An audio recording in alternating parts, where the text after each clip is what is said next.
which is, we are discussing these things. Some people will even find it offensive that we are, while people in Plateau have, I think, over 100 from what they are saying, have lost their lives on Christmas Day due to actions by some terrorists, as they should be called. Really, I think they call them bandits, and they are technically terrorists. They are going out and killing people, young, old, and all the rest of it. So I feel like. Can I weigh in, because I want to move from where I am? It became a bit Wow. cold. Now I have. Sorry, sir. Please, Tone. Please. You want I rule beg of your law. You indulgence. want rule of law. You have to take a. No, You have to it's take not. one for the team. It's not about rule of You law have. now. You It's know. not It is about it. You have to take one for the Listen, team and allow listen. people. You This can is go to order a court, to flow. and the judge can use his prerogative to say, on Leave this it case, be. I set you free. So, Tune, are you ready to set me free? It's okay. Let's get to the topic of this. So that's what I want to make. I want to make contribution. I just want to say, for those of you who want the Leave it now. You are beginning to be like Olumide now that won't let something go. You have your point. You've already made it. I've not made it. Let's go to this. Let You me made make it already. and I'll go. I've not made it. No, you allow me to moderate, please, because there are other people here, and there are people that are watching this. Maybe people from Benue or your friend in the Middle Belt area that have lost people. That they will be like, okay, why are you people talking about this in electoral boycott? When people are losing their lives in Nigeria, and they have a valid point, because loss of life is at the core of part of our problem. There is no security infrastructure and all the rest of it, and this is why these things keep repeating themselves. What I saw about Amnesty, let me read the statement from Amnesty regarding Nigeria, which is very, very interesting. That foreign institutions seem to be. Let me just read it. He said, the brazen failure of the authorities to protect the people of Nigeria is gradually becoming the norm. President Bola Tinubu said he will enact security measures in response to these attacks, but these promises have so far proven to be empty. And the reason why I say this is because it appears it's only for this organization that is even talking like it, like, you promised us security and you are not delivering. There's no sign. He said he was going to recruit a lot more people into the Nigerian military and everything. He's not done any of them, and nobody is holding him accountable for that. I don't know that we talk about election all the time, but in reality, this is the process that you use to change your country.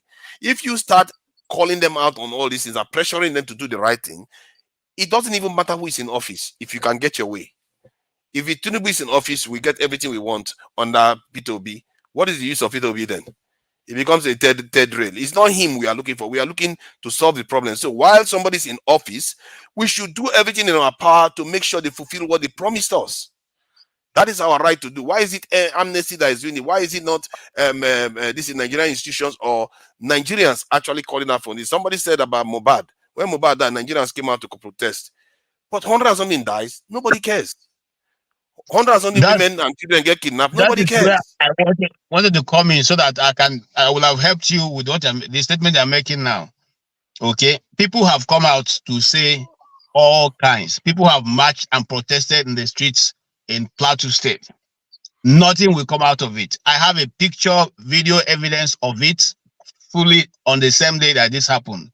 Even the people some of them who were shot, their babies are backing. We are still alive, and we are lying with the cuffs until people came to rescue them. This is how bad it were. And despite every other thing that the people of Plateau have done, they don't seem to be getting any results. Is it surprising? No. Is it expected? Yes. Is more going to come? Yes. Because nothing, even up as I speak to you now, nothing has been done and nothing has been said. Nobody has gone to visit them. Nothing. No. I mean, when I say nobody has gone to visit them, no government position has been taken concerning what is going on in Plateau. And it's just a little, and it's not. It's over 200 people. Please don't say it is 100 and something. It's over 200 people. I have I the have video. to go with the reports that I see. I can't just add You see, extra numbers. now you're going with the report. The same media that have been What do you telling want me you to things do now? You want me to say it's 500 people when there's no clear evidence for it? Do I look No, like I'm there in is the clear plateau? evidence. I just told you now I have videos. If you want me forward, I can post Okay, it to you. send me please send me the link. I will use that, and if you have it, I don't mind. I will check it. And because I also saw something on Arise TV today, which I wish the Arise people were doing a little bit more, because the lady was really furious, and this is the kind of stuff we need to be seeing. Because how can people be losing their lives? And we just take it like one of those things. This is not the first time. Now they are acting as if it's the first time. The reason why this one echoes is because it happened on Christmas Day. It's almost like a signal to people telling them, you Christians, you think you're going to rest. It's like that's the reason why they are responding now. It's been happening, it's been happening this year. It's been happening under Tinubu's government. Barely anybody bats an eye. Hundreds of people just die for nothing, kidnapped for nothing. Forefathers. When Yeah. I say that these people, will not listen to banter, it's only force. It will be as if I'm advocating for a coup or anything. These people don't care, and again, the people of the middle belt are not even helping themselves. Okay, I don't want to mention his name because he's not here, because I'm sure he's going to jump on later if this broadcast goes into later in the night. He's the same person that will come here and bash the obedience and bash Nnamdi Kanu, but yet his people are being slaughtered. Nnamdi Kanu and Obi are all fighting for a better Nigeria so that this sort of irresponsible behavior will stop. And yet he will come here and stand and be talking from both sides of the mouth. Why will it not continue? They will continue. See, they will continue to slaughter them until they get sense.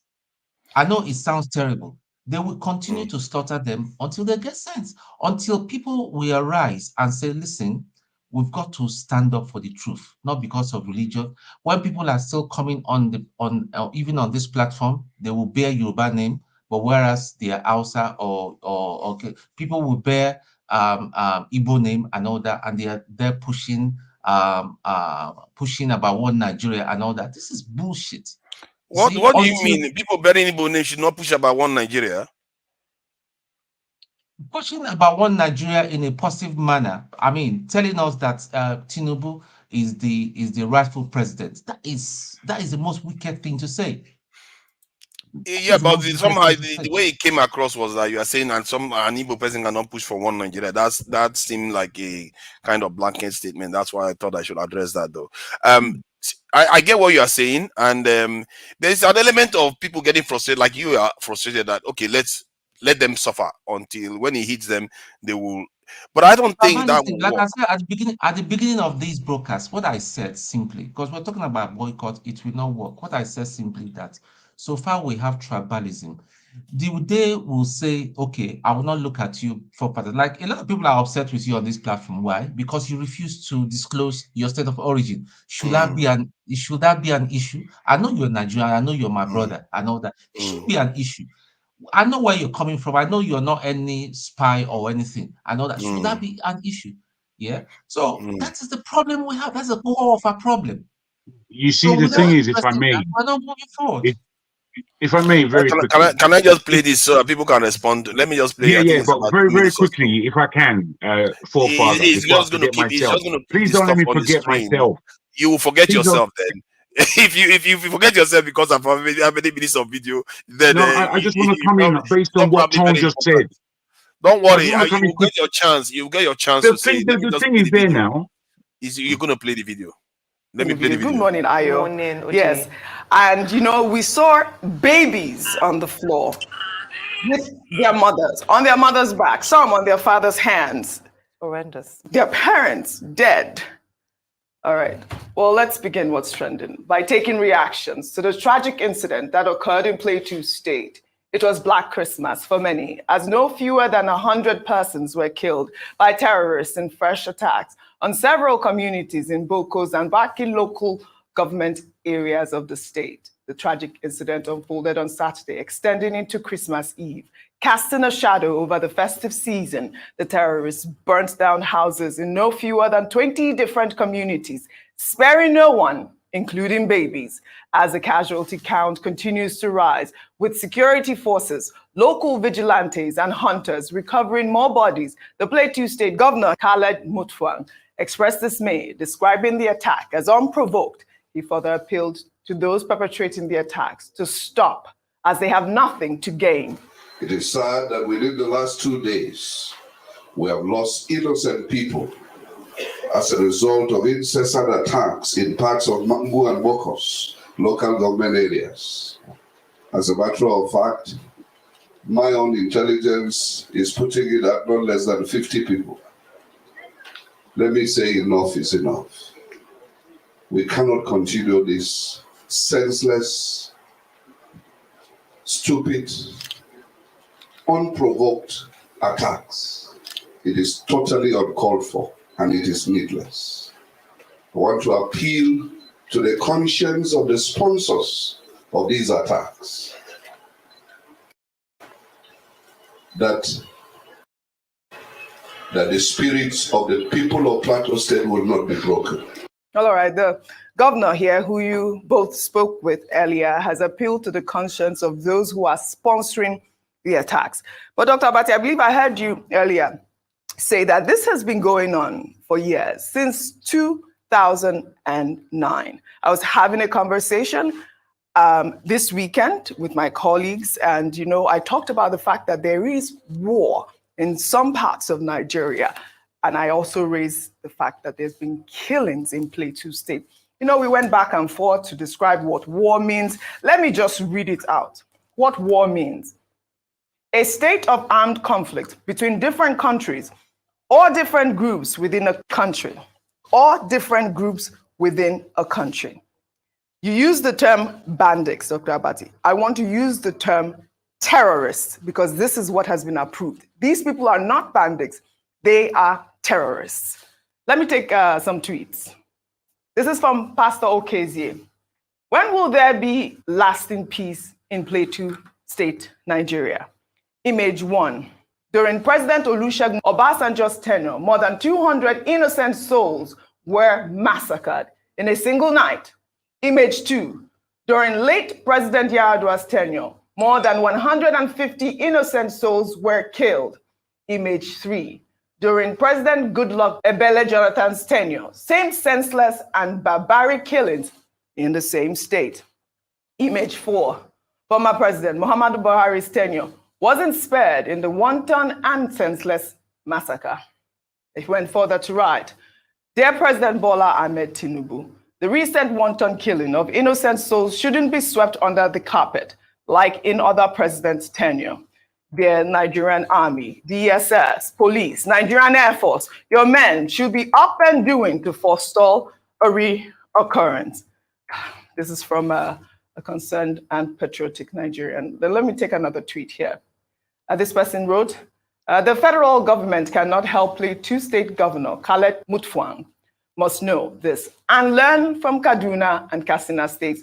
With an improved revenue, I see no reason why he hasn't employed and armed at least 5,000 civilian Joint Task Force officers to curb this genocide. Ayo, this is almost what I want to describe it as, genocide, because this was a well-coordinated attack, and they chose Christmas Day.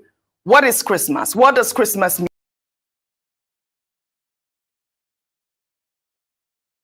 Thank you. You see, this is I just to start with the fact that they are calling it Black Christmas is not a very good this thing. That we have so many issues, it's so deep, and you can see the passion of the lady. She's really frustrated that this stuff just keeps going on, and this sort of thing it will keep happening until our people realize that. What you need to demand for your leaders have to be specific. Don't tell them just to secure the country. They're not going to do it. They're going to tell you that they're doing synergy. They are doing these tactics. It's not going to work. Until you recruit our people, until you recruit more people into your forces, like other nations do, how is it going to work? And I saw one of the posts where somebody was saying the Nigerian military should be up and doing. What do you want them to do? Be everywhere at the same time with the numbers they have? They're not going to be anywhere. They cannot do the job. You can't. If you hire only someone like me to go and protect a ShopRite supermarket, how am I supposed to do it? Forefathers, can I Can't be weigh everything in? at the same time. Can I weigh in? I guess this is you are the one that raised this topic earlier on. Go ahead. Okay, See, forefather, I was just about to speak before you played that. Okay, and okay, obviously, Olumide. To be no. fair, It's terrible. You've been speaking Jago all day. wanted to say something before. You've been Hold parroting all on. day. Please, can I? Jesus. See, try to be generous for once now. Olumide, stop. Jago, please go ahead. The guy just Olumide, come on, man. Stop this Jaguda attitude. accuse people. Jago, please go ahead. You see, so I know that you're passionate about this security thing and it's on your mind. It's not that I've forgotten what I had to say. I do know what I had to say. You see, the whole issue of this, both religion and tribal differences that we have. I don't know why we think it's ever going to stop in a country called Nigeria. It's never going to stop. And I don't say that it's never going to come to a point where we understand each other a lot better. But I will not ask an Igbo man not to be proud that he's Igbo. I will not ask a Hausa man not to be proud that he's Hausa. And I think us going down that line is a waste of our energy. We know the game. We know they're going to use tribalism and religion to play with us. But really, we have to grow up. We, the people, have to grow up from that. And in growing up from that, it doesn't mean that we throw away who we are. What it is that you see, in the Christian West, the way they talk about Islam, you know, Islam is a good 600 years younger than Christianity. And apart from that, what Islam has gone through, Christianity has gone through all these periods that Islam has gone through. But because Christianity and the Christian West, as it were, has come to a point where they are mature within their faith, they think that everybody is playing against the same timing. And that's not how the world works. So as the Christian West now cannot start to belligerently speak about the Islamic world, knowing that they are a lot more sensitive to issues of their faith than Christianity is. Now, this is the same position that we found ourselves in Nigeria, where we don't all grow at the same pace. Now, in the fact that we don't all grow at the same pace is what is most important. And that is what we need to look at. You see, Nigeria was dragged back because of the miseducation or the lack of education in the north. So we waited for them and we diced up the education to the point of spoiling it in order to encourage them along the same level. That was not what to do. What there was to do is for the educated South to become as speedily educated as they were being. How does that secure the country, though? No, you see, I'm not talking about securing the country because whilst I know it's of utmost importance, you see, securing our country against ourselves, because we don't really have any enemies as such, apart from the Great West, who would like to play with us. The only enemies we have are all within. The security that we need is basically to love ourselves, basically. I mean, I can put it in all kind of different ways, and other people will put it in better ways than I. But basically, the initial security that we, the Nigerian people, need is the love between brother and brother. And if that is not happening, then we're just fooling ourselves again. This is why we can't look at things. I keep saying these things. We can't look at things in the way that Westerners look at things. Because there's always going to be somebody that doesn't show love. There's always going to be there. That's why you have rules. You have security forces in place. So we can't be based on love. You have to create. I'm just talking at the base level. You see, at the base level, we've got to have an understanding between ourselves that we are brothers and we are fighting on the same side. Fundamentally, we're fighting on the same side.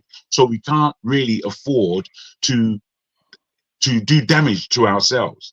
You know, the security issue, as I said, it's a big question. There's food, there's all levels of security, as we know. Cyber security, doesn't matter what you're talking about. Security is important, I give it to you.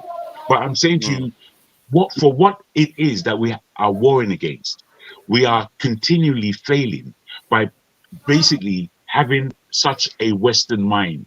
The way we articulate critical questions are too favored or are too steeped in a Western thinking. These are not the only paradigm. Look at how they call the black. This is not the only paradigm for critical thinking. You forget we are called black people. You're calling everything black that is evil. Then she looks like an Indian lady. But I like her point. But you know, some of all this, the brainwashing that is happening to us is so deep that we don't even know what we are doing to ourselves. And but which is the why we have to fundamentals. really take What for me, really this I feel very passionately about this one because I've looked at many nations. I keep saying it.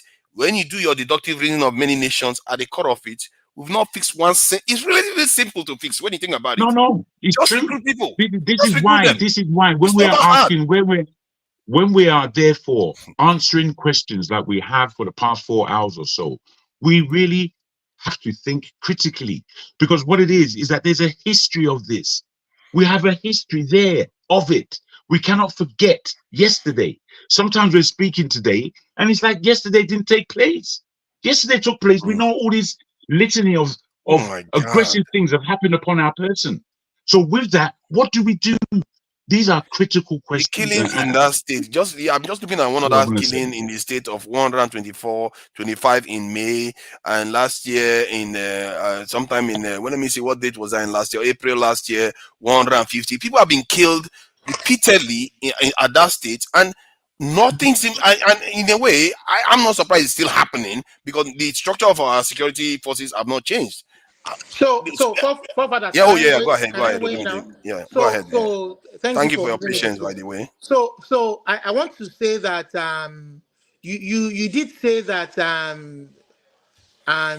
these people know what to do. Now, if you watch the full video of the governor's speech addressing the deadly attack, he said that he knew that there were sponsors behind the attack. So the governor kind of alluded to the fact that they knew those who were behind it.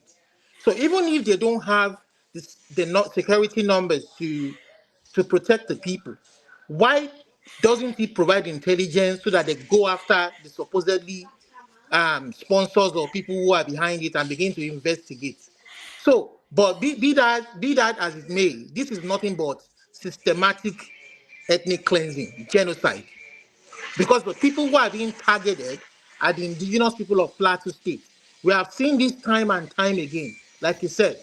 And this has occurred also in Benue, in the Middle Belt. You understand? In that axis, and we seem to have an inkling of who are those behind it. We are not saying all the Fulani people are culpable, but there are some Fulani people who are bent on an agenda, and they are using religion to accomplish this task. I think you have a point there. That that ethnic cleansing part. What Tinubu can do now for the people of that area is to send enough security forces to protect those people. You understand? This is Where is just he going to get them unfair. from? Eh? This When is they are not recruiting people, where is he going to get them from? No. Don't forget that. If you won't do that, that is why we are saying, if you won't do that, allow the people police themselves.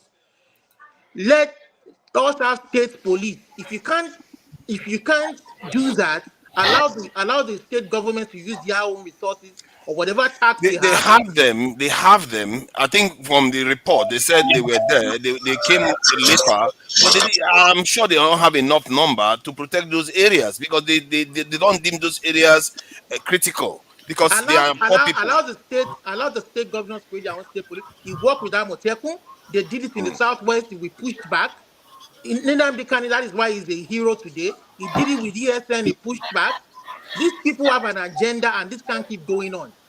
It has to stop. You can't keep killing people. How much more one Nigeria will somebody be to say stop it? If we talk about our own tribe, if we talk about the problems affecting Yoruba, we say we don't talk about it. Oh, we are this, we are that. If we talk about the problem affecting Digbo, we are this, we are that. Look at these people. I don't even see any middle belt man or any Plateau person or I saw just for the first time in my life, I saw one on my Egu program yesterday. A lady come out crying on his platform about the killings going on. I wish we had many more people come out. When we talk, they say we are alarmists.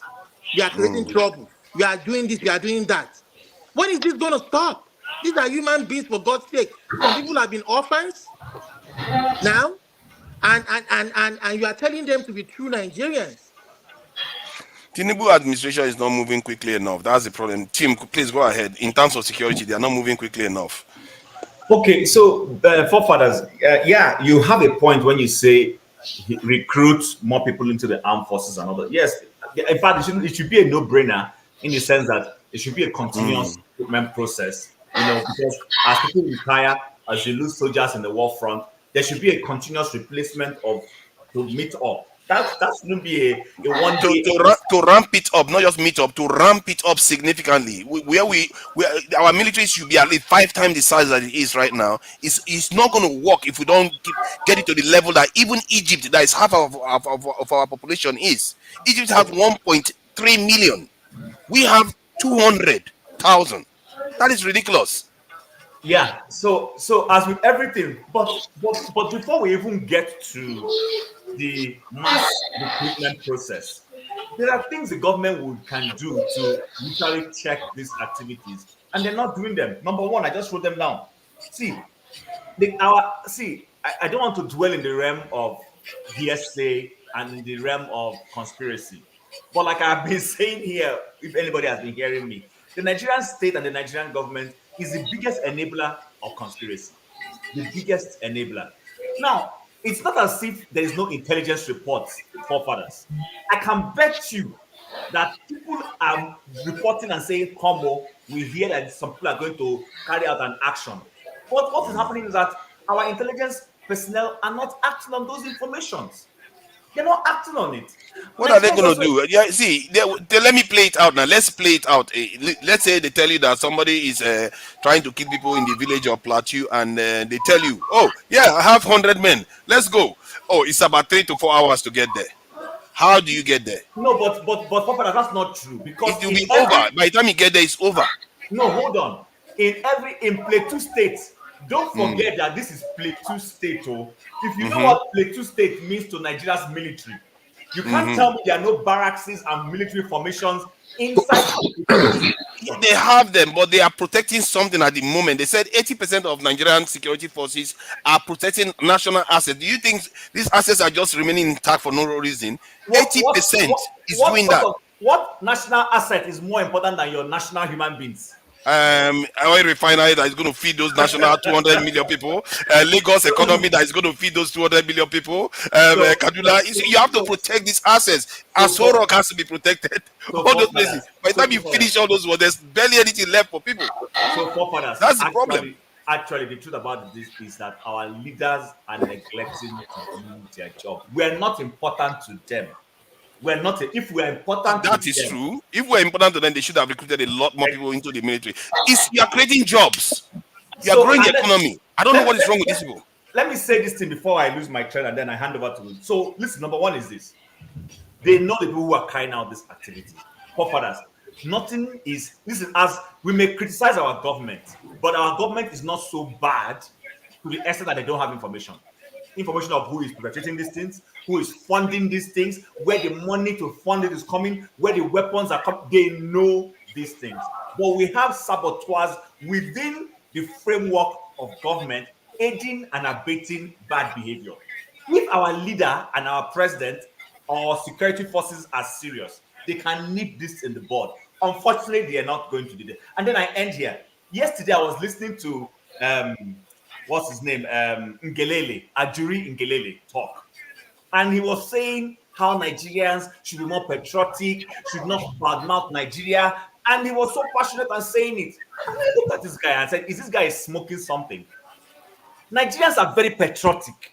Let's be honest. Nigerians are very patriotic.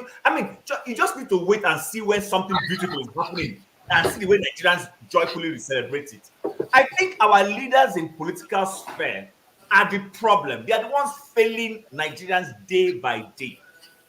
Because we know that insurgency in Nigeria during celebrations, Christmas, Ramadan, these guys always act. If you remember a few years ago, the bombing in Suleja or Mararaba, it was Christmas Day like this. So during Christmas, I expect our government to be able to heighten security situation, to be able to nip some of these things in the bud or be a deterrent. But for us to just go as if it's business as usual and go and fold our arms, he's gone to Asorok to drink his beer and whatever he's going to enjoy, and everybody just goes, our senators all go home. This is pure negligence, and I think it's very unforgiving. Yeah, thank you.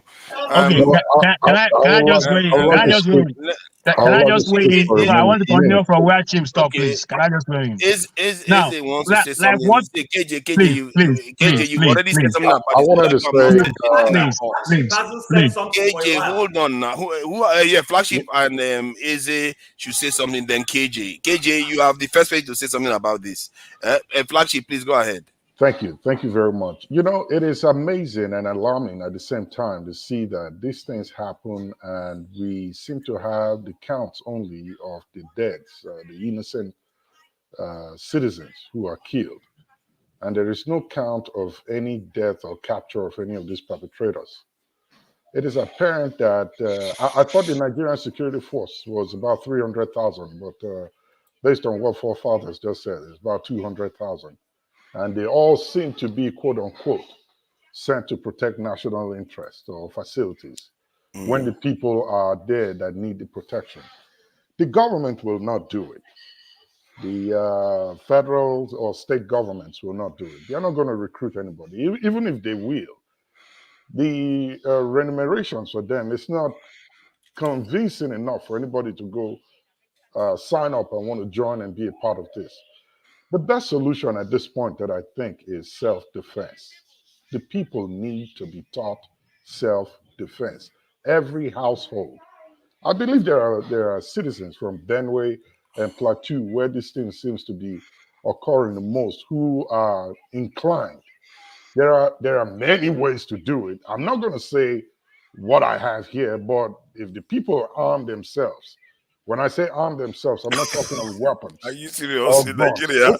Listen, not guns. I'm not talking of Every quarrel in Nigeria will be there, settled with arms. Then, if you there is not. understand I'm that. not talking of guns, forefathers. Hear me out. Okay. The people need to be trained on self-defense. By the time 10 or 20 of these people are taken out when the attack starts, they will be forced to recalculate and go back and rethink their strategies. It's enough to hear that they come and take out 100 people. It's sad. And lastly, I'm amazed at the deafening silence of the West on Nigerian killings, that these things are not brought to light. So the whole world would see and know and hear about it. 10 people in Czech last week or thereabout were victims of some sort of assault. And it was breaking news on my TV almost all day. We have over 100 killed in Nigeria, and you don't hear about it. There's the BBC in Nigeria, there is CNN in Nigeria, there is Fox, MSNBC, and the rest of them. Why are they not talking But about are it? you surprised though when we are looking at about 21,000 dead Palestinians? They don't care. See, we are the one that worry that they care about human lives. We should be worrying about ourselves. These people don't care about human life loss. It's when it favors them that's when they talk. If none of their business, they will just leave us alone to be killing ourselves. We should be Absolutely. demanding our people secure ourselves so that our people are not just losing their lives needlessly. So please go ahead. Except you're So, finished, then Eze can go. well, I say this again. We have to train these citizens to defend themselves. There are many ways to do it, and which will may not 100% put a stop to this nonsense, but to a great extent will stop it and refrain these guys from committing these heinous acts. And I know they are not Nigerian citizens. You will not tell me that the people who do these are Nigerian citizens. Of course, sponsored by Nigerians and those in government, we all know that. But we have to get to that point where self-defense for every home needs to be taught. I think it's Yeah, Eze, please go ahead. thank you. I think each and every one of us have spoken very well. What I would just add is there is an economic benefit of insecurity in Nigeria. That benefit outweighs the consequences of insecurity. I don't know if you all are aware of the Global Peace Index. For some of you who may not be aware, it's an annual report that is produced by the Institute for Economics and Peace. This is a think tank in Australia, where they look at the relationship between peace, business, and prosperity, as well as understanding the social, political, and economic factors that drives peace in a particular country or region. So for last year, 2022, Nigeria was ranked as 143, and we were 37th in Africa.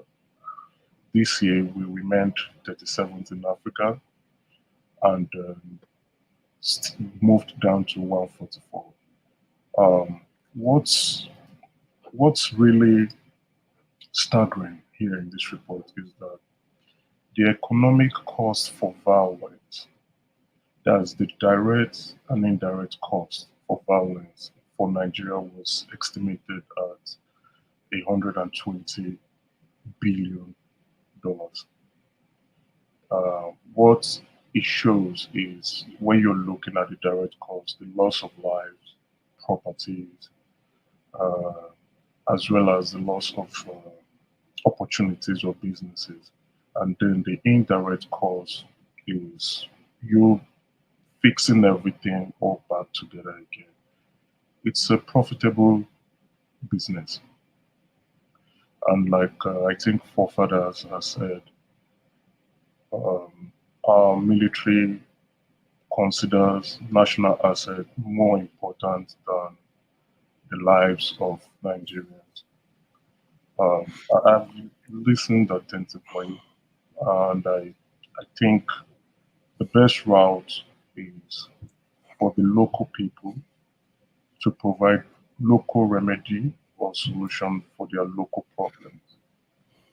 I also saw the newscaster in Arise saying with the increased allocations to states, I think state governors should be pushing bills to their state assembly for having local security outfit that should protect its residents. That's a good approach, because if the local people with the local problems, they understand the terrain and the challenges that is being confronted to them. Providing them with that support, either paramilitary arms, they should be able to arrest these concerns. It's painful that way back, I think I'm surprised when they said about it was saying it's 2009. I think it's way back even during the Obasanjo regime. Plateau State has suffered a lot. And now, not only Plateau itself. So, in this view, each state should be looking at having their own security outfit to address their local security challenges. That's the way forward. Let me just add this. I think this problem is more on a macro level than, because this issue for me is so deep and so important, critical, not only to Nigeria, to the African this is sub-region and our entire community globally. And I see a pattern that we are the least defended people on the face of the earth. That least defended people. Look here what the this military brass is talking about, and take into this thing. You just look at this that I posted on the screen, where it says where there are good arms, in other words, security, good laws inevitably follow. And this statement was made by Machiavelli more than 400 years ago. And if you look at the rest of the world, they are following that rule. Only us are not. And yet, let me play this video of our security official complaining about something so you understand.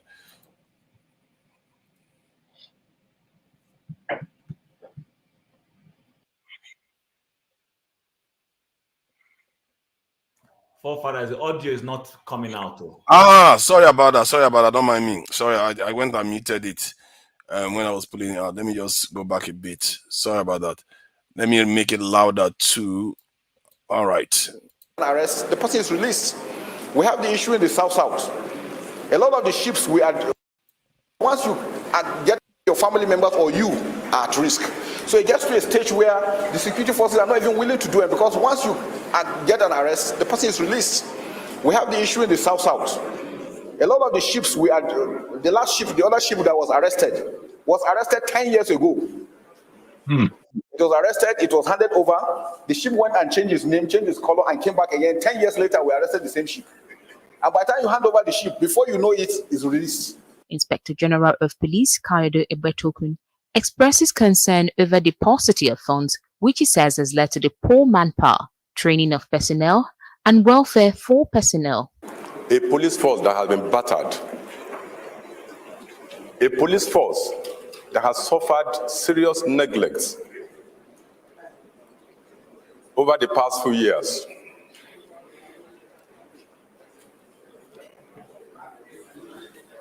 The police also finds itself operating in very difficult environment,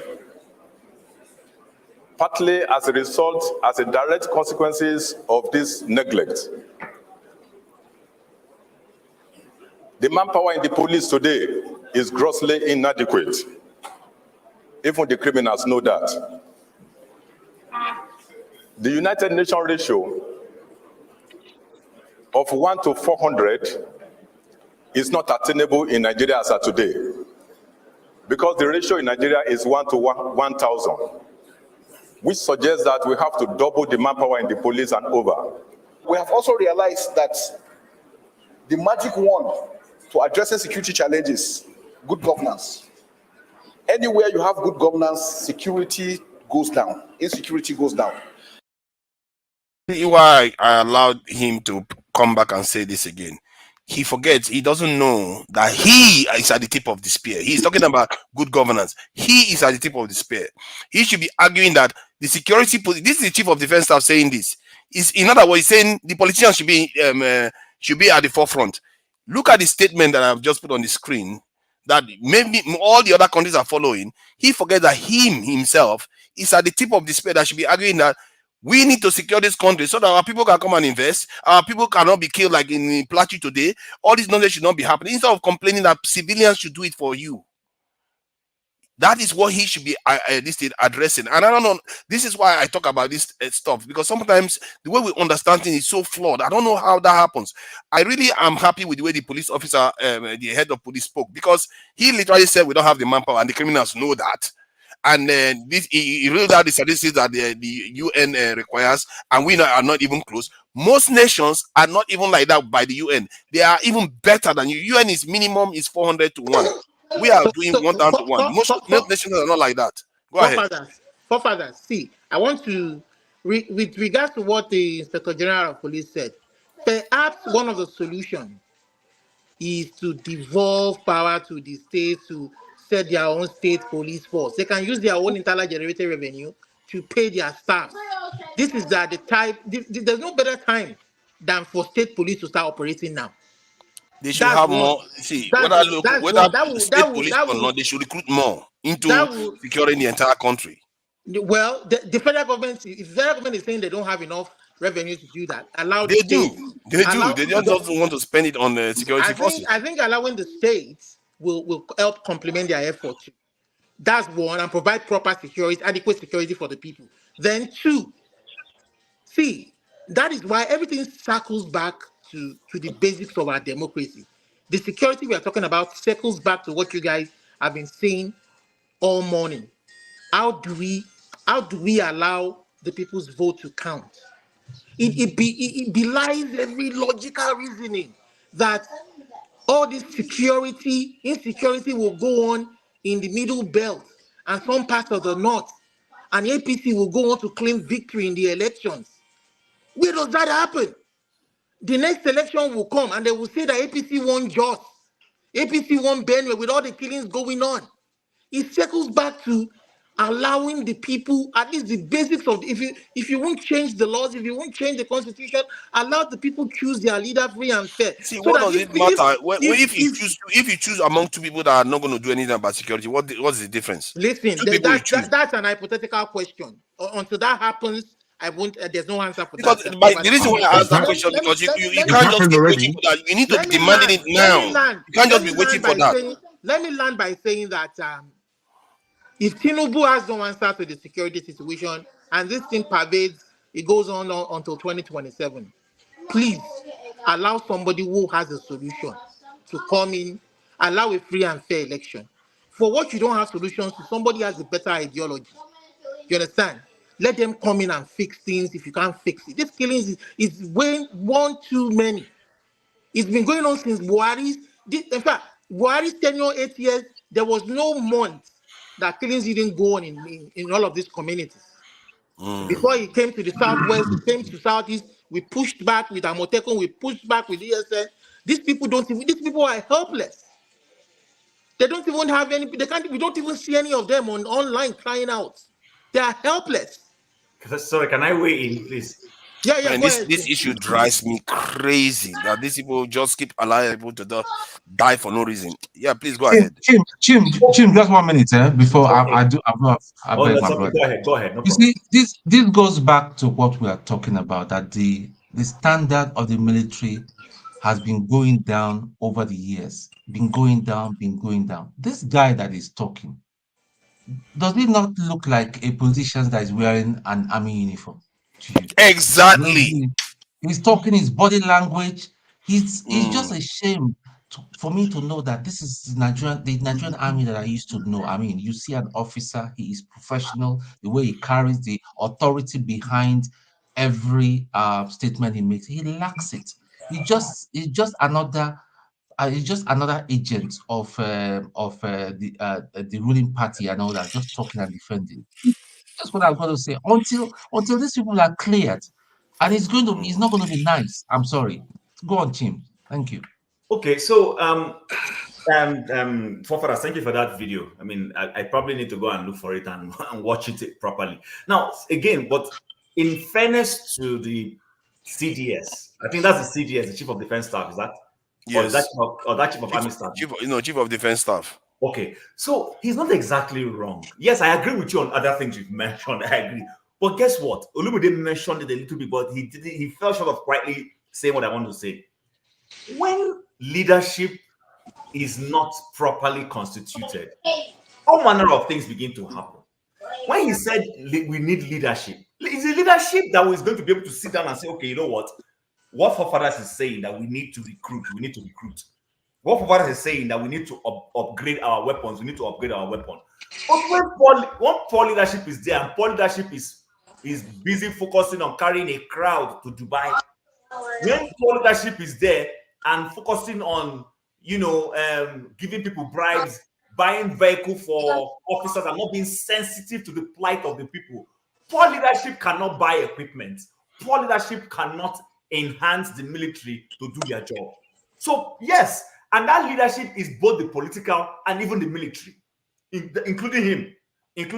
But when we get the civilian leadership that is proper, then the civilian leadership will have the moral ground to be able to identify within his military rank and file those who have what it takes to lead in terms of being CDS or Chief of Army Staff or Head of Police. It's all I agree with you that is true if that's what he's thinking, but he appears to be saying that if you just have good governance, you will not need us. That's the idea. like you will not need us, just have good governance. The point is that you should be saying you need more of us. That is the problem of the country. Maybe his body language, and I agree with you, maybe his body language was conjuring the wrong impression. But for me personally, I actually think that if we have, I've been with you here on this platform. I have seen you consistently, you've stood your ground, even when I've disagreed with you on this matter. But you have stood your ground to say that Nigerian military needs to change, that we need to improve the armed forces, that we need to defend our people. Well, fine. Imagine if you were the Senate president, for instance, now, not even the president, just Senate president. What it tells me is that you will go to the president to say, Mr. President, I need you to go and sit down with your military, come articulate a good budget to enhance our military. I will get my colleagues in the Senate to pass it so that we can do. That's my perception. But that is what good leadership does. Good leadership sits down and says, okay, I'm in. This is one of the challenges that my country has been going through. We've had this persistent every Christmas, every Salah, especially in the Middle Belt, and then sometimes in Borno State. I need an end to this thing. And what is the solution? If it means talking to your generals and seeking international ideas, you will do it because it is important to you. But right now, bro, all of us here know that this is not what is running in the minds of our leaders. Our people are even complaining of hunger, and our senators are sharing billions to go and buy brand new cars. You were all here, you saw it. Don't you think those brand new cars, if you even converted it to the military, for instance, and bought equipment for them, or budgeted it as a salary to increase the number so that you have enough money to pay them, it would have worked. That would have been a good solution. But these guys are spending on themselves, and that is where the bad leadership issue now comes in. That's the point I'm trying to make. You see, the police chief, you know what he said, that the criminals know that they don't have enough people. Then he went on to say, it's not possible for us to get the numbers we want. That is the one that astounds me more. Like, why is it not possible? There are young men without jobs everywhere. Security force job is one of the best jobs in the world. I think somebody said that I think Flagship was under the impression that Nigerians are not looking to apply for security forces. Actually, they do. They actually have to bribe to get into security forces because they know they get properties, they get pensions, they get all those things. How many jobs are offered that in Nigeria? So they have to bribe to get in. That is the problem. They are not allowing them to recruit. Whenever they go and get loan, they tell them that they should cut government spending down. How are you supposed to cut government spending and increase your security forces? And these people keep taking money from these people. You see, all this is how our nation has been dragged from the time of Babangida to this sorry state that we are in. So, but I will. Who wanted to say something? I think Jago. Hey, no. I think it's going to look like always with you. I've counted the hours that so far I've contributed. You have contributed more than 20 years. And you still will not call me. Jago, you still will not call me. Jago, just let KJ talk. No, KJ's light was not. Maybe I will stop coming to the platform when I see forefather. This matter is going to reach court if we not allow KJ, your light wasn't on before you came in. As you put your light on, you start begin shout. Let me finish what I've got to say, please. Or let me even start. You see, if somebody can answer me this very quickly. What is today's position on the debt, on Nigeria's debt situation? Do we know how much we're owing as a nation? I think it is only $1 billion, if I'm not mistaken. Let me confirm. Yeah. It's 84. The reason why I'm asking. Yeah. How much? 87 billion or whatever. Yeah, or 100. Depending on how you look at it, 100 billion. It's not up to 100. That's a great. Okay. Okay, cool. Okay. Now that's a large number, no doubt. But you know that when we talk about the debt situation of countries across the globe, we're nowhere near anywhere. In terms of how people are owing, how countries are owing out there. The way we need to look at this matter that we have, especially to do with security and all the things that we've just spoken about just now, is we need to know how much money Nigeria actually needs to bring itself to the development that we require. Nigeria needs about 6 trillion in order to be where we would like it to be. About 6 trillion. Now, I put it to you that 2 trillion would do it. 2 trillion in debt would do it. Sorry, it's 87.91 trillion. No, that's Naira, isn't it? That's Naira. No, not Naira. Oh, okay, yeah, Naira, yeah. That's Naira. Yeah, are we running the American economy now? It's that's definitely wow. That's definitely Naira. Power now. But we need about 6 trillion to bring our nation to the position as to where it needs to be. Now, given these facts, we have to know, one, we don't really have a country. You know, you said that you're flabbergasted with the state of play with the security in Nigeria. I'm not flabbergasted. As you rightly put it, from the time of Babangida, they know how to organize the whole paraphernalia of the military in order to pay the least amount for that very serious and very important institution. They're not paying into it at all. These people aren't getting paid. After the officers are being well suited, everybody else is under the same oppression as any other Nigerian. Now, when it comes to the police, it's even worse. The police basically have to bully the society in order to earn on top of their wages, because their wages aren't sufficient. So what they do, they line our streets, especially in the rural areas, and pickpocket the public as they go by. Now, this is the state of play. I don't know why you could be flabbergasted. This is the state of play. We run a ragtaggle economy with a ragtaggle populace. There's nothing to be shocked about where Nigeria is concerned, because we were shocked in 1987. Today, you can't be shocked. Today, it is what it is. So, given the fact that we need this size of an economy, we need this size of a loan. And, you know, the World Bank and the international blah, blah, blah, the way they look at giving loans is on short to medium term. They don't give long term. All the things that we need to be signing from a view our needs. We can't be flabbergasted with the state our country is in and expecting people who have never ever done the right thing since at least 1999 the new republic. Since that time, really, our country hasn't grown. And really, in what is that 19? What was it? 19, 20 years? How much is it? 1999, 2023. Almost 30 years. 30 years is more than enough time for any country, let alone Nigeria, to become a developed nation. Yet 30 years, we're still squabbling about the same thing. This is my issue. We, as a people, cannot keep speaking about Nigeria as though it's a normal country. It is not. It's not normal. So take all that normality out of your head. Understand that if we're going to create a nation at all, we're really having to start from scratch. We're really having to start from scratch. As much as we've built up an educated class, a strong economy in terms of Africa, we have wily people in terms of how we've grown up, which is good enough to set about a nation. We are not a nation. We're not a country. We're a ragtaggle. I don't know. We're Afghanistan level. If Afghanistan could be probably doing better than us within 5 years, we have to understand that's where we are. That's what I've got to say.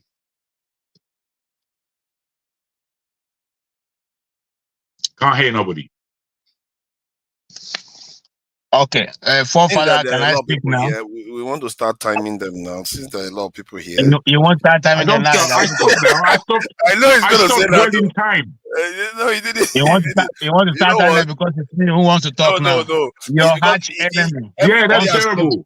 No. So you everybody's being gentlemanly, man. Everybody's being gentlemanly. You see, this is what Nigeria is all about. That's what I'm talking about here. KJ, it's not like that. You see, when you want to talk, everybody come here to listen. Suddenly, we have 10 people on stage. So if you go too long, everybody's going to take forever to talk.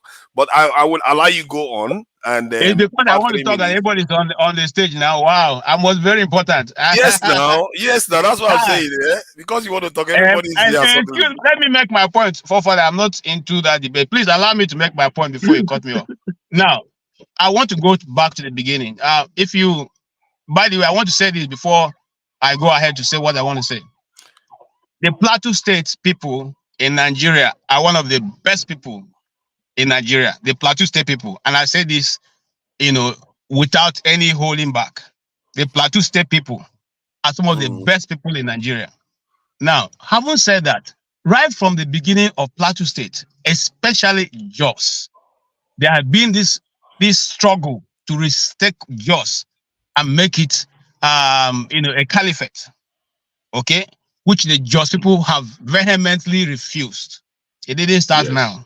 They are vehement, and that's why they say the acronym for JOS is Jesus our Savior, which certain people who do not believe in that try to struggle with. But having said that, these killings are in some of the places that bring money to Plateau State. Some of those places you see these attacks are some of the best places in Plateau State. For instance, in this locality where there was just attacked, there's a place, there's a resource center where almost everybody in Nigeria goes for holidays. Okay, the Mangun Resource Center. I'm trying to remember the name now. We have gone there many times for many years to have our holidays and have, you just when you want to have quiet time, you go there. Now, those places have been shut down for many years now because of these incessant attacks. And you see, we sometimes discuss, these things without mindful of what have been said before. A chief of a defense minister in Nigeria called T.Y. Danjuma said the security forces are colluding with these people to kill Nigerians. And if you do not rise up and take up your defense, all of us will pay the ultimate price. This is what he has said it. He didn't deny it. He made it clear. They are colluding. They are bringing these people and putting them into the army and using them to perpetuate evil. That's why, just like somebody asked earlier on, nobody has ever been caught. No one has been left behind. Nobody has been killed along the people of that community. They come, they operate seamlessly for many hours and go away. In this one, the video making round right now wasn't shot by the people of that community. It was shot by one of them while they were carrying out the massacre. And that's why it's so, it's so clear. Everything is done. Okay. And they posted it on the line for all of us to watch. They posted it. Okay. So the question now be, of which, we're trying to run away from talk about security, the security forces. No, we all know the security force cannot be everywhere. But I want to put to you that as a president of Nigeria, every morning you have 28 agencies, security agencies that give you report every blessed day. It is laid on your table. If you put the other ones, which are not total agencies standing on their own, it comes to 32 reports, security reports. That means that whatever is going to happen or will happen or has happened in Nigeria is on your table. You are given full brief every morning. So my brothers, if anybody who tells that the president is not aware or the state or the government is not aware of what is going on, he's simply lying to himself. They know what is going to happen. They know what the next one will happen. They just refuse to what? Just like they refuse to call them terrorists, they call them bandits. That is what was told. In fact, the letter was written to the Nigerian media say, if you call them terrorists, we will shut down your station. And so even if you go there now, you are being interviewed and say, these are terrorists. They say, no, please, they have not been declared terrorists yet. They are bandits. We don't know. Look, the truth of the black man, in this case, Nigerians, that we don't tell ourselves the truth. When you tell yourself the naked truth, you cannot begin to find a way to rehabilitate yourself. But as long as you keep lying to yourself that what is going on is not what is going on, you cannot solve the problem. And based on that, forefather have run the bell. Let him have the time.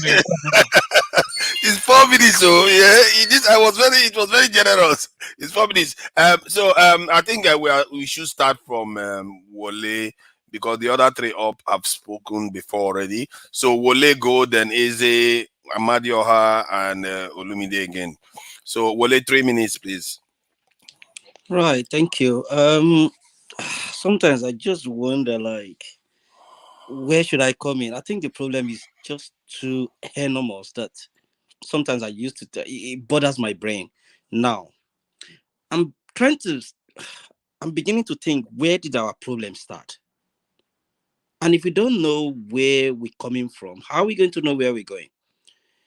Right. While we are talking, I'm just trying to gather some, where do we start from? This problem has been ongoing for ages. Now it took me back to why black men or why black people are behind. We're not ready to liberate ourselves. So they give us something to, fight over, kill each other, sell each other, all sort of things. I think our problem is number one. Well, nobody is ready to go back to face this beast or monsters back home because we are scared of dying. But how are we going to eliminate these monsters where we're all jackpying, just run away, look for, settle with the people who enslave us in the first place? So have they really removed their hands in the business? Probably no. It's just a systematic or a strategy of, okay, before we used to send ships to Africa to bring the slaves. Now we build embassies, let them apply, then come over here. We never even thought of that, number one. The reason why I thought about it is Ukraine was a very, still a good country before the war broke out. And I thought there are so many Nigerians there. But when the war broke out, everybody leave. Why can't they stay there and say, well, I've had all my properties, everything. I've been in this country for that long. And exactly what is happening to us. We're not ready to go back to fix our home. We want someone else to fix it for us. It won't happen. That's why sometimes I really, really flow with tone. But then I used to think that I don't have a gun. I live in the barracks, but why am I going to go about this? Do I want to die? No. So who is going to take the lead and do this? And I just thought maybe it's a solution that it's good on the paper, but in practice, it looks like it's difficult. Maybe there will be a revolution at some point.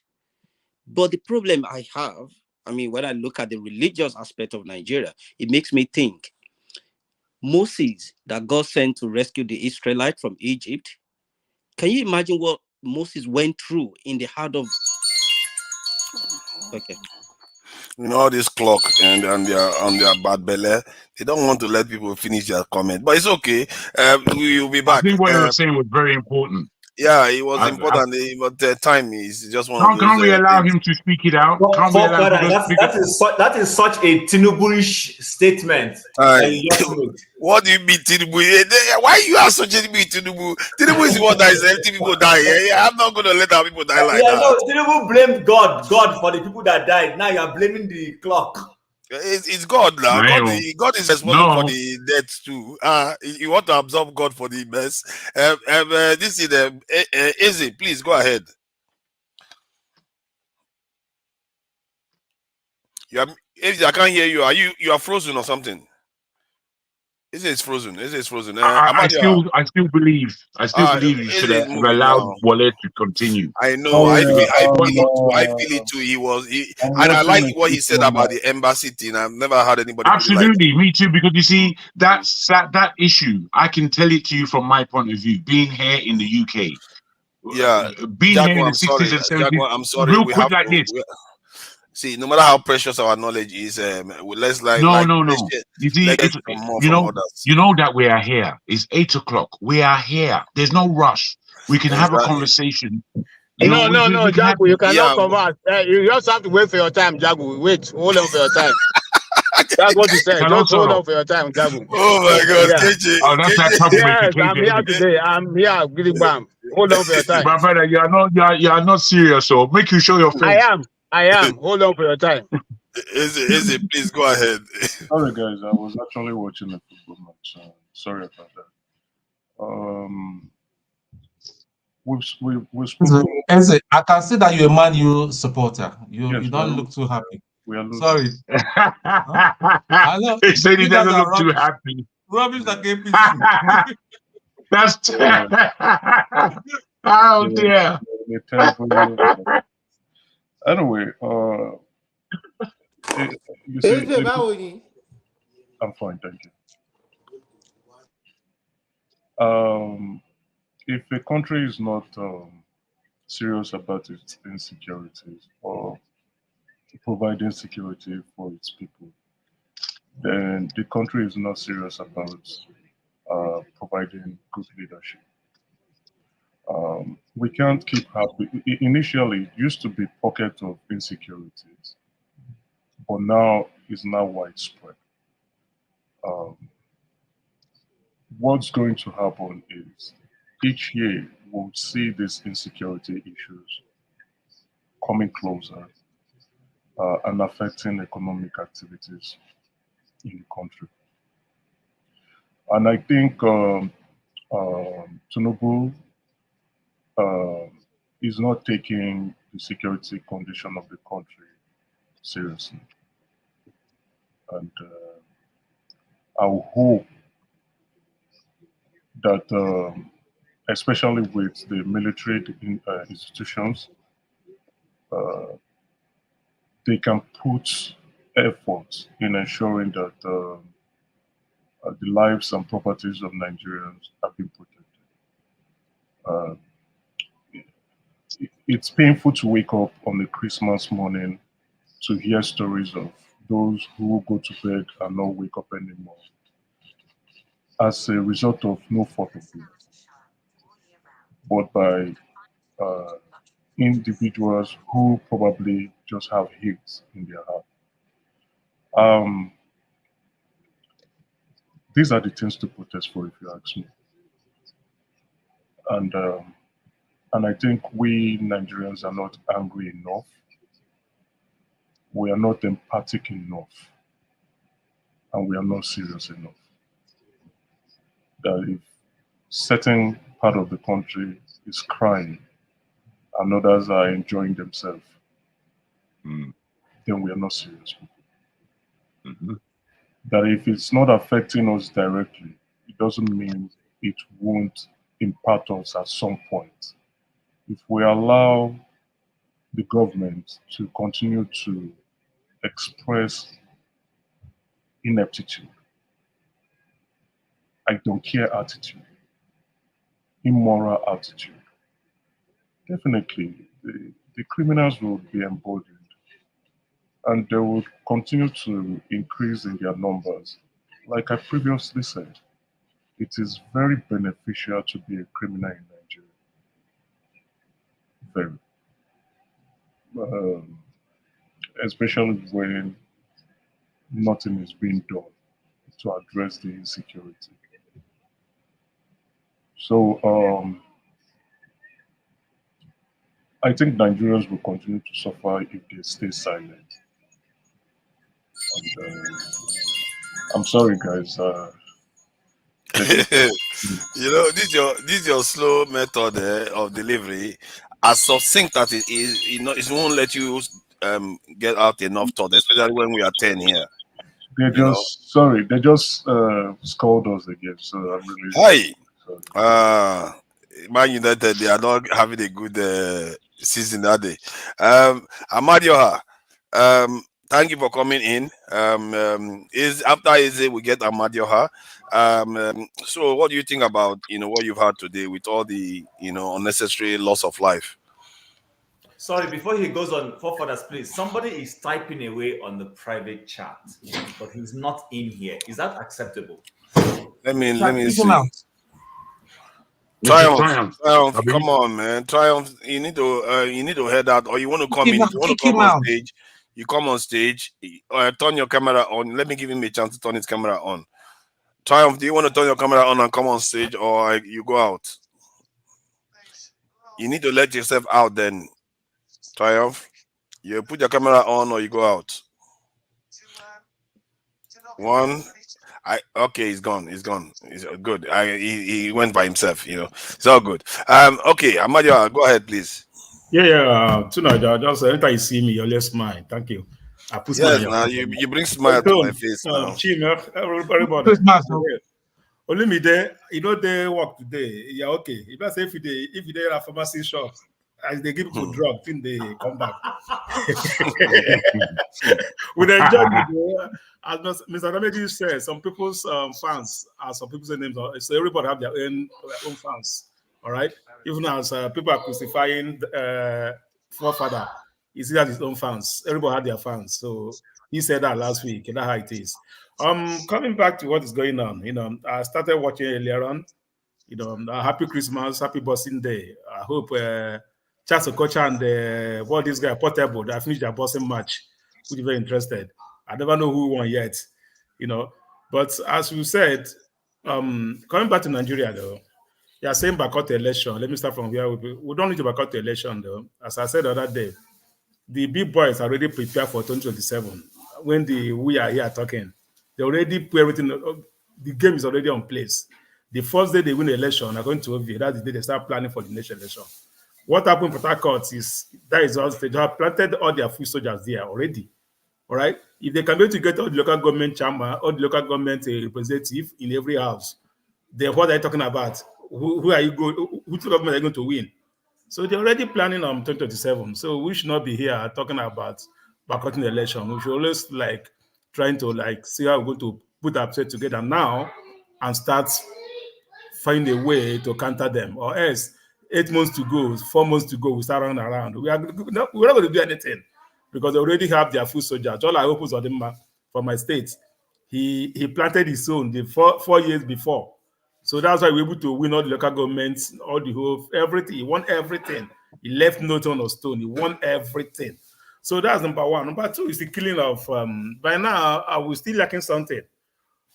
We are not taking this killing in Plateau State seriously, no?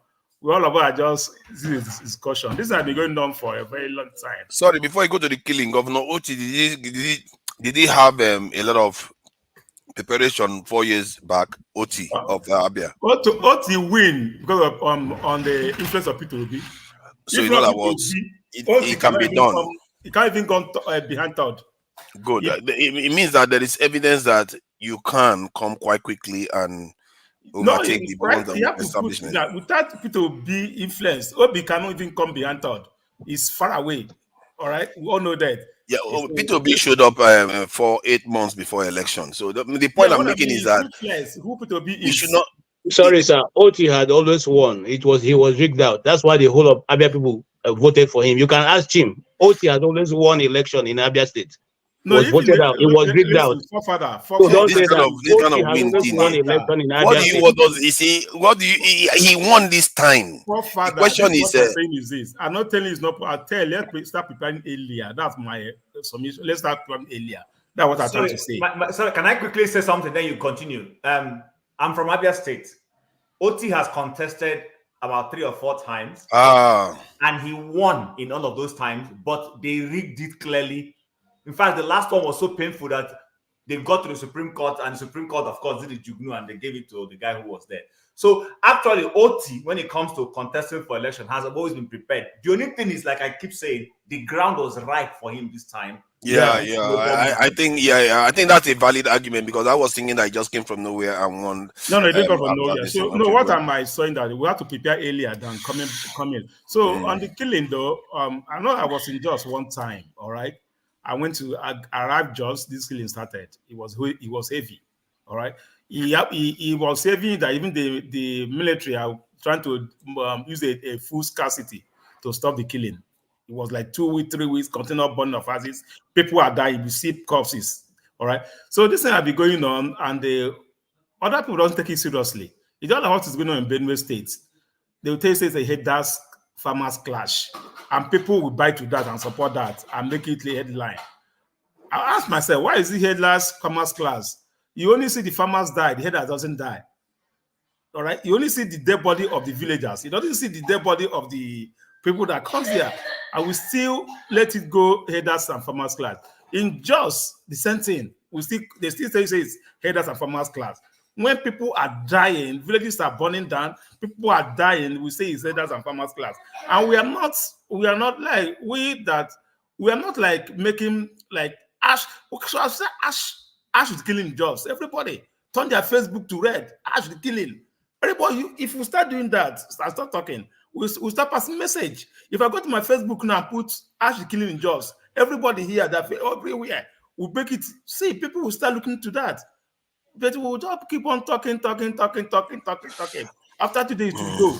Yeah, if we start passing message, if we go in there using our Facebook pages, our social media pages, to like, let's stop this. Thank you. I'm not sure you're aware of the bell, but the bell is ringing. Thank you. I think you have a valid point there. Olumide, please go ahead. I know you have something to say. Okay, thank you. So I want to pick it up from where Uzo stopped. So for me, I want to move back to the earlier discussion of whether boycotting or not boycotting. I think for me, if you boycott, it is irrelevant. You might make a statement, it is irrelevant. This government, these people will spin the whole issue to their favor, to the entire community out there, the world community out there. They will spin it in their favor, and they will gladly take power back without any fight in 2027. But if you go ahead with to get dust your PVC and get prepared for 2027, it is the same process that will happen again. My own solution, and I have always kept asking on almost every time we come here on this platform, what is the solution? And my own solution is, how do we make our vote count? How do we compel this government to make our vote count? This is the time to start talking to, I mean, even Buhari during his own tenure, his own 8 years, he was a little bit fearful. He allowed the Benin people to hold their election without interfering. I mean, there were some elections that are held in Osun State. He allowed the beavers to work. I mean, but why? But this Tinubu guy, this one knows. In fact, he doesn't fear anybody. He will do anything. Look at how he waded it into the rivers issue to make the governor sign a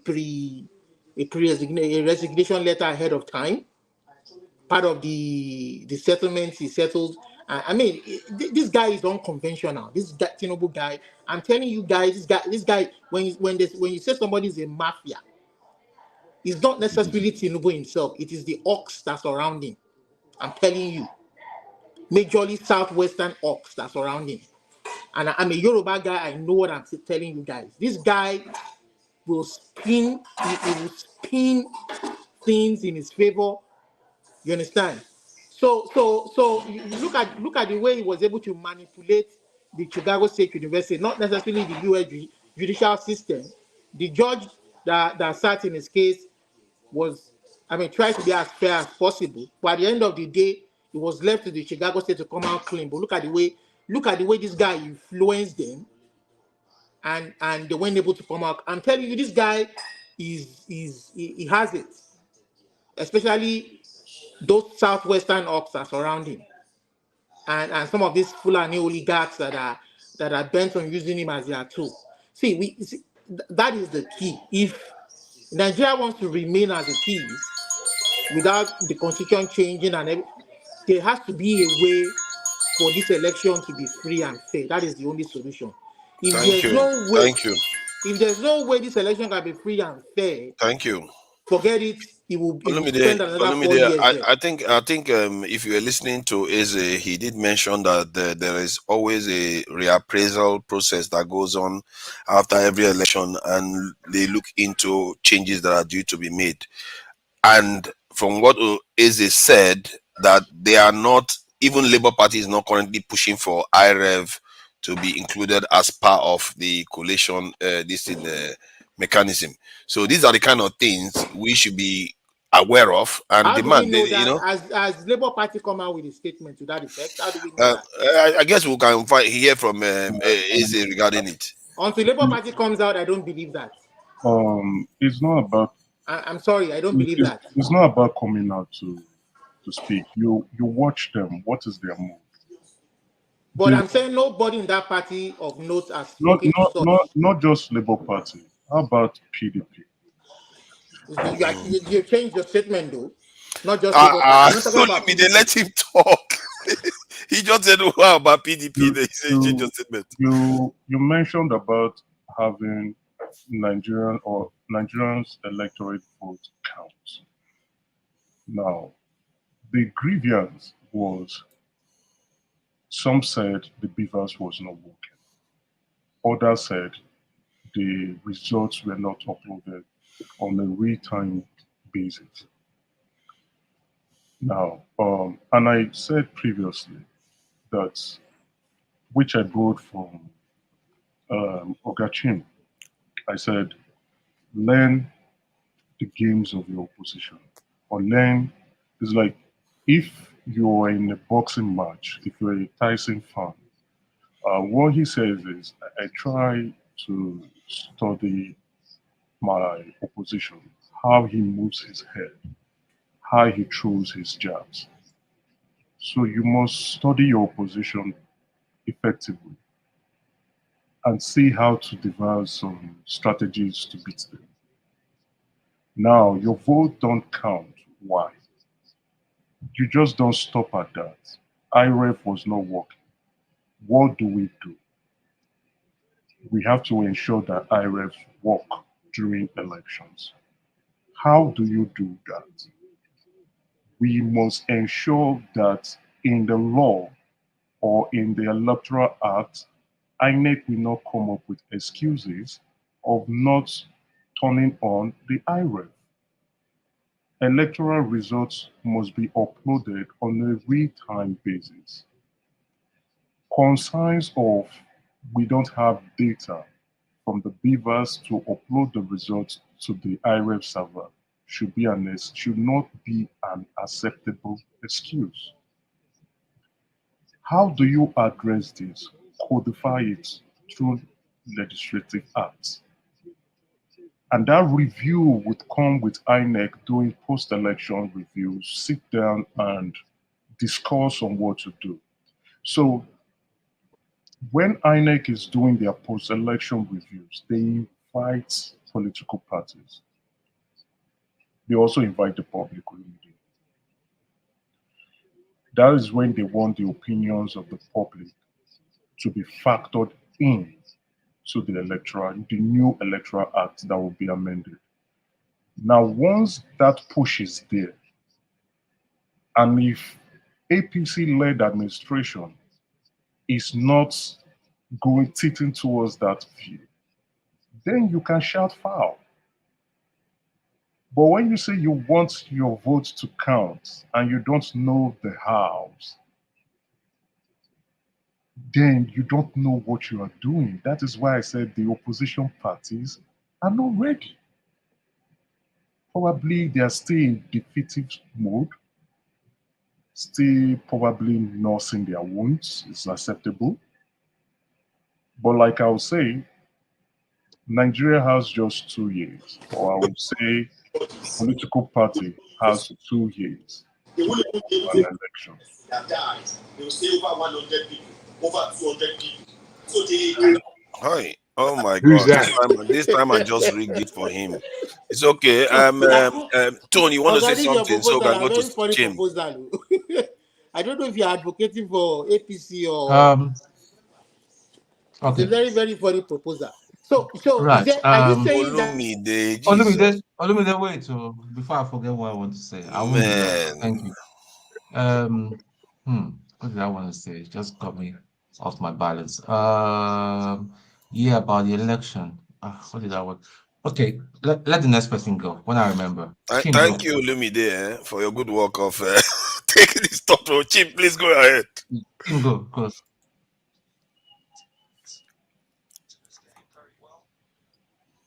Oh. He doesn't want to speak or what? I don't have anything to say now. I'm just listening. Okay. Okay, very good, my brother. Flagship, go on, my brother. That will be the next man if Tone hasn't got. If Tone hasn't. Olumide just knocked me off my thoughts. I can't remember what I want to say. I apologize. That's what he's here for. I just wanted to ask Aziz a question. So are you saying what that you get here? Are you saying that they've submitted another amendment to be done to the electoral act? Are you saying, or you are suggesting that if you do that? I'm suggesting the political parties should do. So you are suggesting that they should what should they amend again? What did you want them to amend? I think I'll go with your comment that our votes don't count. But the question should be, why does our vote not count? Okay. Not our vote don't count. Now, the main grievance with the 2003 I went to was some people said Rivers was unable to upload real-time results to the IREF server. Some others said they shut down the IREF server completely. Man, there's a lot of noise from your background though. Can they chill out? Even if it's or is it Olumide? Wow. It was Olumide. This guy, Jesus Christ. He represents all the rough of Lagos. I don't know, man. He's also always all over the place. Please, Eze, go ahead so that this is the flagship now, can speak. No, it's for Chim now. It's for Chim. This back and forth is a bit.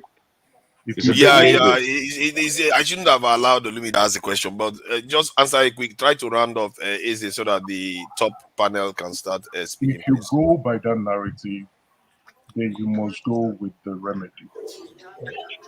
And that was how, like I previously said, understand your opponent, know their weakness, know their strength. I think was it Wole, who spoke about the use of technology. That's a good idea. But what I would say with the court verdict, they allowed INEC to collate manually or whatever manner they want. So if the opposition parties are serious with election business, then they must put INEC into a tight corner and ensure that real-time upload of results is mandatory, and that the excuses of data not being in the beavers should not be had. Once that is codified, then INEC has no business in providing excuses in future elections. Thank you. Chim, are you ready to Chim is not there anymore. Flagship, please go ahead. Thank you. Can you hear me? Loud and clear. All right, great. So with respect to the election, I think that one other aspect that we all need to take into cognizance is this phrase that was coined out by Mahmoud. Go to court. If you don't like it, go to court.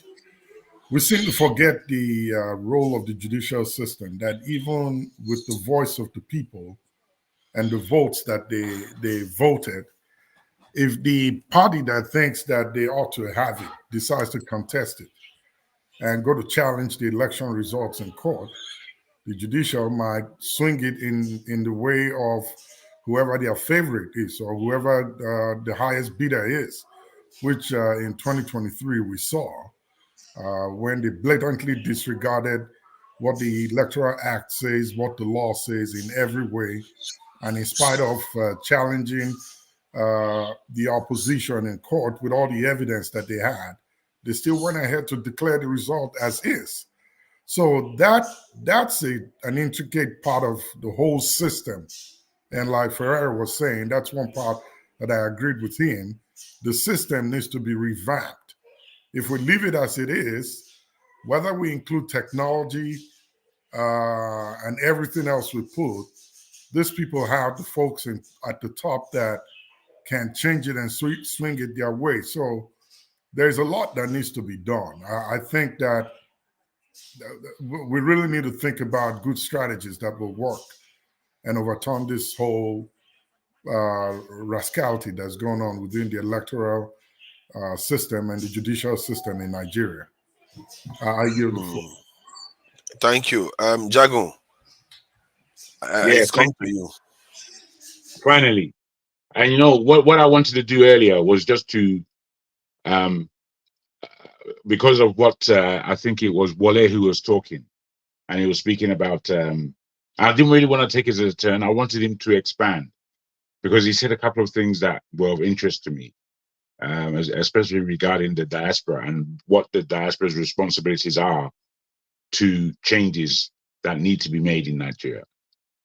And I was going to just reiterate, in the 60s, 70s, and 80s, up to 1982, the Nigerian community here in the UK was at a minimal. I remember basically we had one Nigerian per area. I was the only Nigerian family within my area. By the time the 80s, mid 80s came, there was a place called Peckham, and then it turned into Deptford, and then Woolwich, and then now in London is mini Nigeria. No two ways about it. We are known well in London, and the fact that we're all jackbarring, as you say, away from the responsibility of changing Nigeria, and we all know we all have our reasons for being away from Nigeria, whatever they are. It leaves. It doesn't leave much to fight with in order to make changes in Nigeria. The other thing is, when we're speaking about, all these improvements, just as Flagship has rightly said, basically there is no route. There is no route to this level of impunity. Where the impunity is now is at such a high level that we as a people, as a polity, are easily to disregard. And there's nothing, unless we plan it, unless we design it, unless we organize it, there is nothing that is to be done in the new 2027 election. If we allow that election to go forward, then we are really saying Nigeria is what it is. The reason why the question of do we go to the ballot this time around and vote our way out, vote our way in, as it were, or boycott it. The reason why that question comes is because of where we are. We can't just, I'm repeating myself, unfortunately, and I don't like doing that, but I have to, just because of the way the conversation is going. If we don't redesign, there's no route. There's no route at all. I slightly lost my chain. Therefore, is a boycott more than just an attitude, or is it going to send a message? Now, is it something also that can be strategized to weaponize this thing called the elections, whereby we, the people, say that the way these elections are going to be conducted are not going to be conducted unless these things are in place. They're just not going to be conducted because we've seen what happens. So the way we need to think is really outside of the box. Really outside of the box. Thank I don't you. think we're Thank you. going there. Ola. Yeah, there's a lot of outside the box thinking that definitely going to be needed. Ola, please go ahead. Sorry, Wole. Sorry.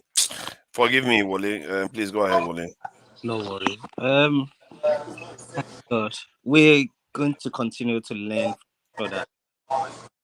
But I think we're coming up with something. And the buzzword I can hear from everyone is strategy. So we'll definitely get to that point where we will come up with a strategy how to go about it. I just don't want it to be too late. How these people that are in Nigeria back 2030 or 2035, wherever they want to continue to be in power, they wouldn't sleep. And one thing I want us to take note is we go to the public space to discuss our strategy. We've never heard when APC in their midnight meeting, what is the outcome? What do they discuss? Who says what? So, and that's why I'm thinking that this platform, there are a lot of clever, intelligent people who can come together. We don't have to discuss our strategy on the open space. People can meet and come up with ideas. You can meet people who really matter, who can move things forward. But we still need to be very, very careful where that even Jesus, as cool as he is, as godly he is, we still have Judas among the disciples. And Someone is someone's mic is. So we need to be constantly aware that there are some people who will be infiltrating into our discussion, and whatever we discuss will be used by these people who really want to strategize of how to destroy us.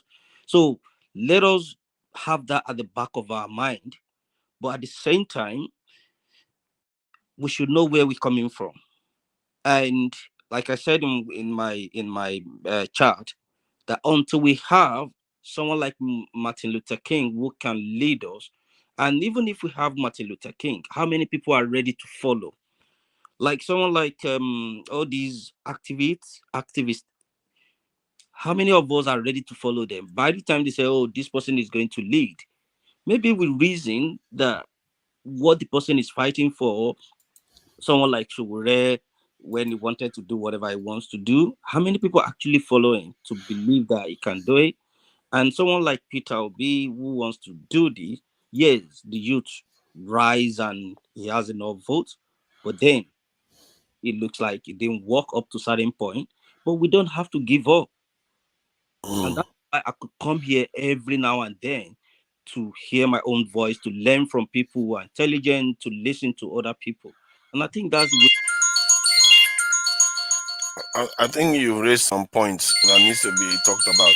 But let me just play this because this is one of the, for me, some of the saddest sights you see, and watching these type of things really drives me mad. Let me just play this about some of the students that were kidnapped in Kaduna, so you guys see what happened there. My grandmother about it.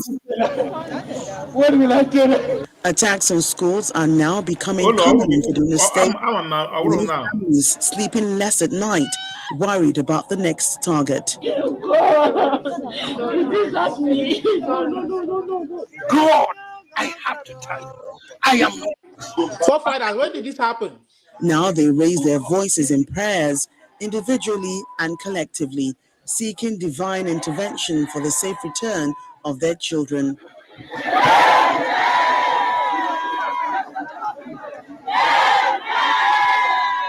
It's only the students that were taken away. None of the staff is among them.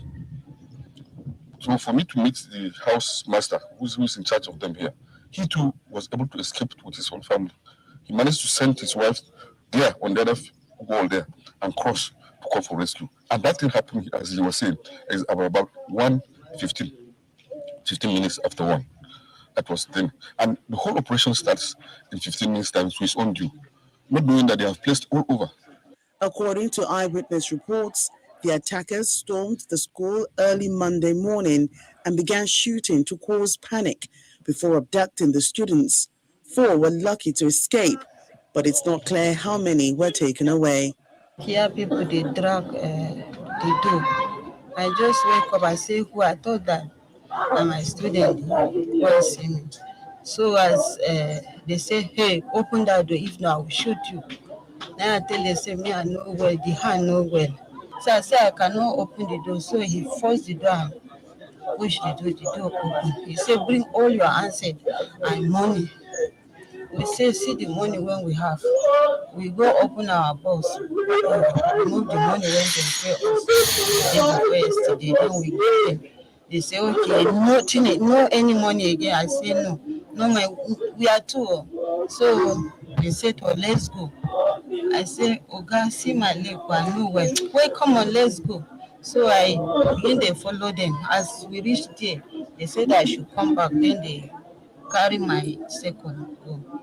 Joint security operatives not far from the school responded to the attack and rescued over 20 children. Unfortunately, 2 of the officers lost their lives in the process. The update now is about 28 students have been found, and unspecified number of students are still missing. Efforts are being made as we speak. Yeah. You see, I feel bad for parents that one day you have your child, the next day you go to school, and some other person is taking your children away. And you see how the security forces were able to come in not far away. If you are too far away, Useless. Yeah, they will kill people and like all those ones that go to those villages. They spend sometimes they say they spend 4 hours there because there's nobody around. If like this, it was like this school, many of those people that died in Plateau it wouldn't happen because the security forces will be there before they did what they did. But the school one, I think it was around 20-30 minutes that they had, and they were able to get away with about 20 or so students while they rescued the other one. The security forces came in and intercepted them. This is why because they are too thin on the ground, no matter, even if you know they are there, you can't get there to them before they take everybody away. And the heartbreak of it all is, I can't imagine how that is. Can you even imagine? Put yourself in their shoes. Your child goes to school and doesn't return, and you don't know when they are going to come back. How terrible that is in the country. Constantly. This is not once, it's not twice, it keeps happening. And people are not responding. The government is not really responding to anything. And I can't, for the life of me, I can't understand it. And this is why this question is on the screen. Why are we the least defended? Because any other part of the world is happening. Oh my God. The response you're going to see from the state, you're going to be shocked. They are going to respond in such a way that, but it's only us. This type of stuff happens. It's like our lives don't matter. They take us, it's okay. They kill us, it's okay. They kidnap, it's okay. In the southeast, they unearthed about 100 bodies with no heads. It's like, what is this? Our lives don't matter at all. Because I left Nigeria, I know there are people I left in Nigeria that are way smarter than me. I'm lucky. I don't know whether you call it lucky. I'm here out of circumstances, so I could be one of them. Great minds that are in Nigeria that we lose every day. Possible Einsteins, possible Mandelas, possible all kinds of people. Just their life just cut short, and our people are not doing anything about it. Our leaders just sit there acting as if they are doing something, but they are not doing anything. No, they are not. Thank you. KJ, please go ahead. Okay. With due respect to all of us, you see, the problem of Nigeria has not been solution. I'm telling you the truth. If you study the documents that have been produced in Nigeria, both now and before, there's not been the issue of not knowing what to do. Then what is stopping them from doing anything then? You're not listening to me. That's why I come here and I'm angry. You think I'm just angry. The people do not want to do it. Those who are in power do not see you or want to do it. And for them, it's not even about North and South. It's about the fact that a certain group of people have decided that this is what's going to happen. Those people are the ones who control who is in power, and they tell you what to do, and you do it. Let me tell you something. Look, is it today? Now today they begin keeping. Those people, they don't have people. Coming. David Mark's village was attacked. David Mark, when he just left Senate, Senate president, his village was attacked. What came out of it? Okay, what came out of almost that village now is a shadow of itself. That village had over 5,000 people living there. Now, if you go there, you see what you see is part of it is occupied by cows. And when we say it's ethnic cleansing, some people begin to argue. They begin to say what they don't know. But you just go back to those places that have been attacked and see who lives there now. Some of their names have been changed. Okay? And then those who try to defend their people, they are called terrorists. I remember when Ghana was in. Yeah, but what you are saying is, what you are implying is that there is always there's some kind of religious or ethnic coloration to it. But this stuff is also happening in the deep north. From Zamfara, it's happening in this is Kaduna. Go and look at these places that those things are happening in Zamfara. Okay, we have seen them. Some of them are some of them. The fight is between Fulani and Hausa. Tunaja, in support of what Tunaja is saying. The people that are affected most, the victims of all this are the indigenous people themselves. Thank you. The Hausa people. The indigenous people are the victims, the Hausa people. That is why we have to speak out. But the kidnap victims are from all the kidnap victims we saw just now is from all groups. So how is it specific to any group? We are talking about the lands. It's not from their group. It's from all groups, but it's not from their group. As much as I know, all right. When you said Fulani attacking outside, is a different ballgame. All right, don't say that because it's not about Fulani attacking outside attacking Fulani. This is what they call I call it ethnic cleansing or something like that. Even if Fulani guys come, they kill everybody, both the Hausas and the Fulani, both the indigenous Fulani themselves. They finish them. They don't leave anybody behind. All right. And they listen. The issue that you said something. They don't have people. You said they don't have people. Yeah, because their own people too in the north are having let the me same tell you something. treatment. Those guys, they are like, I will tell you, I've been just from Shandan local government, from the main road to the village, is about 30 minutes. With Okada, no motor can go into those villages. So if there has been an attack in Shandan, back and forward, the police cannot even get there. An hour, they cannot. All right, no access road to go to those places. So when these guys come all the way from the forest, they run them over. Nobody will come to their help. All right, that's number one. That's why you need military outposts, but they don't have enough people. Military outposts doesn't go inside. They are military. There's a military outpost, but they are on the major road. These people come all the way from the bush. They come from the bush. For example, let me tell you something. You just said something. They don't have people. If not that the Satanás rise occasion, it could be happening in the south. They almost run over Ondo Forest. We all know that. They almost run Ondo Forest. Last 3-4 years, nobody can travel from Lagos to Ondo State without being slaughtered and kidnapped. They almost run Satis, beheading people, cutting. Listen, this thing was almost run Nigeria over. If not that Amotoku coming in place, they have to set up Amotoku to counter those bush, all those things happening in the bush. The Satis start to, even we here, we are reckless here. We have to start contributing money to put special like security in the villages. It happened in my own village. 2 million from my village. A Fulani guy that have a cow, kill that for the whole village run away. Every village run. Like, nobody left. Everybody run because they don't know what's going to happen in this minute. They sell cow to you. They come the night to steal the cow. You can't complain. If you complain, they will come over.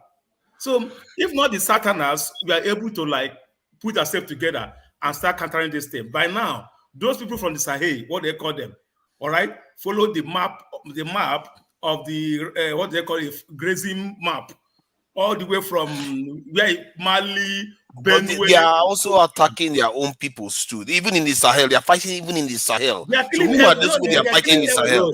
So it tells you that these who are terrorists, they are not normal ethnic people. The government will call them Hedas Farmers Clash. We are missing the whole thing. Let's calm down. The government call them Hedas Farmers Clash. They don't call them Hedas Farmers Clash.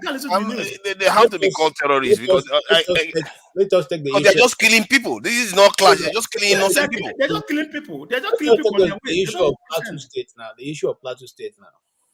From where they attack these people, there is a defense post. There's Rukuba barracks. The army has helicopters. The police have helicopters. In fact, the army has gunboats that they could actually call for a backup, assuming any government wanted to do something that is reasonable. 4 hours, in fact, from Abuja by helicopter to Plateau State is less than 30 minutes. So if anybody wanted to a backup that can actually weigh these people off or even apprehend them, it is possible. And nobody should tell me that the army don't know any part of the north. These places we are talking about, example of Plateau State, wherever, no matter like where he's talking about, the Shandam and Panshin area, you can stay in one location and see what's happening because they are hilly places. You can see when somebody is coming down the hill. You can see whether they are. You can see them. So it's not as if these places are thick forests that nobody knows how these people are moving. This is a dry season, so it's not even that there's any. Can I address you? I think your assumption is that people they know what is happening. They're just leaving it to happen. No. The size of these things doesn't suggest it. The size of our military doesn't suggest it. They are even telling you, our police officers are telling you that we don't have enough people, and they know it.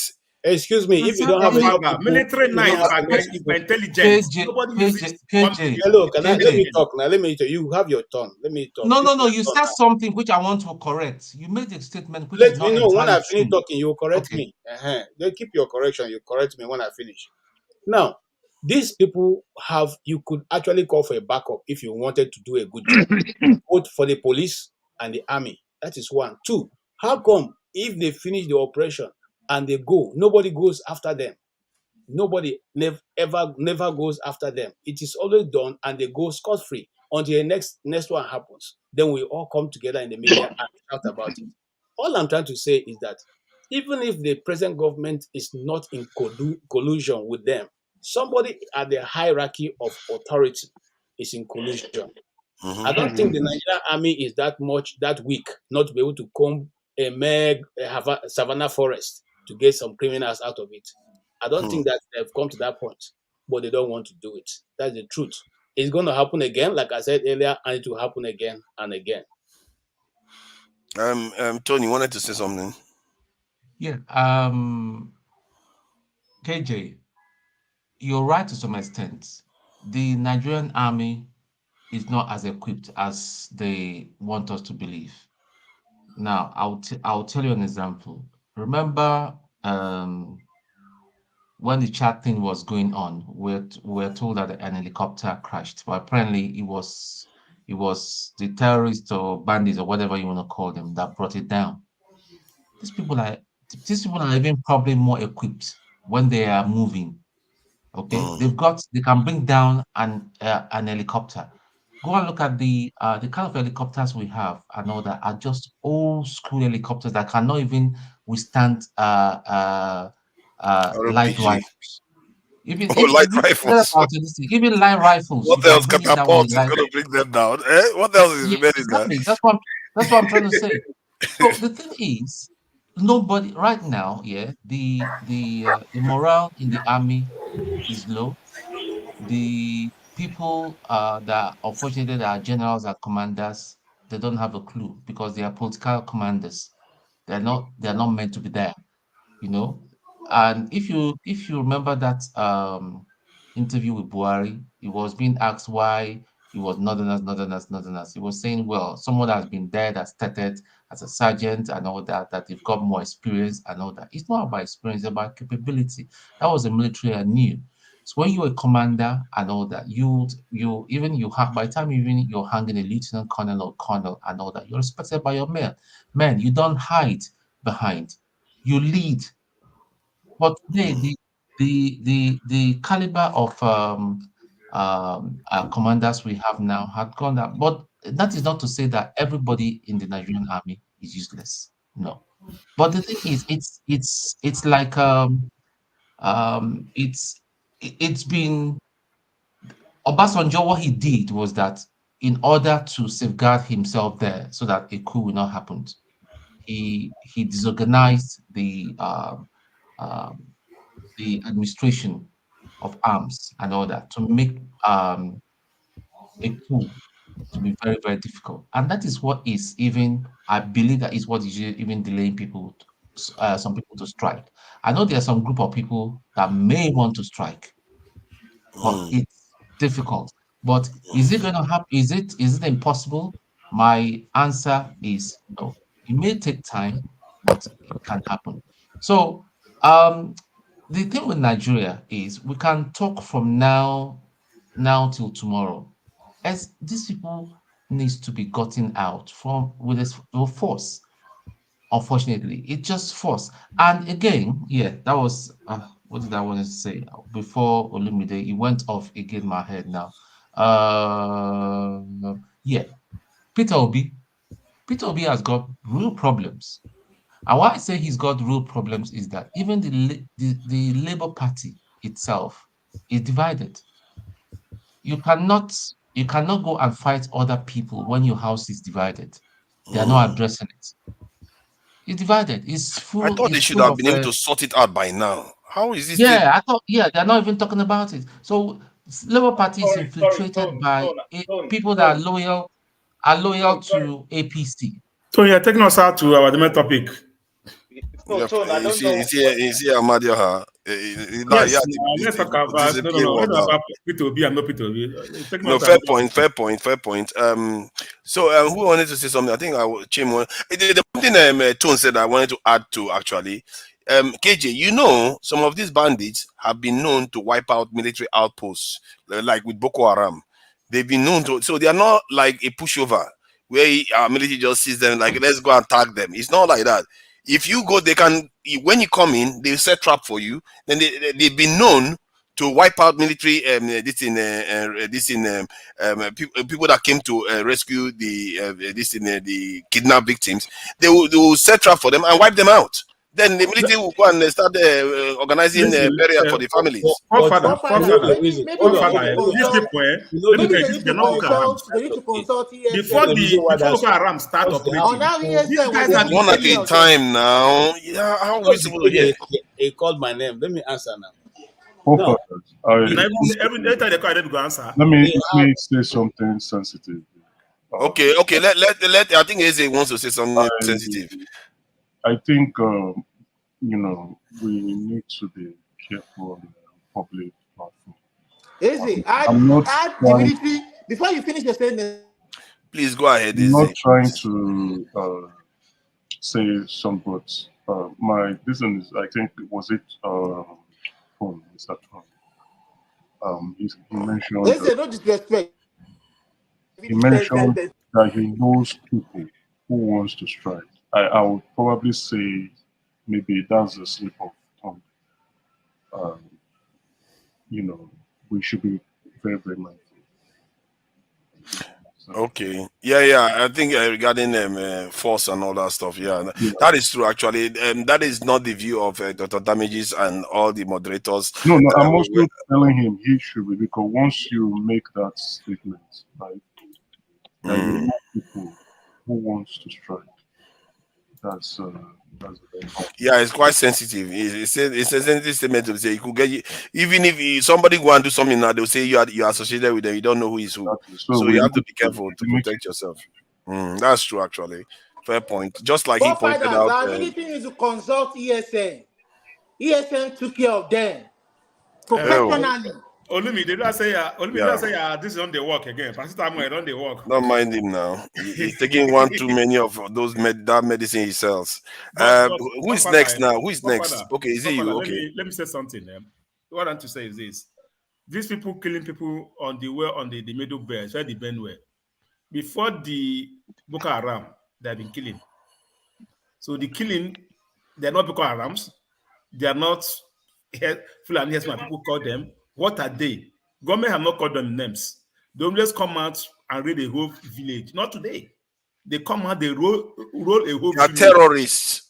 Well, then what do you call them? Who are they? Because they don't catch them. You see, this is other aspect. They do these things. You hardly see them as casualties. We don't see their bodies. They come in slickly, operate and go away. Yeah, Either they are downright terrorists or asleep. Let me tell you, they come out. I was in jail. They call people asleep. When people are waking up for sleep in the morning, they start killing everybody. They will like massacre the whole village. Yeah, but even when you do that, you would think one person will catch one and and mistakes will happen, but it's almost universal. They barely find any of them there. They finish what they are doing and they are gone. Like last year, they are just spirits. It's unbelievable how efficient how they operate. These are very organized. That's what I wanted to weigh in on. I want to tell you how they operate. Okay. Don't tell us that the Nigerian military is behind it. The night before they operate, most of them come into that locality and tell some of the few indigenous Fulanis that this is what's going to happen. Some of them who like you may just give you that information. Okay? And then that night after or 2 days later, they come into that place and wipe everybody out. It's done as the mode of operation. So let you see, the thing is, sorry, if I may, just to buttress your point, I don't know if you're aware, the king of Ifon, he was killed by Fulani herdsmen, and then there was a rage. This is my village I'm talking about, too, in Ondo State, where we have a lot of forest where we are, and a beautiful forest at that. But those who make most use of the forest are largely hunters and then Fulani herdsmen. My parents told me that they know the forest better than we do at this moment. So there is no security, as you always underline, within these villages. Why? Because we didn't need any security before. We know who each other is. No more police is okay. We're walking free. In our village, you can't see any police. There's no police there. So when any trouble happens, it's left to the people to defend themselves. Just as was underlined by, I think it was Flagship. talking about people now need to know how to secure myself. When I was there, my mom was asking, so do you think that we need a gun? I said, of course we need a gun. We can't expect this 70-year-old night watchman to defend anybody. Well, of course we need a gun. We need a gun. I mean, I don't know how else to put it, because there's no protection anywhere. In the Nigerian state, I think somebody suggested once, I don't know where that proposal went, that NYSC people should be going by default to serve inside the military like other nations do. But they stopped that. I don't know why they don't proceed with that. That's how Israel does it. That's how a lot of countries do it. The government of Buhari, first of all, disarmed the people of Nigeria. Remember when that disarmament was going on? They went around and collected all the guns. All the guns, yeah. They even collected cutlasses and locally made guns called den guns. Sorry, that was Babangida's government, not Buhari. Sorry? That was Babangida's government. No, sir. That was, sorry, KG. There was a Babangida's government initiative where they were collecting guns. I was in secondary school, I remember, and my grandfather was among those. So maybe under Buhari, they repeated it the second time. Yeah, especially in the south. Especially in the south. Why you shouldn't have prompted in if you didn't think you know that you were asking to repeat it.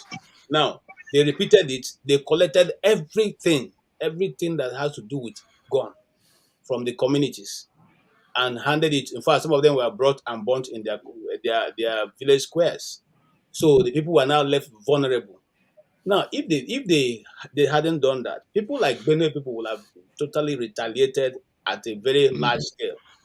Okay? But they were left with nothing. So they just walked through their villages and continuously to do that. And somebody was saying that, we are lying here. Let's go back. Did you say retaliated at a very large scale? So if the bandits attack, no, they didn't. The guy who was retaliating was one the military accused as a bandit and a terrorist, and when he surrendered. Yeah, that's what I'm worried about now. Maybe that's the reason why the government took the arms off this thing. Because if everybody starts fighting each other, the whole country will be in chaos. I don't know what they're saying. No, that's wrong. That's wrong. Oh, Father, that's wrong. I'm just trying to say that maybe that's their thinking, because if everybody has arms, I agree with you. In a normal country, wait there, guys. In a normal country, that would work. But unfortunately, again, you can't take Nigeria as anything normal. So by the time Buhari is disarming mainly the South, and I've seen it myself in about 10 years ago when I was there. Owo, Akure, Ondo, all these areas, Idori, all these areas are just plush forest. That's what they are. And the people know each other. They love each other in this area, in this part of the world. However, when you are divorced of protecting yourself, anybody who has arms can do anything they want. And it's as simple as that.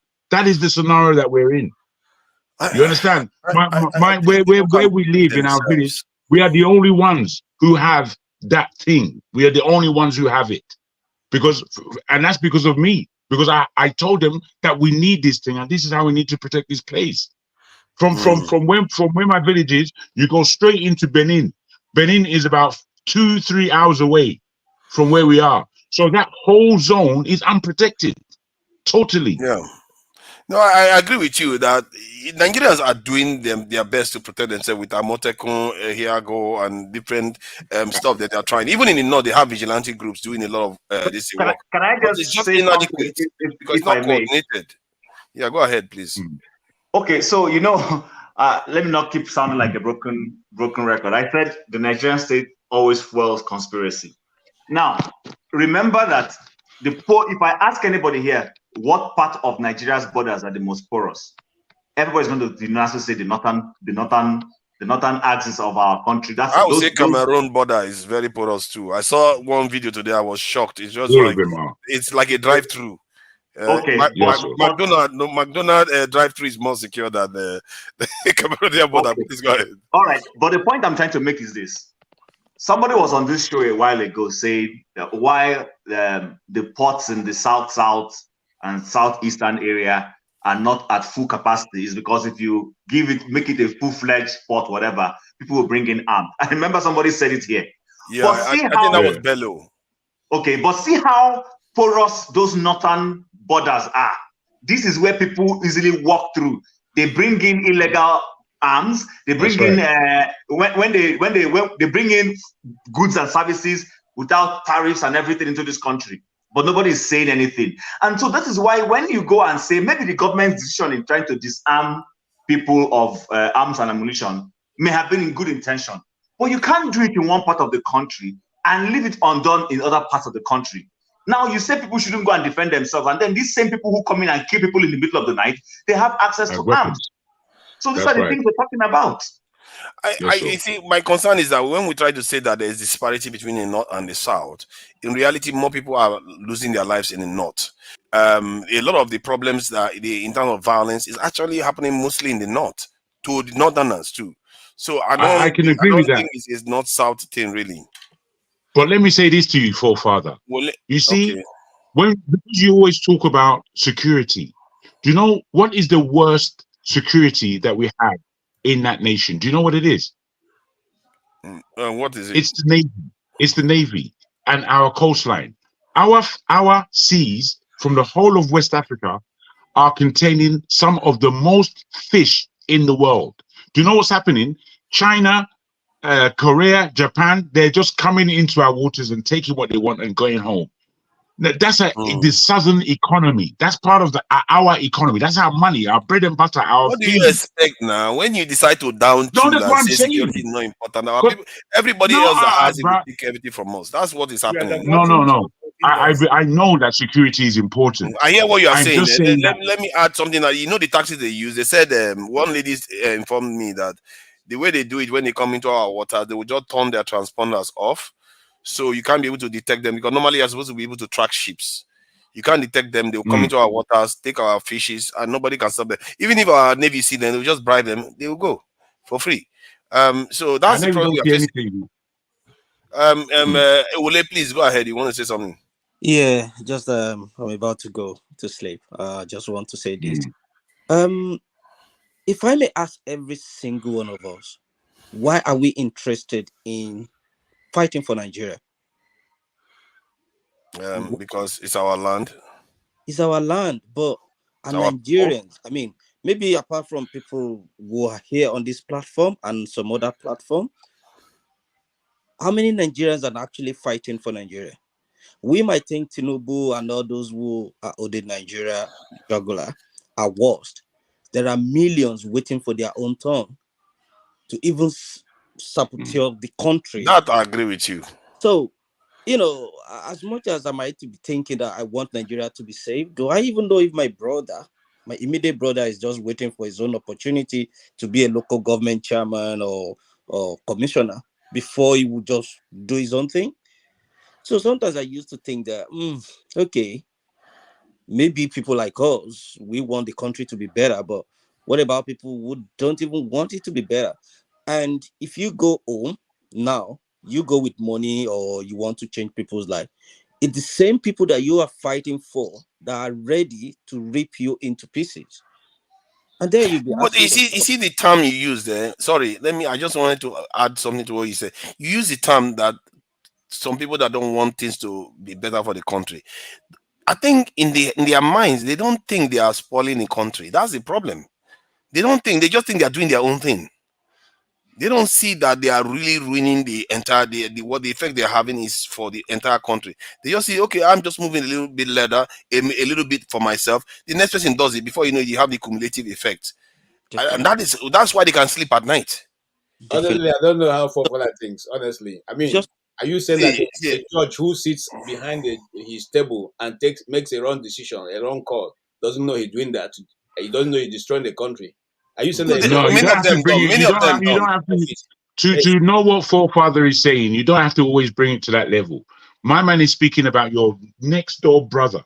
If we speak about the arguments that we have with our families about the Nigerian place, we know that there are all kinds of attitudes and opinions that really amount to I don't really care, because I've heard it. I don't really care about what happens in Nigeria. I have people in Nigeria that don't give a rat's ass about what happens. They're just doing what they can do and getting by. This is what my man is talking about. What I'm trying Wait. to say is this. You see, it's easier to. Hold on, you wait. I'm also waiting. Hold on. No, wait. Let me, because you didn't wait for me to finish. Now, because you went away from where forefather was going. Hold on. Let me also weigh in. You said that you don't understand how he's thinking. He was thinking accurately. My argument. Let me finish my PJ is in a fighting mood today. This is your hat that you wear like this. You look like all of those early rappers. Now Malam in B. Now Malam in America. Ready for the fight today. No problem. I wish people let me finish I wish people let me finish because I tend not to interrupt people when they are talking. Well said. Let me land. That's KJ or for you. I want KJ. What you take over? I want to want that interrupted. I like to kind of strike people in their thinking to say what am I doing my own path that I'm very good the country. So boy, AJ, take us away. Let me if I could just finish my point and then I will leave the platform. So what I want every single one of us to think of is one, is Nigeria worth fighting for? If the answer is yes, you do your own path. Don't worry about maybe there are thousands that are against you, but at least it can be said that you do your own path. But for you to do your own path, they say he who comes to equity must come with a clean hand. Are you doing everything to make sure that what you're doing is on the right path? If the answer is yes, you are clean, you're good to go. But if you're doing it, just like I said in my previous message, that those would think that opposition that can fight and come together, but do we know their innermost intention? Because we might be looking at them like they're saints, but when they get into power, they might start to doing different things. So we have to vet now. We have to start conducting proper vetting process. Please go ahead. Yeah. So I don't stop you. Those are the ways I want us to look at it. Let's start from ourselves, our family, then to our colleagues, to people around us, and let them see the genuinity in ourselves first. Because there's no way I'm going to help Chim to build his house if my own house is in disarray or it's not clean enough. I have to put the plug in my eyes before I put anybody's this plug in anybody's eyes. So if we want fighting for, let's first of all think, who are we?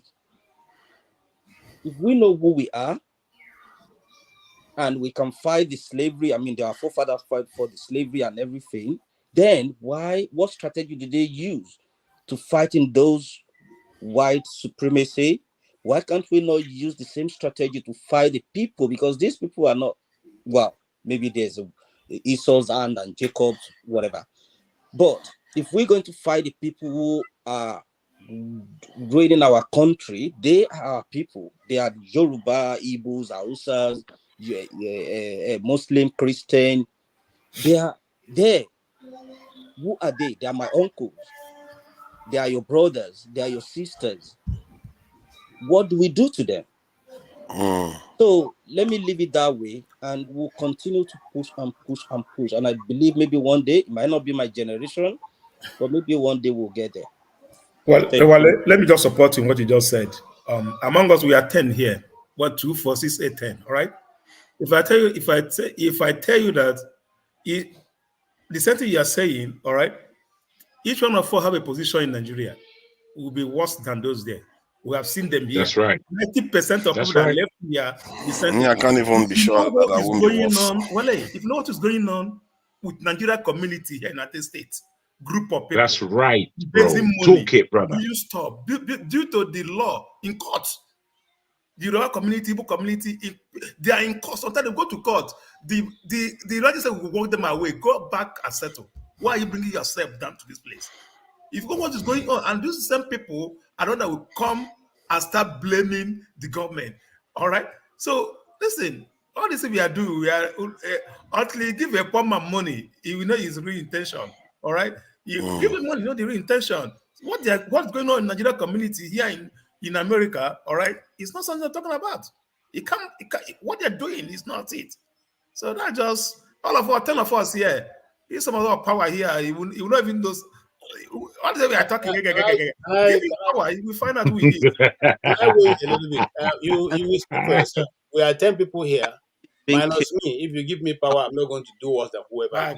JJ, so, no, that you speak for yourself. No, leave KJ now. For yourself. Speak for yourself. You have spoken for yourself. Let me speak for myself. At least I still have my hair. You can't shave my hair in my presence. Okay? No. So, your hair? Where's the hair? Hold on, sir. Some people apart from that, you're being disingenuous, my brother. You're not taking you're not taking the wisdom from what he's saying. You're making it personal. My brother, you see, that's the thing with you, Jagu. It's always going to be with me. I won't let someone just start saying that I'm honest and the rest of the world is poison. Since today, please let it go. You make your point. I don't interrupt you. Gage. Why did you push my man's soul back in his head? Why did you push my man's soul back in his head? He said something and it was clear to all of us except you, and then you said that speak for yourself because you're more honest than anyone else on the planet. Abi? It depends on what you mean, sir. You can speak for yourself. I have not stopped you from whichever position you decide to take. Jago, please let him speak so that he can respond.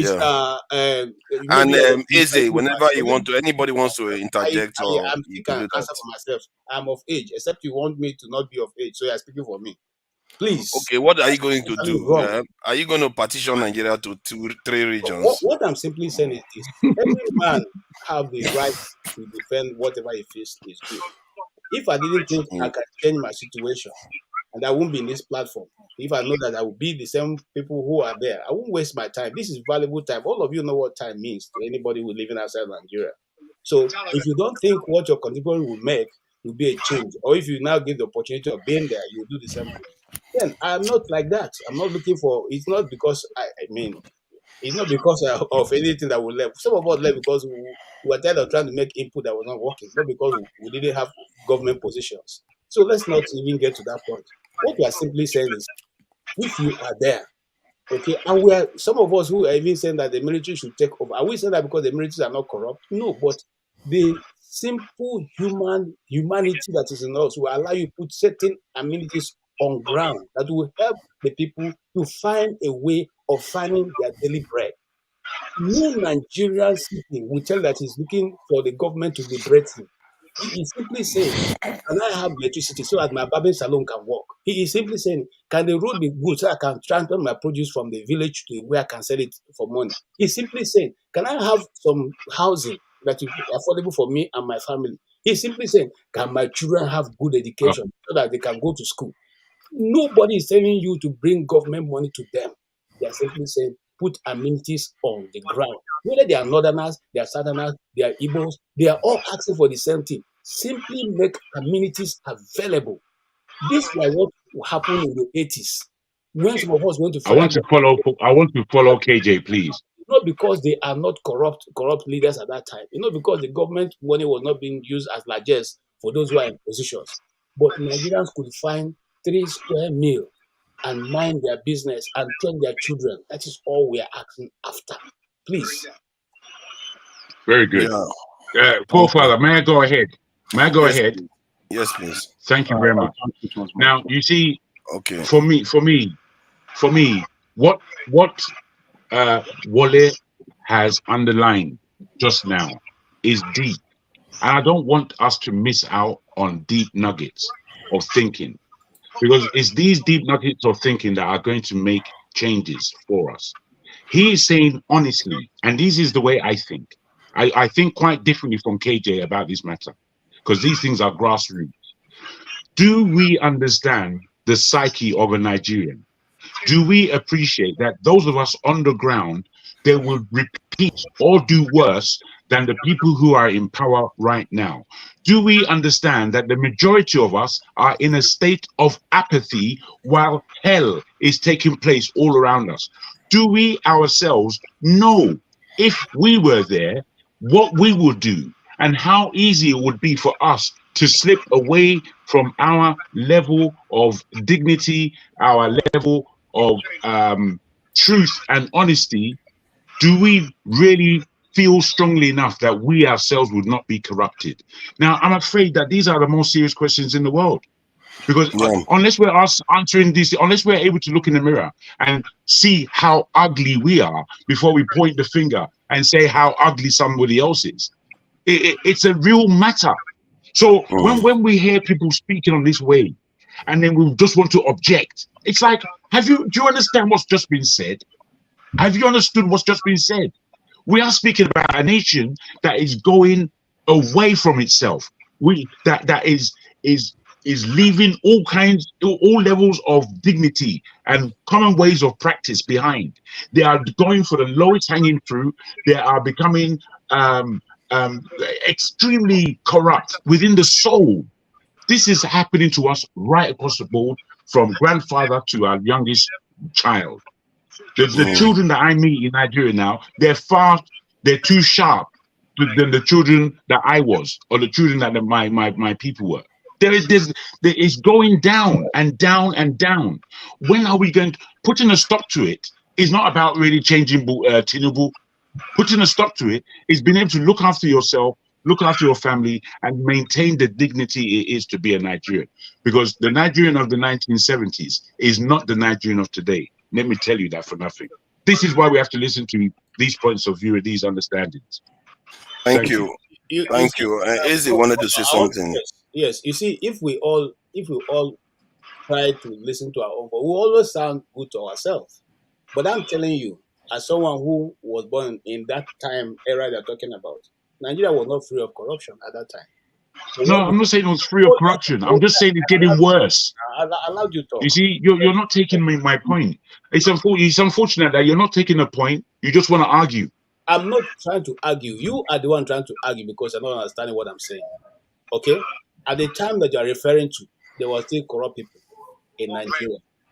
But what made a difference is that the Nigerian people, the simple, ordinary Nigerian in the street, could find his food, could be able to pay for his children's school fees, be able to clothe his children, be able to do other things that are not able to be done now. So they did not really care about who is in government. I'll give an example. I was living in Makurdi, but I had to go to school in Ogoja Federal School of Arts and Science. It took me 20 naira to transport and go and to even come. 20 naira. This was in the 80s. So it wasn't even in 1988 to be precise. So now, what are we saying? Is it that the country was not corrupt at that time? There was still corrupt, but you had good men, people who conscience were able to allow them put certain amenities on ground for the ordinary people. That's what I'm simply saying. Those people say that, Nigeria is manufacturing Peugeot 504. If you're working in government, you are at the rank of a director, you cannot have a foreign car except that coming from Nigeria. That was kind of people we had. We had people who were concerned that, okay, life should be stable. Okay? What my argument is simply this. Even as we speak now, there are good men in positions in Nigeria. But those good men are not necessarily given authority, just like what someone was saying earlier, which I totally agree with. There are still army officers who can make a change, but those guys have been removed from where anything close to ammunition, arms and ammunition. They don't command any troop. They are just in the back. They get up in the morning, go and do parade, go back to their houses. That's all they're doing for now. But does it mean that they can be changed? They can be changed. Does it mean that when they get to a position of authority, they will now do the same thing? I don't think so. Because it takes one man and takes leadership. If leadership gets it correctly in any nation, things go better than when the change is coming from bottom up. When they change from up to down. Can I come? Sakeji, you said it twice. I didn't want to interrupt you. Sorry. You not said it twice. Repeating himself. Sakeji, I think you need to mind the statement you. Sorry, someone else's mic is on. Yeah, I think it's from Izzy. There's feedback coming from your end. Oh, Izzy. sorry. Sorry, it's the football match. Okay. You keep saying the military should take over. You said it 3 times. You have to be very careful. That's you calling for insurrection of the state. Bruh, we can't hear you. If you can slightly raise your voice, it would help us all. Sorry, let me try. Thank you. You have to be very, very careful. You know, you can't be making insurrection statements on public forum or forums. Okay, that's why I decided to cut you or interject. I would have allowed you to keep speaking. Thank you, Wally, for what you said. Beautiful submission. I'll say Nigerians, we are not serious people. According to the National Security Advisor, the current NSA, Nero Rubadu, 400 barrels of crude oil is being stolen on a daily basis. If you 400,000. 400,000, thank you, the forefather. If you do that for 365 days, that's 146 billion barrels. Million barrels of crude oil stolen from our land. And everybody is walking like nothing is happening. We can sit here, we can complain, we can make insurrection statement like KJ and get ourselves into trouble. But I would go back to what Sir KJ said. You keep referring to the 1980s. What's happening in the 1980s is also happening now. The only difference is the population explosion and inflation. Nothing has changed. We had a smaller population then, and our inflation was not this high. Nothing has actually changed. Sorry, Eze, did you say there was an inflammatory statement by KJ? Could you mention what exactly it was, please? He said military takeover. Hey, my brother, I don't know. I'm waiting for him quietly to finish. Some He didn't believe what people, I said. we know some people in the military can take over. He said it 3 times. So I had to like, hey guys, this is a public forum. Let's be very careful with the kind of utterances we make. Please. Well, I don't understand. What are you really saying? What are you getting at? That I said why we said I'm only advising that's you. insurrection. Come on, So, bros. Relax. Don't go there at all. So that we don't get to that level. So you don't know the other side of me, please. Don't get there. You just say what you want to say. Leave me alone. KJ is giving his own now. You see him. KJ is not in a good mood today. He's not having it. He's not having any nonsense for anybody today.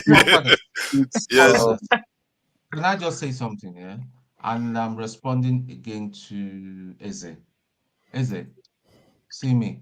I'm not wearing any shades. Yeah, this is me. Everybody on this platform know me. They know my background. As regards to what I said earlier, or KJ, we're not the only one that's been saying that if the military should come back. Given the situation that we have now, given the wickedness that is going on right now, that we should start at this thing. Anybody who want to come arrest me, you can carry me. I did London. Yeah, I'm waiting for them. I think so, but what I'm trying to say is, what we're trying to say is, if you're really easy, yeah, because the way you're speaking right now, I'm starting to believe that you're not who you say you are. All right. Why? If you really come from the southeast, I think it's just you see.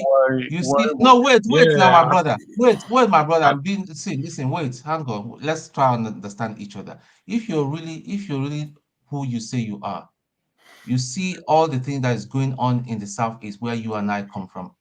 Besides, let me just clarify. I'm not a member of the IPOB, and the reason is I do not believe in the approach of Nnamdi Kanu. But every day, as the day goes by, I know that I'm starting to see why he's so angry, why he took the position he took, why he's so angry and frustrated. Because I've never seen where a court frees a man, you abducted a man, you kidnapped him from our country, you bring him, the courts release him, I say release him, take him back. If you think he's done anything wrong and all that, is Nigeria not more of a criminal state than you coming here to warn me or KJ that we should mind as what we're advocating for? Make we just leave that one, Joe. All right. See, my brother, let me just say something to you. Yeah, I have seen a war in my short life. I have seen a war. I've been there. I didn't go there as a driver, as a cook. I was there in the thick of things. Yeah, I've seen people's heads split open. Yeah, I've seen a man's life being taken. Let's I've take seen it people. easy. Let's Yeah, take so it easy. the thing is, I appreciate your this thing, but one thing is that you should understand how people feel. People are speaking from how bitter and frustrated that they are. Is it not you that is analyzing how they've been stealing? That this stealing has been going on. Why should we continue? Why should we continue being gentlemen? Because these people do not. They know the only thing they understand is force. That's the only thing they understand. So I just said I should just correct that. I thank you for your advice, but no, thank you. I gave that on advisement. Okay, thank you. We're on the public forum. Yeah, sure. You know, if you don't want to take it, it's fine. But I just want to. No, the view is my personal view. The KJ's view is his personal view. It's not the view of this forum. It's not the view of Dr. Damages. We understand that. That's cool. Okay, thank you. All right. What I wanted to say before, those are my names, right? I think many of you here going by right? I'll refer to you, Mr. Tom. I don't know if that's your real name. Yeah, that's me. Okay. Yeah, a couple of people know me personally, even apart from this forum. They know my UK number. They contact Olumide. You know, this is me. Maybe you saw my picture on my WhatsApp. I'm not wearing any shade or wearing any dress. This is me. Okay, Eze, you want come on your shades? No, I no vex. No, it's a sunscreen shot for my computer, and if you want me to take it off, I can take it off for you to see. Okay, take it off. Take it off. What's wrong with you? Just leave him. Oh my God! I seen again today. That's not necessary. If they can wait. He can wear his shade. He gave me permission now. He gave me permission. Yeah, it's only fair. It's only fair. I think I would blame myself, right? Because it's looking like a personal attack. I only advised 2 individuals that I felt were going out of line. Eze, my brother, I'm not attacking you. Eze, you keep saying that, and even what Eze, my brother, I'm not attacking you at all. Please. I must have It sounded like an attack. By the time you say that, you're not even sure who he is. I don't know what that was for. That was that wasn't nice at all. When you were answering, that was not nice. What we live in free countries, and we are not afraid to say our minds. We are not in a shithole country, so I mean, what this one is talking about. You have anything connotative here, man. I don't know. Can I first apologize? I think I must have offended. Yes, sir. I was calling to send you jollof rice yesterday. You didn't pick up. Now you're lost. So. Sleeping, bro. No, but if I may say something, forefathers, I don't think so. So I asked a question because I wanted to clarify. I asked because somebody said something inflammatory. So I wanted to know what was inflammatory. It wasn't to attack him. I need to know that so we can be aware. So that's what I wanted to know. I might have heard wrong. He said, we know some military that will take over. They take over for military. And I think Mr. Tone clarified it too strongly.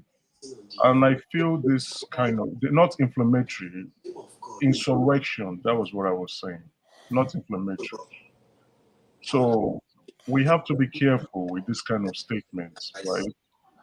So we don't get labeled as individuals who are planning to take over the country. Anyway, it's been said. You said it. You said that KJ pronounced it 3 times. You now are pronouncing it more than 3 times. Let's move on from this position, please. Thank you. So what I was trying to clarify, KJ, on was that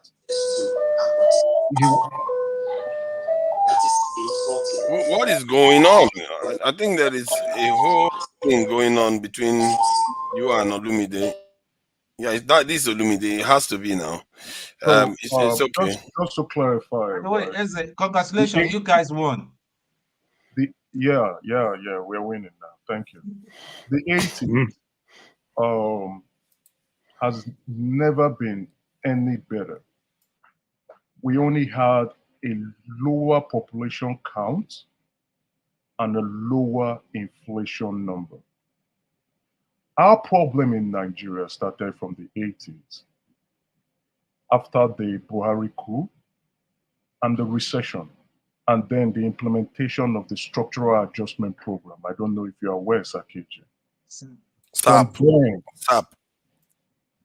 From then henceforth, Nigeria has never been better. If you go look at the economic indices from the 80s to today, we've been going down. So I just wanted to clarify that. But because we would say it was better was the population was not 250 or 210. It was probably 40 or 30 or 20 million. So the resources we had there could go round. But as we continue to increase in population and inflation begins to go up, and our government, inclusive of the military government, were unable to address those conditions economically, things never changed. So back to my basic summation, and I'll say Nigerians, we are not serious people.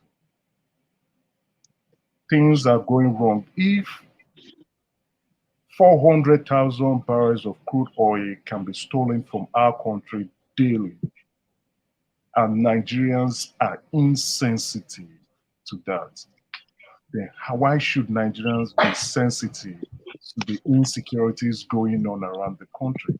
We have never spoken up to our plight.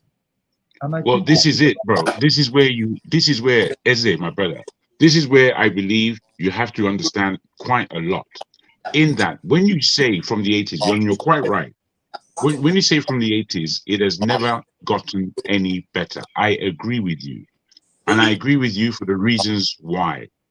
However, at every stage of the game, me and you both know that there is enough resource in the country called Nigeria, both with the raw minerals that we have and with as the masses, as the people grow in population, the people themselves are a part of that wealth that we have in the country. However, because we as Black people, as Nigerians, are corrupted and are unthinking, these are the problems. This is why I'm saying that for the questions or for the underlining that Wale made, this is the crux of the issue. Because we're speaking, you're almost sounding, and I know you're not meaning this, but you're almost sounding like you're giving all the excuses for why Nigeria hasn't performed, where we all know better as to why Nigeria has not performed. Nigeria hasn't performed because of greed, corruption, leadership that doesn't lead anywhere, and a whole heap of other human things. It's got nothing to do with the minerals in the ground, and it's got nothing to do with, do the people actually want to work for a living? Because both are real, both are true. So I think we have to be grown up about the discussions that we're having. I think we don't have to take things so personally as KJ was earlier. We have to think about what is. You know, we're not talking about any one of us as individuals necessarily, but we are still talking about us as individuals because we are all included. So it was at the time that we begin our analysis or trying to analyze the scenarios, we cannot really be babyish about this. We have to be holistic about the problem and the solution to the problem. Jagun, can I ask Eze a question? Eze, can I ask you a question? I want you to be sincere. Go ahead. Do you support President Tinubu? I don't think that question is necessary. No. I want to. I have a follow-up question. Do you Yeah, support President Tinubu's government? I think Tim is right on that. I wanted Sorry? to. I don't think that's necessary. No. I have a follow-up question. You took Tim. I have a follow-up Tim saved your life, Bill. Let him decide to answer or not. Olumide, let's deal with issues. Forget It about doesn't who matter. you I support. want to address the issue. I want to address the issue. Basically, the issue he raised prior to Jagun talking. But before I address that issue, do you support that he would do well as the president of the country? Yes or no? Okay, I'm not asking if you're a supporter. I'm asking, do you support that he would do well as the president of the country? Yes or no? Yeah, hold on. Do you? Yes or no? Yes or no? Hold on. You can't dictate how I answer the question. No. You answer, but do you? Yes or no? You can't dictate how. Leave us to Olumide, you're not here for such a question, please. Let's continue. No. I want to address the issue you raised. You're not addressing nothing. Let me address the issue. Let me address the issue you raised prior. You said that we cannot extrapolate the population prior to today's population. I mean, you cannot. I mean, comparing what they earn then to what they earn right now.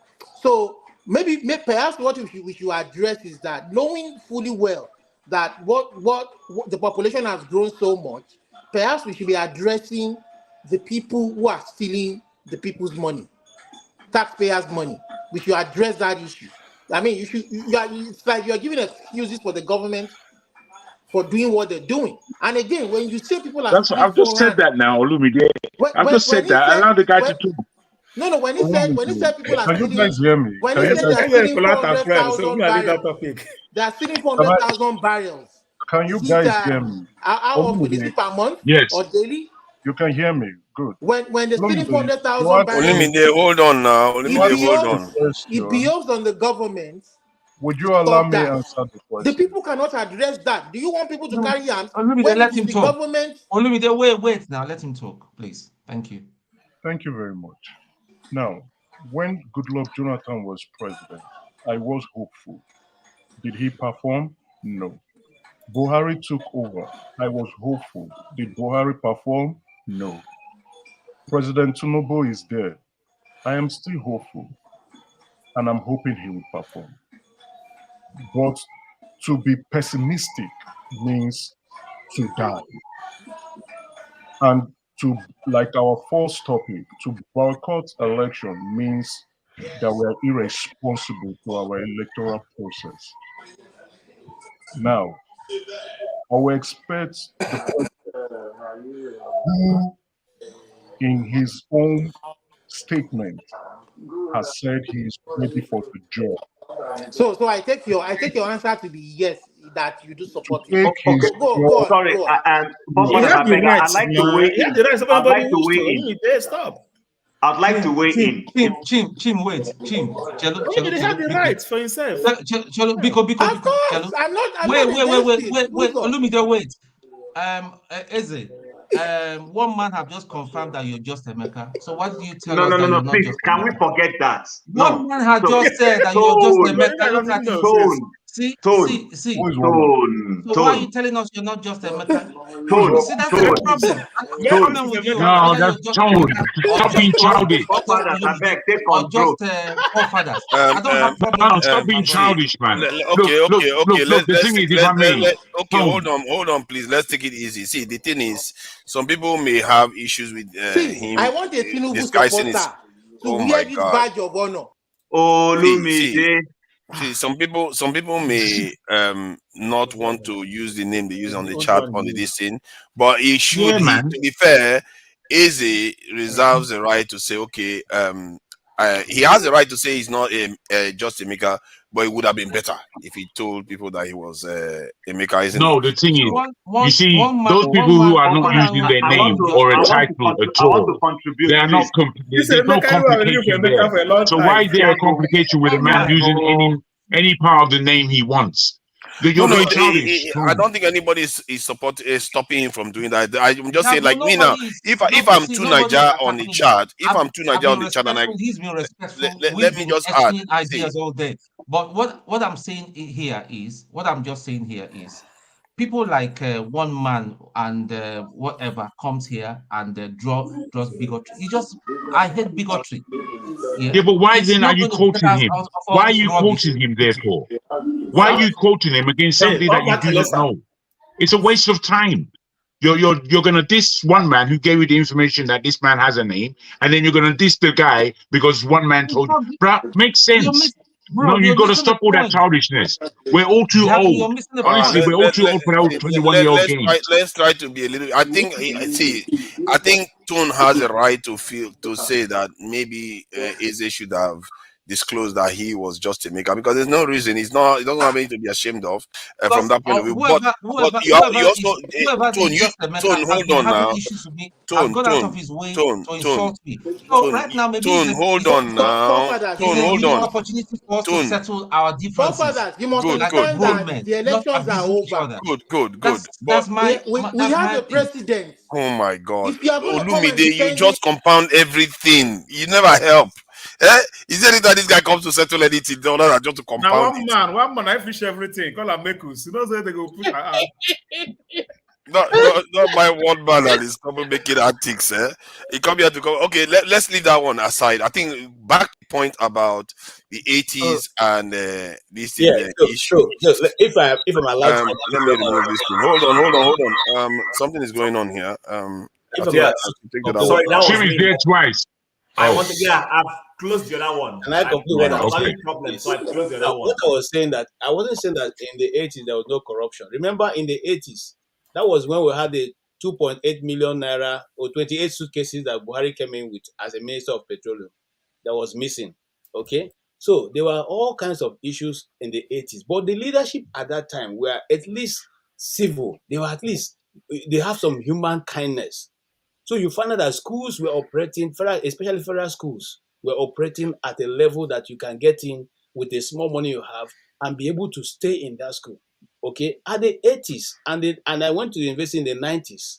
And in my university, when you finish, when your semester ends, you can go to the student affairs and get money to transport yourself back. This is government money. You go there, they calculate the mileage from where you live to where you are going. I mean, from the school to where you're living, and money is given to you. I'm talking about the 90s. I'm not talking about the 80s, as my brother Emeka Eze was quoting. So what I'm saying next is that wasn't that Nigeria was perfect at that time, wasn't that there was always electricity at that time, but the government or people who were in charge were seemingly to look at the other Nigerian as somebody who's also worthy to have something reasonable, to live their life. We are not on this platform asking that every Nigerian should become a millionaire. We are simply saying, these are human beings, treat them like one. If you people are killed in Plateau State, please, if it needs the whole Nigerian army to relocate to that place to find the people, do so. When you do so, you don't need to harass the people to be patriotic. They themselves will see that you are standing out for their case. Not to go and sympathize with them and tell them they will leave no stone unturned. All the stones have not been turned since this thing started, and nothing is happening. This is where I stand. Look, I cannot come here with all honesty and say something about against the Northerners, because majority of my friends, even till this moment, are Northerners. I've never lived in the East, so I don't have people who can say these are my friends. My best friends are from the North. Hi. So what I'm simply saying is, look, what is good for the geese is good for the gizzard. If your children are schooling in Harvard, What? and for the gizzard, that's what I said. You get me right. He deliberately did that, Yes, that's what we say in secondary school. Now, if your children are in Harvard and they are enjoying the good life, the Nigerians are not asking you to take them to Harvard. They are simply saying that Harvard near their house, that's Harvard in the next state that is called federal government colleges or federal university. Can you hear me? Make it. Yeah, we can hear you. Let KJ just land. No, I just want to start my and get in. Yeah, your camera is not moving though. I can hear you. Yeah, Nobody is I asking think you to give my them free largesse. Nobody is asking you to build skyscrapers for them. Look, let light work so that the barber can go to his shop and make his daily living. So that the woman doing hairdressing don't have to buy generator for herself. so that the people who are transporting their food do not have to pay extra money because the road is not good for them to carry their. This is what Nigerians want. So just in case anybody listening to us out there, don't come and look at Man, my. I've never felt so Nigerians. lonely. I've never felt so lonely before with the way the positions everybody's taking on this. Please, Chimp, go ahead. Okay, please. Yeah, you can hear me, I believe, right? Yeah.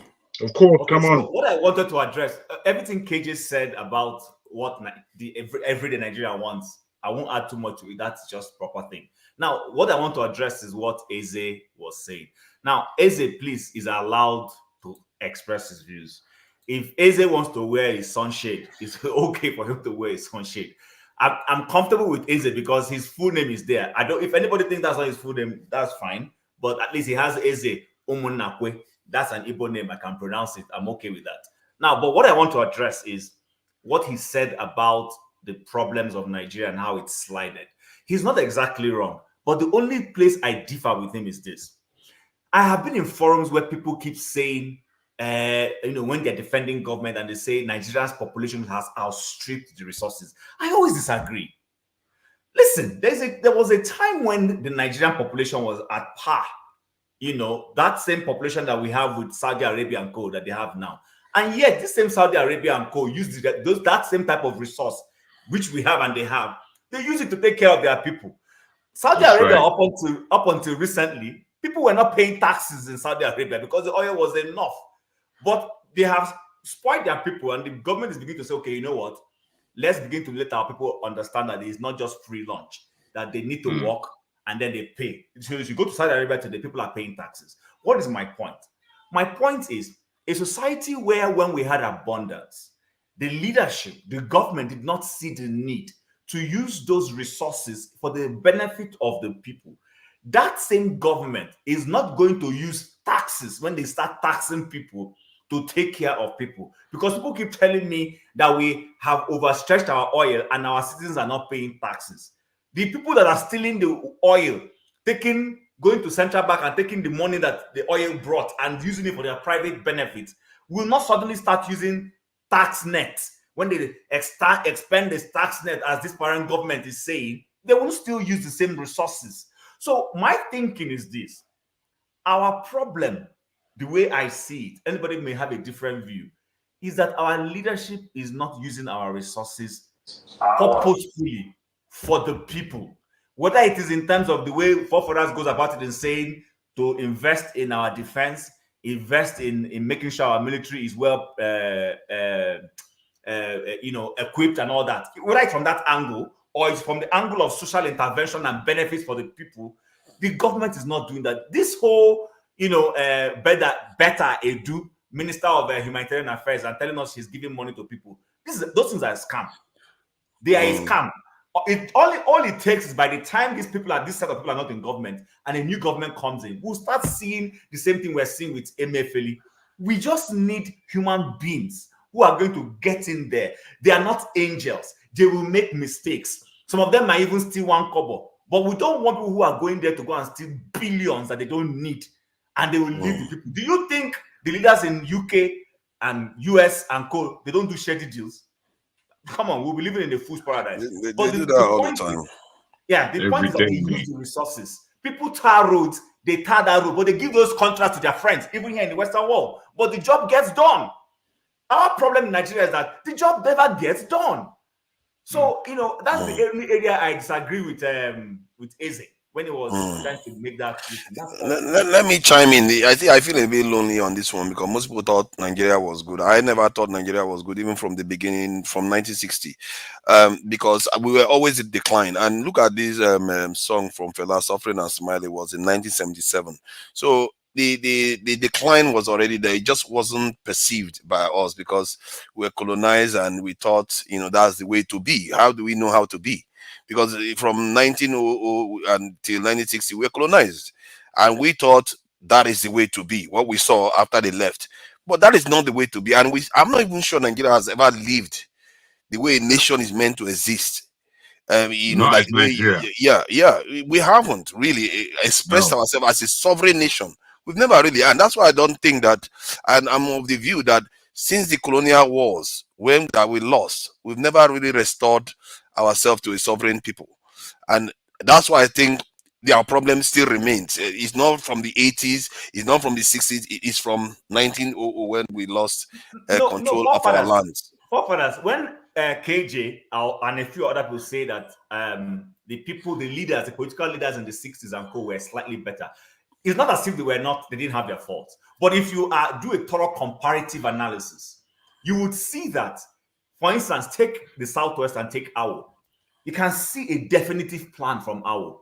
You could see, do you know, I visited the Djibouti and most of the interlands in the Southwest, and I saw tarred roads. Those roads are not in the best shape right now. But you could see a thinking in Awolowo's plans. Right. You could see a thinking in the Industrial Revolution he was doing in the Southwest. You could see a thinking in what he was doing. Even if you come things to the have to be said accurately. It was much better. Even the Ahmadu Bello and co. When you compare them with today's politicians, my brother, these guys we have today, these guys are demons. If we carry on at this rate, I'm telling you, 10 years from now or 30, 15 years from now, we'll be saying now is actually better than before. Because the thing is, the current people always think that the ones that came 20, 30 years ago are doing background better. Somebody. Yeah, I think it's Olumide, of course. You don't have to ask twice. So the ones that come 20, 30 years later, if things are getting worse, it's going to seem like that. I really wish we have the same experience like the Chinese had, where they saw their decline for over a century. And then when the Mao Zedong came, they saw a climb that has never stopped till now. From the 1950s, they just kept going up. We've not really had But you know what the difference is? The difference is that these nations are looking to renew their nation. There's something that you said that is very poignant when you spoke about, I don't think we've ever been a nation and we need to restore. You see, where Nigeria is concerned, there's no restore because it was never ever Nigeria until the Oyinbo came. That's when it was Nigeria. So it's not like we can restore anything. What we have to do is renew. What we have to, I keep saying it, and people are seemingly don't understand that the thing that Nigeria needs hasn't been written yet. These countries that you speak about, although they wrote their own design. We're just trying to copy and paste, and copy and paste hasn't worked for 60 years. So now what we're going to do, what we're going to have to do is think and get our head out of the sand and stop pretending. You see, I'm afraid because we restored when we listen, the area we didn't restore is the sovereignty we lost during the colonial wars. I know it's not that I don't understand what you're saying. It's not that I don't understand. I know I understand what you're saying. But what I'm saying is that the way we speak and when we speak and the words we use, let us know how key we are in the semblance of how things are supposed to go. We really have to stand up as men. We have to show ourselves how naked we are. We have to come. There's no shilly-shally shyness. Right now, we're naked. What do I need? I need some underwear. What do I need after that? I need a pair of trousers, please. What do I need after that? I need some kind of a shirt and a jacket. And then I would be naked no more. However, what we are doing is some kind of pretense as to the state of where we are, historically, globally. We are now global players. We're Nigerians all about the world, in every continent you can think of. And we're doing things as individuals. We're doing hard things. Wait, if I may. Now, with this understanding that there is a raw power of intelligence and nous in the diaspora and in our continent, it is now for us as people to really be the men that we need to be in order to augment the changes that we want in Nigeria. This mix and match that we always seem to Jagu, can I just say something about what you're saying, please, guys? You said that that other countries developed a policy by themselves based on what they want and pursued it, but that we are doing cut and paste, copy and whatever. Did I get you correct? More or less. Okay, now, but I hear you. I do not even think there's anything wrong in templating what other people are doing that is good. No, there is nothing wrong with that. Okay, so the problem is in the fact that in the intention in the templating, are you templating to be seen just to be in motion, or do you genuinely see what is good in some other place? If I can again, let's thank you, sir. Let me just try to reply to you like this. I think about Nigeria a lot. I've been thinking about Nigeria since I was, I don't know, 6 years old, to be frank. Let me say this. And in thinking about it, I've always tried to understand it. And then I've come to a point of understanding it, and I've come to understand why it doesn't work. And then upon that, I put together, how can Nigeria work? So be I right or wrong, I've got a structure, I've got a design on how I would like Nigeria to even look like. I've got that in my mind because I've thought about it.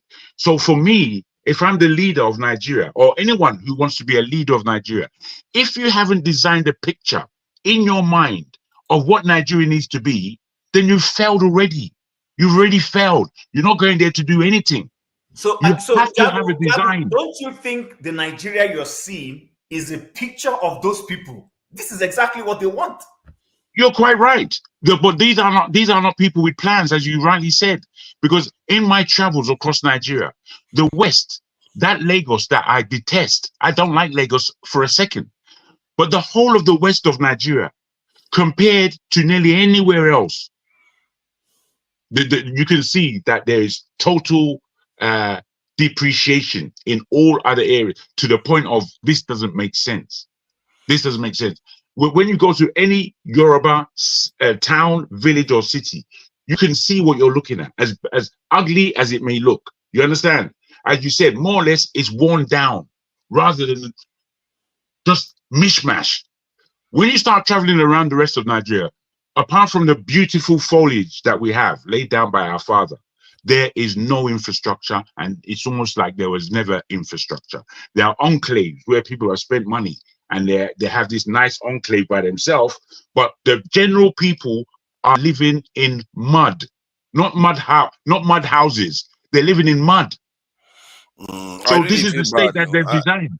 Today I was watching the Nigerian soldiers climbing the Aso Rock. It's like a thing that they do. I was like, is that the best we can do now? We are proud of being able to climb Aso Rock every year, and it's like this thing that we do, man. I'm a little bit embarrassed because it looks like even Hamas seems to have done better at trying to found a. Look at this people; they've been trying to kill. They've been trying to kill them for 2 months, and they can't get to them because they are underground. And this, if they come here right now, many of us will surrender first before anything. We'll surrender first, and then the rest they will just gather the others and just do whatever they like with us. There are many Nigerians that believe today, maybe on this panel, maybe I should ask that are we better under colonial rule? Some Nigerians will actually say yes. If you get that poll right now, you'll be shocked at the numbers you see. And that's it. That it just shows you that we have not even taken over our nation and think for ourselves. Do you know how rich Nigeria could be if Africa starts doing trade among themselves? Because Nigeria stands at the junction between the southern region and the western region, and almost everywhere you want to go around Nigeria, you need to come through Nigeria. The shipping, and if Africa starts, especially sub-Saharan Africa, starts trading amongst itself, Nigeria stands a lot to gain just from economic strategic positioning. But in any other scenario, we are not strategic. In any other scenario, Africa has to do well for Nigeria to do well, or Nigeria has to do well for Africa to do it. Either way, that's the dynamic, and we have to put ourselves in that strategic position, because if Africa doesn't do well, nobody will consider Nigeria strategic, and nobody will care. This is why you see that they treat Japan different from the way they treat Nigeria, because Nigeria is not strategic. We are not in the crossroad to anything. Singapore is strategic. Almost all shipping vessels go through Singapore. Hence, they are extremely rich. But Nigeria is not gifted with that strategic positioning. The only way we become strategic if we make ourselves worthy. And that is why most of all our problem is stemming from the fact that our nation is too weak. At the core of it, that's one of our biggest problems. No, not the nation. Our system is weak. The system is poor, man. I agree with you, forefathers, that we're not strategic. But the other thing, see, and I don't say this because it's going to be a little bit controversial when I say it. People are going to knock me, but I will try and say it still. I think we have an over-bloated sense of ourselves as a nation. I keep hearing this since I was a child, that if Nigeria succeeds, the whole of Africa will succeed. Are you kidding me? Are you kidding me? It's like, seriously? So if South Africa, when South Africa was doing the right before their leadership started going down the drain recently, they were doing well. All the investment and everything was going towards them. Every time we've missed opportunities in terms of pulling investment, it goes to Ghana, goes to any other place. Please, Nigeria needs to focus on fixing Nigeria and throw away this mindset that when we succeed, then I think actually that's where the problem is. Nigeria's foreign policy used to be Africa, the centerpiece of Nigeria's foreign policy. And there used to be this symbol in Abuja where Nigeria was carrying Africa. I told somebody this is a terrible illustration. Whoever came up with that image is big. Nigeria can I object to that? Maybe those people disagree? Something that you didn't see. I know it's okay. I said it's going to be controversial when I say it. I admit it. No, it's not that it's controversial. I think it's not. If that's your point, if that's your point of view, it's valid. But I want to tackle that point of view, if I may. The thing is, you see, Nigeria has the greatest population in Africa. It also has the greatest number of different people in that country. It also has the greatest number of a diaspora, the present diaspora.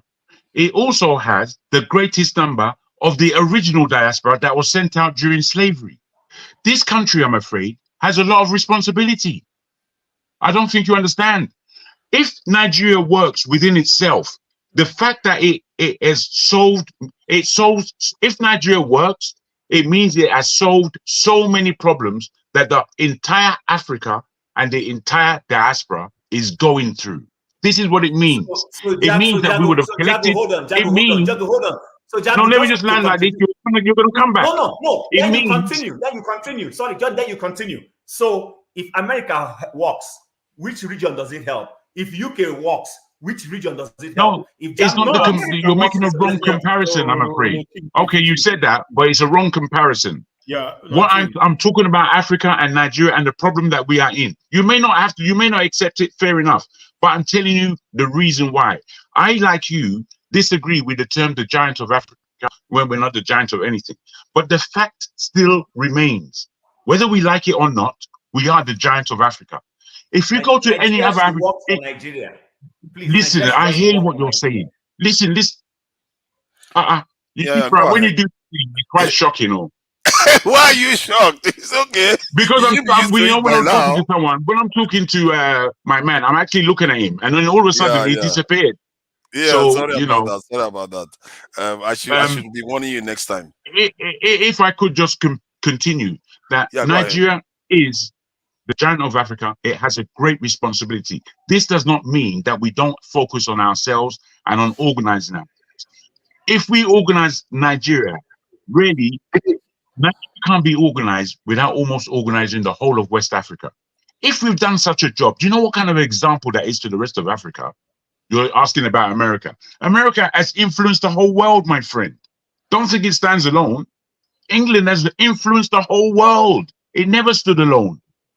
So, you're divorcing things. Again, I keep saying to you that the way you need to think. I'm not divorcing things, Jago. You're not understanding me. And I'm not saying. I do. Of course I understand you. Of course I understand what you're saying. My point is this. See, my point is this. Let me just reiterate my point. My point is simple.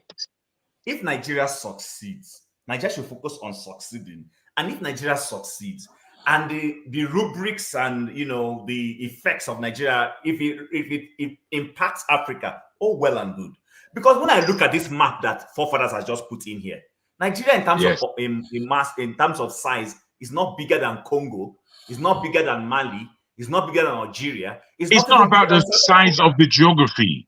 It's not just, you see. I am coming from. You interrupted me by force. Let me do the same now, my friend. Jago, hold on. No. Remember that you interrupted me. I agree. It's mutual. So let me interrupt you now. I'm not saying you just for a second. You're going to carry on. When you look at the size of the Congo, you can see the size there. It's beautiful, big, plush country. The thing is, what's going on in that country is far worse than what's going on in Nigeria. But there's no mouth coming out of that nation to speak about the plight of the people there. The only people really in this Black Africa that we speak about that have mouth both on the ground and at the place level of polity are who you call Nigerians. So if we Nigerians, just like something happens in Maiduguri and somebody in the Southwest will say, That's a different country entirely. They've got nothing to do with us. When we keep that mentality in our selfish mentality, by the way, in our mind, that's why the ruin of Africa is so easy. Let me land there. Okay, so please, Fofana, if you permit me, let me just quickly say something and round off. Now, okay, Jago, Nigeria is a great nation, if it will make anybody happy for me to say it. Because sometimes when we're having these conversations, people think we are not being patriotic. That's not true. Nigeria is a fantastically great nation. But Nigeria is also a nation, in my view, whose leaders are what's the word? We are taking our position to I think we're overrating ourselves. Let me use that. Overburdened, I think, is what you might want to say. Overrating ourselves. This is what I'm saying. When the Americans were developing or institutionalizing whatever they were doing, it was for themselves. Whatever residue of their development they have, they share with the rest of the world. If Nigeria succeeds and the Congolese don't want to succeed, what will Nigeria do about it? If Nigeria succeeds, or just look at South Africa, and we know that, yes, there was some impact of apartheid in it, but South Africa was flourishing at some point from 1994. As they have flourished and succeeded, most of the developmental institutions that have spread into Sub-Saharan Africa are Southern African companies. MTN is a South African company. DSTV is a South African company. That's one of the only parts of this country where the manufacturers of automobile still go and design vehicles. My point is simple. I think part of the burden Nigeria is carrying is this whole, if Nigeria succeeds, as if Nigeria succeeds, our GDP success will suddenly become the success of Libya. That's not true. Let me see. I think the reason why they say that, if you look at this map here, strategically positioned in terms of flow of trade towards this region and anywhere in the south, because these areas don't have a lot of population. That's one. And if Nigeria succeeds and because they become powerful, they have the majority in West Africa for one. They are the major, which means they have a massive market that is already captured in West Africa. Then this region, they can influence it. To say that they cannot influence this region is just not understanding the dynamics. For a nation that the size of Nigeria and the ability that they can pull from Nigeria to influence what is going on there, we can do that if we start exerting ourselves. Because this area, the reason why we are so poor now, because most of these countries around us, they are controlled by France because of the weakness of this one. And the truth is that many African countries see, because they know themselves. West Africa, many African countries, when if you meet a Kenyan, you meet somebody from Congo, they will tell you that it's like they know that their own brainwashing has gone out of control. That it's only Nigeria that seems to have any hope. Many of these lands that you see here, that it appears that it's only it's Nigeria, like them that own the line. Most of these lands are owned by foreigners. Foreigners have bought up a lot of Sudan, a lot of Kenya, a lot of all these places. The influence of foreigner is so high. It's only in Nigeria that you can say black people actually control the economy to such a large degree. And this is what they see.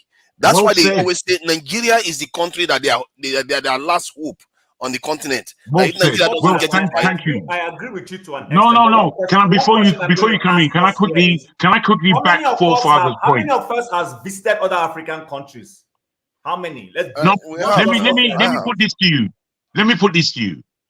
Japan in the 1940s began the whole idea of the Asian tiger economies. It was Japan, not China, that began that thing. Why? They were influential. And not only were they influential, they wanted their region to be a power base. They weren't thinking insularly. They weren't thinking like that.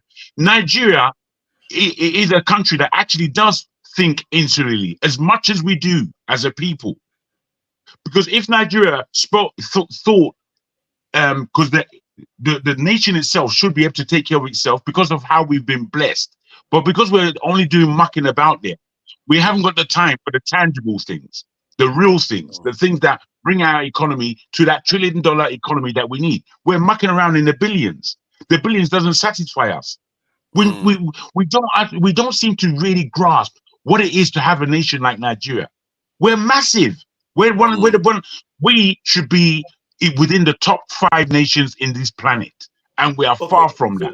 Why? Jago, Why are we so far Jag, from that? Jago and Because we Jago and don't know forefathers. how to organize our economy or economies.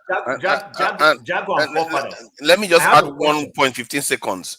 You see I that have a that question. location you see in Nigeria there, on the entire African continent, has got the highest concentration of human beings.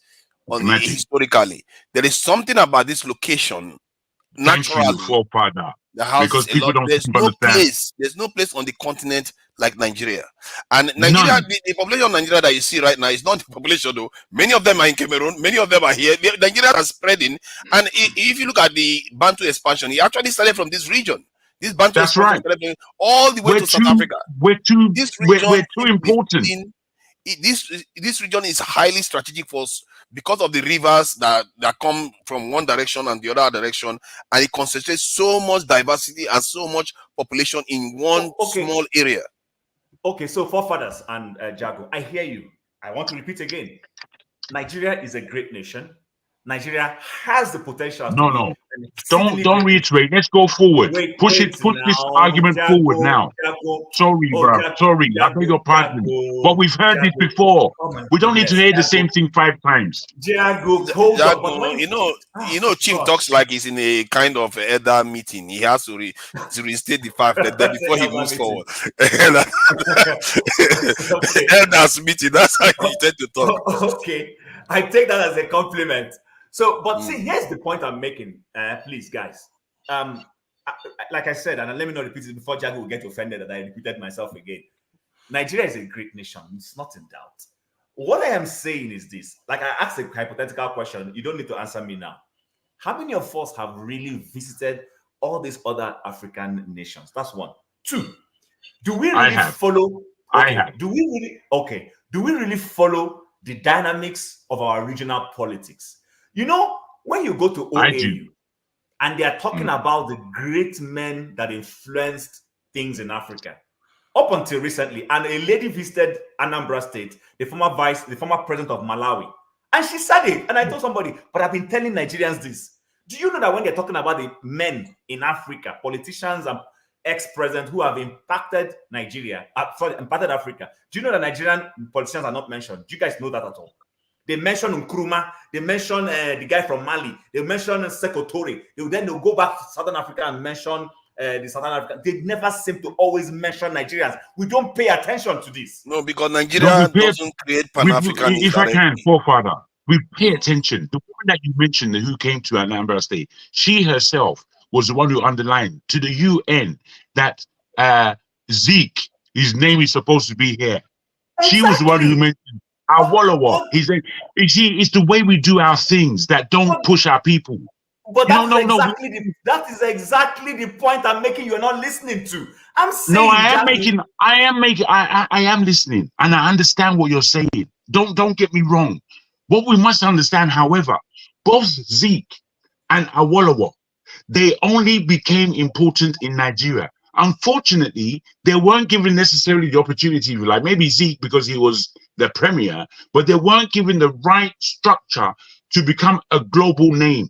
But these people, I'm telling you without a doubt, that they would have been, both Zeke and Awolowo, their name would have been globally in everybody's mouth, the same way it is in the mouth of Nkrumah. Everybody in the world knows Nkrumah, who is black. I think a part of the reason is because Nigeria, most countries that you hear about, they talk Pan-Africanism a lot, but while Nigeria actually does Pan-Africanism more. And that is what I've observed. If you look at the results, I like that, forefather. You're correct, but again, forefather. No, it's not only is he correct, it needs to be understood. He said, and you're too correct. That's why I'm saying we need to first and foremost sort ourselves out. Clearly, perfectly sort ourselves out. I agree with that, Tim. Tim, I agree with that 100%. When we have not sorted ourselves out. I agree with you 100% with that last statement. Believe me, that is so important. And I think, forefather, you've heard me say that before in our own private. Yeah. Can I come? Yeah, Izzy, please go ahead. Just make. I didn't know what the conversation was all about. Mm-hmm. You guys are trying to make me out to be someone. Well, no, we are just trying to. Are you? You are just a maker now. Just a maker easy. What's the difference? Nigeria, Jim is a bit right. Nigeria is a strategic country for African growth, but it's not playing that role effectively. I'll give you an example. I don't know if you know about AFTA, the African Trade Agreement. Yeah. Signing was second to last. What that agreement, which was signed in Kigali in 2018, to promote free trade amongst African countries, was kicked against by Nigeria. And Nigeria really had its concerns anyway, because they do not want the country to be a dumping ground for African countries. But that's the kind of strategic move Nigeria should be pushing. Sorry. What do you mean by dumping ground for other African countries, please? Sorry about that. Dumping ground goods, right? You know, we have a large population. We import the most. And so when you have those who are producing at the lower cost and pushing their goods to Nigerians to purchase, they'll earn more than we will do. So that's the concern. But finally, we signed. We signed in July 2019. But Eze, you know why we didn't sign? Apart, you know the deeper reason why we didn't sign. Thank you. Thank you. It needs to be said. I just gave you the deeper reason. There was no other reason. No, that's the surface. That's the surface reason. The deeper reason is that Nigeria was not ready. We don't manufacture. The deeper reason is that Buhari didn't really fully appreciate the dynamism of those documents. That's why. No, not that he didn't appreciate it. He knows, but the country, the advisors told him clearly, we are not yet at a full manufacturing capacity. Therefore, we are going to be a dumping ground, which Eze just said. That's what we're going to be, a dumping ground. People just bring things and dump on us. But that's the view. Yeah, but you see that would only happen when you're not strategic. You see, when you speak about Nigeria, you can't speak about Nigeria without speaking about the whole of ECOWAS. When you're doing these things regionally, then other areas become the most populous. Where if you're talking about the difference between ECOWAS and SADC, the ECOWAS and the East African Union countries, then you'll find the East African Union countries are far larger a market than we are. So with this, you have to think. That's why I'm saying, because I read these documents, and when I saw Buhari's movements throughout those times, I know he didn't understand this thing. Even Tinubu wouldn't understand it, because they don't think properly. They don't think out of the box. They think about Nigeria. I think one argument somebody made that I found compelling was that they said that Nigeria felt, which I still think is not a very strong argument to block something like that, was that Nigeria felt that in other African countries, because they are more advanced industrially, they will be selling a lot of industrial products to Nigeria, and it will take longer for Nigeria to catch up with their ability to manufacture actual goods. So that was the great. I find that one quite compelling, because you can see the dynamics will work against us. Nigeria was very objective with why they didn't sign initially and later signed after 1 year. What was it? What Jim said, we are still not yet ready. We're not ready. But why are we not ready? We know we're not ready now. It's a fact. We're not ready. But that's the point I just made. In a reverse way, that the others will be able to sell more advanced goods to us. But I still don't think, because what they are doing now is I don't take that on board as well. Yeah. I don't accept it. No, you will not accept it, because you are seeing it from the other point of view. You are seeing it that, okay, when they say we are not ready, we are not able to manufacture, it's the same way as saying the other people manufacture better than us. That's the same argument. But let me just lay down this fact. Let me just lay down this. 15 seconds. I just wanted to add the second aspect. Yeah, sure. The idea that we are trying to block them from selling to us, I find that very un-African or pan-African, because we are currently buying from Europeans anyway. So what is the trouble with buying from fellow Africans? You see that kind of attitude. I really don't Absolutely. see why we do It's that. very strange. It's very strange. You see, right now, I don't know if you're aware of the IT and what you might call the techno hub in Nigeria, and the kind of monies that Nigerians are raising by themselves on a global market and investing in the startups. Do you know, where you talk about Africa, and you know, you can speak about Ethiopia, you can speak about Kenya, you can speak about Southern Africa in IT circumstances, and the monies that they are picking up is on a joint basis with other European or international companies. But when you speak about Nigerian startups and the hundreds of millions that they are raising, it's all black, it's all African.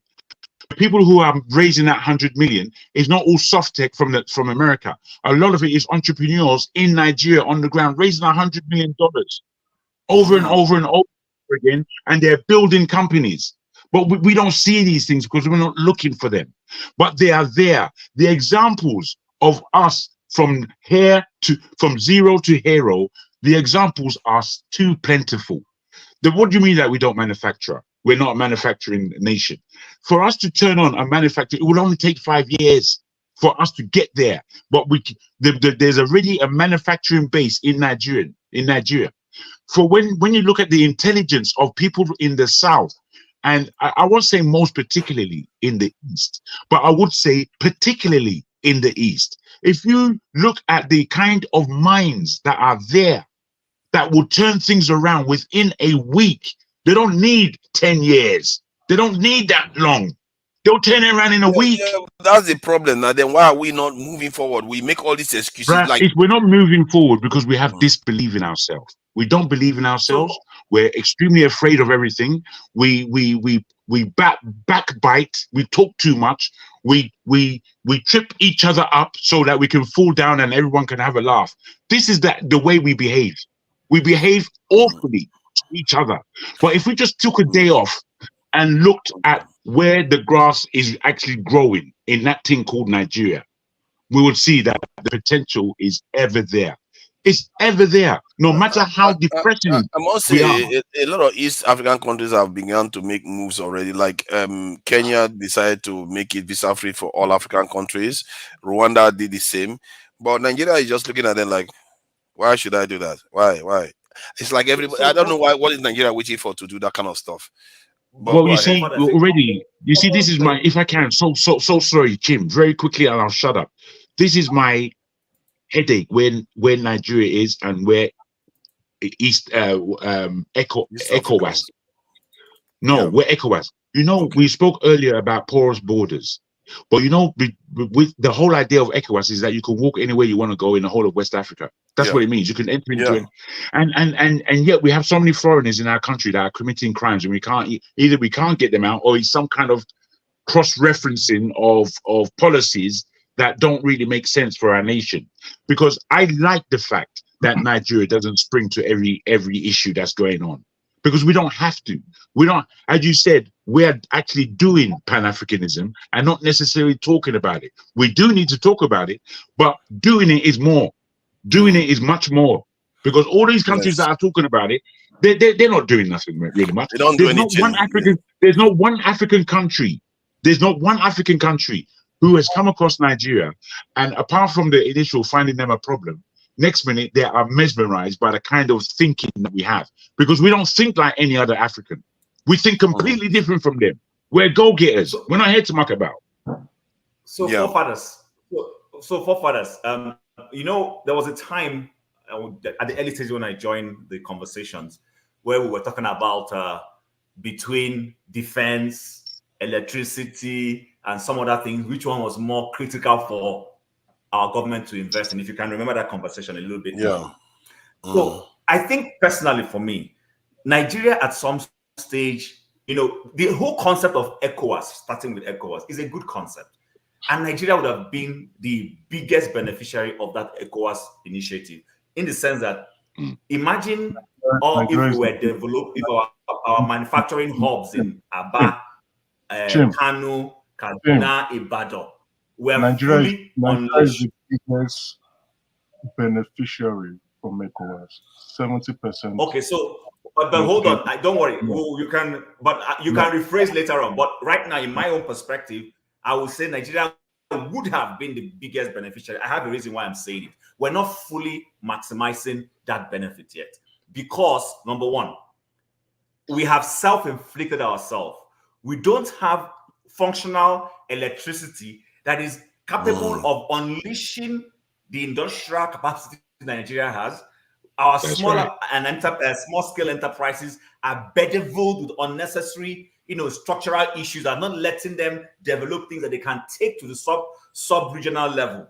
So because of that, Eze, like you rightly know, because of that, our government policy makers, when those documents come to the table of the president, those of them who are clear-headed, they know that, yes, this is supposed to be a good deal. But our people are not ready because we don't have the manufacturing capacity. Therefore, if we don't have it, then people like South Africa, people like Egypt will take advantage, and then we end up being the dumping ground. We don't want to be a dumping ground. But unfortunately, that's the reality of the situation. But chances of us being a dumping ground is small. I feel like being a little bit selfish and blocking African development, because that's what it is when you are doing that, is actually counterproductive, because you need the continent to start doing internal trading. Because just like we send Zenith Bank to other countries, and they too have a right to send other companies to Nigeria. And I believe over time we'll overcome them anyway. We'll overcome them. Good point you raised. You know the challenges Nigerian businessmen go through to set up businesses in other countries. You see, listen, if you knew how that those countries don't necessarily reciprocate what they want us to reciprocate to them. So, and for a long time, that is the area where Nigeria was nice. We used to be truly the nation that wanted to be pan-African. Others were not reciprocating it. Let me tell you, Senegal, for instance, the former Senegalese president, Abdoulaye Wade, wanted Nigeria, removed from OAU and ECOWAS. Go check the documents. He wanted Nigeria taken off. He didn't like us. So my point is, some of those policies are good, but because of our bad leadership, we haven't positioned ourselves properly where we would, benefit from it, while others will also benefit. If you do those things the way Nigeria is now, Nigeria will struggle unless there's something quickly our government can do to make our businessmen catch up in terms of benefiting. We'll just be a dumping ground, and that's my view. Nigeria will catch up. Nigeria already manufactures a lot to me. I think, please go ahead. Yeah, just to correct what. Why did you blank me now? I wanted to put a small thing to Chim now. You blocked my voice, man. It's just small. Did I block you? I didn't block you. Oh, sorry, if it wasn't you, but my mic was blocked. I beg your pardon if it wasn't you. Sorry, Eze, I beg your pardon. If I can just quickly put this to Chim, just for the sake of realization. Your last statement when speaking about Nigeria looking after itself, and I understand looking after itself first, but Nigeria not taking on this African mantra, as it were. And then your statement just now, they are at loggerheads. That's what I want to say. No, how? Explain to me, please. Don't be offended, please. Forefather, I would allow you to explain it to him if you wish.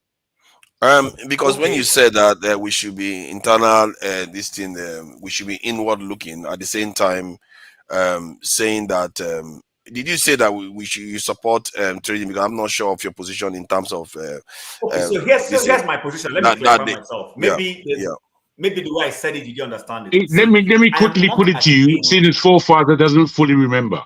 You said clearly. I am capable of explaining myself now. You want to explain what I said? No, I'm not explaining you. Let Jaco just say it. It's not going to take long. I'm not explaining you. I'm just saying, so when you answer, you're answering accurately. You told us that you do not believe in this Nigeria is the giant of Africa kind of terminology, because Nigeria is rather weak and it needs to look after itself. Now, me and a few others came back to you and said, look, Nigeria is of strategic importance to Nigeria, to Africa and the African diaspora in so many ways, and I broke it down to you. Then You then spoke about the benefit ECOWAS would have been to Nigeria, and Nigeria would have been the winners of this, based on the thinking of our leaders and understanding how to make an opportunity work for Nigeria. I'm afraid those two are at juxtapositions. Those two issues All are, right, against each let me other. clarify myself. Let me Well, clarify what myself. are you Okay, going to so clarify when you're so making you points? know, Jim, what Eze, are you please don't be clarifying? offended. I Jim, know we've kept you waiting. The narrative is wrong, and I'm correcting you. Nigeria is the biggest beneficiary to the ECOWAS bloc. 70% control of that market in its GDP. Okay. Not me saying Okay. it. I am All not right. saying it. Go to trade. Okay. Eze, Cotonou, or is that Cotonou or is it Lomé? One of them has a functional seaport that a lot of shipping comes through. Many Nigerians. And it's beautiful. Hold on now. Sorry, guys. You know what? I like to give you the room to talk. But when I'm trying to talk, don't cut me off because it makes me lose my trend of thought. It's not nice. I beg your pardon. I was only backing what you were saying, my brother. Okay, but it's making me lose my trend of thought when you throw in. Now, remember that a lot of Nigerians ship in things through Cotonou. Do you remember when the Nigerian government closed Nigeria Benin Republic border, and the Beninois president came to Nigeria to beg? Do you know why he was begging that that border be opened? Because the amount of volume of trade that comes through that seaport into Nigeria is to the benefit of that country. And some of those things that come through there also means we lose certain shipments that would have directly come to us. When I say Nigeria would have, I'm not saying Nigeria is not strategic. I'm not emotional about this. You know, there's this thing about us Nigerians. We may castigate our country, but we know that we don't like it when someone else does it. It's a common trend amongst us. We don't want that to get involved in our fight. I'm not emotional about this thing, trying to say Nigeria is this. Nigeria is great, yes. But Nigeria is also shooting itself on the foot. Because if we had been doing the things we're supposed to do, listen, when America goes to World Trade agreements and shuts down certain things, it is not because they don't see the benefit. It is because they know that they are not prepared. If they allow that trade to go on, China and co will benefit. That's why they will shut it down and say, no, they don't want all those things. They always want to do things on their terms. When they are ready, then you will see them, they will push that thing because they know they will gain from it. I'm saying Nigeria needs to be that self-preserving. Nigeria needs to but you see, the difference between that is China and co or India or Russia are like nations that are competing with this in America. But I don't think America react that way if it was the UK or maybe China or Japan. Germany. Bro, they do. They do. Depending on who's the president. I don't know what example you can give me because I wish so you know that America had the NAFTA before. Yes. Before Donald Trump came. Okay, good. Now, NAFTA was very liberal. It gave room for Mexico, Canada, and US to almost literally be at par. When Donald Trump came, he canceled that thing and renegotiated all of those deals. Canada was not happy. But no, I was talking about an example where America was competing with Europeans in terms of canceling deals because Europeans were going to get an advantage. The point is, no, that's what I'm trying to find now. But there is no, it's not that big. I've seen cases where they take this in the European countries to court, even with the TRIP protocol. They often settle it. But if it was other regions, they will block you. You are not going to get past it because they understand the benefit to their own people versus other people. So far, but you know that when you are fighting someone, depending on who the opponent is, the strategy you deploy depends on the strength and the way you perceive the person. So when US is fighting France, it will fight it in a different way versus when US is fighting, let's say, Rwanda. It's not going to be the same strategy. That's what I'm saying. That's what I'm saying, that we are dealing in Africa. The more any African country does well, chances are it's going to affect us positively, not negatively. You see, that's the thing I'm trying to say here. I don't know about that, but it's okay. Let me rest. That's intra-African trade. wealth will start growing up in Africa. Those African nations will be able to buy our movies, will be able to buy more things that we manufacture, and so many other things. Because if everybody keeps trying to block each other because they are not ready, we are just delaying our progress. That's the way I see it. The Europeans, they know this too. I've watched. See, I've taken time to watch how they settle their trade protocols with African countries versus the way they settle among themselves, because that is very dangerous. They will tell you can't invent anything, because if you invent anything, you are trampling on their intellectual property rights. But if it's between them, you know what they will do? Like I think America had one with Canada. They settled. They will find a way to settle. But if it's other people, they will block you. They will not let you, and you can take them to court forever, and you are going to lose. So it's not the settlement that is the issue. It's the fact that someone first and foremost will say, okay, to even create the crisis, to say, I'm going to block this. That's the point I'm making. They are blocking it to negotiate their interest. What I'm saying, the Nigerian needs to negotiate. See if you can understand this micro. Okay. Yeah? See if you can take this micro on board. In the UK, the spend power of 3 million black people is now 20 million pounds.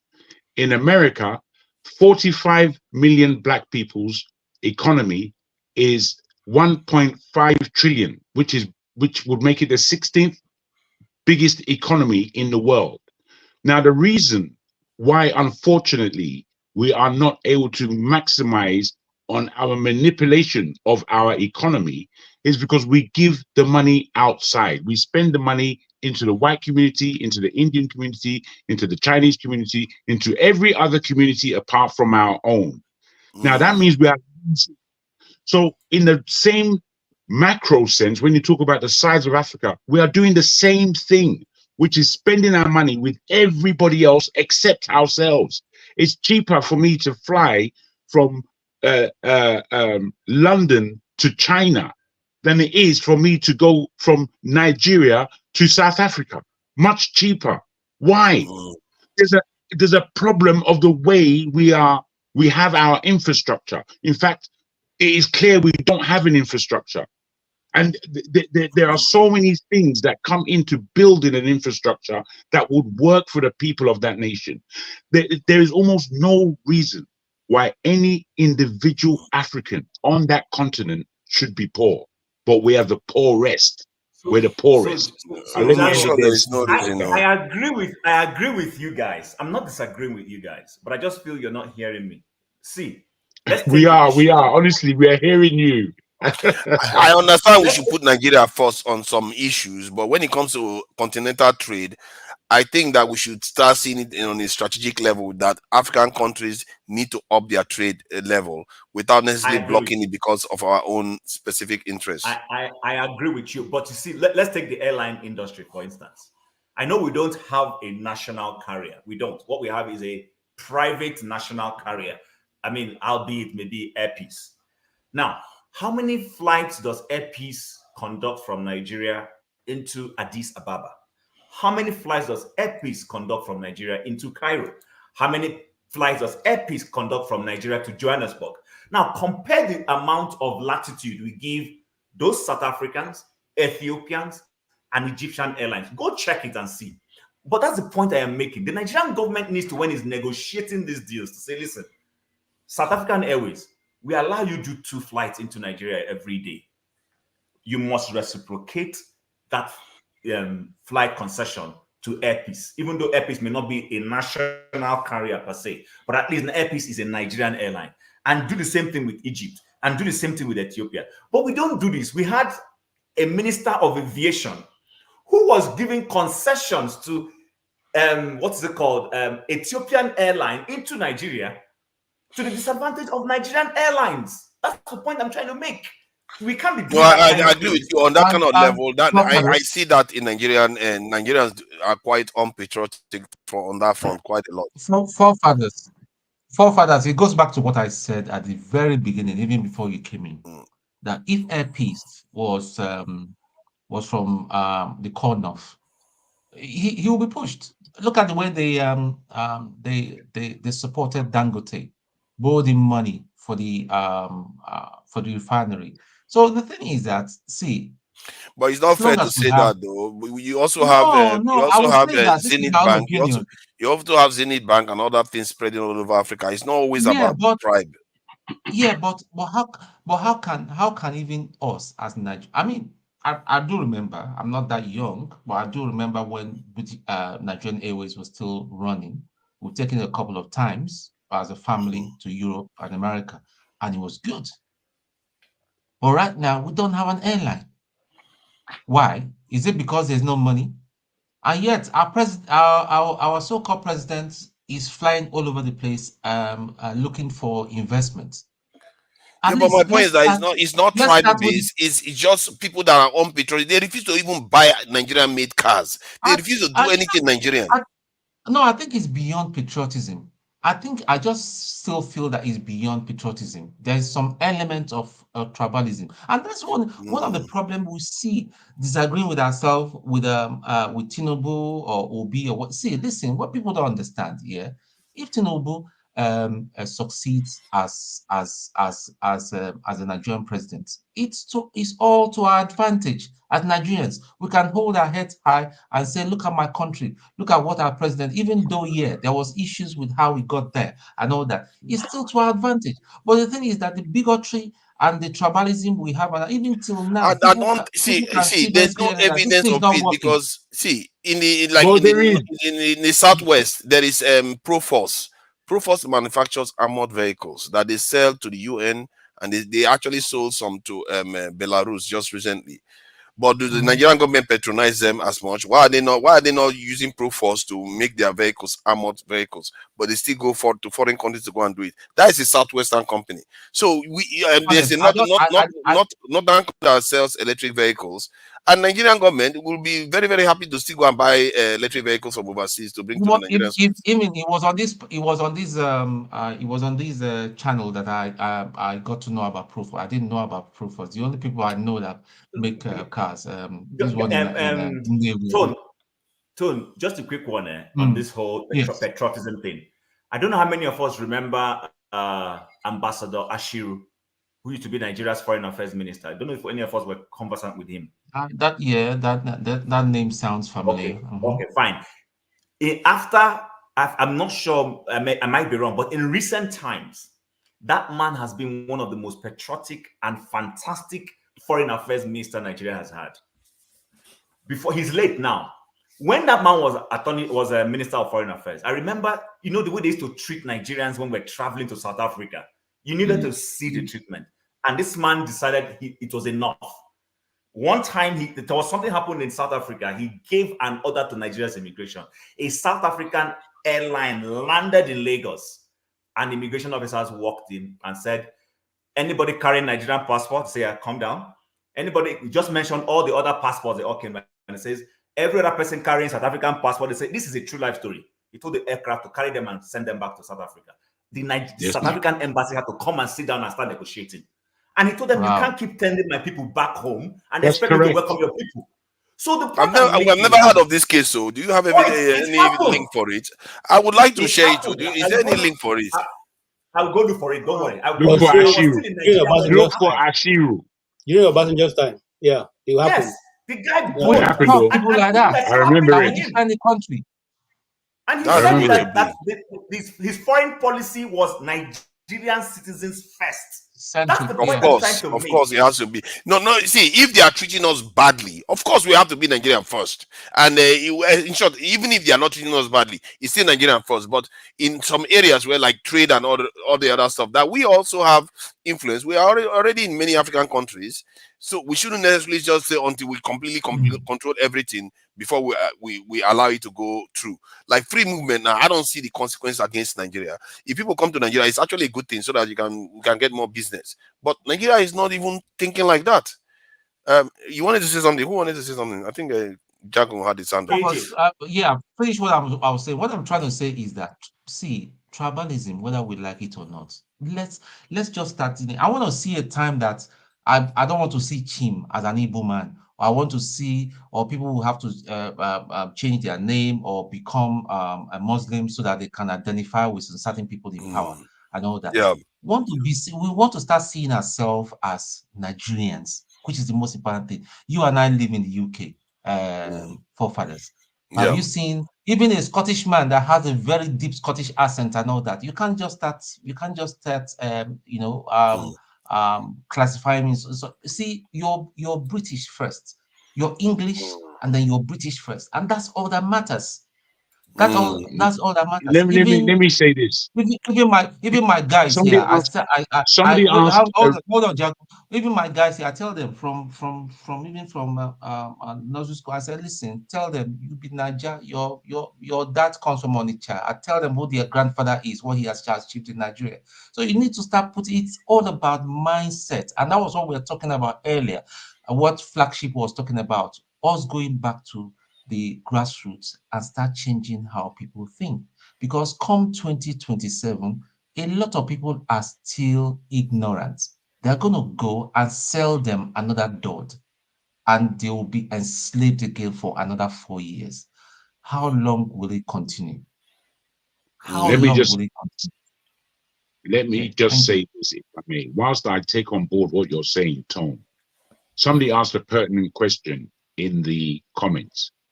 Oh no, they put it, they say that you could be Nigerian without a tribe. And I thought about this and I thought, no, you can't. You cannot. You cannot be a Nigerian without a tribe and a land as to where exactly geographically you come from in that place called Nigeria. You cannot. Nigerians, that geographical expression is a conglomerate of nations and different beings and peoples. And these different beings and peoples are not going to change unless they are swallowed up by another tribe or peoples.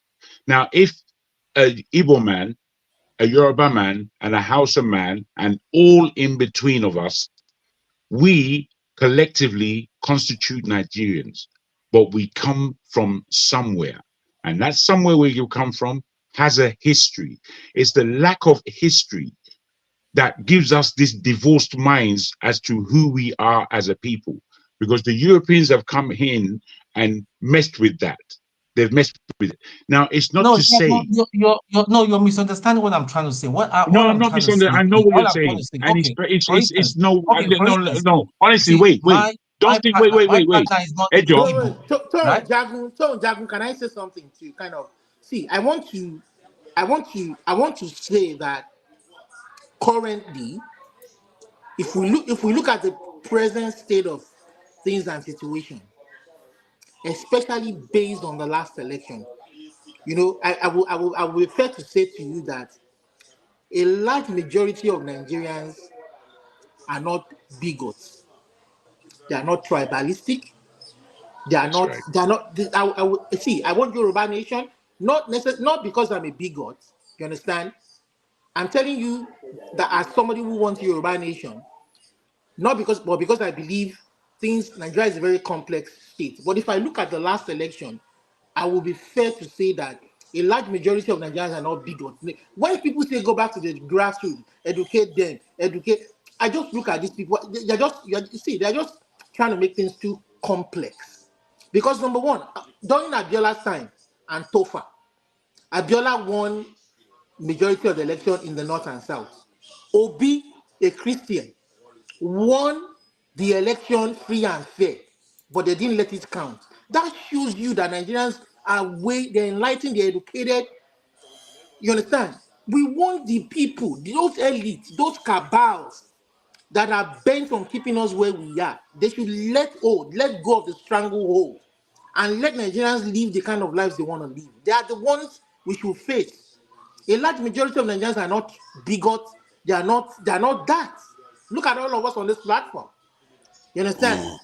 So we're not bigots. We're not tribalistic, but they've made us to believe that we are like that because they didn't allow the will of the people truly reflect. And Nigeria would have marched to a much more mature state, citizen, and country, nationhood. If they allow things to take shape the way it should take shape. Look at Rivers State, for instance. It's so unfortunate that a group of people who regardless of who the people voted for, would because of the resources of the state, keep a stranglehold on the state without minding the will or the aspiration of the people, just because they want to share the prosperity of. And somebody will tell me, Wike did this, Wike did that for 8 years. Only God knows how much money this guy pocketed from the state revenue. Look at all this. It is, how do we get power? How do we let the people's vote count? So that all these ideologies we are all putting out together, people can begin to choose who they want to implement these ideologies for their betterment, for their prosperity. You understand? If you understand, so I think we kind of trivialize things when we say, oh, the people need to be educated at the grassroots. The people need to, as their will, as their vote being acknowledged in the first place. Thank you. If you, I don't know if you want to say something, you do have the, veto power to speak whenever you want to. Chima just posted the. Yeah, I've seen it for 2012. Yeah, that's very fascinating that they actually did that. I wish they were doing that, with the recent behavior of South Africans. But you see that in Ghana about 2 years ago, they were making Nigerian traders to pay $1 million. I don't know how that went. I don't know whether Chim can shed light on that, whether they actually went on to pay $1 million, because it looks like they were trying to kind of group together so that they can be able to pay that $1 million to actually be able to trade in Ghana. Does anyone have any information about that? Chim, do you? I don't know if they paid the $1 million. I heard the story. I didn't fully follow to the end, but can you hear me? Your audio, your audio is a bit shaky. I think it's freezing. Yeah, going in and out. Yeah. Okay, this KJ is frozen too. Can you hear me? No, KJ is not frozen. He's just sitting very still. KJ, you need to stop it. Can you hear me now? Yeah, I can hear you, Chim. Can you hear me? Yes. But can you hear me? Yeah, yes, now. We can hear you. We can hear you.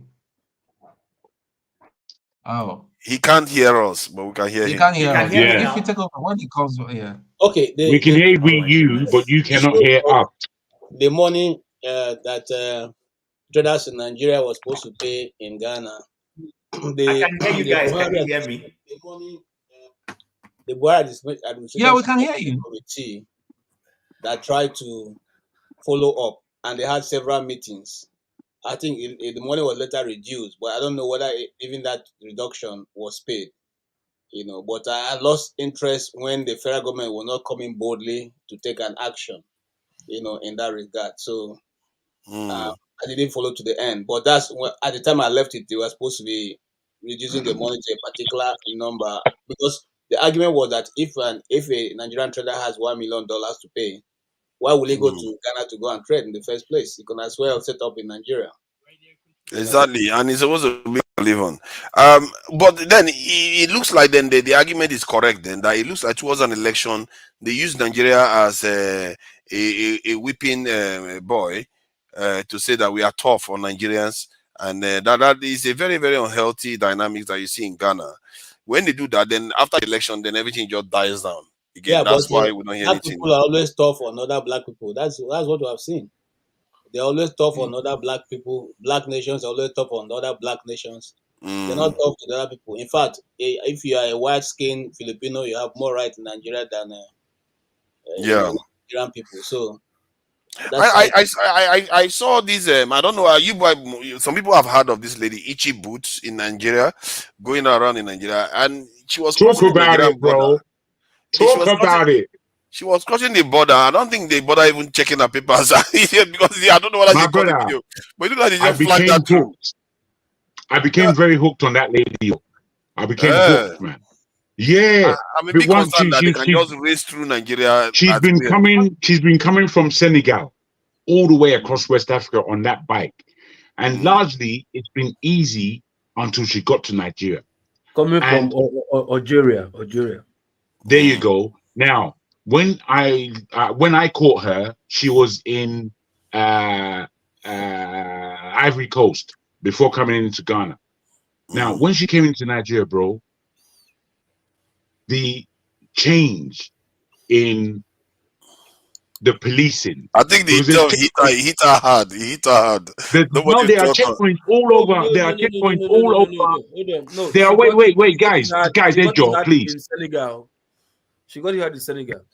Let me just run it through quickly from my point of view. You can say yours. You can say yours. You can say yours, my friend. When she came to Nigeria, the level of policing that was now taking place and checkpoints was at a completely different level. It just went high. She herself became sick of it. You understand?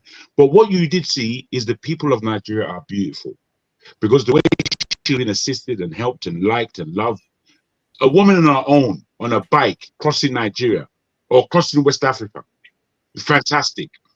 When she got from the entered into Lagos now to Abuja, this one, it took 2 films of hers that I watched before she got to Abuja, and it was treacherous all the way, but it was extremely pretty in terms of the greenery of Nigeria. Yeah.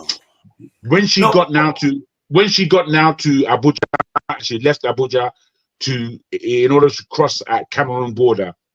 The beauty changed to another level. She was in the mountains, near the sky. The comments, I was reading the comments from English people and all people around the world. Oh, Nigeria is so beautiful. I had no idea that Nigeria would have this kind of look. What a beautiful countryside. Oh, if that child that child was so lovely. Oh, that man who helped you along the way, the guy who gave you the cookies, my brother. Nigeria is a beautiful effing country, man. It's only us that aren't enjoying it. Anyone can go to Nigeria and have a great time. It's only us that are not enjoying that country. Let me tell you, only us. It's not correct. She actually only had that one little problem she had. Otherwise, to be fair to Nigeria, she had a clean passage. Absolutely, I salute you for underlining that, because that's the truth. She got it hard. She even when she got to the point where she was in the east, about to cross the border. She said, "Oh, they goes, how, madam? How you be? Are you enjoying your journey?" She said, "Yes, I am. Well, apart from the checkpoint." She said, "Oh, that's a security issue, my darling. This is how it is." And then she herself said, "You know, this thing that I'm complaining about is probably for my own safety, because that guy that got sacked, it was a ruiner. As soon as I saw him, it's laughable, but it was ugly. It was very ugly to see someone asking someone for money in that way. It was terrible."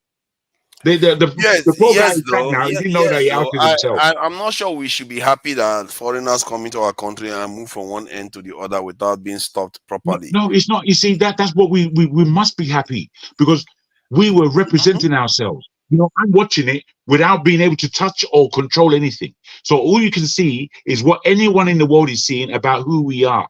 And what they saw about who we are is just underlined by Chim to say we were fantastic. It doesn't say we are serious people. Wait. We were fantastic, all of us, apart from this one individual that spoiled our name. Imagine. No, I see that one spoiled our name because he was asking for a bribe. But I just feel like the way they were flagging her through the borders were not very safe for us, because you don't know who he is. He's just a blogger now. Tomorrow you don't know whether it's somebody that has been sent to come and take out some this thing. Yeah, you don't know who he's. I don't subscribe to that. But forefathers, a Nigerian has. What would you do differently, forefather? What would you do differently? What I would do differently is that they should search her properly, like the way they do other nations. I'll tell you, other nations. It's very simple. No, so they shouldn't search her. Seriously, you shouldn't search her. No, I'm not saying they should search her. One of your leaders. How do you know? My brother, I do not say that they shouldn't search her. Wait, if there's a security, do you know? We have to turn it around.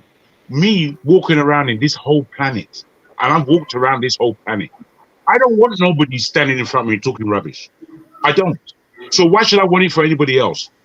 It's very wrong. No. It's very wrong for you to think of it like that. If everybody does that, that is fine. But when they are not doing that, they are careful with their own safety. We should also be the same. I know where you're coming from, but where you're coming from, and I've been like this because I'm an emotional guy just like yourself. Why is it that white people are allowed to insert themselves in the world and we are not. That is the crux of the argument where you're coming from. The Sorry, crux. repeat the question again. Why More is so, it that even more white so than people? security. What was the Sorry? question? Why is it that white people were and we are not? No, I'm saying emotionally, sometimes because white people are just living a free life in this world, we detract from it. But you see me, I want to live a free life. I want to be a white man, but Why I did you? live as free. I live as freely as you can imagine in this world, as See freely as you can imagine. the point I'm making is that when you're going to their countries, you get searched, you get No, hold all on, the, Papa. which is the right thing to do because you have to keep your Papa, people see, safe. get But why is get it that our own people don't take due care when they see foreigners in our country, just wave them through? But I said, forefathers, let me finish. Let me get finish the this point. point. in Let me Nigeria, finish this Kule point. Adeyanju has Get done the same thing. The Nigerian has done the Let me same just thing, finish the and point I'm So, making. what I say. Let me Get finish. the Sorry, video sorry, straight, look, right? I will let you talk It after is I not speak. Please let all me the just finish the point videos I'm that making. she's showing you. She doesn't show you Okay, all the videos. good. That's a good point. However, You get if you look at most of the documentaries they make, they come into African countries, go into our villages, take pictures of our people. It's like there's no human being there protecting our people at all. I've seen Chinese people come to Africa, make our people act stupid, then they will go and start laughing at us in their yeah, country. hold on. See, We for allow that, let me tell people you. into our countries too much. Before this video is not live video. This video are recorded, edited, then shared. You understand? Fair So when point, they want fair to point. edit, We they don't know can where they edit started then. what they know will not favor them and put something else out there. You understand? Even there was a time, I think it was in Senegal, she was accosted and her camera was seized. You get my point? The period that they went through her camera to check what was the content of camera, she didn't post it. But she only showed them just harassing her and confiscated her camera. And Oh later, yeah. the video just edited and showed when she was on her way, leaving them. Oh no, I think no, that was even the last shot, was the last scene of debacle with what's called the Senegalese police or whatever. After they seized the camera or whatever, I think we didn't see what happened next. You see, come on, come on, let me tell you one thing, you see these guys, white, whatever. There's a narrative. You understand? Nobody can just wake up. You never chop belle full, you never pay bills for us. No, I want you to carry back. I want to go Africa. Go where you see your money from. They say it's charity that is donating to for her. To do what? To ride just to buy fuel, ride all over everywhere. Charity that's supposed to be humanitarian. Charity they give you money to ride bike. Then you can't leave your bike for one country. You can't enter motor. That's a funny way to look at Let's leave it. your bike. That's what she's saying. That's what she's Charity, they saying. give you money to You ride understand? bike. Yeah, exactly. Then you leave your bike dance boy, you will not leave your bike. Then you go enter aeroplane, go back to your country, go buy the parts, ship and come. You understand? Come put them for the country for Africa, repair them, then you move ahead. Like which charity does that? I think we should be a little bit more paranoid about You understand? foreigners No, But do you because know that see, hold on. they are she had paranoid all her about papers? us. Or Hold on. See, you see, this another is Yes. problem. important. Wait, Hold on. local. This is Listen, important. hold on. Forefather, she Another thing is had this, right? all of her necessary papers. So unless you're saying that they should harass Exactly. her Decide. unnecessarily, or See, Oh no! unless I'm you're not saying decide they saying should. that, No, her or papers. not harass. Just check. Hold on first now. they've Fofana, checked. listen. She got everything in order. She be Decide Oyinbo that now. She's not going to be decide that They crazy. they are did the checking. right No, they are thing. checking the paper, but they need to check what she's That's carrying. when you should be Listen. asking for fathers. Decide that they They did are the not right checking what thing. she's carrying. They are not checking the bike. They are not checking Fofana, anything. They don't hold know who she on. is. The Decide question that to ask she's is, what are decide that we they did the hiding right that thing. they have not She seen? did not post it. Don't you What get? are we hiding that have not seen? What Decide is the that thing? they did the right thing. She didn't post it. Her common sense and think for yourself, brother.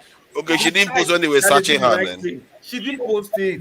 yeah, it doesn't seem Decide. like See, that. Though those guys were very happy to wave her no, through for listen, some of the no. See, listen. Fofana, listen, No, Fofana, no, listen. no. Decide, right, that they checked her papers, that they had conversation with her, explaining herself that okay, I did visa on arrival. You said that's what I applied for. So I will definitely get because she was on her way to Abuja to get her papers That's right. done. That's She had right. the For fullness her to papers put that. done for her to See, get just into hold on now. Cameroon. I will listen. If you listen, if you don't listen, you won't get the point. Just listen. I The, understand. I was watching it she myself, knew my what brother. she was doing, right?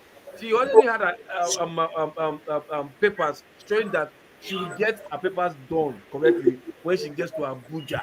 She chose Abuja. So I was wondering, coming from Ibadan, why not use Lagos? But because of she comes from outside the country, she chose Abuja. Everybody was like capital of the country will be the safest place. So she chose Abuja. You understand? But the thing is, documents showing that yes, she has done all what she has to do. Then she's on her way to get to a destination to get her papers correctly checked or done, whatever. That is what she's doing. So those parts that she's having conversations with the immigrations, border control officers, she didn't post those parts. You understand? Our borders are not open like that. So, but these guys are coming here on a narrative. Trust me, not because they like us well, or say yes. He said, trust me, they came for a purpose. It might not be so bad that much, but like tell me now. So upon this insecurity in the country, so everybody just the immigrations and customs will just leave border open. You just drive through like that. What about the immigration officers at Benin Republic to check you first before crossing to Nigeria? Where are those ones? She didn't post those ones. The one in the side of Nigeria that will receive you before allowing you to go through, she didn't post those ones. Yeah, If you just see her on the road, if she goes to Egypt like that, she will be stopped far more. Egyptians don't no, take even she nonsense. go to Egypt, she will still post it. Oh no, she will. The Europeans that go to Egypt, like they do all this some of all this stuff. They post the video because the Egyptians don't take nonsense. Like Wait, don't start videoing our structures like that because they don't no, trust. see, no, see. But guys, Let me tell you, but the guys, post that she will post, she will post but it like guys, as if they harassed her, something like that. That is where she will post it like. That's why I Whichever said one she the one posts. they did. Hold on, the one they did in Senegal, right? It took as a harassment because they seized her camera, checked it first before allowing her to go. But the one she posted was like it seemed as if they were harassing her and they seized her camera. That was the narrative she posted. Do you get my point? So about the one that Nigeria, about sorry, Nigeria, no, about Senegal, Nigeria. Senegal. Okay. You get my point? She posted it as if they harassed her and seized the camera. That was narrative she gave out there. You understand? But what happened when they gave her camera back? She didn't say it. Yeah, she's not going to say it now because Exactly. what she wants to report is the fact that they took her camera. Like the one in this in Egypt, the guy took his camera. They didn't even let him bring cameras into. They held the camera at the airport. He had to use on his phone to video. This is what and this, That one is airport. But we my talk about land borders. okay, That was land border. To airport. be fair, it should be the same thing because these people. What you have to understand is that Egypt is an ally of the West. They give them billions every year, more than us, and yet they don't even trust them. Why are we the ones that should trust them? No, see, for that, you didn't get the point. Look, if you listen to what I'm saying, it's not that we trusted them. The video you Let's are move on to watching something is else, showing you please. as if we trusted How them. we trust them on the way we No, behave. it's the video you are seeing. Our officers are willing to take 50 and forget about it. Yeah, please. I beg you, brother, that's not correct. That's not correct. Let's move on to Okay, fair something point. else. Because the way people we're talking is that Jagun was saying it that nobody stops them. They can come. They shouldn't even be stopped It's the necessarily. video you That is saw. a good It's the thing. video No, you no, saw. I didn't say that. I didn't say that. I was just giving you a picture of what happened across Nigeria and what Nigeria looks like, and the fact that we as a people don't really know Nigeria. We only know the regions that we're from and the nearest capital city. That's what we know of the country. Let's focus. Let's go Unlike back to this myself, economic conversation and forget that I've woman, please. That woman I've Oh, is you just. we will, we will, you can sit it out now. we will, Elder, we you can will. elder Chim, you can sit it out. When this stuff is done, we will get back. Yeah? Please go ahead. Abil. So, someone like me, I've traveled the West, the whole of the West. I've been to the East. I've been to the Port Harcourt. I've been to the North. I've been Central. And when you travel across Nigeria, you get a real understanding, one, of how big the country is, how massive it is, and two, and very most importantly, how beautiful our nation actually is. And I think sometimes, unless you have this viewpoint, you don't even begin to understand your patriotism. You don't know what you're fighting for. Yeah, Nigeria is beautiful. You know that eastern You have no Nigeria, idea. that Taraba, Cameroon, all those Yes, areas. My all that God, border there, man. it's a highland. My You're God, you're it's a right totally next to different the area. sky. It's not no joke. and it's green as hell, I and don't it's know what different happened levels to of green. the southwest of Nigeria, the south those areas. They are really, No, they are those really, areas are beautiful as well. All of those but they areas are are different. They beautiful. are very, very different from those other upland No, it areas. doesn't. If you go to, there are parts of Ibadan. If you go to Oyo State is a If Ondo Yeah, State, but it's my very state, different though. it's just magnificent. Ondo, Edo, and the Delta. These three states are, for me, the most green and the most productive states in that country in terms of the greenery and the timber that is there. We still have our forests. There are not a lot of states in Nigeria that can boast that they still have the forest. Most forests are cut down to the ground. Yeah, We still have them. most of the south actually still No, does have their bushes they also around. have it to the east. In the The southeast, southeast is they a have little bit hard because they're quite populated in the southeast. no. For they have it. They have it there. Trust me, lots of it. Ah. Yes, trust me, they have it. The I problem don't about remember seeing so Southeast, right? much So the bushes problem in of the Southeast, southeast. right? They like to concentrate themselves in one place that is bubbling. Just that, and just one Are bubble. you sure? Trust me, go to Mbise in Owerri. Maybe you see massive arable land. You shock.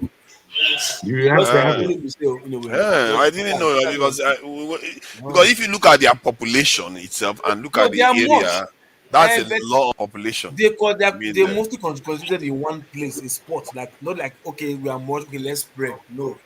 The spread in the state, they can only spread to other regions, like other states. But spread in their own side, no, they also like that Onitsha or Opiweka will die there. But it's, there are two southeasterners at least here. Yeah, here talking as if we have to be careful the way we talk about this one. No, if he is here, Chim is here. Tell me if I lie. So I you talk now. I don't know what you talk. Chim. I didn't say your state. I don't say Abia. Yeah, but at least I know of that Enugu, Owerri. Where those were I know at the back of my palm. But for Abia, the only thing I know about Abia, I think Abia carry award for the most dirty state in the country. Very dirty, I bet. That time, but maybe by now they're already try. But not dirty past Lagos, so it's still not dirty past Lagos. No, no, it could be as dirty as Lagos, man. Wait, no, hold on. What is shock for Abia? Like they put dump for center of Meru as in dump heap. I still wonder how Lagos feeds itself, all that millions of people. I really, it's a miracle, Some things, how many millions? More than 10 million people fed. That's not easy. Brother, the thing is, Lagos, outside of those horrible shanty towns that we call state, Lagos is green. If you going to Ekpe, that side, you see, you not even believe that you're in Lagos. It's green, it's lush. The beaches it's crystal water because it's not getting that pollution that the Lagos beaches are getting. Green sands. Bruh, we don't know our country. We don't know it. Yeah. We're just stuck in complaints. What can we say now? We will try to know it now. Well, you see, the problem is that we are so kind of too busy trying to survive hardship, so we don't take care and explore. We don't even look at our environment much. No, we don't. That's why we don't. Because if you look at it, like you said, there are some parts of Nigeria that is just breathtaking. The open plains and everything, but we don't care. It's recently here that some people go hiking and all. When you say we don't, who is this we? It's like me now. When I go to Nigeria, do I care about sightseeing? I'm going there for specific things, business. Who do you think? Real talk, man. This responsibility to sell Nigeria. Whose job is it to sell Nigeria? Our responsibility, my responsibility too. See, I agree with you to an extent, but to be fair, I feel like we have so many things to worry about that. For me, I barely have time to. And we just really have to tell the truth. We have to tell the truth. Do more Nigeria, because as I said, you see, when we were young, we used to go to Nigeria with our parents, and they will cosset us. Oh, don't do this, don't do that. I said, what the hell are we here for? Just to stay in the house? Is that why we're here? That's me as a child. So as I'm growing, I'm investigating. I'm investigating by myself. I'm not standing still. What for? There's a big country I'm in that I don't know enough about. So I travel by myself in car. You have to understand what I go on in your country. You know, me, I'm not. There was enough times that people wanted to rob me or do this, but I don't come from the school where I have to be afraid because I know what it is to be a human being and I know what you're after. I'm just not afraid. Now, it's not to say that things can't happen to you, but that you cannot use your life with that kind of mentality. Yeah. You can't. You can't. I think we really, and I really like those areas, you know, that are really, there's so much beauty in Nigeria that we, man, it's a shame we never had time to It's a enjoy it shame. yet. Come on, let's be serious. Okay, so if I could just say if I could just say something on this. Yes, Nigeria is beautiful. Lots of fantastic scenery. Now, I was recently on LinkedIn watching an advert. They used this guy, wasn't it, Trevor Noah, to do it. And Trevor Noah was literally using the comical approach to sell South Africa. And I commented on that because I've been in marketing and branding for a while. Nigeria is not doing a good job of selling itself. Whether it is our foreign affairs ministry or the tourism board or whoever it is, people are supposed to sell what Nigeria offers in terms of tourism that will encourage other people to say, let's go and see what this tourism in Nigeria is all about. There are lots of places. These things are not being done. It's not only GE and Nike that does branding. Nations also do branding. And I think that one of the nations in Africa that has branded itself so well, South Africa, and Rwanda has followed. You see Rwanda branding itself And on I think Ghana too has done quite a good job of branding itself. To Ghana is on that one. I That has don't done a even think good job. Ghana. I don't think Ghana. No, No, I think what you're has right. helped Ghana I think is you're right, forefather. I think what has helped Ghana. What has helped Ghana is the sentiment of Ghana being like a motherland. You know, all these Black Americans, they always want to go to Ghana. It's not that the Ghanaians marketed themselves. Pre-slavery and But slavery shit, something like that. yes, Is but it if local? you Local. see That's South the word you want to Africa come in on there. and see what South Africans are doing in terms of selling South Africa. Look, the South African government brands South Africa like as if South Africa is a company.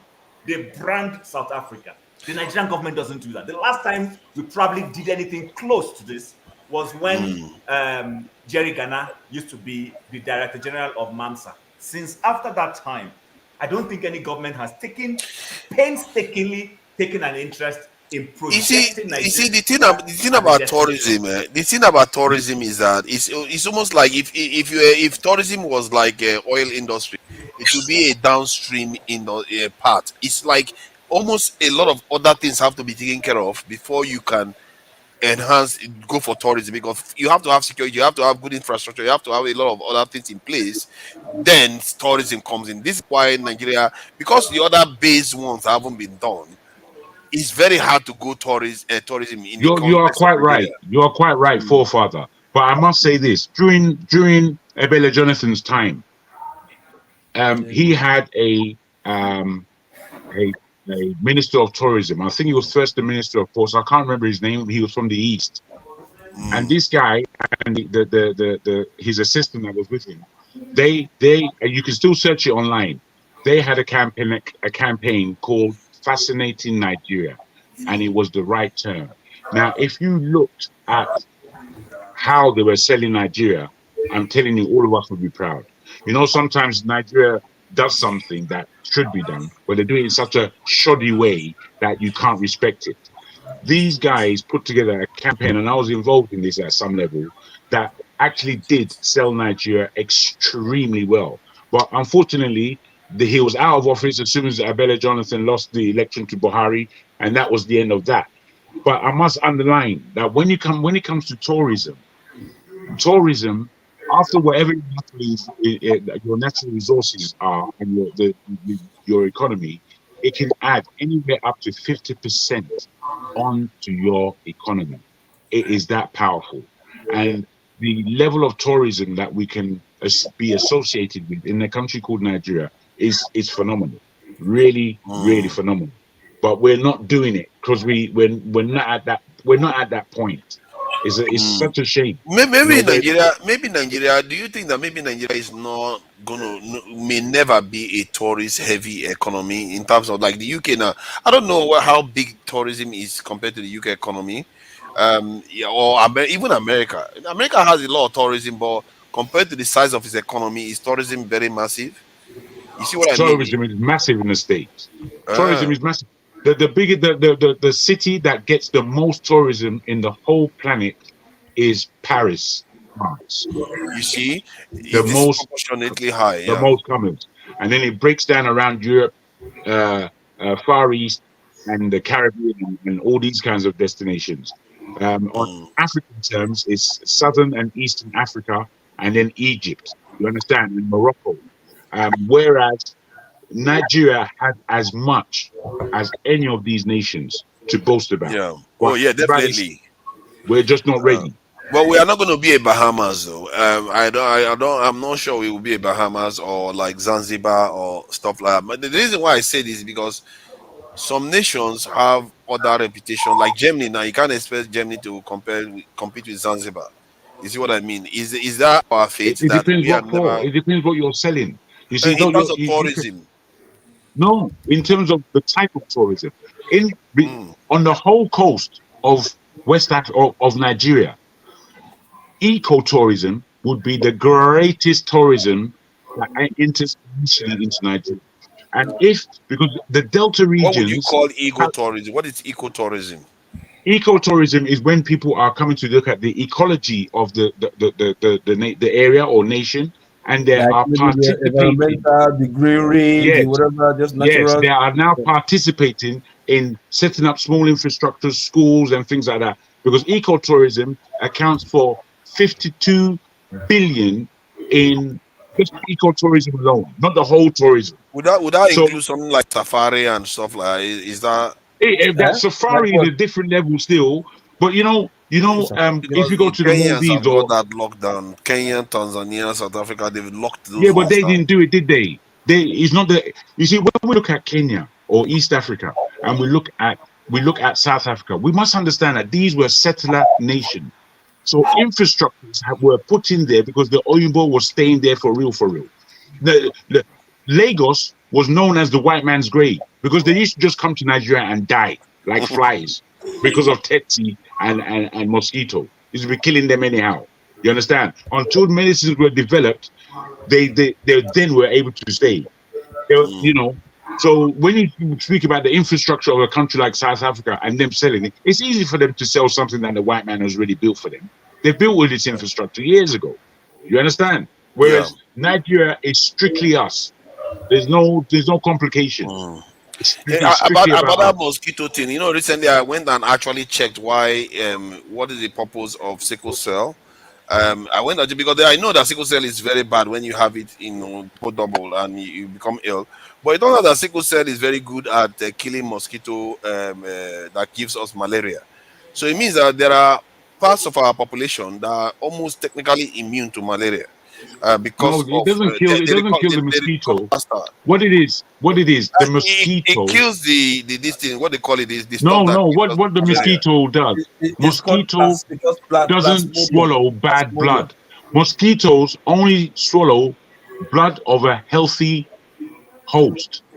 So if somebody is not healthy, the mosquito will sense that and not bite them because they don't want poison in their malaria. No, but it's not about. I don't think it's about the biting. I think so. I think the people with this is a fact. Go and look it up. It's a fact. What I'm saying. Hold on now. So the people who have sickle cell, when the plasma comes in, because of the nature of their blood, it doesn't stay to cause malaria. The system flushes it off. Those who are AA, you get this. Your blood is thick or whatever. I'm not a medical person, so pardon me. It holds it. It can seek malaria. No where. Yeah, they recover faster. The ones that have sickle cell can overcome it faster than the ones that don't have it. That with the sickle cell type, not the full blown sickle cell, but if you have the genes, you are more likely to recover from it. Hence why we survived in this You region. don't even have malaria. Even sickle cell people would hardly even have malaria. Yeah, now I begin to see why some people don't get malaria. And sometimes I will be like somewhere and I will be beating like crazy, but they will be with me. They don't have any spots on them. I was like, how does that even happen? Now I begin But to understand that let's people are not move different. away from the conversation. I think for me, the Mm. tourism issue about Nigeria is not so much about if Nigeria is a tourism destination, but let's sell the nation, because when you sell it in a positive light, that's what tourism does. It gives room for investors to say, oh, this place is actually a nice place to go and invest. That's why, have you asked yourself why the typical Caucasian goes to Eastern Africa more than they come to West Africa? They Okay, go more see, to the eastern part of Africa. Jim, let me tell you I've one said simple that thing. now. Yeah? Because they control that area Jim, now. hold on. You don't Yeah, the even climate is need different. Everything is Nigeria is different over there. Nigeria is too need to problematic. sell. See, you don't even need to sell Nigeria. Simple. Okay, You beyond get it. problematic, You don't. beyond You don't problem, it's need. not okay. So, for instance, hello guys, let's be honest. Before Boko Haram started thriving in Nigeria, there was El Shabaab between Sudan, Kenya, Uganda. There was El Shabaab. I worked in East Africa for a while. There was El Shabaab ravaging that There place. still is. No, There it's still still is there. El It's Shabaab. still there. Go there. No, the No, white you people were see, there already because of have the you been to? environment. This is it. Have you been to these countries? Because you see, I've when been you to go to North Africa, you go to Southern Africa, you go to Eastern Africa. It's clear why they're there. The air and the heat in East Africa is not what we're getting in West Africa. West Africa is far hotter, far wetter. You understand? It's muggy for the Oyinbo to be in West Africa. You have Whereas to tsetse be, fly. You have yeah, mosquito. whereas to be in East All of them Africa, are. you're in a different. guys, this is See, Why aren't you because listening? see. I hear you. Oh, I hear you. I agree with you. But see, what the point I'm making is this: these are human things that developmental indices can solve. If we clean up our environment, if the government was building good roads and good drainages, these things will vanish. Mosquito the UK. Oh. Mosquito the UK. Oh. Mosquito Day Canada. Mosquito Day Canada here Exactly. where I did. So what are Exactly. we talking about? Mosquito the UK. Oh. Mosquito that is in the UK don't have self-respect. They every time they come out, they are thinking, what is the point? This But place is too cold. mosquito in Canada is unarmed. They don't get arms Yeah, like the one yes, for now. Nigeria. The one for Actually, Nigeria please, are wait, fully loaded. They'll be dragging away with you in Nigeria like crazy. No, but see, like what I'm trying to say, selling Nigeria, you don't need effort. You don't need anything from the government to sell Nigeria. You you understand? do. You do. But hold on first.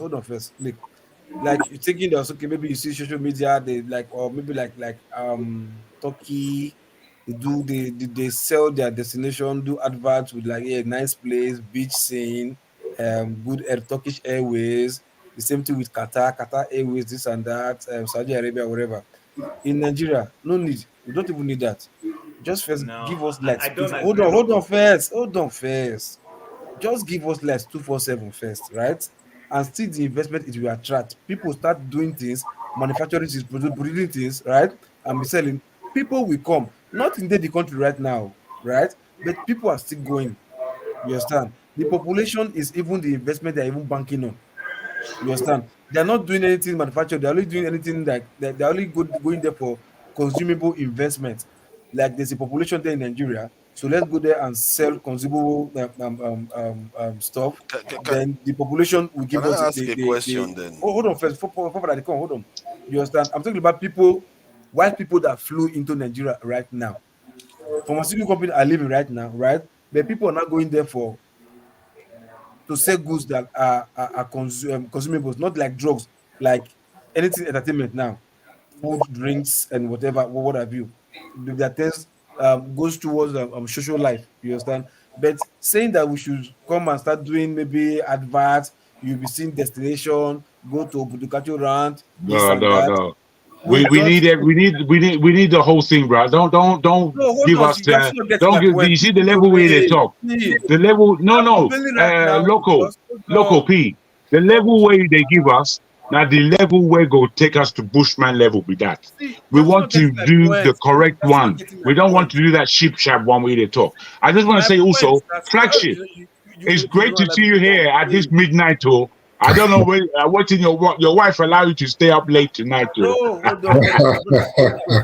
What I'm trying to say is no. What I'm trying to say is this. See, look, companies are living in Nigeria right now, right? Why?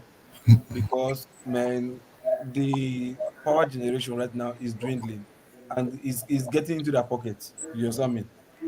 Before then, when we have the Dunlops, the Michelin, the Leventis, and all that stuff, how many adverts have you seen about Nigeria talking about greenery, mountains, Olumo Rock, whatever? It is not there. Ghana Pyramid, it's not there.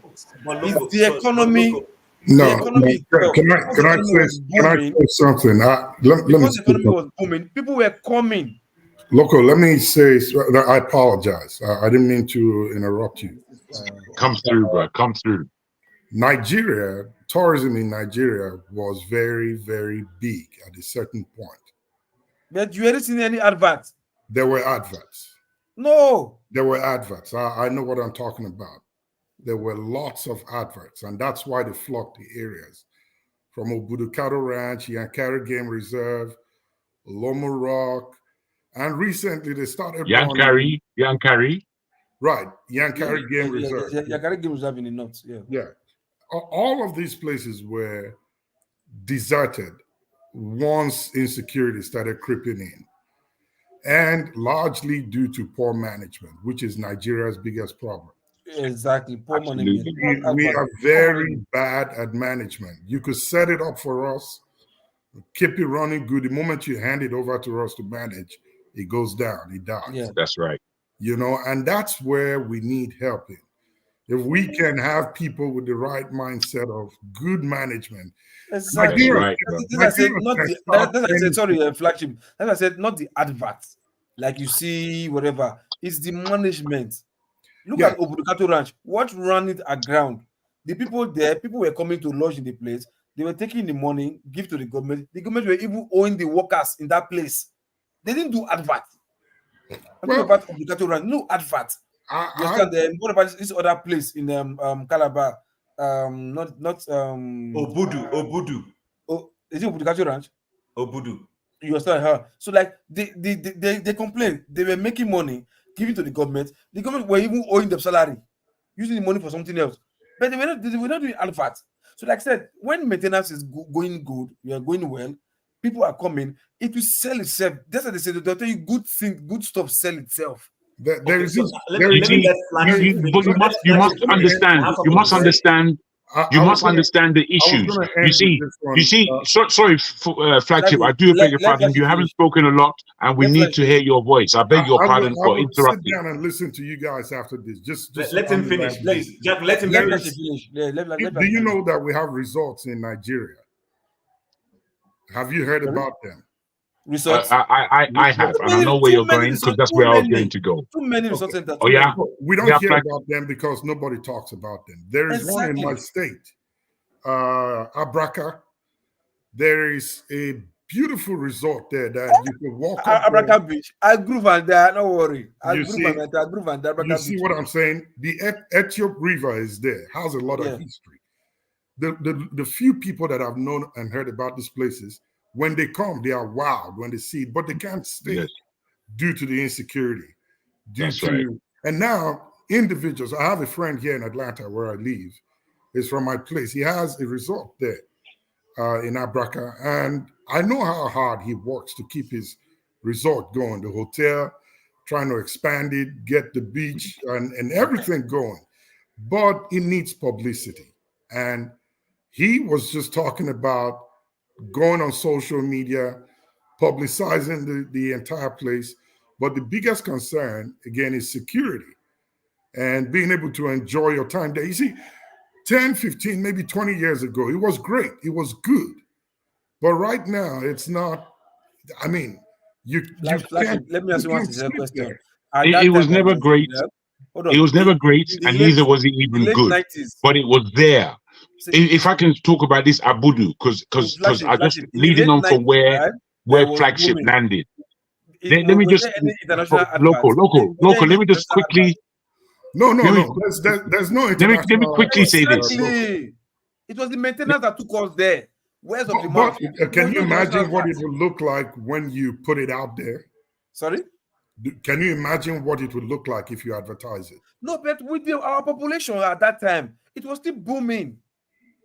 You see, none of Locally, these things, these industries that we're speaking about, can really work to the highest function, and it largely is because of what Flagship has said. It is the lay of the land, the insecurity, the whole thing that failed that Abudu. There's another resort right next to Abudu Ranch, and it leads up into the mountain areas of Calabar into Taraba. And I've forgotten the name of this thing. Now, it was a big push. They spent a lot of money there. The government themselves spent money there. But in between getting out of the world and East, that was highly in a state of flux at the time, the thing collapsed. It was never going to win because you have to go through that part in order to get to that territory, to Calabar State. Yes, Calabar State, because Calabar State is another most beautiful state. There's no Calabar State, though. You want to start again? Jacob, there's no Calabar State. It's Cross River. What do you mean, my brother? Cross River. There's no Calabar State. I beg your pardon. Thank you. You want to start again? The area. Thank you for that. You're quite right. In my mind, it was just Calabar. I know it began in Calabar, and that whole area of rivers, cross rivers, is just lush, really, really green, tropical green, with great beaches, and then a mountainous region, and then they've got this Nollywood film complex there that no film has been produced in. They spent a whole heap of money. You know, it doesn't matter where you're talking about in Nigeria. Every single state has the tourism effect. Every single state, for one reason or the other. We had the old Gongola State. I think that was where they had the Argungu Fishing Festival, and I remember some of our neighbors back then from the UK used to come fly in for that festival, that fishing festival. You know, but right now you can't move around Nigeria because everybody's scared of being kidnapped. You know, for ransom. So one point I want to make, you know, in addition to what Flagship said. So it's one thing to have those tourist centers. It's another thing to make local money from it. It's another thing to project those things for international patronage. Our problem is that we have stuff we don't develop to create the ambience that will make it appetizing for someone to visit. I wish Forefather could play this Trevor Noah's this thing. I mean, those of us who have been to South Africa or gone to Dubai. When I went to Dubai for the first time, I came back and I said, there is nothing in this UAE that is not in the northern part of Nigeria. There's absolutely nothing. There's nothing we can do in Africa. Eh? Nothing we cannot do in Africa. We can do it. Exactly. So the fact is, there's even more, actually. There's even more in the country that you call Nigeria than that Dubai that they're talking about. That Dubai I got there. Are simply deserts with buildings in them. But ours is not a complete desert. Listen, Jago, the desert, they made me go on a desert ride. And yes, me too. I've done it all, bro. This could have been Maiduguri. This could have been Maiduguri. Those what's it called? Sand dunes. Exactly. It's just that sand dunes. Period. You know. So for my point, I think we still need to brand and sell the country if we get the right heads who will put those things in the most attractive state that will make an international person want to visit. Okay, he's playing it. Let him play it. Yeah. But let me ask you this, and you can answer now or after. Do you think that right now, Nigeria, it's like if you were in the Ministry of Tourism, they created that ministry, would you know what you're doing in that ministry, given the state Nigeria is in right now? Okay, let me allow him play this thing, and then I will answer. Sure. If Forefathers can play it for us. Hi, I'm Trevor Thank Noah. you, Forefather. I'm South African. And because I'm South African, people from all over the world insist on asking me questions about South Africa. So I decided to make an ad to answer some of those fascinating questions. Like, how cold and snowy is your Christmas? Well, Tracy, unfortunately, we can't afford snow. Nah, I'm just playing. We're in the Southern Hemisphere, which means when it's freezing in Connecticut, it's fantastic in Cape Town. Klaus sent me this one. Can you play golf in South Africa? Well, Klaus, we actually have some of the finest golf courses in the world, but judging by your 37 handicap, can you play golf? How many stars are your 5-star hotels? Brian wants to know, can I meet the lions? Well, I don't know if you want to meet them, but you can see them on safari. And get this, it's not just lions, Brian. We've got everything. There's elephants, there's rhinos, there's giraffes, there's buffaloes, there's leopards. Come on, man, expand your horizons. Ostriches. Is South Africa fun? Is it fun? Are you even watching this commercial, Michelle? Paragliding, bungee jumping, surfing, river rafting, shark cage diving, hot air balloons, hiking, cycling, wine tasting, whatever this guy's doing. Does that not look like fun to you, Michelle? Does that not look like fun? So, now that I've shown you South Africa, my only question is, when are you coming to experience it for yourself?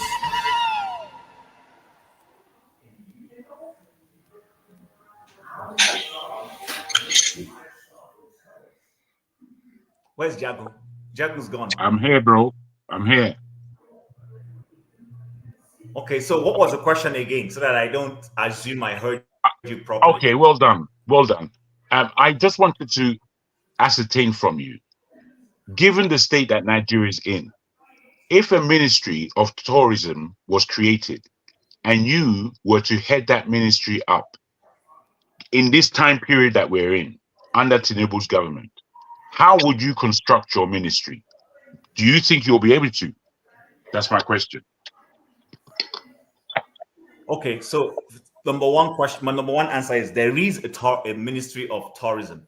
There is actually a ministry of tourism. So it's not like that we're trying something we already have a ministry of tourism. That's one. Number two, absolutely, the job of the minister of tourism is not necessarily to be the one doing the legwork. Your job is to understand what are the best opportunities you have in your country that you can sell, and sit down with technocrats and people, and even cooperate with the private sector and see how you can position that sector to such a way that people can come in and spend money and patronize what you have. Now, it doesn't have to be everything. You can pick strategic ones and start with initially. For instance, like the Obudu Cattle Ranch, which is owned by the Cross River government. What I will do is to partner with them, see how we can clean up that place and create an enabling atmosphere for people to come in there and enjoy it, and we get the money from it. And there are other ones. Right now, we have a landscape of beautiful sceneries that are not well developed. They're not in a position that will attract people to come into it. For instance, Yankari Game Reserve, I don't know how functional it is. I personally think that place needs to be cleaned up. These are some of the things, if I'm a minister, I will first and foremost do. It's stage by stage. What I will accomplish today, the next person will come in and ride on it. Our problem is that we don't define where we are. We want to do everything in one day. No. Good. Go in. If your job right now is to clean up, put up good policies, do that, and create an enabling atmosphere that subsequently whoever comes in can take the next step. That's the way government works. Government is a continuum. It doesn't end in one day. Fantastic. Let me. I think that was a good answer. Now, a really good answer, actually. I would want to continue the question, given the area that you spoke about in terms of the Cross River region. I don't know if there is a direct flight, international flight to Cross River. I think not. How would you get over the fact that you have to go through a lot of the time if you're coming from Abuja or if you're coming from Lagos, as a holiday maker? Sorry. There's also Tinapa. Tinapa, I remember. Yes, Tinapa is the name. Tinapa, well said. Okay, so Jago. People come into Nigeria. Yes, it's good if we have multiple entry points. I'm one of those advocates of let's decongest Lagos. Fly in, maybe create Port Harcourt as a big international hub or whatever. But that being said, even if we have Lagos in only, it can still work. How? If you go into an agreement with a local airline to say, they give you a flight that is specifically designated to take tourists from Lagos Absolutely. to Calabar. Absolutely. That works. Yes. This South Africa we're talking about, I've visited South Africa several times. Okay. Cape Town is a big hub, but guess what? Majority of the flights, if I'm not wrong, almost perhaps 75% of flights to South Johannesburg. Africa come into Johannesburg, and then there are connecting flights that are easy to make to Durban or to Cape Town. What we are doing in Nigeria is that we are shooting ourselves on the foot. I've said it. Perhaps, I don't want to go the route that Tone went when he tried to put ethnic issues around it. But the truth about the matter is, the federal government of Nigeria needs to open up all the space. There is airport in Kano. Let it function properly. Anybody who wishes to fly in through Kano because they have businesses in the north, let them do it. If someone wants to fly into Calabar, let them do it. If they want to fly in through Port Harcourt, let them do it. Nothing stops us from doing that. So fantastic, really fantastic ideas, and I concur with what you're saying. The crux of it now is, can you do this? What you speak about? Do you think you can do this? What you speak about in Tinubu's government? I don't want to serve in Tinubu's government. I'll be honest with you. Hey, there you go. No, there you go. Because that's where I am. I'm at the point where let me tell you why I don't want to serve in Tinubu's government. No. I'm the same. You don't have to tell me. I'm exactly the same. Okay. I'm in exactly the same mindset that I can't do it under this government, what I want to do. So therefore, we have to realize where it is that we are. With all these things that we can practically say, understand under this present dispensation that none of these things can ever be done. They can't be done. Not until we clean Nigerian politics up. Because Nigerian politics is disturbing everything. It's as filthy as rags. So this is the story. This is the point. Why you may see you may see an advert from South Africa and think, how wonderful. Why isn't Nigeria doing this? Because I have the same passions. I look at the Caribbean, I look at Southeast Asia, I see the resorts, I see what they're doing with terrain that is exactly the same as Nigeria. Why isn't it happening in Nigeria? Jago, I wanted to ask, what was, I think Chim wanted to say the reason why he doesn't think he will be able to serve in Tinubu's cabinet. I wanted to know why. Okay. Because let's say, let me give you a scenario. Tinubu says, everything you are saying now, I'll give you all the resources to be able to achieve it. Nobody's going to interfere with your ministry. You have free reign. If you have free reign, would you reject it? Okay. So, forefathers, what people tell you cannot be more than what their character has shown. Anybody, if the president is going to come in and tell me this guy, but the same, no, but it's the truth. It's the truth. I hear you, bro. I hear you, man. So someone who, there is a conspiracy. I haven't confirmed that it is accurate on why GSK left Nigeria. Many of us may have heard. No. Answer forefathers' question, please. Oh, that's why I'm answering it. I'm answering it with this analogy. There is a conspiracy on why GSK left Nigeria. I don't know if it's accurate. So that's why I've used the word conspiracy. I hear that some people in this government wanted to start like a hostile takeover of GSK. And GSK said, hell no. If this is what you guys are going to do, we're already having crisis and you guys want to come and take over our company. And they quietly just said, okay, we're done. We're leaving the country. You go screw yourself. Sorry to use that word. So my point is this. A government where someone is going to be telling me to give him 10%, I'm bringing investors to do something and you are already positioning yourself to have shares in those things. I'm bringing someone to set up a hotel and you want to literally be the one who is doing it. Listen, I've been in positions where good ideas are being brought in and government functionaries, politicians are positioning themselves on what they will benefit. It cannot work. That's why I say I can't serve in that kind of environment. We want to serve in a place where the government is being not just saying they want to do something, but it's actually seen to be doing it, giving someone free hand to do what they want to do. But that's what I'm saying now. What if they give you a free hand? They give you all the assurances. I don't trust that. You don't trust it, okay? It's not true. They can't give you, this man cannot give you free hand. It's not possible.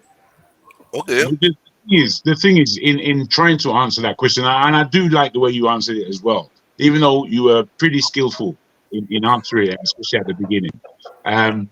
What I would say is that these things basically can't happen, because I think we know the level. As if we were to head up the Ministry of Tourism, if I was to head up the Ministry of Tourism, I would know exactly what it is I'm going to do. And similarly to the good structural words of Chim just now on how these things are possible, and if you structure them, they can be done and achieved, and there is a need for them. And where the level of spend power when people come into your country, and what that does for whichever region is given that holiday effect, the money really does fall down, and tourism works like that all over the world. So given this position to do great things under this particular government, if I was to be given it, I don't think I'll be able to actually achieve anything. Just to help you, if I may. So that under Jonathan, Nigeria was almost going to succeed in terms of electricity. When not only electricity, bruv, not only electricity. During the time of Jonathan, it was our most opportune time to be the Nigerians that we wanted to be. It was the most opportune. I actually want to speak on that electricity, because Professor Barton Naji, when he was trying to license the different categories, when they were unbundling the old NEPA. That's correct. Again, I will use the word conspiracy, because, just to be on the safer side. Many of these are big businessmen who have never run anything on energy, wanted to be licensed to have, whether it is Gencos or whatever and all that. And the man said, no, you guys, you have not run any of these things. We have a crisis. We need to bring in people who know what they're doing so that we can salvage that sector. I can't give you. They went back to Jonathan to begin to solicit and say this guy is not giving them space. And Jonathan said, okay, come in. And we know one of these persons. I don't want to mention his name. And Jonathan, and the man said, you know what? If you're not going to give me a free hand to do this job very well, I hand over. Guess what? They wanted to get him out. They had to go and now accuse him that he was using his own private company to get contracts. So the man said, what are you guys talking about? I've owned this business before I became a minister. And I handed over the business properly to someone else and, did all the proper thing I need to do by recusing myself. So the point I'm trying to make is the Nigerian politician always wants to have a hand in every pie. That's a problem for me. Stay away from a big problem. Let professionals and technocrats run the deal. Then if you want to get involved, you can go and form your company later on and come and bid. But don't use the opportunity that you are a decision maker to want to get a pie. That's where I have a problem with trying to do business with this caliber of people in office. I can concur with everything you're saying. During Jonathan's time, I just came back from Japan at that time, and I was on my way to Russia. And I went into Russia in order for this particular technology that can dig up sludge and turn that sludge into its various parts, which is to extract water and oil and leave the mud alone. So the oil would be able to be refined and sold. Now, going into Russia, from Russia, they took us to Malaysia, where this refinery that they had that was taking up sludge was put under real-term example for us as how it's working in the world. So when I saw this technology, I then put my whole thing together in order to put on Jonathan's table. It actually got onto Jonathan's table, and because I was talking about complete clear up of the Niger Delta region as far as the pollution is concerned, which for me, passionately, because I've seen it and I've seen the ills that it creates in our country. This is Jonathan's area, or this is where he's from. At that point, he wanted to do it. Everybody around him scuppered the deal and put them aside. And this is what happens. So I've seen this a few times And in order to partner a government to do the right thing, you need the right government. You're not going to do it with. I can't personally do it with the governments that we've had. So I agree with you as to not being able to work with Jim, Tinubu and Jim, this present government. And Jim. then I say to you that with all the lofty ideas that we have as to what Nigeria needs economically, we can't even begin that discussion Jim, because that's not where I we want to are. weigh, Jim, I want to weigh on two things you talked about. The first one is the GSK one. I mean, learning of what you just said now about why they truly left. I mean, that is the reason why we say a country is the shadow. Because when investors don't have confidence because of particular scenarios or situations that happen, one, they bring in their dollars and millions of dollars to invest to create jobs and then they don't know what is going to happen. They want the confidence that they are able to recuperate their money, they're able to make profit, they're able to recuperate their money, or even if perhaps there's a litigation, they're able to go to court and get justice and lose fairly if they lose and win fairly if they win. But if they don't see that, you know, perhaps they would have waited for that hostile takeover to happen. But I must Listen, say let though. me finish. Let me finish, Okay, Senator. okay. Perhaps they would have waited for that hostile takeover to happen and go to court. But these people knew that if you went to court, they knew the kind of system they were in. They won't get justice. That is what we call a shido country. You know, you understand? We do it to ourselves, we do it to foreign. And this guy went to India, and we know that the majority of people running that GSK company are from Indian origin. And you went to India to beg for investment. You don't think before you take actions. That's when we shoot ourselves in the foot. Then two, the issue of the bet energy situation, from what you've explained to me, if they were true, just so we can all learn. I mean, for me, if I was in, you know, even though he divested himself from the company and the rest of it, it was visually it was a conflict of interest. And even if listen, even if he meant well, ox that don't mean well will take advantage of that. You No, so understand? but Olumide, just to If he clarify had if he something, had if he had done his just to job, clarify something. Sorry, just to clarify something. This man was running a Logi gas pipe or whatever. I don't know what they call it. Before he was invited to be special assistant on energy. Now, it was in the process of helping develop an energy plan that there was now moved to become minister. So when he was leaving that his private company, he did everything that needed to be done in terms of divesting himself, handing it over to someone else, and not being part and parcel of the day-to-day running. He didn't break any law. But you I see, know, as with but like I every said, other thing, those who did just not, he may those not. who, I agree that he didn't break any law, but I'm just saying for conflict of interest, so that people like this, when people don't, the enemies won't use things like that against him. If I was him, but they will use it you against you when understand? they are looking for something and you're not You know, yielding. they necessarily may not find anything. You understand? I mean, for me, I can say that for people like Dora Akunyili, these people tried and tried and tried. They found nothing against this woman till he left. Okonjo Iweala, they are heroes today. There are people who were ready to do this job. You know, they were selling performance on their own individual rights. I mean, these are lessons we can learn. It's very hard, when these millions of dollars are there and you also can have a chunk or fair bite at it.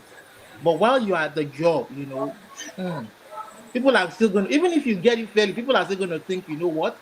That's why we have that ethic in ethics.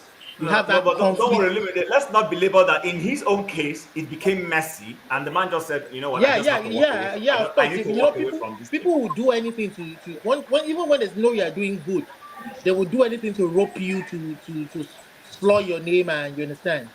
So I mean, I don't know. Do you know what I find interesting about the question? As far as they were looking at some level of espionage in order to take over the company.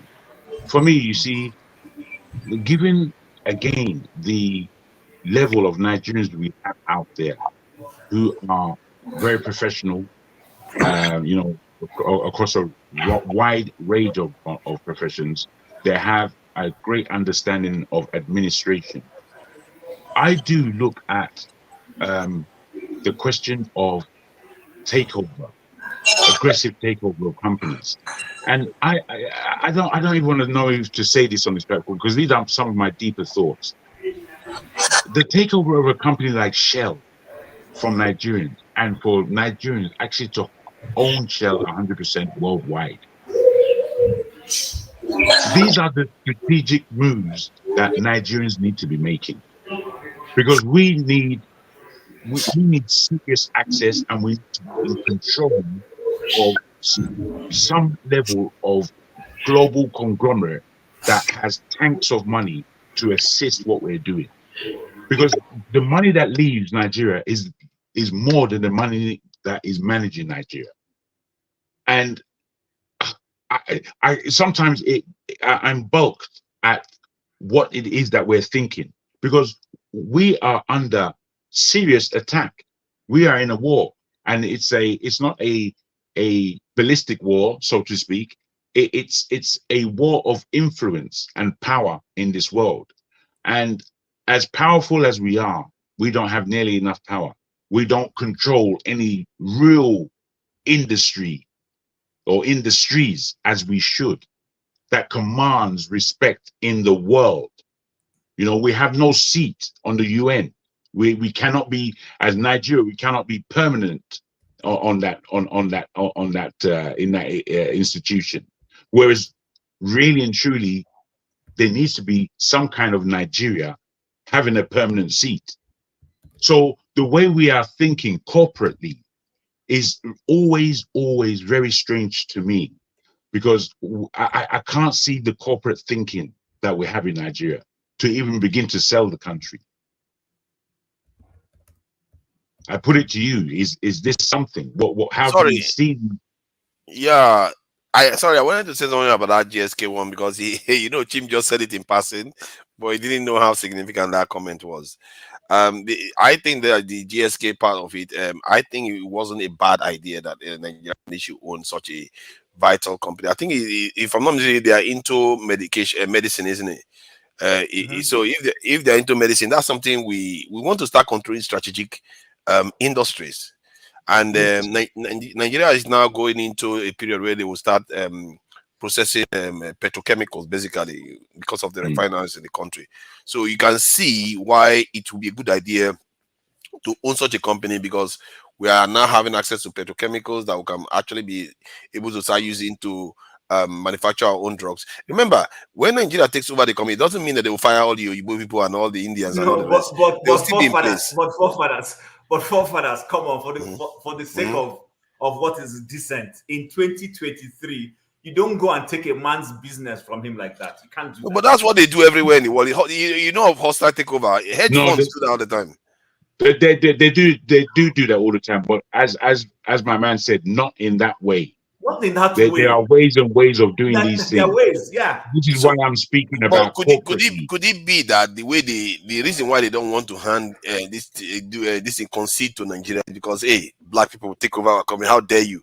We will never surrender. Okay, forefathers, let's flip it a little bit. If genuine, let's say our government really means well in that sector, what stops the government from setting up a similar type of organization? Why do you want to take over that one? Because that one already has intellectual property rights. That one already has the hardware, tested history, and all the rest. It's very, very valuable. You see, this is what I was talking about before. You don't want to start from scratch, because Nigerians struggle. But when you take it from midway, Chim, you must understand that there are many serious reasons why companies buy other companies and why they form conglomerate. There are serious reasons. This is what I'm thinking about: corporate understanding. How is it are we thinking corporately? Because the way we speak about so many industries and what Nigeria could be and the potential and all of these things, it really does need corporate thinking. And the way Europe and the rest of the world is, they've nearly left the corporate atmosphere. They're going somewhere else now. we're not even thinking corporately if what to Tim say says that is right, there are companies that are European and Western companies. There are European and Western companies that are organized in Africa that really with Africans working in them and understanding the infrastructure and what's going on there.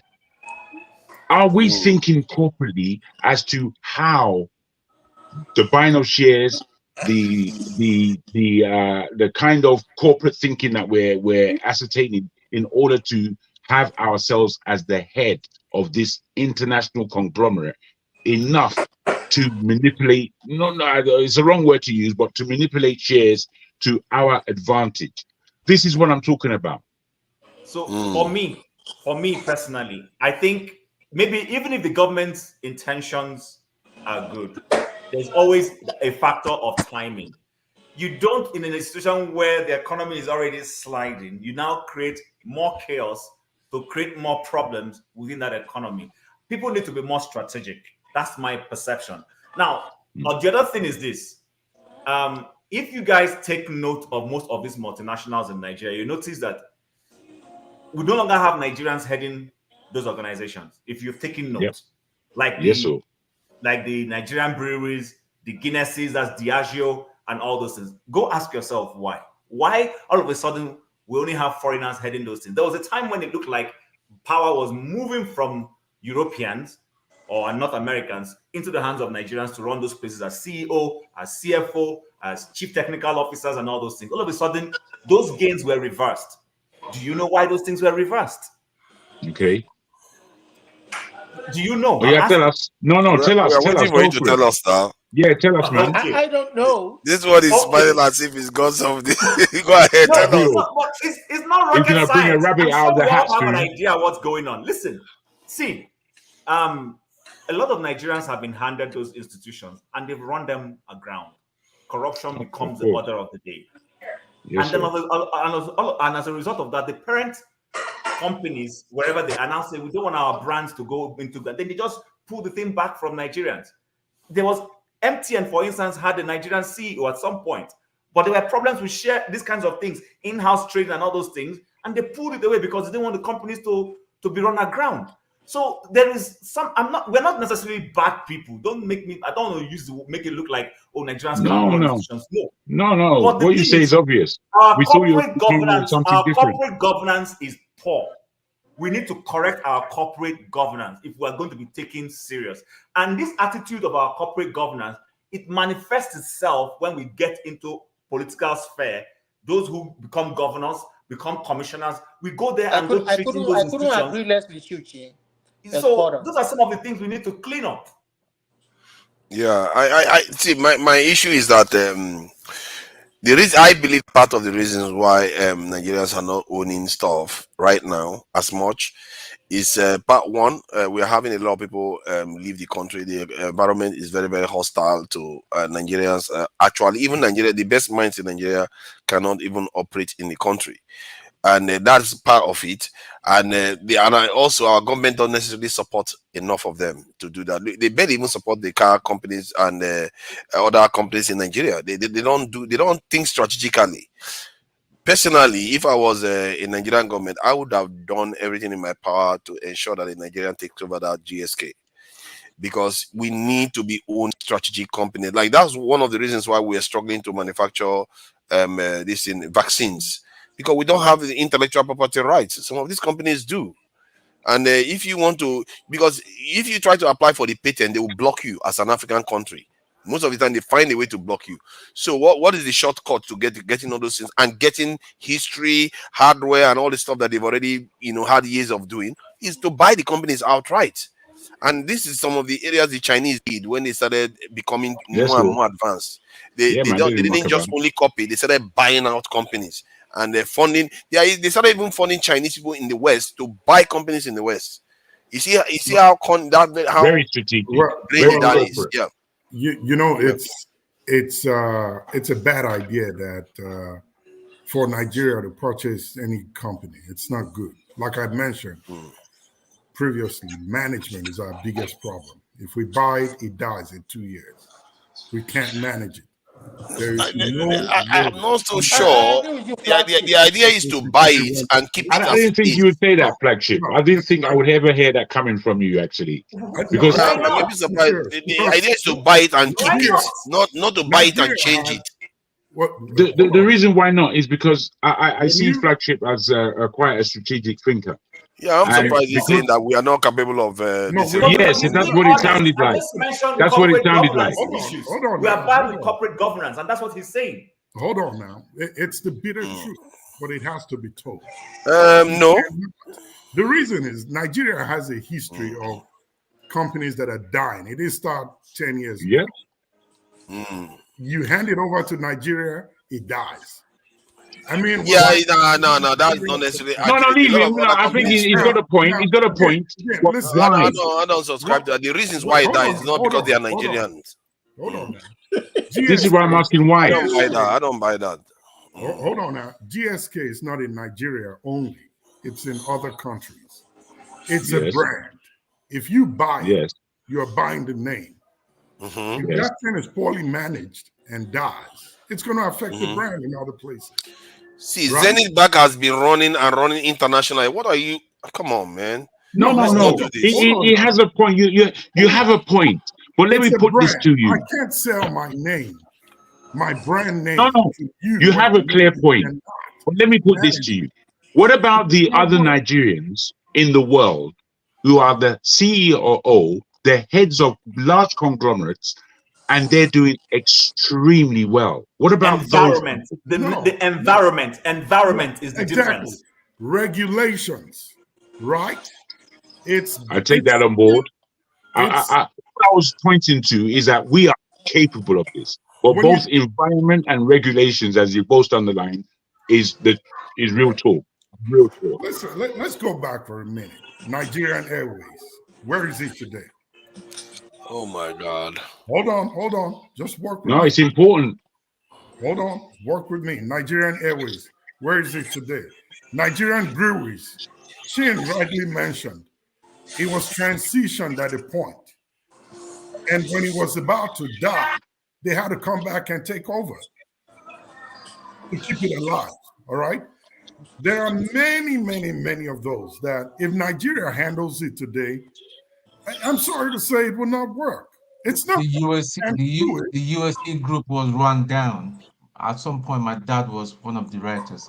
He was badly managed to run down. I'm telling you, for run some odd reasons, we just killed it. I don't know why. As long as it's on the shores of Nigeria, it goes down. I bet you, if Nigeria buys PSK and takes it over, the quality of the medicines will drop. And guess what? That's death. There will be shortcuts. That's what kills our businesses. It's not that it cannot be managed. I mean, if you talk to these CEOs of these companies in Nigeria, and they tell you the challenges that they deal with on a daily basis, on compromises that they refuse to accept. That's what is keeping their companies afloat.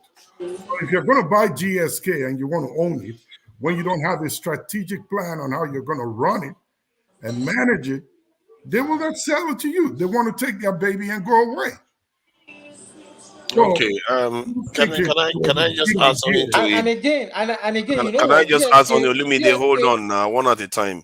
See, the idea is that I don't subscribe to the idea that we can inherently run large institutions, because we clearly do have large institutions being run by Nigerians, from Dangote to GT Bank to Zenith Bank, and some of all these companies are international companies too.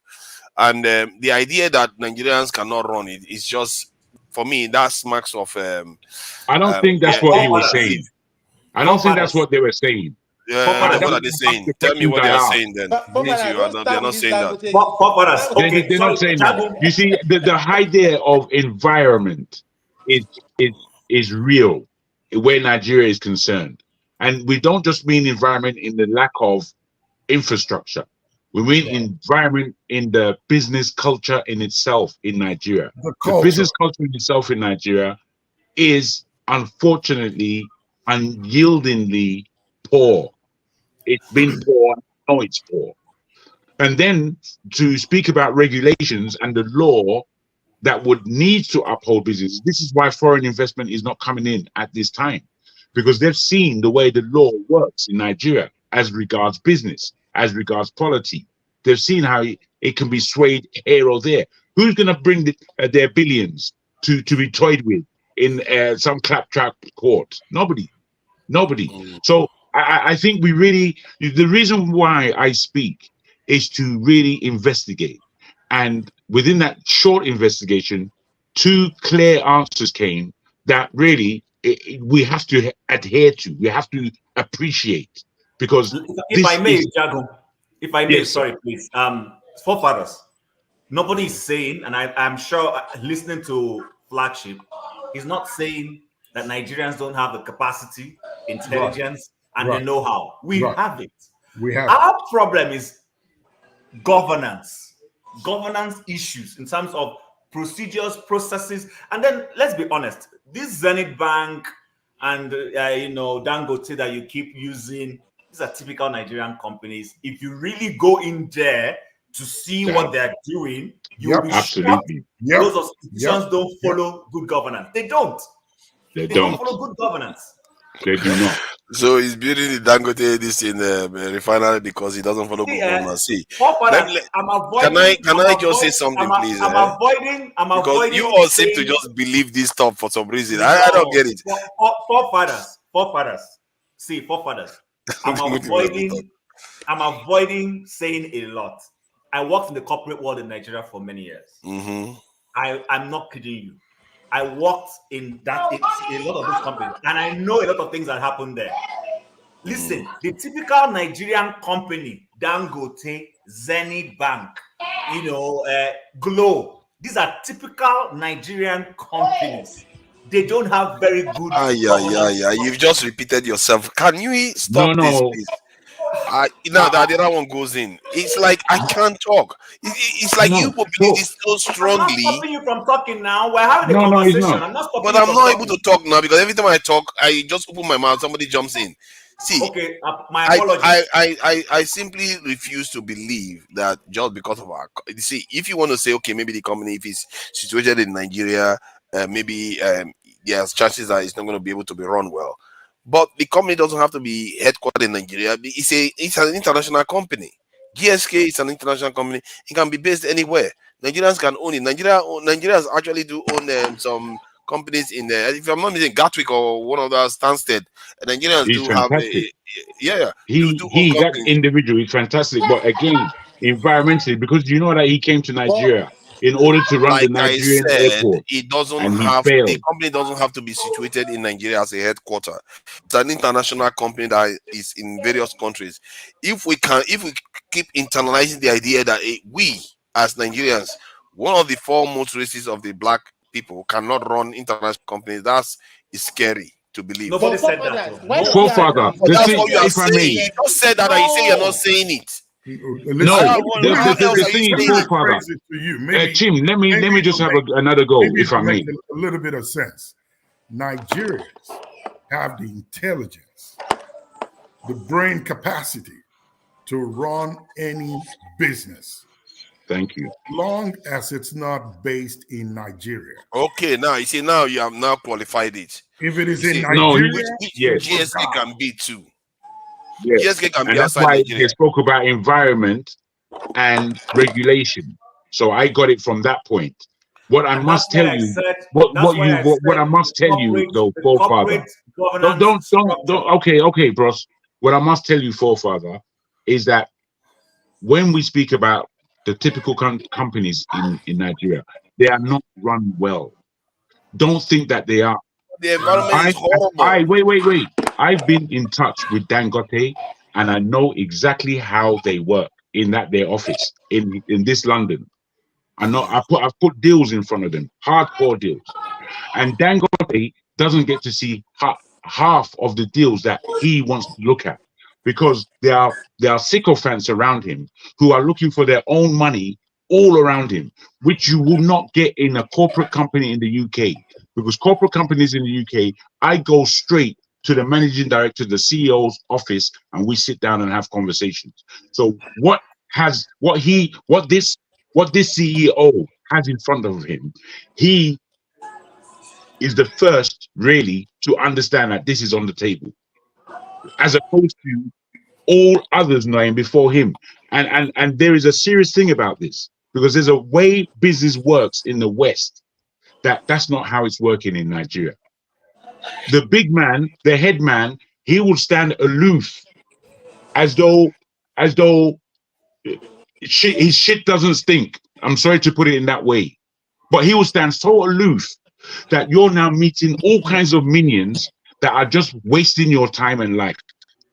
I don't do that with any European company, any American company, any company from the Far East. I don't do that with any of them. So we must start picking out these obvious glaring gaps of the way business is done in Nigeria. It's not done properly. There's no point in us just having these lofty, grandiose ideas. I don't know. You use the word refuse. I refuse to believe that. And when I heard the word refuse, that means that you can't be taught. That means you're only going to be stuck in your ways. I can be taught, but you can't steamroll me to believe that our people. No, none of us is steamrolling you now. Come on, stop using that inflammatory language. We're having a discussion. Okay, fine, but you're saying I cannot learn. That's the thing. I can learn if you give me. I didn't say that. I'm saying that you use the word refuse. I refuse. I say I refuse to believe that because evidence doesn't suggest it. If you give me like I'm just giving you evidence. Can I just get a point through? See, when the flagship qualified the statement that if the company is not based in Nigeria, there's a good chance that it's going to function.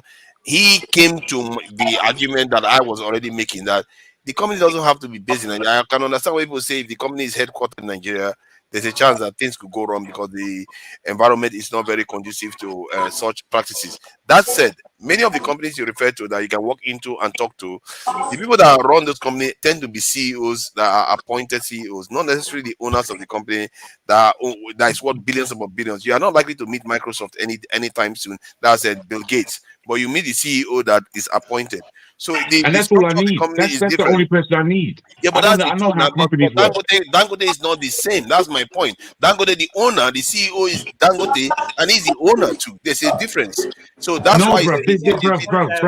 No. There isn't a difference. Let me tell you that there isn't a difference. If you are an owner and you are a corporate owner, which means that you have put yourself on the seat as the managing director of this company, you must function like a managing director. You're not going to meet Michael Zuckerberg, even if he's the one in charge. You need to understand. Okay. No. You need to understand, bro. You see, there's a difference between me and you, bro. I'm a salesperson, and since I was 18, on the telephone, the people that I speak to are the CEOs, and I speak to them. And when I speak to them, I cut deals. If you're making business with the tea lady, you're not going to cut any deals, and that's how it goes. That's the difference between one salesman and another salesman. So if you're gunning to speak to the minutiae, you're not gonna last in a business world. No, the context is that you cannot meet Dangote, but the same thing applies to like Facebook. Now you're not likely to meet Michael Zuckerberg if you wanted to a meeting with him. Bro, I'm telling you this for nothing. Anyone in this world that I want to meet in business, I can meet them. Now I understand how, because we're looking at because we're looking at them on television, we think maybe that they're more than human beings.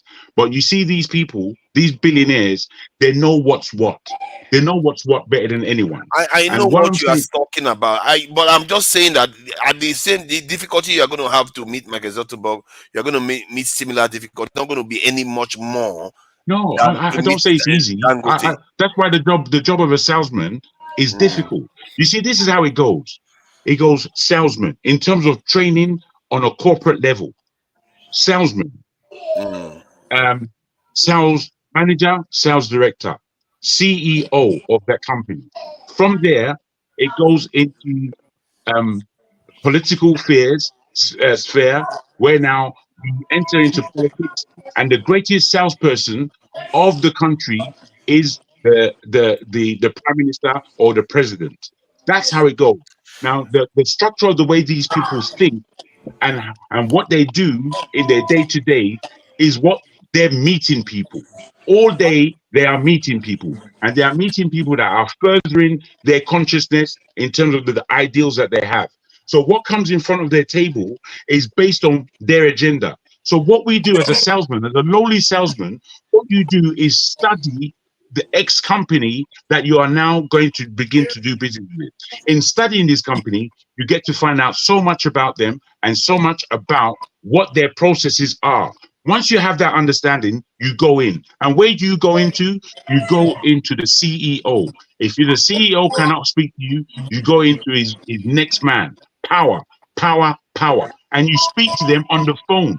You speak to them, and then the next minute is you're meeting them right in front of you. The next minute is you're cutting deals. I know how You're this is cutting done. deals. I'm not. Now I'm giving The you whole this context. process. Oh my!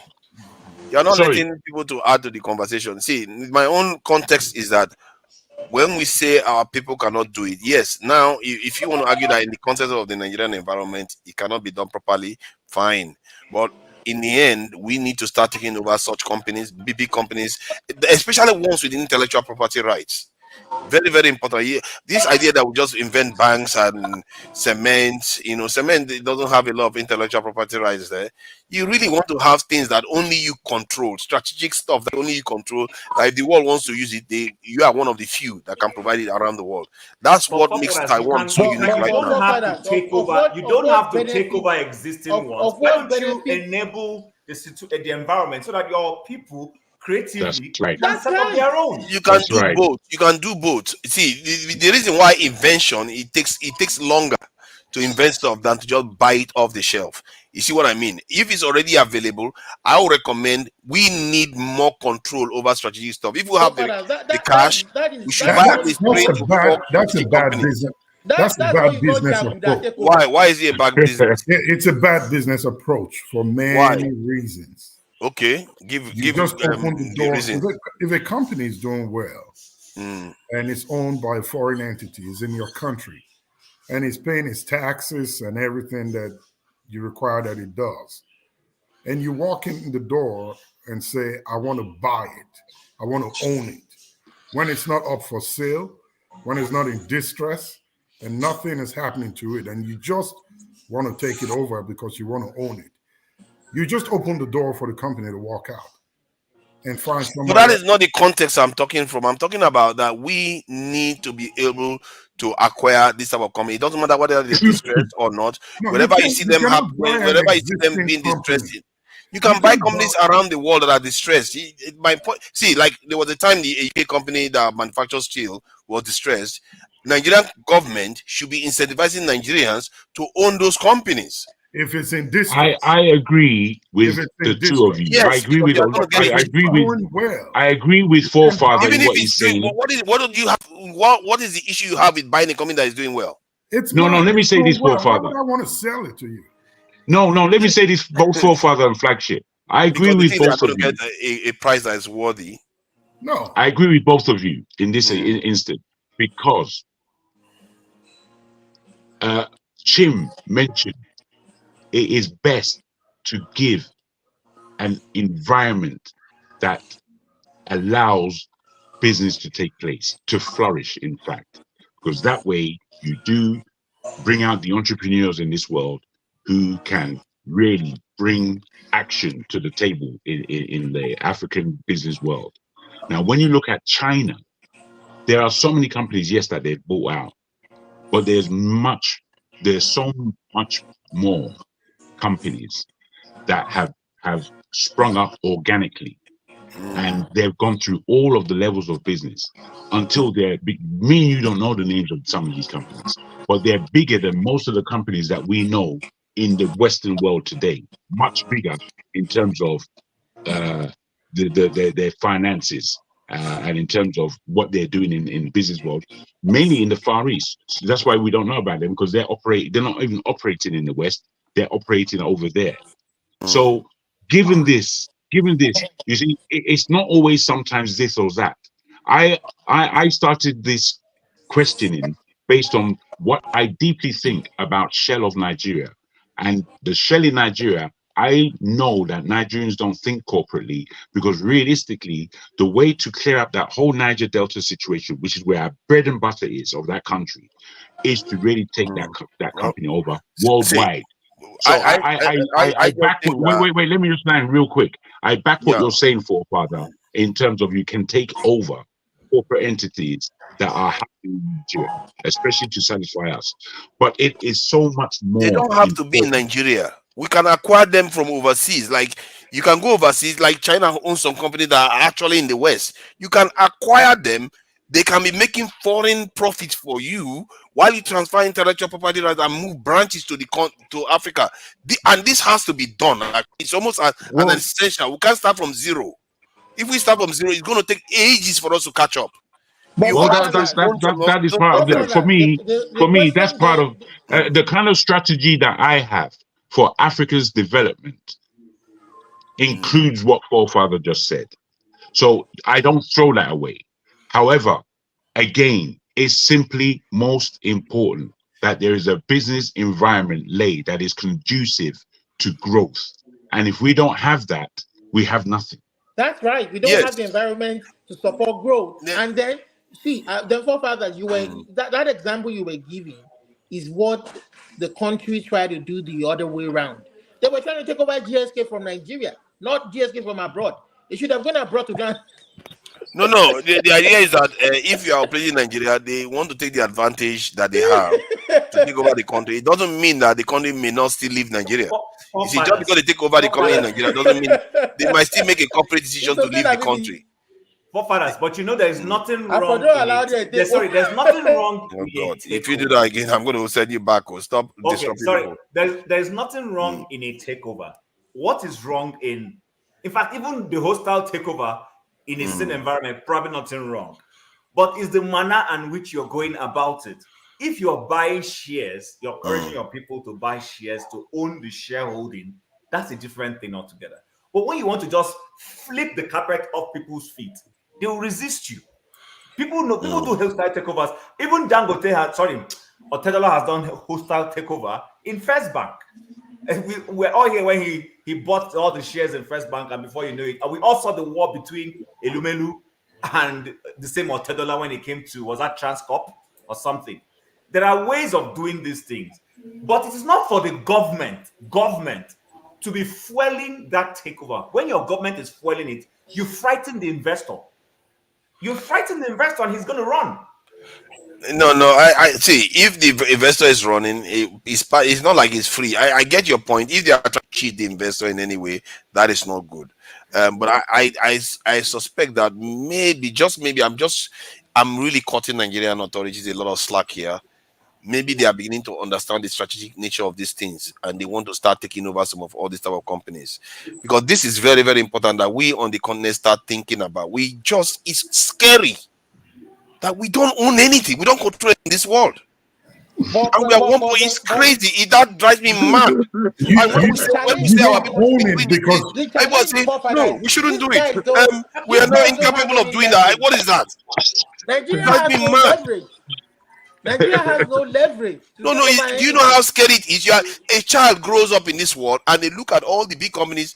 Nobody that looks like them, as a black child, nobody that looks like them owns any strategic industry. That is crazy. But that Forefathers. But whose fault is that, though? It's the fault of people that think that we cannot do it. No, we shouldn't have to do it. No, we can't take over companies. It's not ideal for your country. They do it all the time. No. Listen. So let me say two things. Let me say it in two ways. God, look at there. You are your professional laughter. Right? If I own a company in India, for example, and it's doing well, and my profit at the end of the year is $1 trillion, and the Indian government approaches me and say, we want to buy it, we want to take it over forcefully, I'm losing my $1 trillion I'm making every year. Why would I want to give that up? Because the Indian government wants to own it. I will. No. I agree with you. It shouldn't have been like that if that was the case. I can set up the same company. Now, nothing stops the country from setting up its own. If they feel like they need to own businesses they can set it up, run it, and manage it, and put that competition out there for the consumers. So it's not really coming to take over a company. It's like dictatorship. It's only dictators that will come to do that. You are missing an aspect. You see, strategic industries involve a lot of intellectual property rights. No, forefather. He's talking about GSK particularly. And it does involve that company involves a lot of intellectual property rights. These are it's not that they don't. It's not that they don't. It's the way. We mustn't run roughshod. It's the way they try. I'm just saying the way they tried to do it in GSK's point was completely barbaric. It was like animal coming to eat. Oh, come on. So let's not. No, wait. I'm just putting it in a certain way. I'm not trying to insult. You're going to say it's a black way we do it. It's like I'll put it like this. I'll put it to you like this. We're like barbaric. Jesus Christ. Hedge funds are out there. They call their own. Hold on. You should allow me to make my point. All those words I used were simply those are words used called adjectives. They may not be suited to you, but that's all they are. Let me make my point. You know, you cannot bring a unsuited person to a black tie event. You're having a black tie event, and it's black tie rules. That's the rules that we're working in this environment. So if something that is untoward comes in the middle of this space, it's untoward. It doesn't belong in this space. There's a way you do things when you're doing a takeover, be it aggressive or agreed. The most times when companies are taking over is when they're performing poorly. That's what happens. A company performing at its height doesn't need to sell its company to you. What am I saying? Everything's in order. What do I need you for? Go and sit down somewhere, you idiot. Is the response? We can't run over that point. I'm just checking the news reels about hostile takeover, and there are lists of hostile takeover like China hostile takeover suddenly spurring US dollar collapse amid Bitcoin. The hostile takeovers happen because maneuvers have already been made in terms of the share allocation. Once you have this share allocation, you could take over the company. You can't just go in with guns blazing. You can't just go in with guns blazing and start shooting up shares. Now we are talking about shares. You don't put the structure of the hostile takeover in Nigeria, and you are saying, how do you know shares have not been done in Nigeria? Look at the word you're using. Hostile takeover. It's not friendly. No other investor will come to your country, I bet you. The smartest way to go about this is if that company, GSK, is in the NSE, then the Nigerian government will want to think about buying part of its shares. If they really want to do it globally, then maybe they already own part of its shares. Let me check. And invest and buy the company. Then they can now plan to take over if they have a portion. That's right. Let's stick to the rule. Thank you, Flagship. I was just going to tell forefathers that if the government really was interested, they could call forefathers and say, forefathers, we're going to give you this amount. We want you to go to the NSC and buy some shares. They come and tell Tone, take this amount, go to the same thing. And, and GSK will be collecting the money, not knowing there's a plan. And after that's been done, this is what we're talking about. And take lead and take ownership. That one will be clean. But not when you come and start doing some clandestine dictatorial move. The guys will just pack up and run away. Come on, man. We don't see what we don't know is that our own people are implying that we are the problem in this equation regarding this possible takeover. Do you think we're not? We don't know. You see, that is the thing. We don't know. This is just assumption based on our own self-image, which is not saying a lot about our self-image. Well, what about telling ourselves the truth? I mean, let's say that it's evidence. We don't know the truth. No. It's not that, bruv. We do know. We do. You see, in business, I know the truth. In the business world, I know how it operates. In the business world, when I get to Nigeria, my brother. In this case, though. No, not in this particular GS case. I don't know all the ins and outs. Exactly. However, what I do know is that the way we do things in business terms in Nigeria is not the way it operates anywhere else in the world. So for that in itself, we have to look at ourselves, because what you're almost trying to do is ignore all the bad practices that we have and say this black thing. It's not about that. It's about looking in the mirror and telling yourself the truth. It doesn't matter what is happening from anywhere else in the world, or what shame you're feeling about being who you are as a black man. You have to look at the facts. Now, I don't know if a black man can't tell another black man that there's something wrong with the way we're practicing. Let's organize ourselves to do it better. If we don't come to that kind of conversation, then we're failing ourselves again. Yeah, we but, must have conversations. but that is not what is happening here. What is happening here is that we are making an assumption based on our self-image, not based on evidence. No, the evidence is the evidence that I've heard, because I don't know this GSK.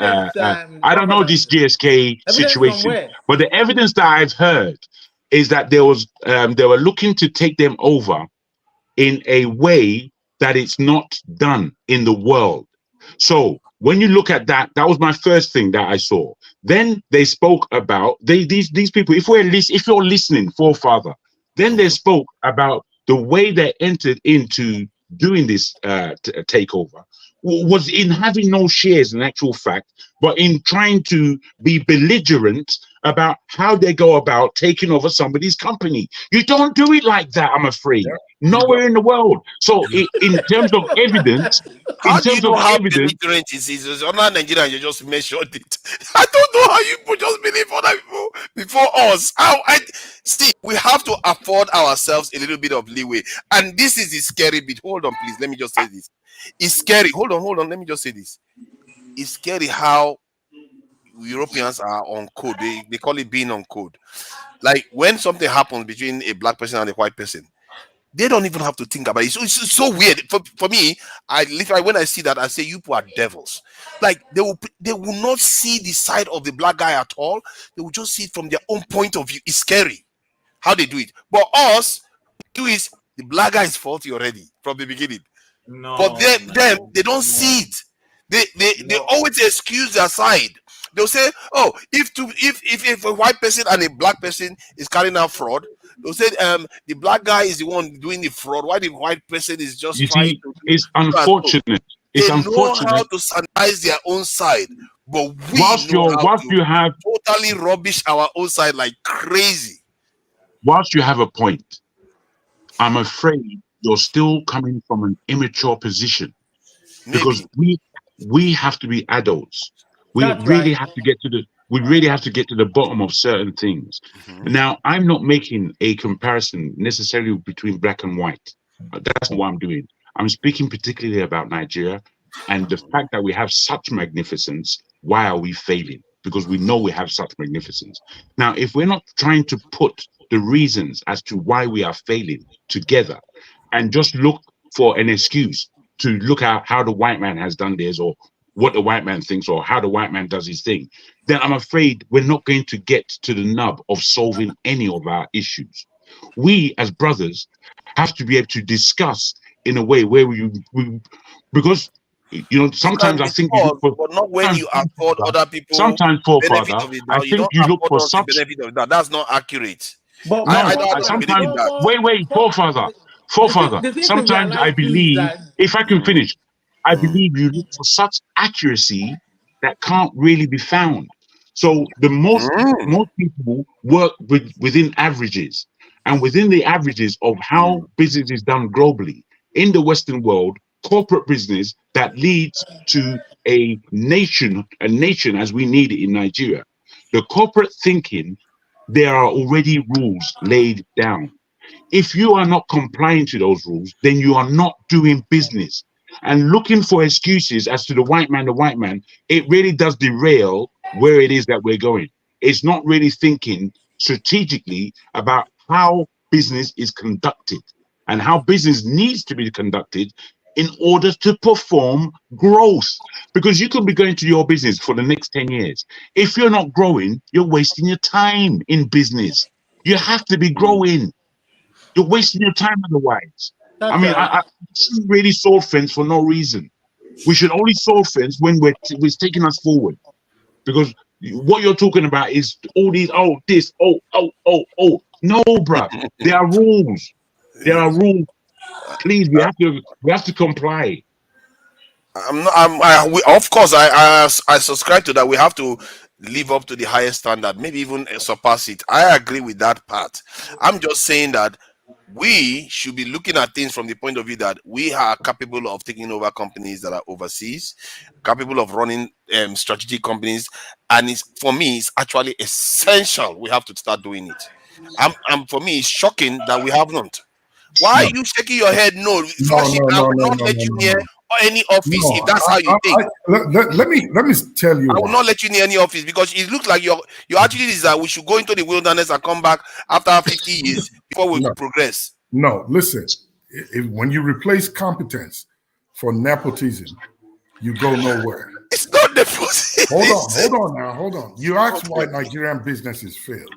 I bet you, if Nigeria takes over, look at the aviation industry, for example. What is Sam doing there, running the business? We don't look for people that are competent to do it. He's from my place, right?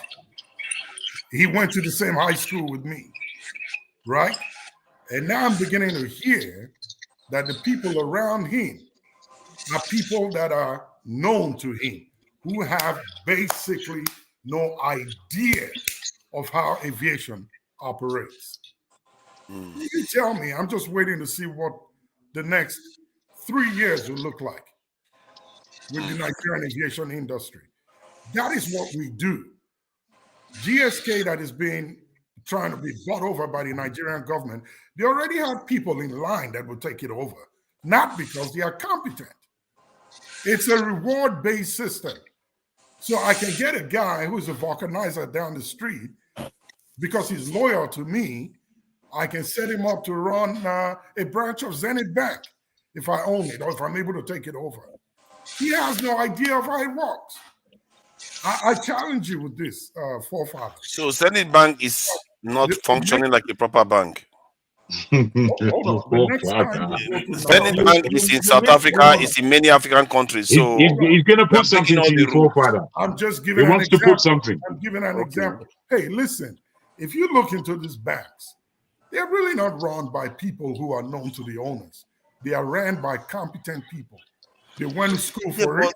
But that is not my argument. Is not about using people that are not competent. My argument also involves competent. I'm saying we should be taking over this. I'm not saying we should be putting cronies or nepotistic people why do we need to take it over when he's doing well?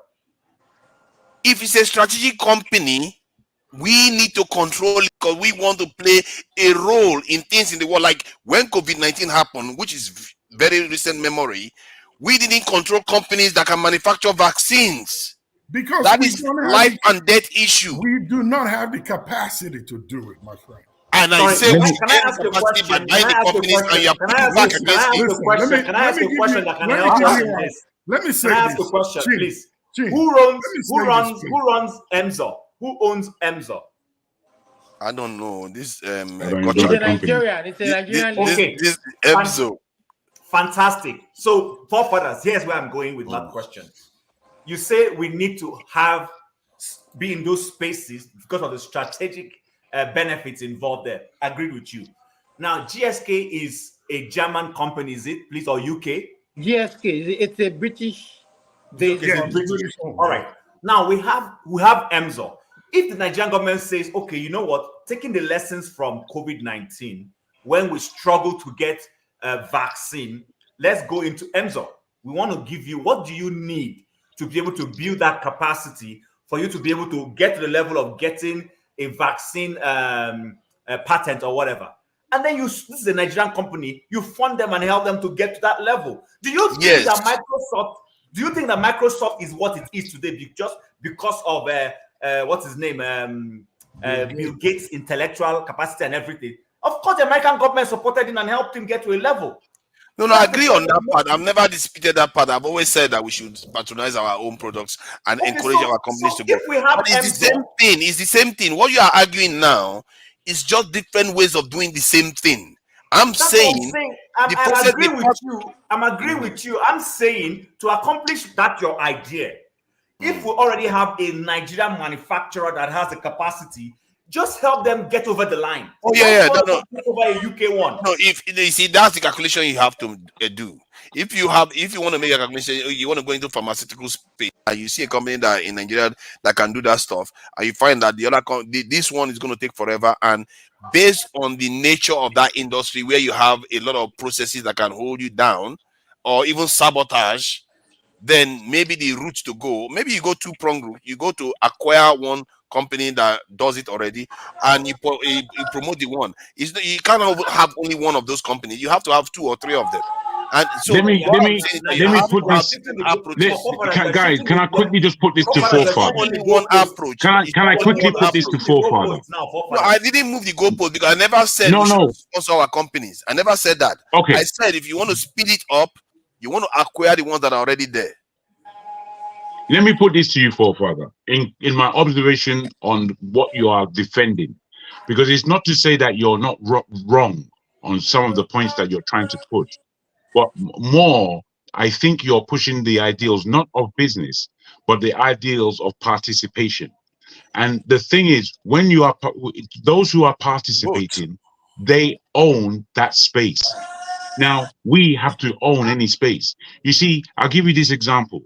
In England, there used to be big complaints about inclusion of the black faces on television, on adverts, on television programs, on this and that. Big complaints from the black community about this thing. Today, you can hardly see an advert without a black person in it. But it hasn't changed. It hasn't changed anything for us. Exactly. You see, we can't. No, I'm not. We don't control it. But I'm pushing this on you, sir, in that it's almost you're advocating for black people just to be there. No. So that why no, you? But I say almost. Wait. I want you to understand my point. But that's not what I'm doing. Why are you arguing in that direction when that's not what I'm doing? Okay, it may not be that's what you're doing, but that's what I want control. No, listen to me. Control. Why are Participation. you even Control. using China? China is not a civilized. What is the obsession about control? You know, you are giving me you guys, you gotta let me. I want to. Issues right I now. want you to understand my point. I need you guys to understand my point. To be honest, what I'm trying to drive at is that in this UK, the Indians never complain about they don't see enough Indians on television. The Chinese not once came out anywhere to say, I don't see enough Chinese people and I don't see a correct representation. We black people are fixated with this black and white thing and showing face. And I feel I'm not criticizing you for your deeper thoughts, that's what you're thinking. But I'm saying to you that you are looking at things only representationally. You're not looking at things in terms of how they really work. You just want to see. How can you make a straw man argument continuously for how many minutes? It's not straw, no, bro. I want you to really listen. That is not what I am doing. And you it may not be in that direction. What I do say, sir, therefore, what I have to therefore conclude is that you have no understanding of business. None. Okay. You see, you are making an argument that I didn't make. Hold on, please. The argument I'm making is that I'm sick and tired of just watching us be experts of music in movies and all the rest. We don't control anything strategic. 100% understand all of that. Our lives. What I'm talking about is control, not just participation. When I say participation, we have to be present there, controlling in that part of the industry. Different industries. Can I finish my point? No. Hold on now. Let me finish my point. In the case of Flagship, when he asked what is the purpose for control, I just gave you one example of the COVID-19. African leaders were so furious. South African leader, it's almost as if their backside has been exposed. How useless they've been all around the world. They don't have any company that does it, and then they go to the West and say, "Oh, you have to give us permission." They had to make a lot of trouble. 4 countries: South Africa, Nigeria, Ghana, and Senegal came together to force them to allow us to manufacture it. We had the capacity to manufacture it, but we are not allowed to. Guess what? Because of intellectual property rights. Now, let me put this to you. Wait, Jim, let me just go with Forefather on this for a moment, because he said I put things to him. The example that you've just given right now is another fantastic example, because before African nations come together to fight for the right to inject their citizens with something that they don't know what it is, they should have asked the question, what is this thing called COVID first? Let me fully understand it, one. And two, where did it come from? You see, these are questions that... Wait. Got it wrong again. No, I haven't got it wrong. I need you to understand what I'm saying. Just follow me for a minute. Can you follow me for a minute? They are injecting their people with. They will manufacture No. Can you follow me for just a minute? Please. Please. Explain himself. Let him explain himself. Thank you. My goodness. What I'm saying, Forefather, I don't argue obtusely. I'm not trying to be obtuse. I'm trying to give you a picture of the way we think. Not just we Nigerians, but people in the world. Yeah, but now if you get the critical fact wrong, I have to stop that. I have to stop you there. No. Forefather, just let you. What it is that you don't know where I'm coming from and you don't know where I'm going. If you listen, you'll have a better appreciation. It's gotten wrong. It's like we're having a different argument now. We're having a different argument now. I don't want a different argument. Understand? We have to be precise here, so we don't waste time. Of course, I'm a man of precision, my friend. So go ahead. Thank you. Well, you have to fight in this game, you know. You have to fight in this game. Welcome. Now listen. You are welcome. We have to get it right. This is our life or death. Let me continue, bro. Let me continue. The whole atmosphere over the COVID scenario was one of panic. The whole world went into panic, and the whole world wasn't asking many of the questions that needed to be asked. Nigeria, as one country, did not even need one person to have one vaccine in that Nigeria. Why? Because COVID weren't doing no good there. Why? Because we have malaria. What do we use for malaria? We use the thing that actually cuts COVID out, that cuts it out. What does the vaccine do? Nobody knows. But I can give you direct hardcore demographics of the amount of people killed by the vaccine. So when we can't just be there to be represented. We need to be there because we know what the hell we're doing. And we need, therefore, that knowing what the hell we're doing is merit. That's why I cited these things about where you are coming from.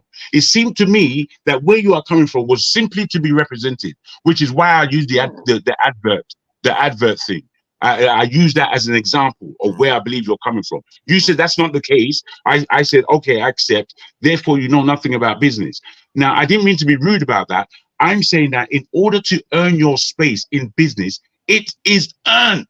There is nowhere else in this world, in the world of do's and don'ts, where you earn your space more than in business. Because if you are superfluous to needs, you are thrown off. There's no harder place to work than in a sales environment, and in a business environment. There's nowhere tougher. So you can't just be in a business environment flipping around.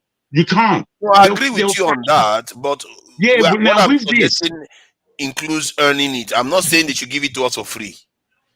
So therefore, when you are earning something, there are rules of engagement. So the rules of engagement have to be taken into consideration. Now, as black as we are, and as looked down upon as we are as a people, we as Nigerians, especially, possibly more than any other black person in this planet, we as Nigerians, we don't give a rat's ass how you're looking upon us. But we do know I'm going to get that. I'm going for it. And in that go-getter thing, in the world of business, there are rules, and we as Nigerians are playing to those rules as more than we are not, because we can speak about the criminology, but what goes on in the Nigerians world space is more of merit, especially outside of Nigeria, especially outside. As you and me both know, when you see a Nigerian, even as a waiter, as a cleaner, as this or that, bruh, they're not going to stay in a lowly position. They're going to rise within that company. And that's what generally happens in Europe and in America. Now, with this, we have to appreciate that we have hardcore knowledge. What we do not have, unfortunately, is a corporate way of thinking. And this is the issue. We can't just be blaming all day long when we have to look at ourselves in the mirror and see how is it how do we perform better? Because that's all it's about. We have to get better and better and better until we are controlling. Control is not going to be put in anybody's hand. So using some of these words, that's emotion. That's emotional speaking. I'm not using emotion now. I'm just no, we saying all have that emotion, my brother. No, but this one is very, very logical that we need to be part of a space that actually involves. And how do we get there? How do we get there? We understand. How do we get there? Developing and taking over and buying and doing all that needs to be done. That is how these are done. I don't know why. I don't know why you are laughing. No, it's laughable. It's laughable. It's scary to hear because this is very scary to hear you laughing about this type of thing. No. You know why? It's a very, very serious matter. I don't understand why I'm laughing. Let me tell you. Go ahead. You don't just take over companies. It's not Did I just say you should just take over companies? That's how I heard it. That's how I heard it, bro. That's how I heard you. You are hearing it wrong. I didn't say you are getting it for free. I didn't say I just work. No, you do what you need to do to acquire the company. That's how it is done. It's not rocket science. You're shifting. Oh my God. Okay. So what did I say that shifted the goalpost now? Can I step in a little bit? So are you trying to say that I was saying that we should like do a coup, go to a company, just take it over by force? Are you saying that's what I'm suggesting? No, that's not what I'm implying. I'm saying we should acquire the company normally, like people acquire companies. That's what I'm saying. I actually gave an example of the UK where a company was in distress. Forefathers, I gave you an example when I talked about EMSA. EMSA is in the same space as GSK. Perhaps GSK has some edge. And I'm saying whatever that gap that the government feels it has identified, you can accomplish it through GSK that is wholly owned by a Nigerian. Now, remember, between 1999 and 2000, Obasanjo set up Transcorp. You know Transcorp that is currently owned by Elumelu.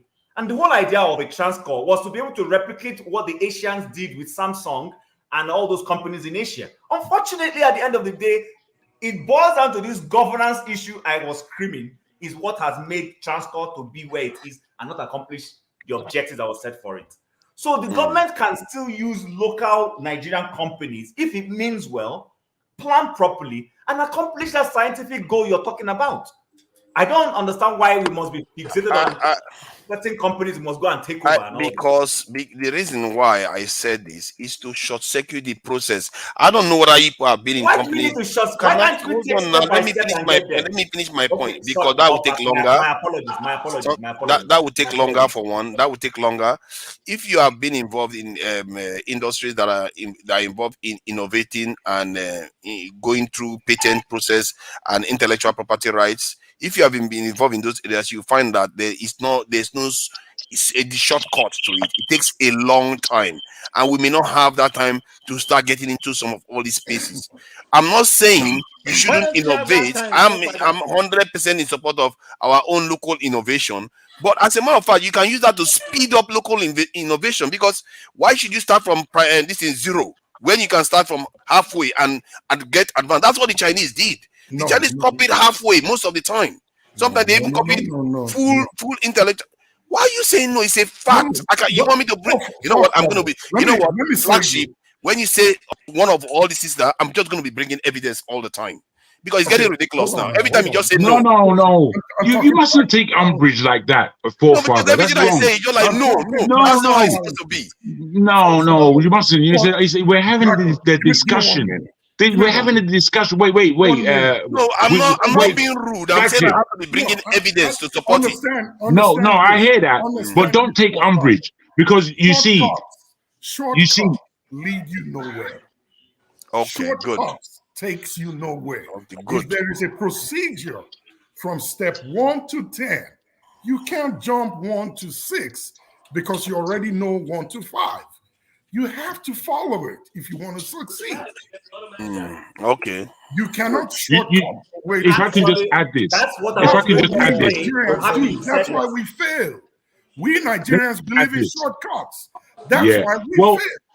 well, it's like this. You I was see, just going to ask you just now that walk into any company in Nigeria today or tomorrow and ask them, can you please show me your SOPs and your policies and procedures? They may not know what it is. They may not even have one. They may have it, but have never looked at it. They're just going the guerrilla way to run the company. That's why it doesn't work.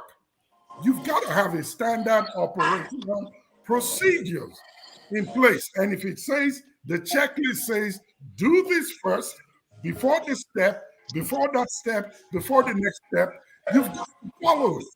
If you don't, you will hit the rocks.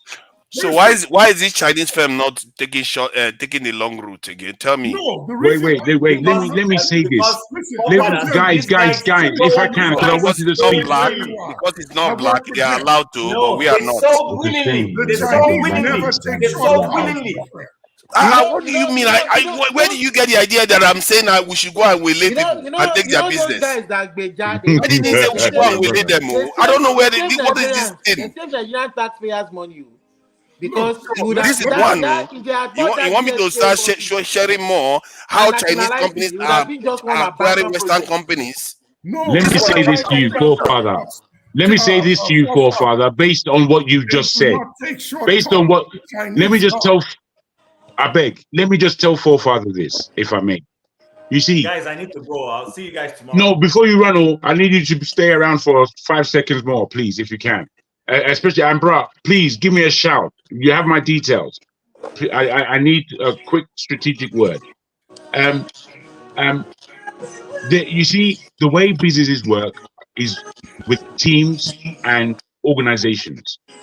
And when you employ people, again, it's another strategic thing. If you bring, I can have a company that's a year old, and a year old is nothing in business, as we all know. But now I've employed an individual who has 56 years experience in the thing that our business is doing. And what I want to do in breakneck speed is take over my competition. That's what I want to do within the next 2 years. Now, having the expertise of this member of staff gives me a bit more potential and power to augment my strategy to take over my competitor. Now, we have to understand that businesses are dynamic. And in this dynamism, there are ways of getting things done. It doesn't always mean you win, because business is risk. And you are risking your very livelihood most of the time. So it's not playtime.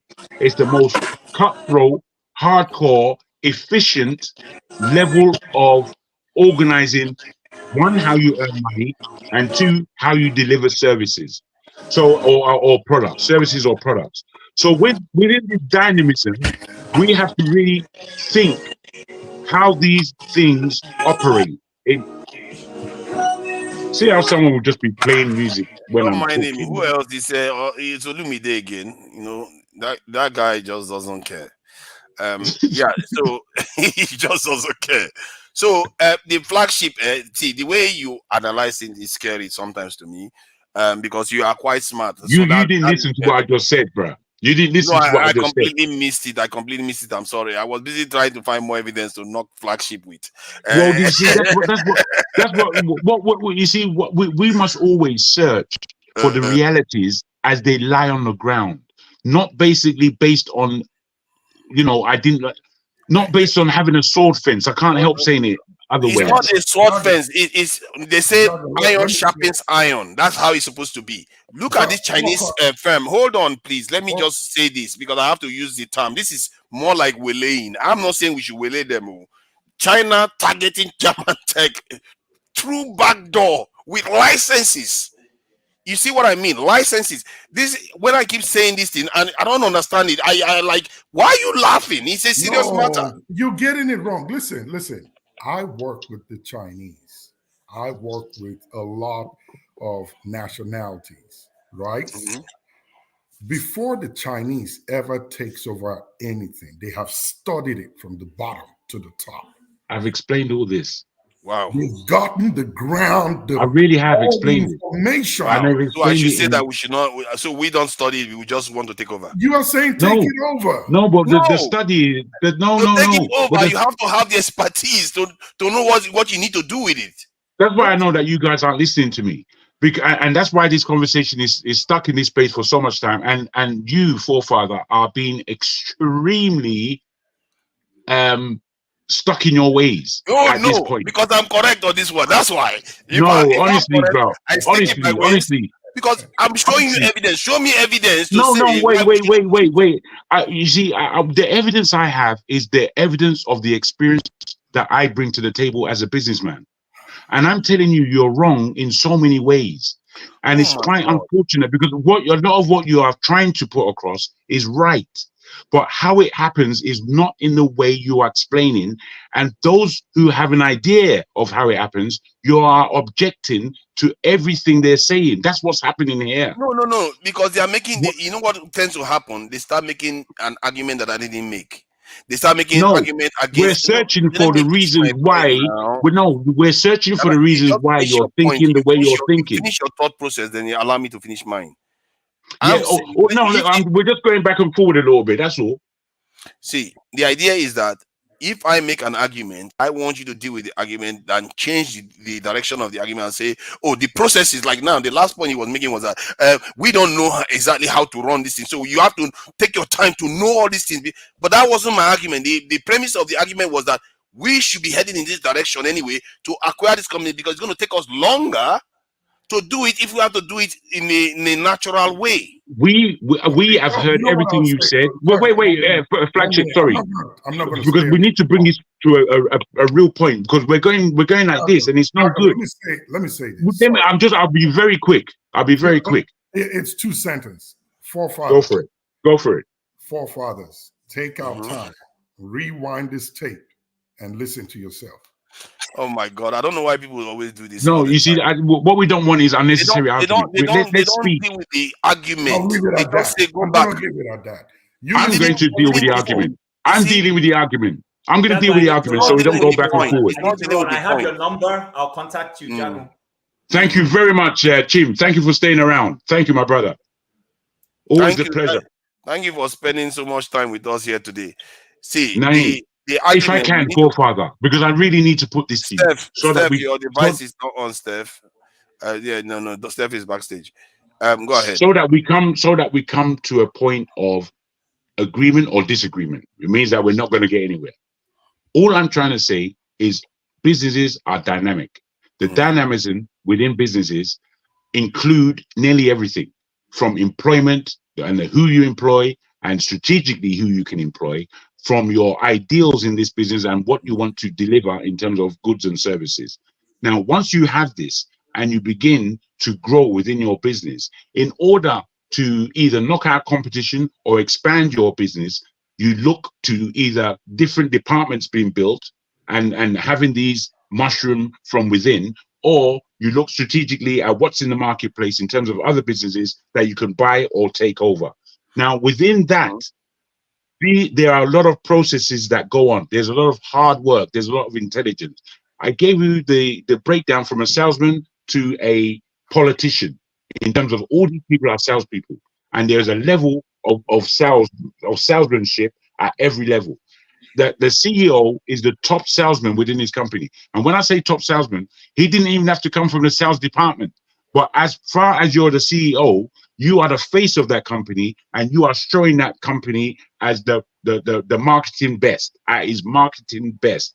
This is where branding comes from. And now a brand would have a strong name and a strong culture and something to fight for, something of value within the marketplace. Given this dynamism, if you're looking to take over a company, and you probably don't have the gravitas to do it as a company. You now look for an individual or individuals who can come into your company through employment in order to focus on this gamut. Then you are gunning for it. Now, at every step of the way is intelligence, and that intelligence is gathered, focused on your opponent, as it were. Once you focused on your opponent, it is then that you get the intelligence, the data that you need in order to perform whatever level of strategy that needs to take place. Now, unless you take these things, unless you have this understanding, you can then ask yourself, why are we not doing it? Or because that's where we are. Why are we not doing it in the global circumstances at a corporate level collectively? This is what you're getting at.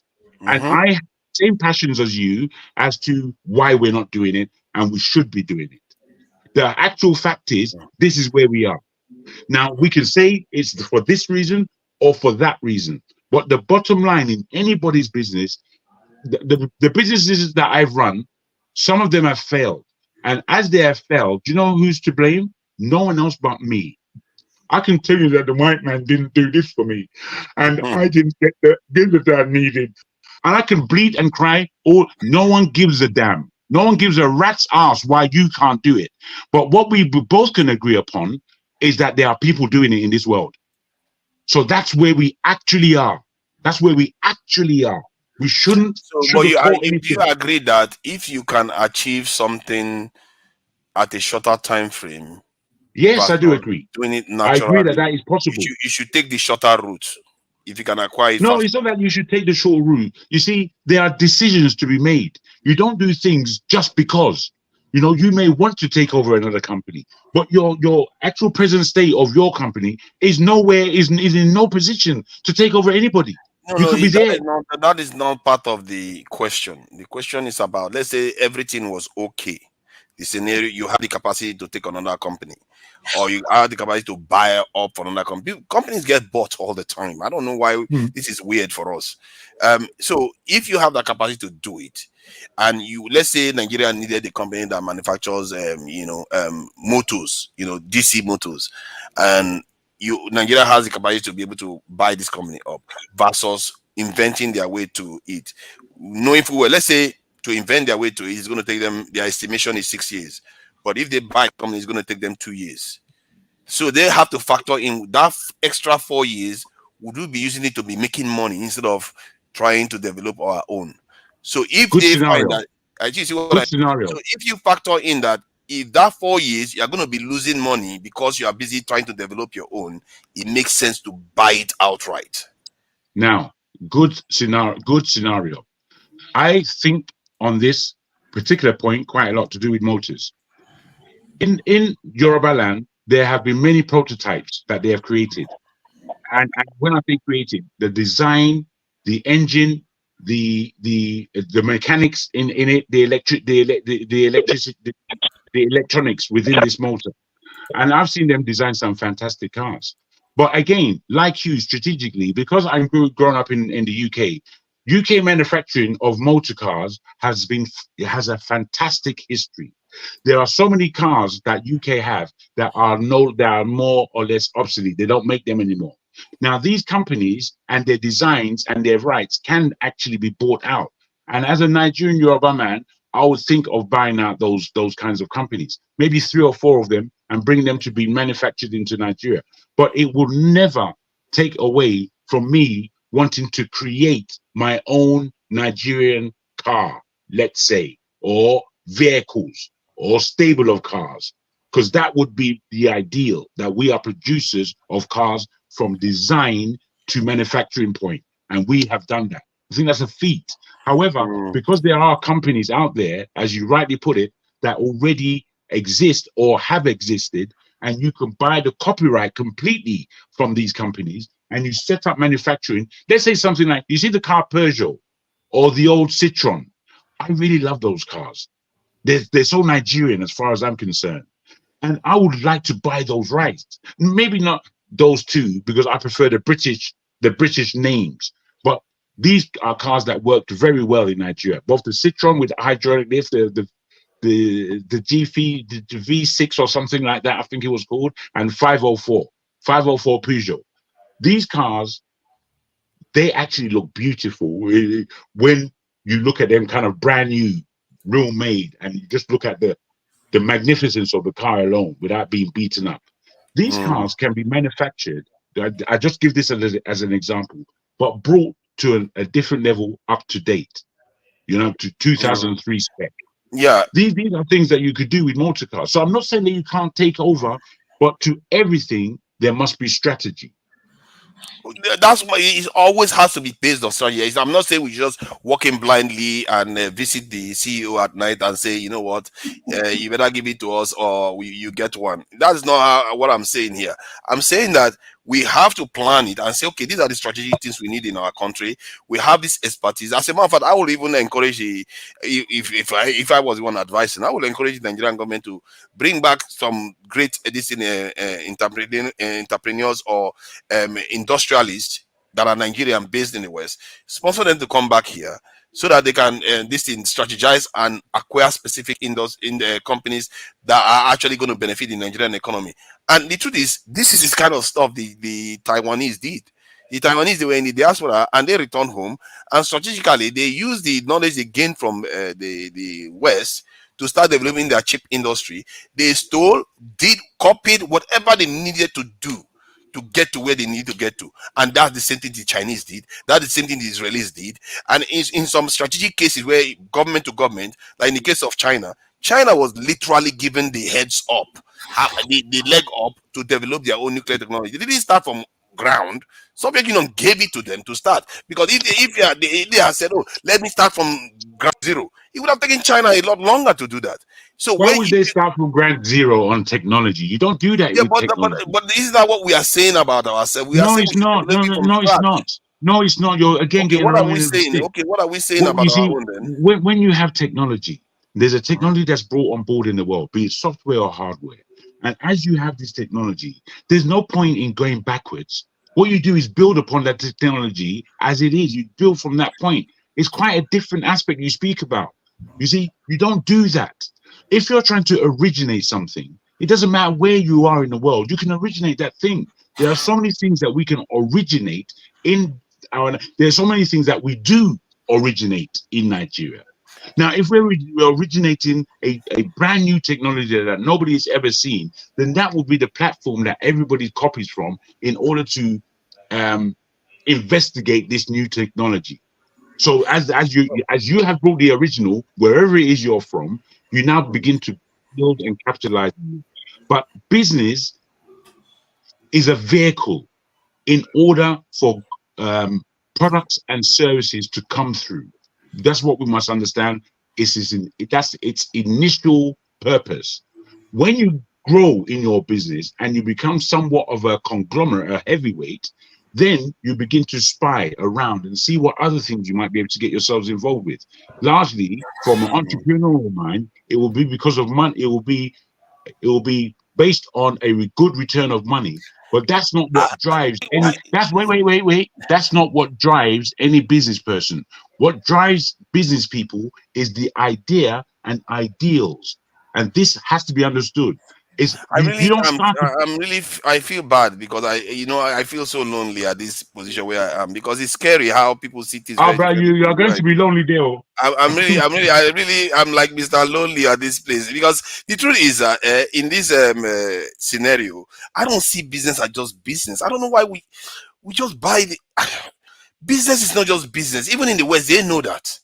This is why sometimes when their companies want to fail, the government step in to save them. It's not because it's just business money. But they understand again, you still would have to answer the question as to why we as Nigerians or black people aren't doing it on the same level. Because that is what I'm saying. We need to change. We need to change that, because before now, look at now you're getting somewhere. That's what I'm saying. We need to change. We need to change to the point whereby we need to start acquiring these things. I say this to my African American people. I said, you have been in the country for centuries, and you are dominating the movie and not even movie, the music and sports arena. But there's nothing you truly control in the country. You don't own any strategic industries, and they acknowledge it. That this thing about like I like about African American, they don't fib around. They know, and they said they know they don't have it. I said, then you guys need to start moving in that direction, because if you don't control anything, and all you control is art and this thing, is flim flam, as Jago says. It's not going to get you anywhere. So because when the day of reckoning comes, you don't control anything, and they can do away with you as they see please. And these people know they are not stupid. The Europeans are so clever. They are some of them, man. I can't believe these guys are geniuses. They don't play around with strategic industries. They really don't play around with them. Do you think that you are the first black man to come to that point of view? That I think that we are not in control of anything as a black people around the world. The one I think I'm one of the few that is talking about it is about acquiring companies. In terms of you are not one of the few. Leapfrogging us.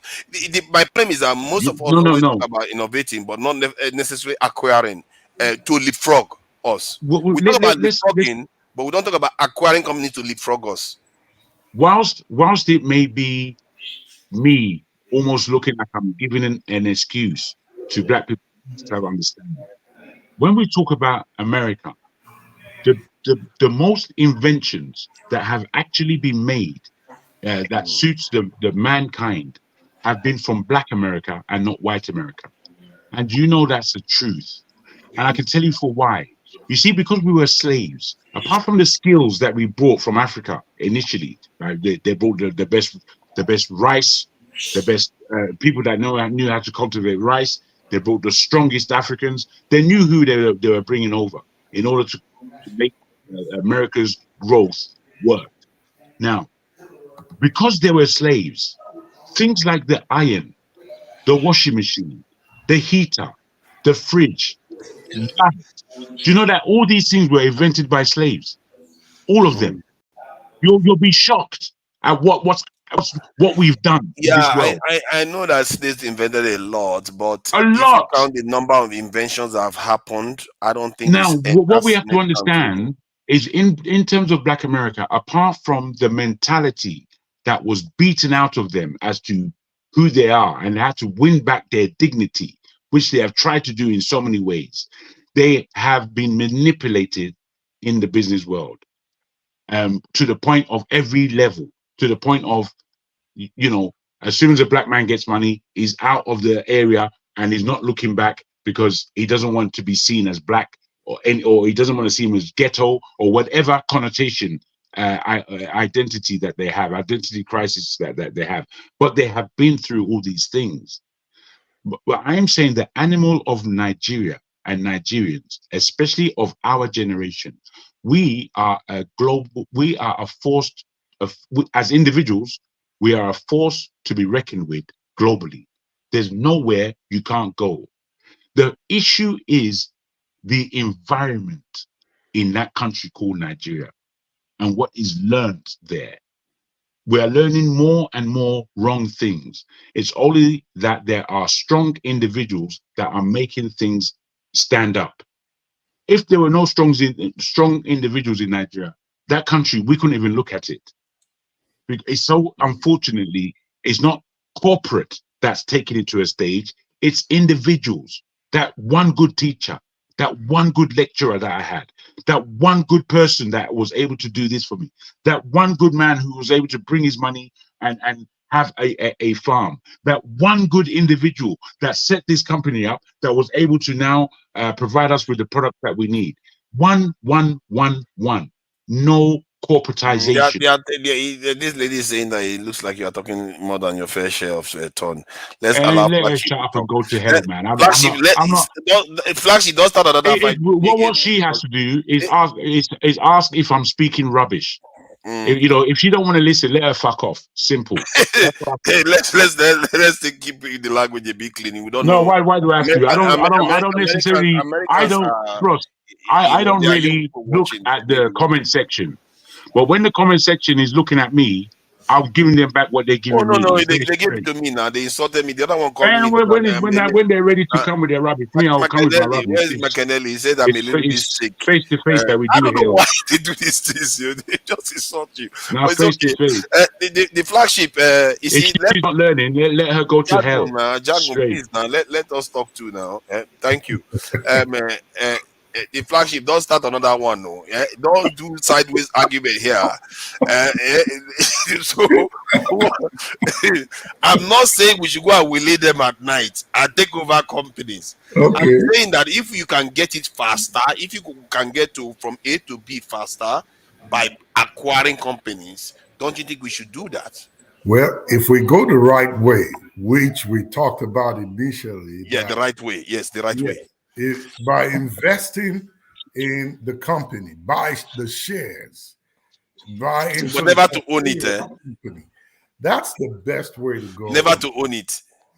You can own it that way. When you buy a share of a company, you own part. Okay, so we buy a share like Mark Zuckerberg, and a Nigerian is the CEO of this multinational company. You are fine with that? You own part of the company. You get to the point where you make decisions. See, are you fine with Nigerians owning a multinational company like the size of like Facebook or something like that? Are you fine with that? Why not? Why not? Okay, you see, now we are in the same place. We need more of that. We need to be independent. Then what is all this argument for then? No, the argument is when you say, go take control, take over. Yeah, but that's what it means by being in charge established- of the company. That's what taking control is. If you, Mark Zuckerberg is in charge of Facebook, isn't it? He has taken control. That's what it is. That's what I mean. So Bill Gates cannot go there and say, or the American government cannot come and say they want to buy it and take it over from Zuckerberg. Oh, I think maybe you are thinking I'm talking about the Nigerian government taking control. Not the Nigerian government. Nigerian government incentivizing and supporting Nigerian these institutions and companies, private enterprises to go and take control of this thing. That's how America does it. Okay, if that's what you're saying, then it's what we've been trying to say. So I want to argue on that. If Nigeria incentivizes its citizens to buy into companies and thereby owning them and strategically selling it back to the Nigerian government, it makes sense. But if it is the Nigerian government coming to say, GSK, I'm taking you over, that's a bad Oh no. I don't think they will ever want to do that. Even they will not go in that direction. But they may, to be fair, they may want to because they feel like maybe Nigeria should own a pharmaceutical company. Nigeria as a state should own one because it might come in handy. But you see, this is exactly the point I was making before. I've not even seen this, but because I'm also into tech. It's not like I'm into technology, so I know what it takes to acquire intellectual property rights, and it's so easy to block African countries. Like let's say a company in Nigeria invents something, and when you invent it, they say, "Oh, there's another technology that is similar to that company. You can't own it." What are you going to do? You take them to WHO, TRIP protocol. How is Nigeria going to compete with Western companies? Then you are in trouble. You can't win. You apply for and own the rights. If you developed it. Yeah, but you see, they see now. You see, that's what forced me to start thinking like this, because when you go there, they have the money. The organization, they basically control these organizations. You will not win. Nigeria will not win against them. Their GDP is so high compared to Nigeria. Is not going to invest that money, risking it for one company's this in intellectual property rights. So we are more likely to give way. They will say, okay, if you invented this stuff, just to make sure we don't develop, they say they will buy it. They'll just give you a little bit of money, take the technology, or if you refuse, they fight you in WTO. You won't win. So from that point of view, the best way to circumvent that is to buy a company that has already got that right. Well, if you're buying the company, that's if they are willing to sell the rights to you. That's right. You have to scavenge for the ones that are willing to sell it. Yeah, that's the whole point. You scavenge for those ones. Well, you cannot operate a company already in existence with another rights and buy another one and add it to it or replace it with it. No, it doesn't work that way. No, I don't know. What was the point you made just now? Huh? I don't know. What was that point about rights? I didn't get that. So if you want to buy a company that has a right and a patent to a product, yes. If you are buying the company, you are buying the rights to own full to have Yes, full ownership all the rights of that company to yes. everything. Yes, you're buying it all. But if Yes. they're not willing to sell that right to you, No, it's not by force now. Then you're not buying it. Now you see the idea is to acquire the ones that are willing to give it up. yeah, You if, know, if they're in distress, yes, you can acquire them and take them. they don't and have buy to the be in rest. They're distress. willing to sell it to What's you. up? You What's up? don't have to be in distress necessarily. It's just Exactly. What's up was negotiation. sold to If they are Facebook. willing, if they are Without not being in in distress. It's distress, simple negotiation. if they are not You in know? distress and they are willing to sell, you can Yes. buy. But if they are not willing to sell, you can force them. Well, who says you need to force them? Sometimes you make it look like I said we should find a way to force them. You know, start pulling out their fingernails and make sure. Again, you see, guys. Nobody wants The to only force thing them. I would say the reason why I was thinking about Shell because it's in Nigeria, and Shell is doing a lot of mess, and it would be good for us to own a company like that. You see, what you're talking about can happen in the Western world with any Nigerian company. You understand? It can happen. It's not like it can't happen, but you have to be. Even in global businesses in the world, we're still not at those positions where we're really taking over at that level. We're not doing that because we're not on that level. We're actually not on that level. Do you understand? There may be millionaires and billionaires. Don't get me wrong. There are those, but again, corporately, we're not on that level. Unless Nigeria is a $2 trillion economy, we're not on that level. I think Do you that's where understand? Dangote and Zenith Bank, all these big institutions, that's where they come in. You don't have to go and get a gigantic company. You can even get smaller ones because Nigerians, in terms of technological advancement, we are really, really, hemmed in. You can go and get acquire smaller ones that are looking for the money. Sometimes maybe if the company is worth, let's say $100, you are willing to pay $120 to incentivize them to sell because it's Give more valuable. me an example. Give me an example of a company in Nigeria that operates out of Nigeria that is quite small within itself. I'm not talking about these because you're right. You're right in some of the saying, but it's quite glib. Give me an example of a company that operates inside Nigeria that is not Dangote and these people. And even if it is them, you still have to have the understanding of what it is you're doing. But give me an example of one company that can buy any company anywhere else in the world with the kind of technology that it may require that is not bigger than that company in Nigeria. So sorry, repeat that. Okay, repeat the question. I didn't get that fully. Sorry. I beg your pardon. I'm saying if you can give me an example of any one company that is not necessarily Dangote and that level, but a company that it starts itself, it feeds itself, it's a good company, and they are into technology, they're into that world. Give me an example of a company like that in Nigeria that can buy a small company outside Nigeria that is not bigger than that company in Nigeria. Okay, I see. Like for example, is that of let's say Proforce is not very big. Is into technology, doing armored vehicles, and they want to go into UAVs. So we know that there are multiple UAV companies in China, so that they can go to and say, you know what, there's a lot of competition here, and you're not making a lot of money. I can offer you this. You sell your intellectual property rights to me. We know your drones can fly. They have optical flow. They have this and so. So you take all the technology, you bring it into Nigeria. To them, it's not worth that much because they have 1,000 companies that do it. But to us, we don't have one company that manufactures from ground up. You see what I mean? You can do something like that, and it speeds the process up. So that's an example. It's an example, but it's not an answer to my question. But I take you on board. Again, I do understand your ideals where this is coming from. I don't think it's practical or possible because I don't think that most Nigerian companies operating in Nigeria are at the level where they can buy anything. That company has done all by itself. The guy came from the West. I took him about 10 or so years to build the company to a point whereby UN is buying their vehicles and international clients are buying their vehicles. So they have the rigorous innovative the capability. So if that company wanted to advance, the Nigerian government should aid them to acquire those companies. Because why? Because when a Chinese company sells that stuff to a Nigerian company, they are selling to one company.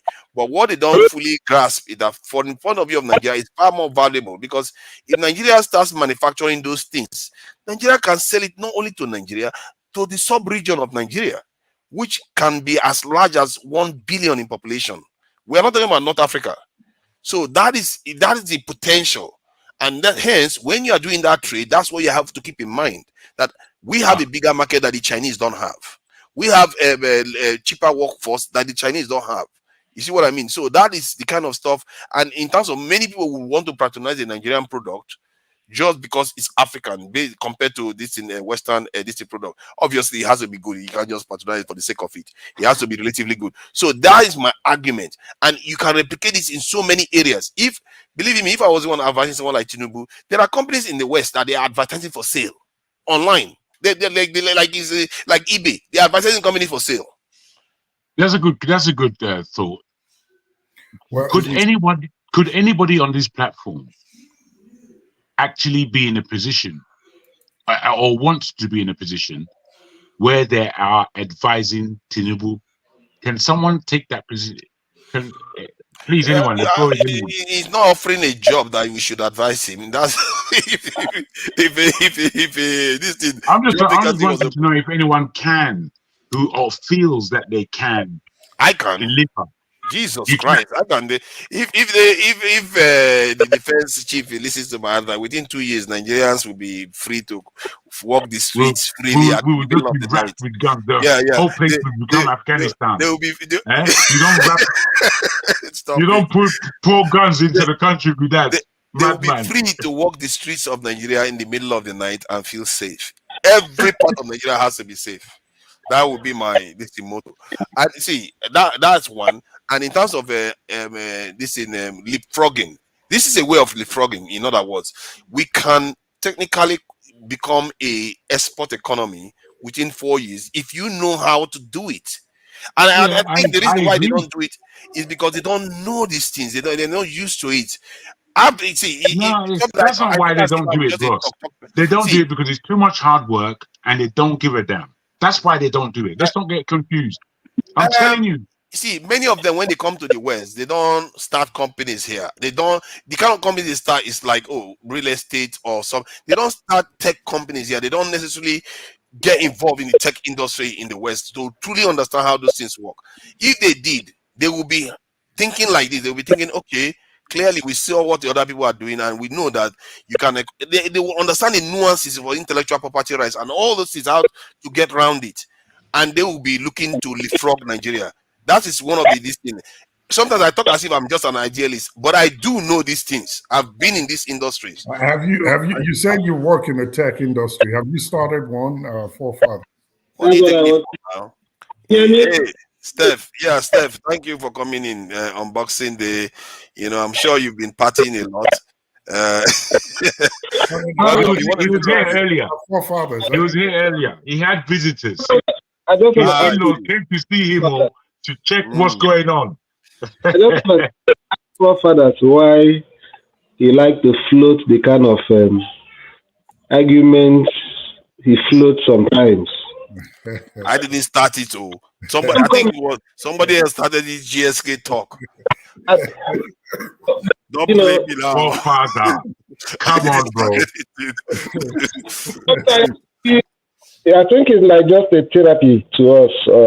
It helps us anyway. It also helps me to relax sometimes. But what you need to understand is sometimes we, talk as if we have a government, a government that is planning on what to do to improve a country. When you have such thoughts outside, it's just a mere wish. And that's why most of us keep arguing that the most important thing that we need, the first thing, the foundation that we need is a government. A true government of the people. Because that's when, even when you flow these ideas online, the people in government will assimilate it and, see it as something they can investigate. But you don't have a government that have that line of thought. So when you begin to float it, it doesn't even make sense. You know, yeah. Any reasonable government supposed to be thinking in line with what you are thinking. That's why they should have advisors. That's the work of advisors. And when you see a government that have 100 and something advisors, and we can only speculate this kind of thought online as therapy, it shows you truly that we don't have a government. This thing you are talking about now is a deliberate policy of government. You don't, some of them, like the UAV you're talking of, you don't even need to begin to buy an existing company.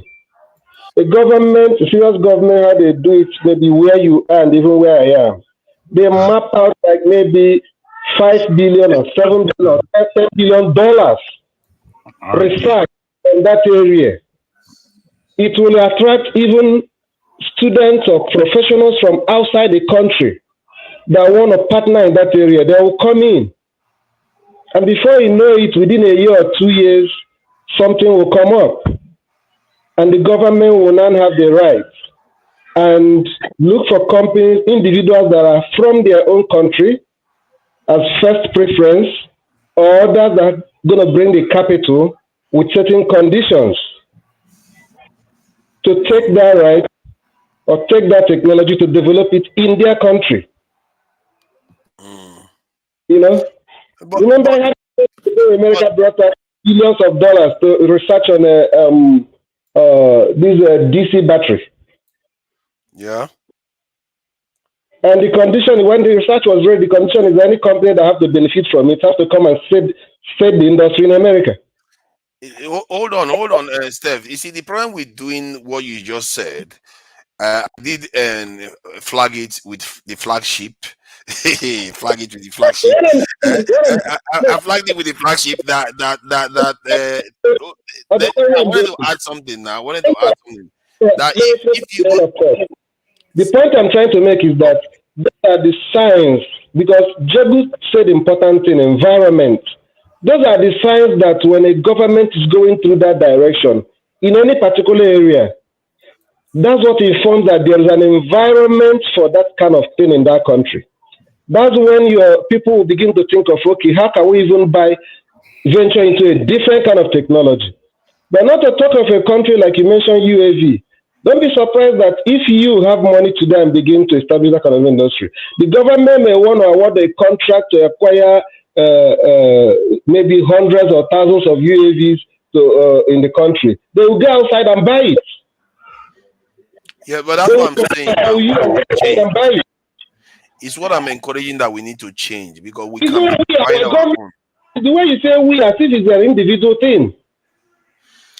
I think the discussion we're having it amongst ourselves, that this is what we support, that we should be going in that direction.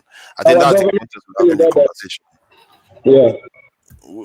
You see, when you say that the government should fund research in Nigeria to go ahead and do those things, because I have seen what the world is like, the WTO, the TRIP protocol. People really need to check these things out. The TRIP protocol in WTO, they need to understand what that thing means. That is another hammer they used to keep us where we are. Because if you invent something now, you want to start monetizing it, you have to patent it.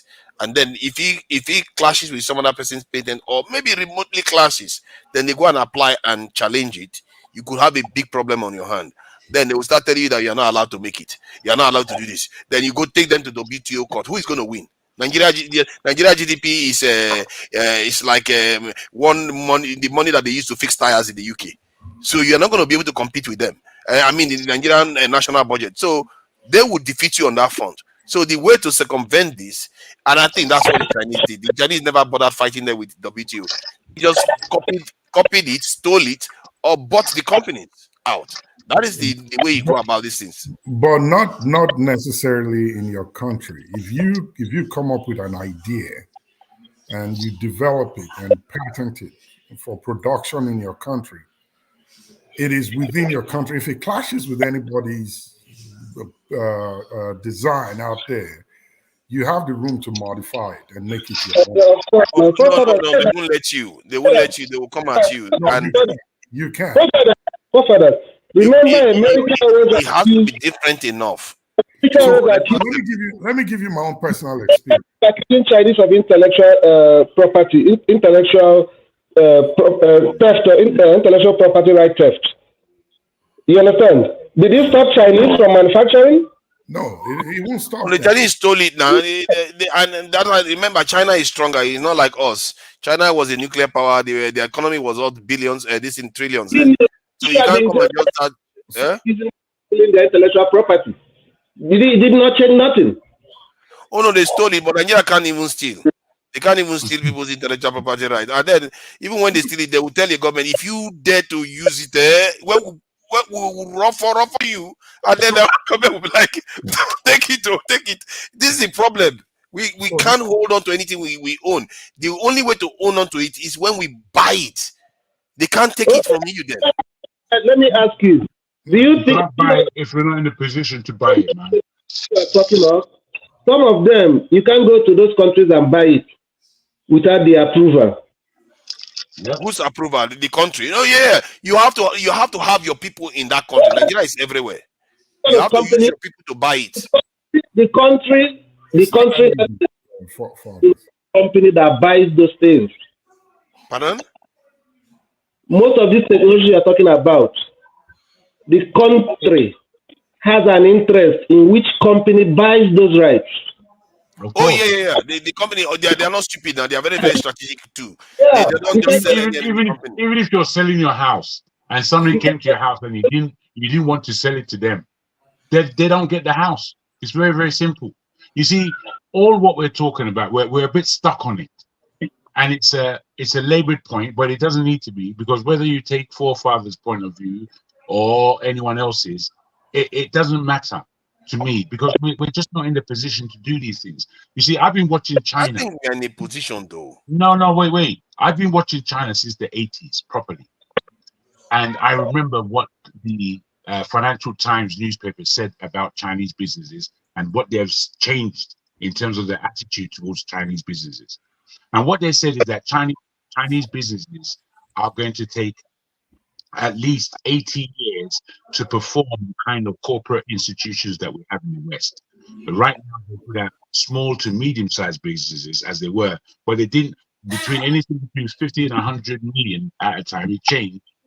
That's their limit, that they cannot go beyond that. And truly, during the 80s, the companies were at that level. Now, all of a sudden, the 90s, they exploded way before the time mentioned in the Financial Times. Now, when we speak, we look at China today and we almost believe it got there by magic. It got there by pure strategies, doing all kinds of things, and knowing that they are at war with the West. Because when you read from the Chinese business institutions, governments, and such, how they were strong with the West, but not. They became stronger and stronger and stronger in terms of how they were able to open their mouth and speak and negotiate with the West. First, they started quiet. Then they got a bit stronger and started to suggest what their needs were in this world, given that they're a communist country and X, Y, and Z. Now they're at the point of the rest of the world has to be careful where it says to China. That's where they are. Now, that is a good 40 years, between 80s, yeah. Almost 40 years. So we have to understand that this thing doesn't happen overnight. Because it's happened in so many places in the world, we need to take some kind of reading from how the world operates in order to make that thing happen in Nigeria. Now, I put it to forefather, but I put it to the table. Can you work for Tinubu? And I really want people to answer that. We've got forefathers' answer. He can and he would. Can you? No. Can you? Wait. Can you flash it? Overnight, flash it. You hold on. I didn't just say I would. I said that if I was ever. No, we listen to your answer now. You said an answer. Okay, tell me what was my answer, please. What you said is that if I was Tinubu's advisor, I would take that job on board. 1, 2. I would be able to advise Tinubu about X, Y, and Z, which were the examples that you were given before. That's what you said. I said if I was Tinubu, I didn't say I was going to work for his this thing. No, That's no, a but different thing I asked you altogether. an upfront question, and you answered it. You No, really did answer it, bro. I see. No. Later on, you went to ask, but I didn't give you an answer regarding that one. I was busy talking No, about you did. what the Bro, government should be doing. You know, it's my question now. I'll be listening. I No, was listening. but I just gave you the answer that I gave. The answer is different from saying I will work for Tinubu government. Just change it somewhat. But forefathers, if Tinubu was your candidate in the last election, why wouldn't you be open to work for him? Yeah, but that's not no. Even if he was not my candidate, if I was going to work for him, I would have. You see, if I was answering that question, this is how I was answered. Jargon. I would look at the what he's offering. Let's say if he's saying, okay, you are going to work in labor, I would say, okay, what do I control the labor? Is he going to interfere, and does he have a history of interfering? And you are going to look whether you are actually going to be able to do the job. Then if it's impossible for you to do the job, then why would you take it? But if it's possible for you to actually do the job with a reasonable degree of confidence, then it makes sense to do it, not because of Tinubu, but because of the people that he's going to help. No, see what I mean? It wouldn't happen like that. The way it would actually happen, is that you would feel that you have something to offer the government and Nigeria, and you now not apply, but you now begin to seek avenues to speaking to Tinubu and showing him what it is that you can do. So just as you've broken down, I don't know if it was you that broke down tourism, but you broke down one industry. Oh yeah, Chim was excellent with that tourism. Chim did that, but you broke down one industry. I forgot what it was, whereby you would be able to advise Tinubu. In not the specific industry, but in terms of leapfrogging and acquiring. That's what you're dealing with. That's where I got the answer from. So I would want to go around the table just to ask the same question, really. How do you think you're going to do that? A government that within 6 months was watching how many multinational companies leave the country.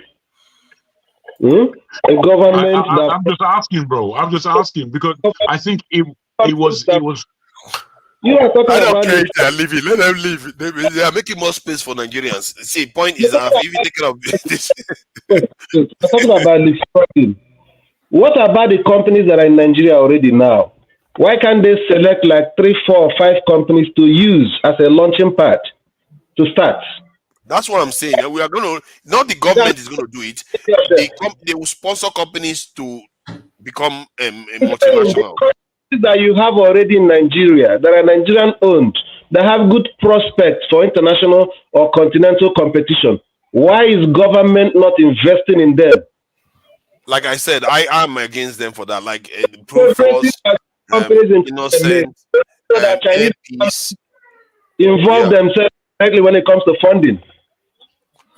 I agree with you. Nigeria government should be more aggressive about promoting industry, because if you look at the West, one of the big, this is what they did. Like the British something company, what is it called again?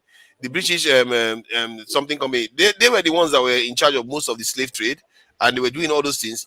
And in Japan too, the companies that got Japan into the Second World War and fought all those wars, the industrial companies, British West African company.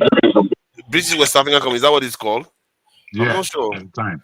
Okay. That was they said the company was larger than countries' GDPs. That company was massive. That they had after India, Nigeria. British India Company. That's what it was called. British India Company. No, that was in the east. That was another company. But after India, Nigeria was the biggest cash cow, the next biggest cash cow of the British Empire. So just know that. Yeah, so that's the kind of stuff. The point is that many of these capitalist nations, they fund their industry, private industry, to take over specific strategic areas. Like that's what America is doing. Google, Facebook, all of them got support from the American government. That's how they operate. So we are in Nigeria, and our government should be doing more of that. To an extent, they are doing it. That's why our banks are in so many African countries. I'm sure the Nigerian government is involved. but they should be doing it on the technology, especially. I really don't understand why there's so much gap our people have from technology. It's like, are we allergic to it or something? We should be like nose deep, neck deep in technology. I don't think Nigerian government did anything for the banks that you said were. Is it not during the capitalization era of Soludo that started launching the banks? Where did Soludo come into this one? I think Flagship wanted to say something. What was that you wanted to say? They capitalized under Soludo. That's when they started divesting to outside the country. As the bank, as the head of only those that the government will invest to bail out. Yeah, as the head of the central bank. Oh, that's when it took place.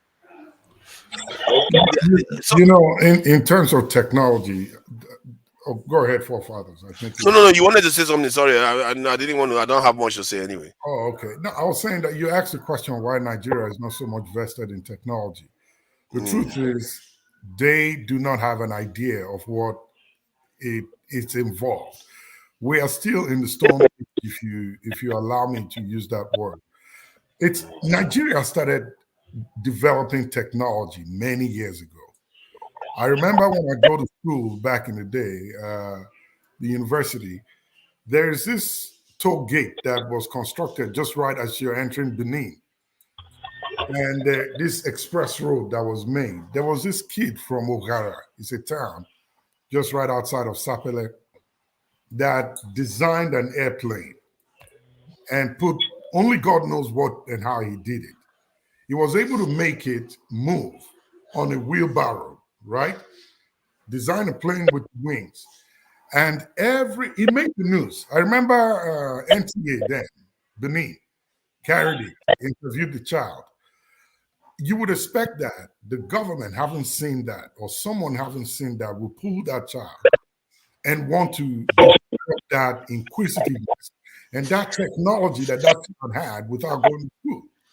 Secondly, you remember, was it 2015 or 2017? Mark Zuckerberg was in Nigeria. Remember that? And the reason why he came to Nigeria was not because he was coming for fanfare. It was reported to Facebook that there were a group of people that they have discovered and have mapped it down to Yaba,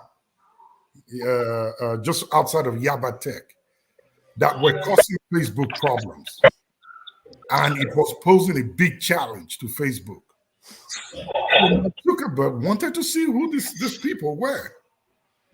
And he took a trip to Nigeria, stopped in Abuja to say hello, and went to Yaba in Lagos and found out these boys who were using this, what do you call that phone that's, is it Touchlight? Nokia 33 something. That's what they were using, the right programs that they were using for Facebook. Wow. Imagine the intelligence. Guess what? That's right. 8 of those boys left with Mark Zuckerberg a couple of months later. He came back and got them out. The best of them. Nigeria lost. The governor of Lagos was there when he came. He escorted him to Yaba. He followed him to where those boys were. It made the news. 8 of them left Nigeria. They are wherever they are today. So this is what we mean. We see them, we call them Yahoo boys. We call them, what's the other word they use for them? But these are people without no formal education of IT, or maybe just something they ran into on the internet, practiced on it, and are able to develop something else from it. In Nigerian, designed a map, a sort of Google map that was an alternative to Google Map itself. I use the word Google Map, but his own was different. But it was a big competition for Google itself. Guess what? Google bought it from him. You see? That's the smart thing to do. You see, Google didn't decide to invent it, or they bought it.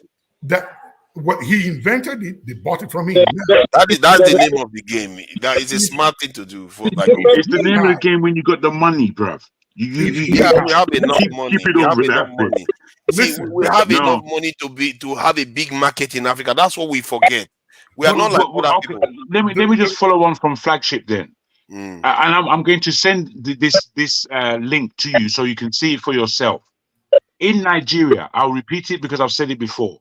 In Nigeria, there is a tech hub that is bigger than anywhere else in Africa. Yeah. And all of the investments that come into that are from 80%.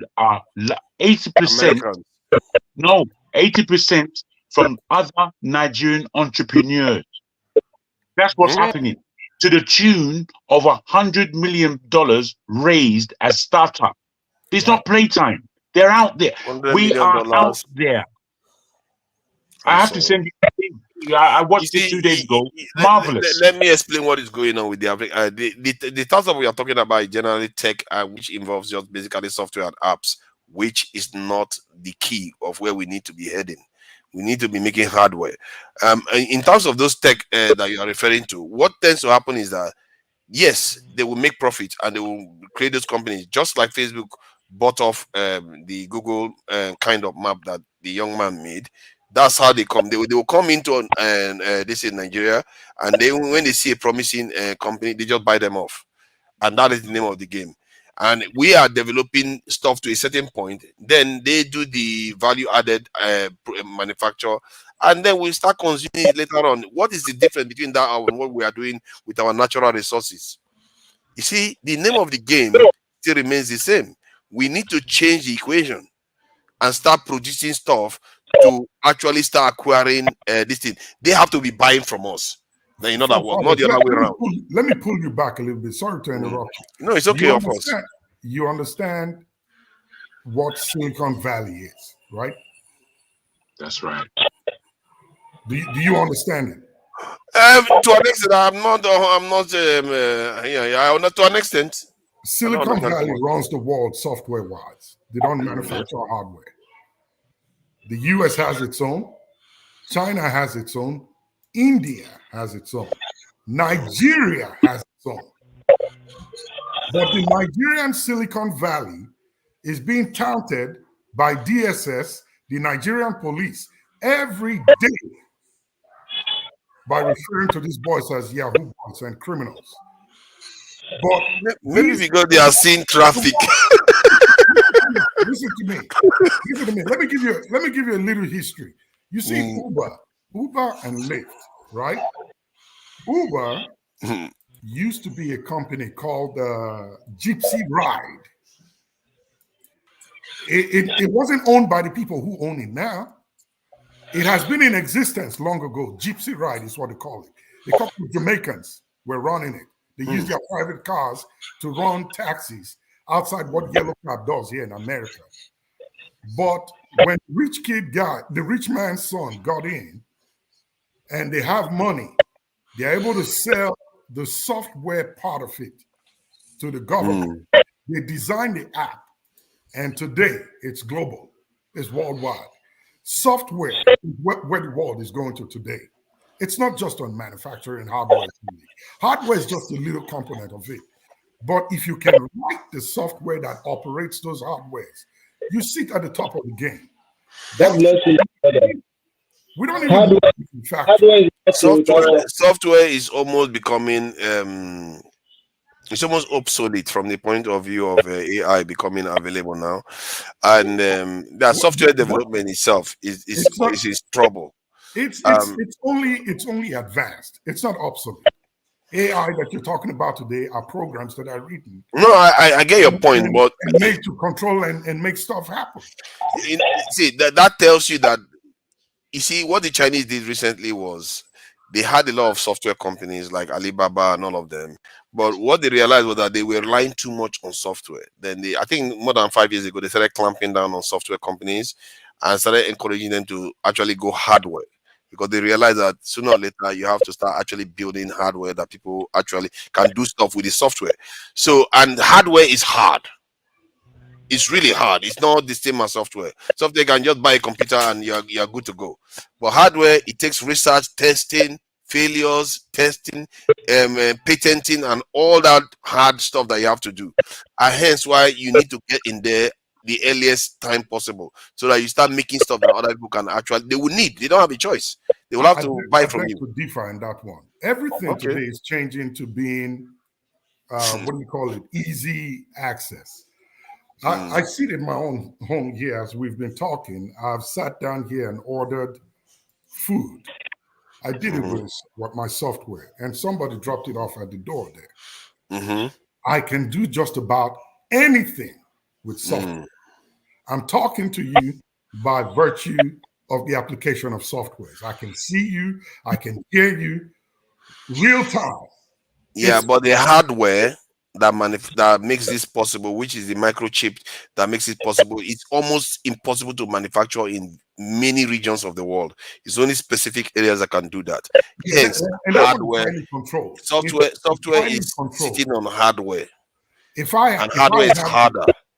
If I have the software that operates, if you make your hardware and you don't have the software to run it, it's pretty much useless. Yeah, but software is easy though. That's my point. Software, you can develop software anytime. But the hardware, they have to understand, it's very obvious now. When you think about it, software, if you make a mistake, you can do undo, you can delete, you can replicate the file. Hardware is not like that. You have one, you break it, you have to start again.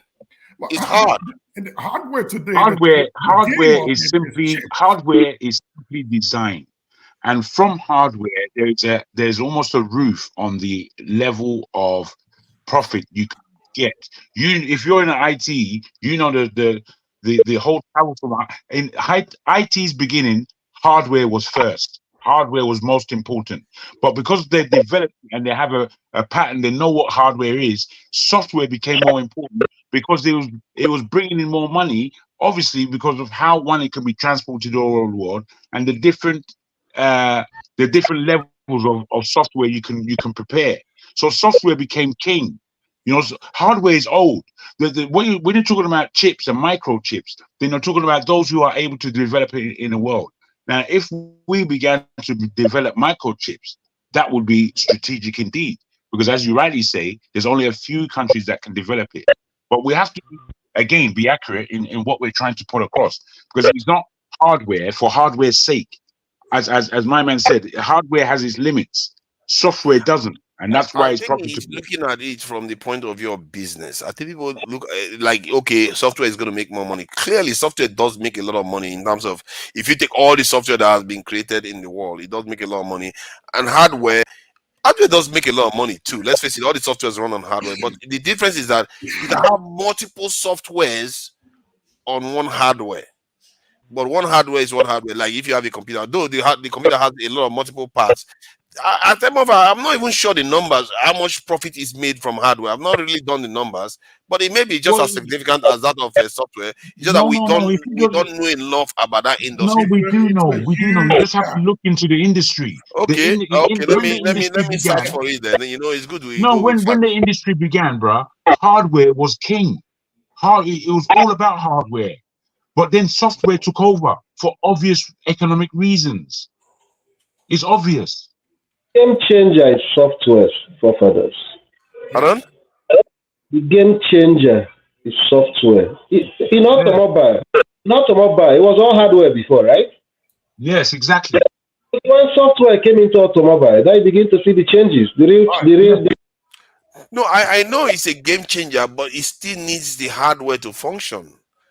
And remember, when we say software is a game changer, the hardware was becoming more and more advanced. That's why the software became a game changer. How about this?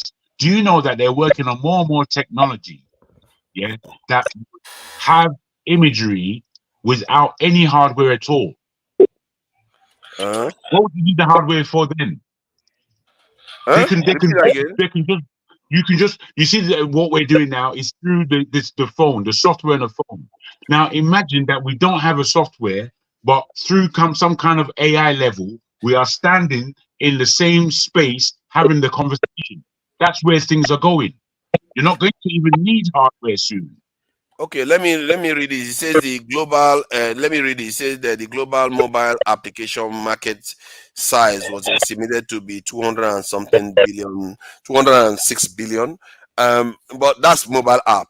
But I don't know about that of computer this. I'll try to find that. I think computer 1 2 is probably quite expensive, maybe double the same. But you see, Guys, now we're not getting to the crux of it. Hardware may actually be bigger, because I know Apple is worth $1 trillion at least. not because of his And hardware.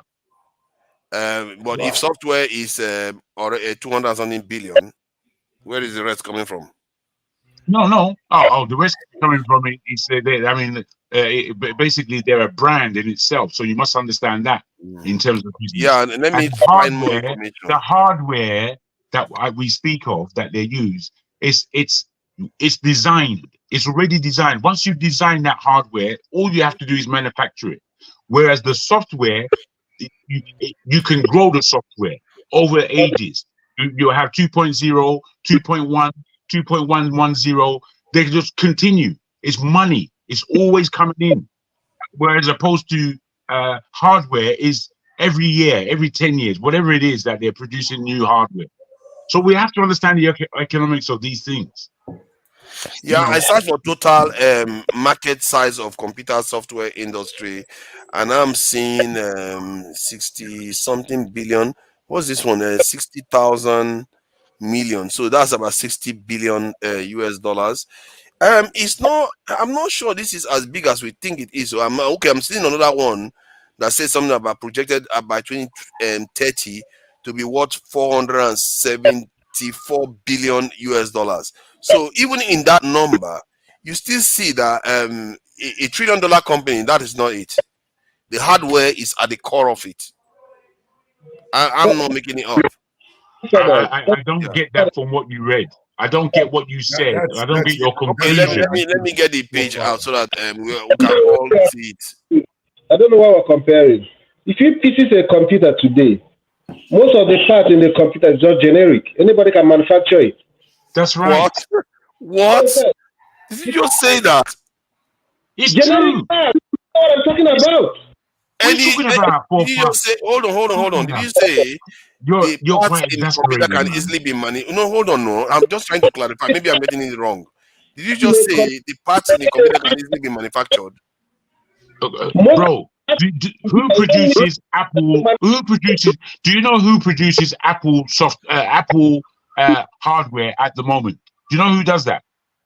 Somewhere in Vietnam, isn't it? They moved to Vietnam. It's China.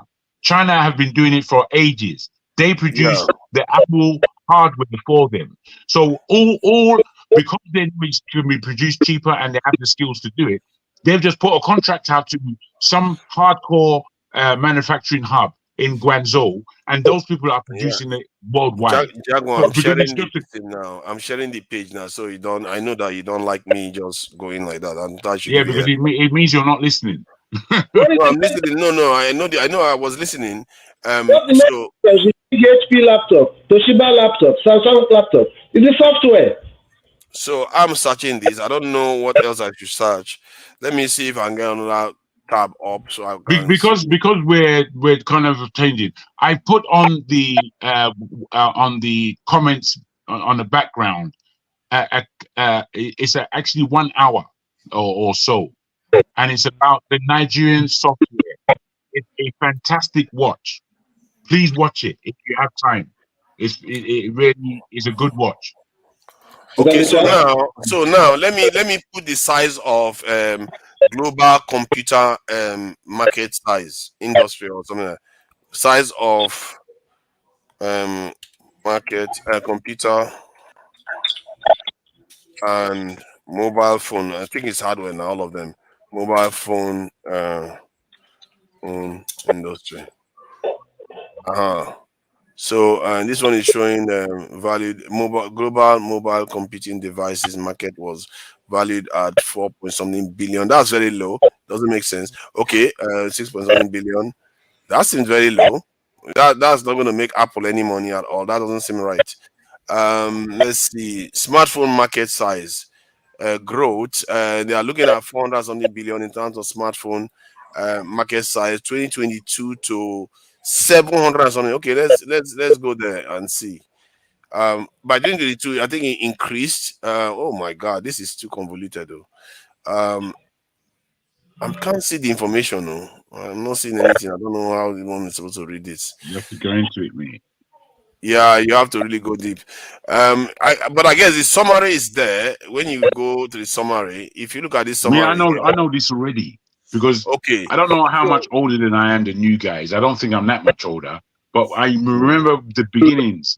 I remember the beginnings of hardware and software, computers, BBC computer, Stanonic. These are very beginnings of computer, and it was all about hardware, and they were pushing out hardware hard until software development came in. And when software development came in, it put hardware aside, bro. I don't know. But look at this now. The hardware is almost 500 billion here, for 2023. But these are the software distinct values here. The software values, some of the highest one I saw. This one that says reached 600 and something. 600 and something billion in the world, and this is just computer. This one is revenue from software in the software market, 600 and something billion, and while this one for computer industry, that doesn't include the mobile phone industry. We know how much Apple is worth in terms of the mobile phone itself and all the other this is. So I actually think if they are not equal, the hardware may actually be bigger, depending on how you look at it. Again, you're pressing on your point, and you're not taking what No, any I'm of us just is going really by. No, saying. I'm taking what you're saying on, but I'm just going based on. Should I? Okay, what do you make of these numbers then? What do you make of them? Well, what I make is that your search isn't very good. That's what I make. Okay, I think do you want to give me something to search for? No, I don't know where to necessarily point you, but I know if I'm looking at this, if I'm researching and I'm taking time to go through things, I can bring you out facts and figures because I know that I'm right. It's not even a question of here and there. And I think if you follow the business line, the business technology from where computers and phones and all this technology began, if you take it from its beginnings and you take it to now, you can see that software would have won out. It would have won out because there are so many applications that you can make with software. Look at this phone in itself. Can you, if you remember 2G? Sorry, there was 1G before 2G. There was 1G telephones, 2G. We're now at 5G. So in all of those differences, the basic phone in technology, not design technology, is the same. It's practically the same. But what you can do with a phone, wait. Understand this. What you can presently do with a phone is so much more on 5 than it was on 1. Because on 1 you could only text and use the phone. Now I can fry an egg using my something if I want. See, I agree with you that software has the potential to become even more pervasive, and they make a lot of money. I don't know. It depends on how things shape up. Let's say hardware freezes in price and it never increases and nothing changes, then software will eclipse because software will keep growing and growing. But because hardware has to change to process the softwares, they tend to become more and more expensive. If you look at your smartphone, they're getting more and more hardware expensive. Doesn't change to process the software. It's the software that is the processor. My brother, let me just ask you this question and find out for yourself. In the future, as we're going into the future, where do you perceive the technological industry to be? Let's say in 10, 15 years from now, with your knowledge, do you think you actually use or need a physical phone given where technology is going? Let me answer that for me, please. You're probably not going to need a physical phone as it is. Phone is going to go obsolete sooner or later. And why do you think that is? And why do you think that is? That's the question. That's the thing I'm asking. That there will be back-end software. It may be obsolete from the point of view you carrying it, but it may be pervasive everywhere. Hardware may be pervasive everywhere. Let's say you become the hardware, so they don't have to produce no more hardware. All they need is software. Wait. Yes, now all they would need is a software that is biological as well as electronic that can enter into your body, and then you have all what Google has inside of you. Why would I now? Yeah, then you will have to I'm probably. asking a serious question. It's a serious question. That's why I'm thinking about it. But to do that, the technology that you have to infuse into the human body to allow that to happen will be astronomically complicated and astronomically sensitive. And Do you not believe? Do you not believe that they are already doing that? Because I can give you proof. And yeah, I can, but it still doesn't make it cheaper. It's still going to be very, very sophisticated and expensive.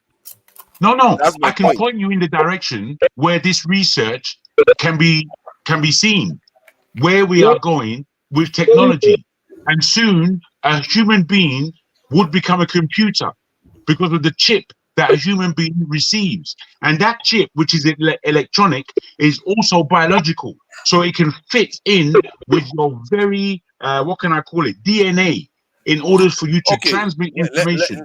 Let me say this. I'm beginning to see if you can project into the future to an extent. Let me give you an idea. Like AI becomes extremely intelligent to the point whereby they can easily write any software that they want. All you have to prompt it to do this software, and the software starts functioning. So you can have a situation whereby software becomes extremely cheap because AI can do it easily, while the hardware still needs to be made because it involves getting raw materials from the actual world and processing it. You see what I mean? So hardware will still remain reasonably expensive, while software becomes ubiquitous and cheap to make. If AI can do it, why would you need software? What if hardware is anymore? No, because what did he just say? AI can't exist without hardware. AI has to exist in hardware. Well, you must understand, though, forefather. You must understand, forefather. Hardware is simply where the technology is Can't hear you, held. It's Steph. just a Your house. audio is not coming through, so, Steph. Oh. You were saying a jargon or something in house. Thank you. What you must understand is hardware is just hardware. It's like a wardrobe. You know, a wardrobe is fantastic technology in the 5th century. Today, it's just a wardrobe that holds clothes. Soon, there are so many houses in the world that they'll put a rail, and they don't have no roller. They have their clothes out. They don't need a wardrobe. So the hardware you speak of is exactly the same as a wardrobe. The software, however, is intelligence. It's the intelligence. Yeah, but it has to run on something. No, bro. If they can put technology inside your body, if they can put technology inside your body, then that's what's housing that technology. No, I want to believe that maybe forefathers, to be able to put inside your body. That's my point. the hardware that you're talking of, maybe you are referring to because there's aspects of hardware, if that qualifies as hardware, that I know that may conform with what you are saying. If you're talking of semiconductors, you understand? Yes. Chips, but outside those ones, what Jagu is saying is the right thing. The cost of those ones you're talking, the cost of those hardware is included from semiconductors. Those other hardware, the only thing that is making hardware to be expensive, if semiconductor qualify as hardware, that's the only thing making hardware to be expensive. It does qualify as hardware. Transistors, capacitors, all of them, they qualify as hardware. The heart of those technologies, semiconductors. Yes, but they are all part of the cost of the entire product. That is my point. And that cost that you speak of is costly. It's the most expensive part of it. The most expensive, yeah. In order to produce. Wait. In order to produce. So any businessman, again, we'll go back to how business people think. Whatever becomes useless or what can be shortened in terms of cost, that's what they're looking to attack, so that they can put more money into the very thing. I'll give you the example again of a wardrobe. A wardrobe is good for clothes to put inside of, but I don't wear the wardrobe. I wear the clothes inside. The clothes inside are more valuable to me than the wardrobe itself. So, we have to really get by that standard, the Apple phone wouldn't be getting more and more expensive over time. Why do you think it is doing that? It gets more and more expensive because it becomes more and more expensive to produce. Because the technology involved is getting more and more advanced to process. Not necessarily the technology of design. It's more the component parts that go to putting that hardware together. That's where there is it's a bit of a waste. I don't want to say frugally. I'm saying that in business terms, that's where their biggest cost is. So they want to shrink that biggest cost, because that biggest cost. It's only the cuteness of the design and what it can do that attracts people. You understand? And obviously they have to put a price on that. See, forefathers, you are in tech. You are in tech. You know how much the Apple pay all those software engineers? A lot. Absolutely. It's part of the cost of the software too. Yes, but see, I understand. See, software and hardware, they have almost a synergy at this stage. However, the hardware costs a whole ton of money to make, and when you search this, the size of these various industries, hardware is just. I'm not saying hardware is bigger, but I'm saying hardware is just as large as software, maybe larger. I'm not 100% sure, but the numbers indicate that they are very close. What Steph just said about staff and what they cost. That is real cost of software, because it's coming from a mind of a skilled individual in order to go to work, concentrate, and put this software together. The software is cheap to make outside of the human mind that makes it. The human mind that makes that software is where the cost is with the software. But the software can be developed, as you've just said, in any which way. You can wipe it, you can reproduce it, you can augment it, all kinds of things you can do that. What's doing that is a human being. You understand? Whereas the cost of putting these components together, it's like, Jed, this is only to house the intelligence. If we can now use this intelligence without the house, it would cost us a lot less to produce. Yeah, but you can't do away with it without the intelligence now. It's not yet, but so you are saying that they should put into our body. You are saying they should put into our body. No, I'm not saying that. I'm saying that there are going to be various ways where hardware is taken away as we know it. Hardware as we know it is soon going to become obsolete to the point that wait, let me put it to the point where you and me know this. You're in tech. See, handheld device. Wait. Soon we won't have to be on. I forgot what this program is. StreamYard to have this conversation. Soon we would have this conversation based on lights, because we would have a holographic imagery of ourselves beamed to wherever we are, that we are in the same room. What is going to generate that holographic image? Bro, you're in tech. You should know. You should be up to date. That's what I mean. The hardware may change, but doesn't mean the hardware goes away. It has to exist somewhere. Okay, you tell me when those holograms that are produced as we know it, how do they come to light, as it were? They come to light using projectors and in a complicated probably arrangement or arrays. Then no, it's not that difficult. It has to be placed somewhere. And let's not make it more complicated than it needs to be. Hold on. No, let's not make it more complicated. Okay. It happens through a camera. That's all you need to say. It happens through a camera.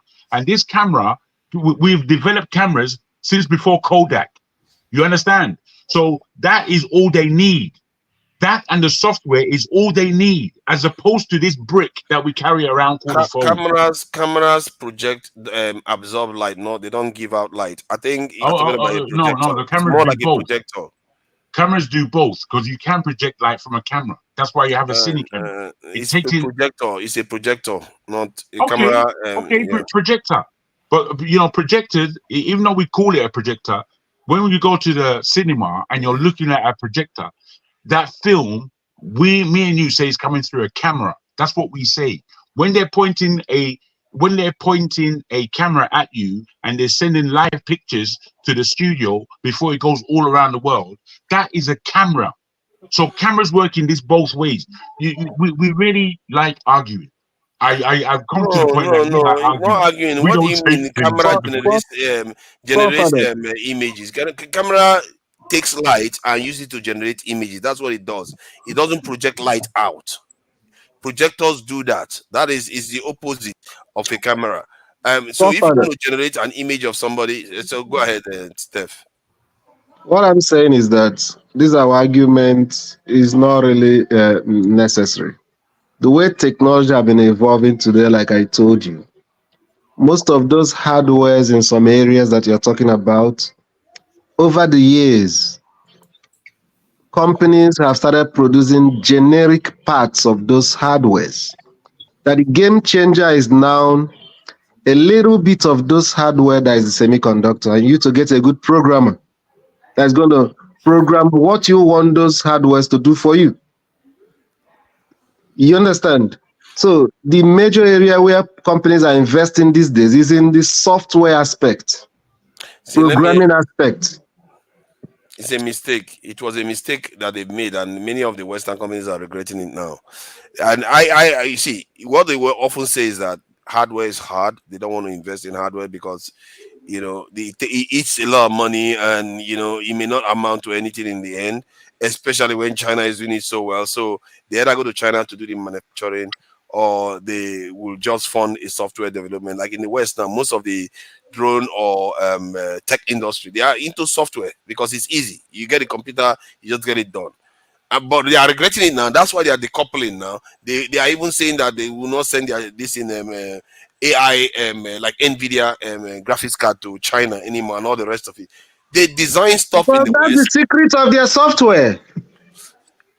But they realize that the hardware is being made in China. They are beginning to regret that now. They want to be taking it out. That's why Apple is moving to Vietnam and China now. They are beginning to regret doing that because they realize that if they are Apple not is making moving to hardware, India. No, that one is trade. That one is trade consideration. Trade. because my point is that hardware is extremely important. You can't underestimate it. But that's the foundation you put the software on.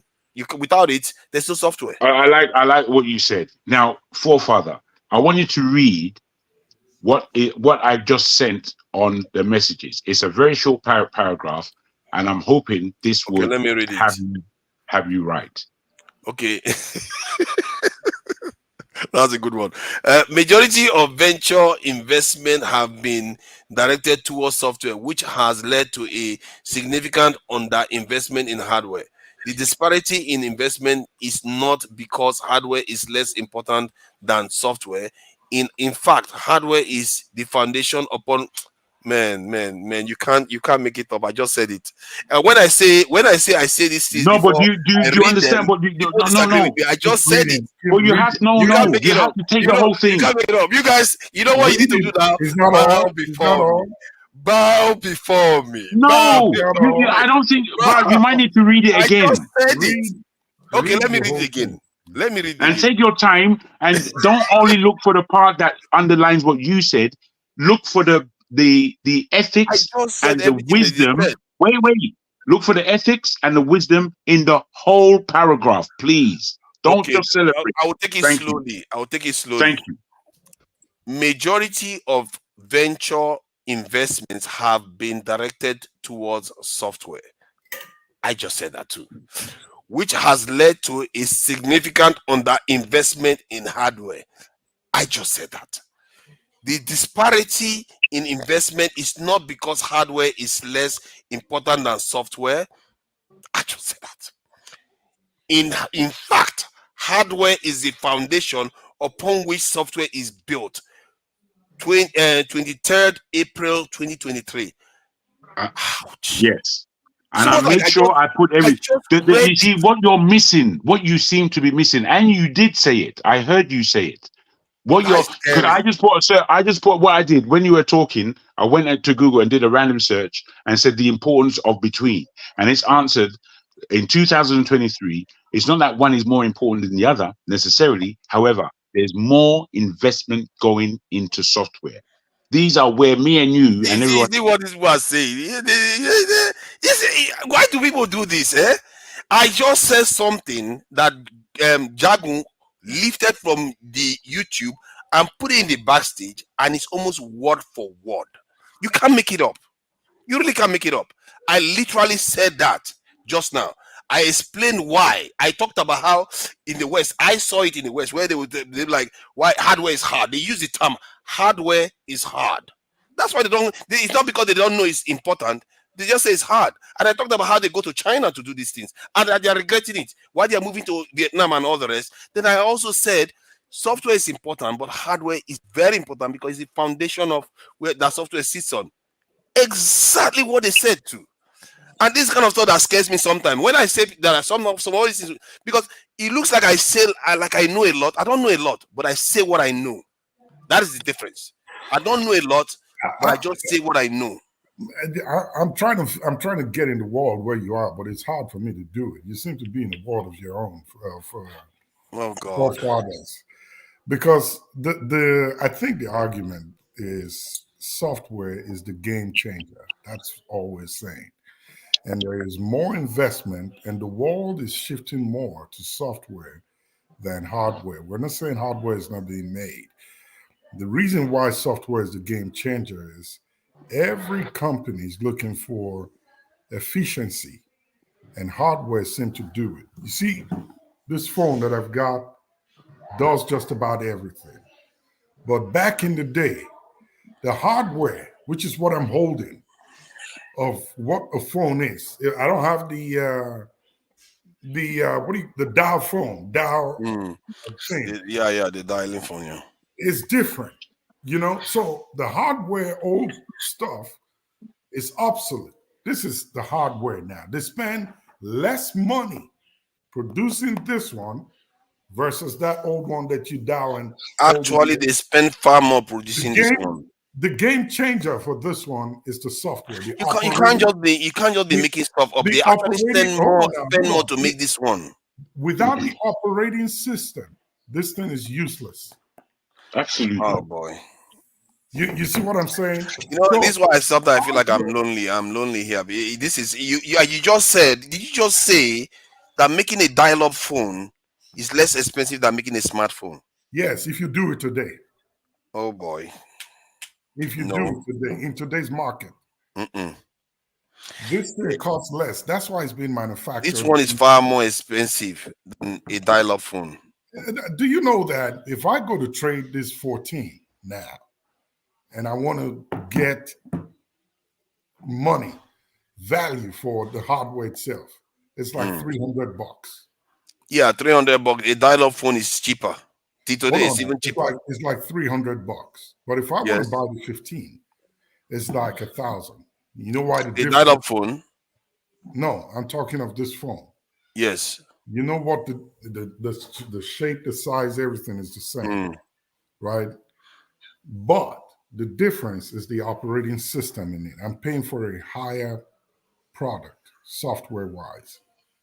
You're also paying for a higher performing hardware like cameras, processing speed, and the rest of it. It's the software behind the product. It's efficient. See, right? the reason why you are paying more for software. By the time the better version of the software comes, this hardware becomes cheap. Okay, see, you are spending money developing the software. That is why it becomes more expensive. Also, see, I'm saying both are important. I'm not even sure the direction is going to go.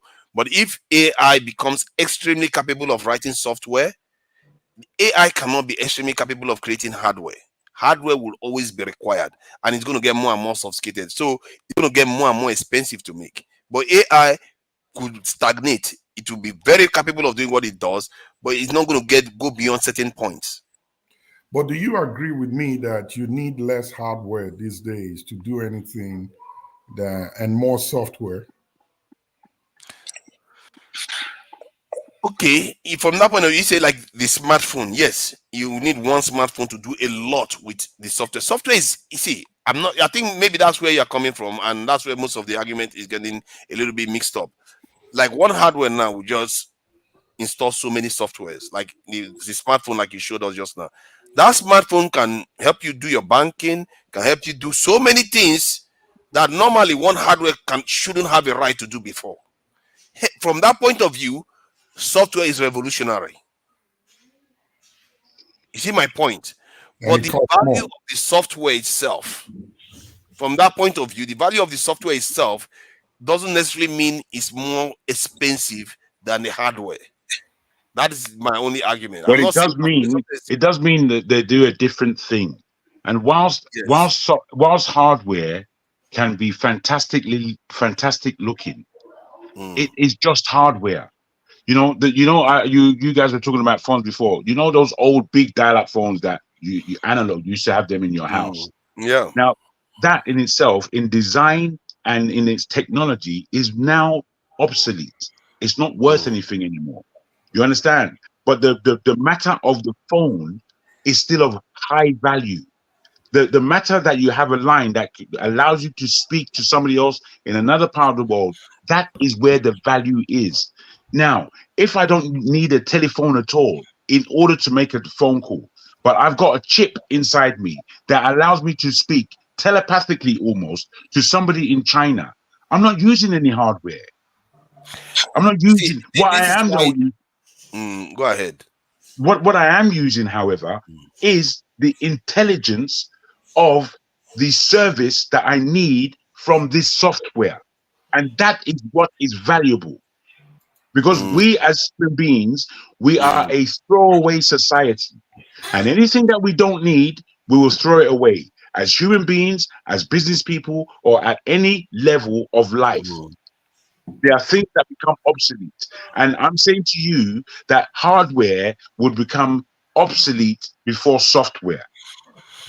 That you see, that argument, I don't know where it's gonna go. You may have a point, but it would take human beings deliberately stopping hardware to stagnate it, because Bro, AI. don't get me wrong. You see what with the position where I'm arguing from here.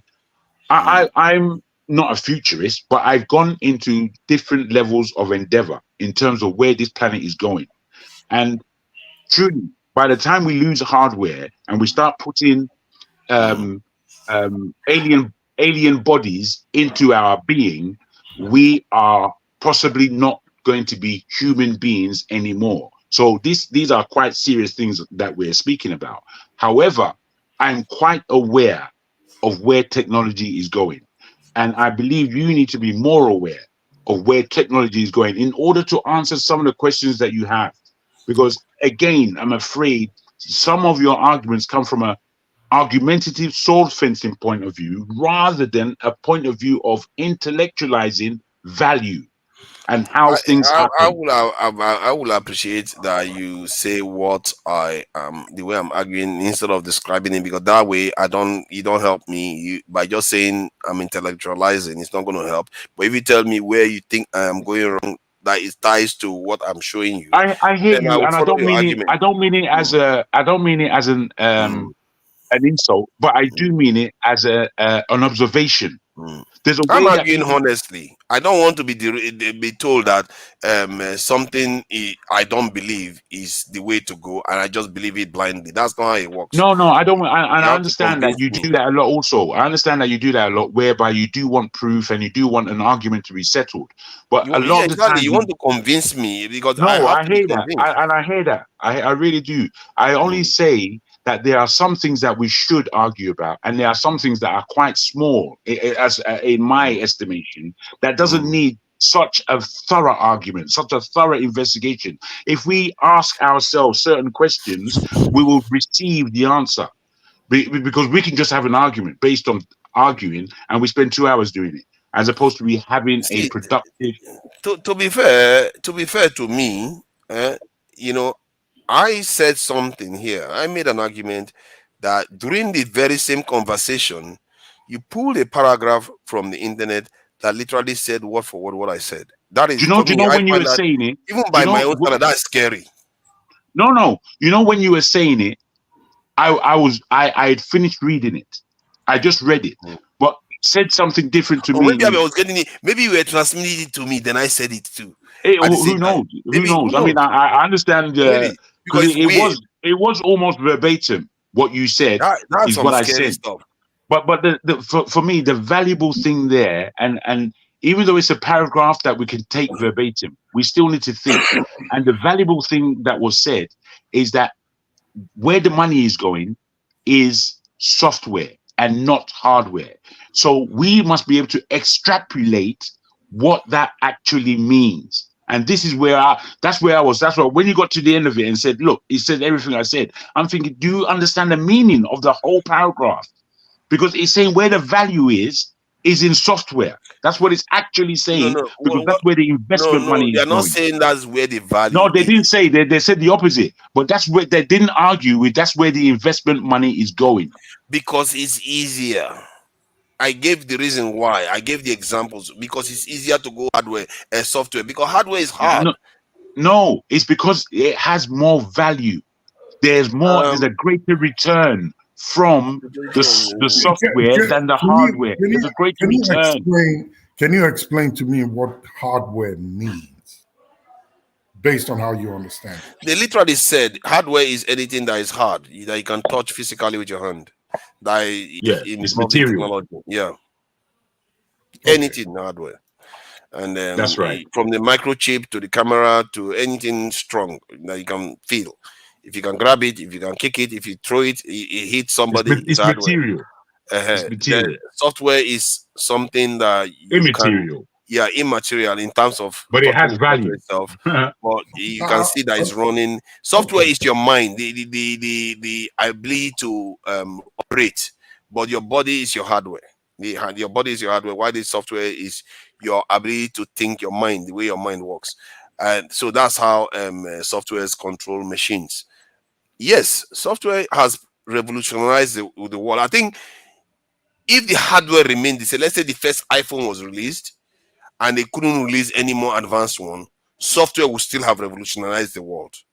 What about this? What about this for an understanding? Is your arm valuable as your brain? No. Exactly. Now that's software, and outside is hardware. Simple. If you ask me that, it's hold over. on now, calm down. Now. You see, you just ask a question that doesn't match. If you ask me, it matches. Hold on now. If your hand is more valuable than your head, your brain. I said. I didn't say head. Okay. I didn't say head. I said brain. If you say is my brain more valuable than my head, I'll be like, what are you talking about? Without my head, my brain would be there. That's no, but I didn't. That's why I didn't say that. You see, I said is your brain, which to me can equate to software. But software can't exist without the hardware. Wait, let me land. It equates to software, whereas your hand equates to hardware. No. Now, whilst we know that we don't want to use our hand or any part of our body, we know that we can do without our arm as opposed to without our brain. It's know like this. You know what the analogy you are saying? It's like saying it's the camera on an iPhone more valuable than the OS. Somebody will no, that's not no. But that's what you are saying. No, bro. It's almost like I have to repeat myself and really ask you not to argue unnecessarily. Okay. The brain. We're talking about our brain, which is protected by our skull, and we have a face, and it's all in the head. So that thing inside, that is allowing us to think, software, inside the brain, and regulate our whole system. It regulates our whole system. Now, would I lose the thing that regulates my whole system, or would I lose my arm? See, okay. It doesn't go further than that. You are being dogmatic. You are not letting me ask you simple questions. Do you agree that the brain itself, as an entity that you can see and touch, is a hardware? No, you can only see it and touch it when you break into it. You know, there's a way you can see software. You can only see my brain. Okay, yeah, that's true. But let's say you open the human head, you can see the brain that is hardware, so you can touch it and you know it's hardware. Okay, good. What the brain? Would you say? Hold on. Would you say the brain hardware, is it more valuable than the mind that is inside the brain? Well, you see, again, you're going deeper, which is fair, and it is the mind that I'm really speaking about, because the mind. Without the brain, there is no mind. Well, you see, the thing is, there's a difference between the mind and the brain. There's a difference, and that's why you underlined it, my brother. Wait. To transfer our consciousness. You're not allowing me to get to the nub of your question, and I do value where you're going. And whilst I value that, you can't take away from my initial thought, apart from if we just want to inquire further. I would say be argumentative, but I'll give you the benefit of the doubt and say you're inquiring further. So by the time you've opened the hardware of the skull and looked at what you perceive to be the hardware of the brain, within that we know that all kind of neuroscience is happening with our brain, and within it there is a mind. Now the mind and the brain are different. The mind works, if you depending on how you look at the human physiology, the mind is supposedly the seat of the soul. That's supposedly what it is, which means that it is something that is being put inside you as a being. You understand? We are all the hardware that we have without our the hardware that we have without our mind is an automaton.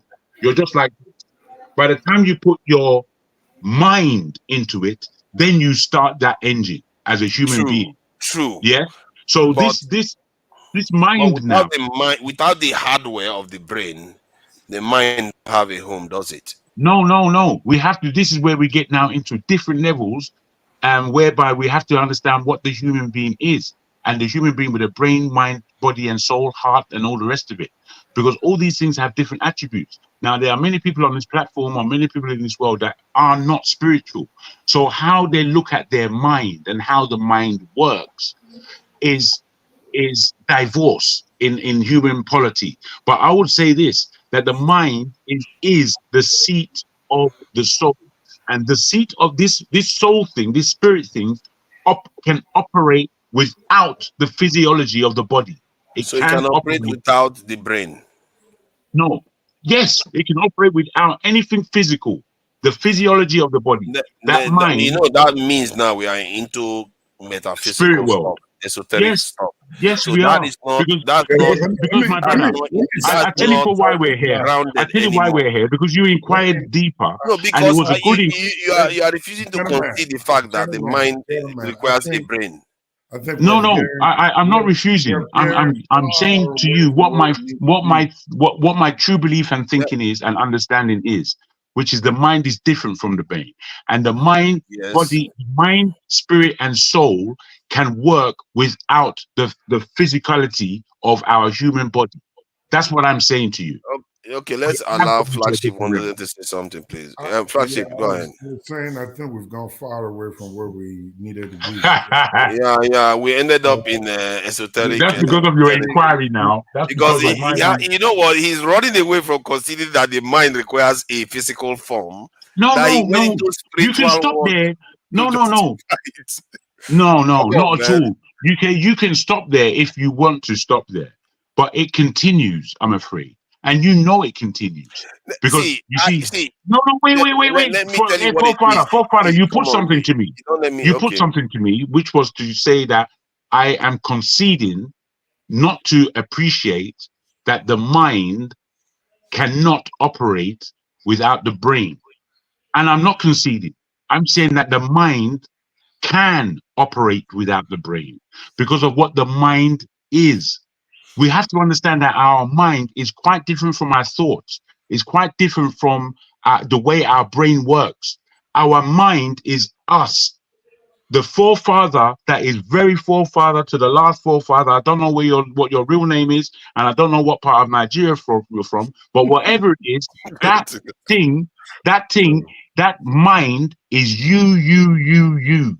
Your physicality is just the house you're living in. That's all it is. Nothing more. To an extent, let me concede one ground, because in the future, I believe that it might actually be possible to copy the human mind and impulses from one person to something else. That in other words, they could probably replicate my thoughts and the way my mind works into some other device. But as it stands right now, the mind cannot operate without the brain. They are all interwoven. Just like in the case of software and hardware But how do you know that? How do you know that? Because there's no proof of the to the contrary. We have to go with what we know, what there is proof okay, for. fair enough, fair enough. But there is this thing called death, and at the point of death, you can see that there's a divorce between the physical body and the spirit body. That person is no longer in this body. But we cannot see that necessarily. That person, I know. Just wait for me. That person who used to be in this body is no longer there. We don't know where he is or whether he still has his mind, because none of us has died and come back to tell us any of the difference. I maintain that the spirit has gone somewhere and the mind is still alive. That's my maintenance. You don't have to believe in God, or you don't have to believe in the fantastic mysteries that the world offers us. But I am not a white man, and I believe in these levels. You know, it's only a white man that can become so physically in tune that he leaves out the fact that there are other aspects to his human being. You know, we talked about this a few days ago, that what is more spiritual, the way the Europeans are approaching stuff now, or the way we used to before. And I'm beginning to subscribe to the idea that what they are doing now may just be as spiritual. It's just that we call it a name that makes it seem like it's far away from us. Like now, in the case of the mind, I actually believe that it's a manifestation of different aspects of our brain's chemistry, and based on experience and sensory perception to manifest what we call mind. It's the whole thing working together to create it. It wasn't just like a software that was just plugged in overnight and just put there overnight. That's not how it works. But in the case of a machine that we have in the real world, you can take the software, remove it from there, and put it into another machine. You can even remove the operating system and put it into another machine. But you can't do that with human beings yet. It's not that it's not going to be possible. It may be possible in the future to do that, but we can't do it yet. So as it stands, the mind cannot exist without the brain. That is No, it doesn't the stand evidence like we have that. for it right now. That can only be a point of view. You know, Yes, it would be rude. I'm not master of the universe, clearly. It's just my own novice point of No, view. I hear you, but it can only be a point. You see, whilst I can belligerently say that life after death is real and you just have to believe it, it's only my opinion. You know, I can say to the clouds come home. It could be true as anything. Today, it's only my opinion. I come to help too, Niger, man.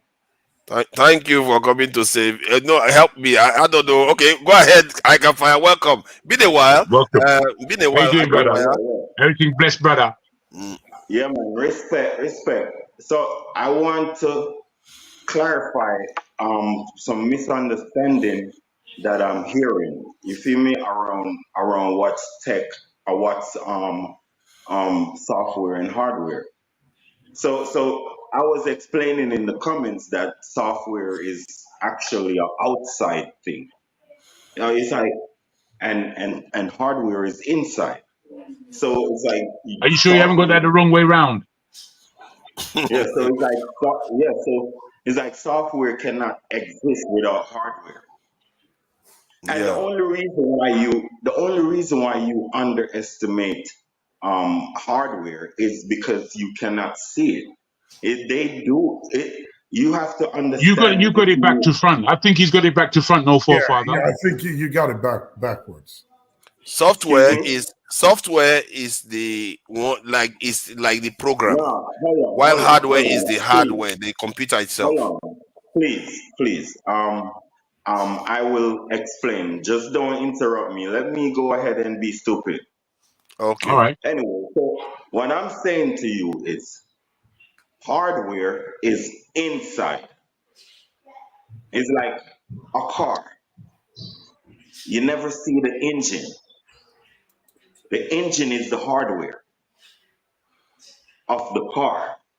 You feel me? And they try to, and what you have to understand about production and doing things, it's like, all right, Egypt. If the engine is the hardware, Jargon, give him a minute. I just want to know, if the engine is the hardware, where's the software, please, in the car? Please, where's the software? Let him land. the software is what you can provide for the driver. That's the software, like the indicator, the signal, the lights, all that is software. You feel me? The hardware is the mechanics of it. It's like you have the spark plugs, the alternator, the starter. All these things are hardware. What inside I the can fire inside what in based on what industrial interpretation are you describing hardware and software? Because based on computing so industry, you are hold on. getting it. You are In describing tech, both hold hardware on. Okay. actually. Wait. That's what I'm telling him. I'm telling him that what hardware is. It's like hardware, you're not supposed to see it. In the production world, hardware, you're not supposed to see it. That's why you underestimate it, because but nothing can exist without hardware.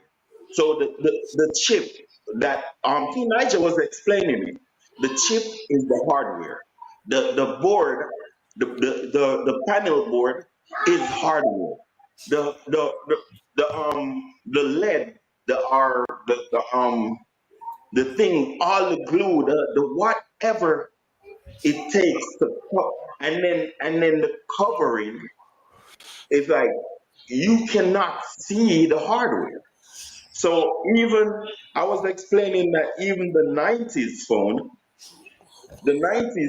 was high technology in the 90s, and the software was Bro, what you could type must say in. this. We've already ascertained. If you've been listening, we've ascertained that hardware is anything material. But Software. my Wait, my wait, my wait. hold Understand on. it so you take it. Software, however, is immaterial. You can't touch it. It's immaterial. So therefore, when you speak about hardware and software in the way you are, I feel you're conflating matters and you're making it very difficult for us to understand where you're coming from. I must put that to you. Yeah, Yeah, because because it's a bit hold confusing. I on. can fire. Okay. You have a phone, right? And we looking at the phone or the computer now, right? But what makes it operate? It's the hardware. It's the battery pack that's in it. It's the panel board that's in it. It's the screen that's in it. All these things are the hardware. Do you understand what I'm saying? Yes, So what yes. hold on. So what I'm getting to you now is like it is more important than the software, as to Nigel was saying, because when it comes to nation building, a lot of youths in Nigeria and Africa needs work. So we need to start making copper wires. We need to start making cobalt. And we need to start making lithium batteries. We need to start making all these things are hardware. You see me? True. The Tesla is running, but you never see the battery. But that's the hardware, and also the panel boards, the electrical panel boards that makes the computer run. So that's the hardware. But he Okay, just I see think I see how he you are just understanding this now. Yeah, I think this is how I see. I'm beginning to see how you are understanding this. Because you are saying the hardware can be seen because most of the stuff is hidden on the inside, like the batteries. yeah, it's a science. It's a science. Already taking that on You see board. me? But what we are talking about here is By like the I time can we let say, me give you an idea of what we are talking about here. It's like your okay, body being hardware and your mind that you cannot physically touch Yeah, being your software. mind is hidden. Your mind is hidden. Nobody can read your mind. Yes, but that's when you see it as a hardware. Hold But on, as a hold on. concept, hold on, as a Yeah. concept, you can't see the mind. It's not. It's just somewhere, even in your brain. If somebody opens your brain up, they can't see your mind. You see what that's I right. mean? That's right. Yeah. So It's what a I'm trying to say to concept. you is white people used to do circus. So they try to do magic. Magic is to trick Mm, your eyes. You feel me? And mm, that's how production is formulated to trick your eyes, to hide they hide the tech, the know-how, the way how, the integral parts. They hide it. So you only see the external, which is in essence the software. You feel me? Mm-hmm. So we looking at each other now, which is the software. You feel me? Yep. But the hardware is the production of the phone. You feel me? That's To have confusing. it. I can fire. You are not on similar wavelength as we are on this. We are defining it completely differently. Like most of the Absolutely. description you are describing No, is basically you are hardware. trying to ascertain if what's more valuable. That's right. No, And yeah. In terms of more valuable, I'm saying that both of them are valuable, but one comes before the other, and yeah, the and one that comes first is Correct. more. hold I on, agree. One one comes before the other, complements. which is Hold on. why at the beginning, when technology began, hardware was number one. It was the driving force, the design, the look. A computer is a brand new thing. Many of us, No, although television, although we can compare it to a television. Wait there, bro. Wait there, bro. Wait hold there. on. You are mistaken how you No. Let me classifying just finish stuff. my course So as I can well. Let me fire. finish my. I can fire. It's best you listen on this one because I'm not sure you are defining it. If you have proof of what you are the way you are defining it, so we can follow it. I think you We'll have a follow it big problem in your definition of hardware and software. A because big problem. we have to base this in based on Oh, agreed evidence of the way these things are correct. supposed to work. Correct. So What I'm trying to ascertain, I agree that both are important. Both are important. I'm not saying that one is not important at all, especially in the physical world that we live in. Both are important. What happened in the beginning of technology, the design of an Apple, I forgot that first computer that they had. It was beautiful. Macintosh. Thank you. The Apple Mac, the first Macintosh. That was such a beautiful design. Everybody wanted it. Aesthetically, it was clean. It was all in one panel. So you didn't need that. I forgot what they used to call it. That machine that you put the drive into. You could put that drive into the computer itself. It was a fantastic Floppy design. disk. All of that was hardware. What was on that floppy disk, however, is the software. So that would make it would allow the operation to work. Just as human beings, it's their mind, spirit that drives them. And these are not things that we can see. What we can see is anything material that we would call hardware, anything material. So in the line of a car, the body of the car, the wheels of the car, the engine of the car, and everything to do with the car is hardware. You're correct in saying the software is the human being that enters into that and has the skill to drive it. That is the software where a No, car is concerned. Now, I will put no, it to you, no. You're given wrong. that evaluate, I will put it to you, given that evaluation, what is more important? The human being who is the software in that car or the physical car itself? Which one is more valuable? I mean, first of all, as a grown individual, it's a silly question. No, it's It's a not. very It, silly. it, it follows what we're saying. Just answer it if you can. Hold on. Let me. No, don't. It can't Hold be a on. silly Just hold question. on. Yeah, I'm a manager. let's be Hold on. polite with each other. But the Hold on. analogy is not. It doesn't match. Hold on to Niger. Hold on to Niger. I will repeat. It is a inhumane question. You feel me? So No, I you would don't have feel you. I don't to. feel you at all, brother, on your Yes, it pronouncement. is. I am more important than everything in the world. Well, of course. So therefore, if you are the software, and we're talking about, remember, we're talking about I software. am not. We're not Hold talking on. about human Listen. beings. I was just giving you an analogy. I was just Just giving you an allow me analogy for a as that second. if the Just hardware is allow the me. car, if the All right. hardware is Just the allow car, me for a second. Just allow me for a second. Just allow me for a second. Right? We are spiritual. We are not software. Neither are we hardware. We You are see, you're going somewhere spiritual else, but beings. still talking Let about me hardware and speak. software. All right, don't argue. Don't argue. Let me speak. I have my own classification of myself. I cannot be referred to at with any computer. First of all, I'm royal. Yeah, I do not No, take you that going off key, brother. You going off key. You going off I the don't point, take brother. that type of stuff. I don't take No, that man, you type of going off stuff. key, brother. You can't bring No, Rastafarianism into it. Okay, I think a good thing to do at this point would be to withdraw that analogy.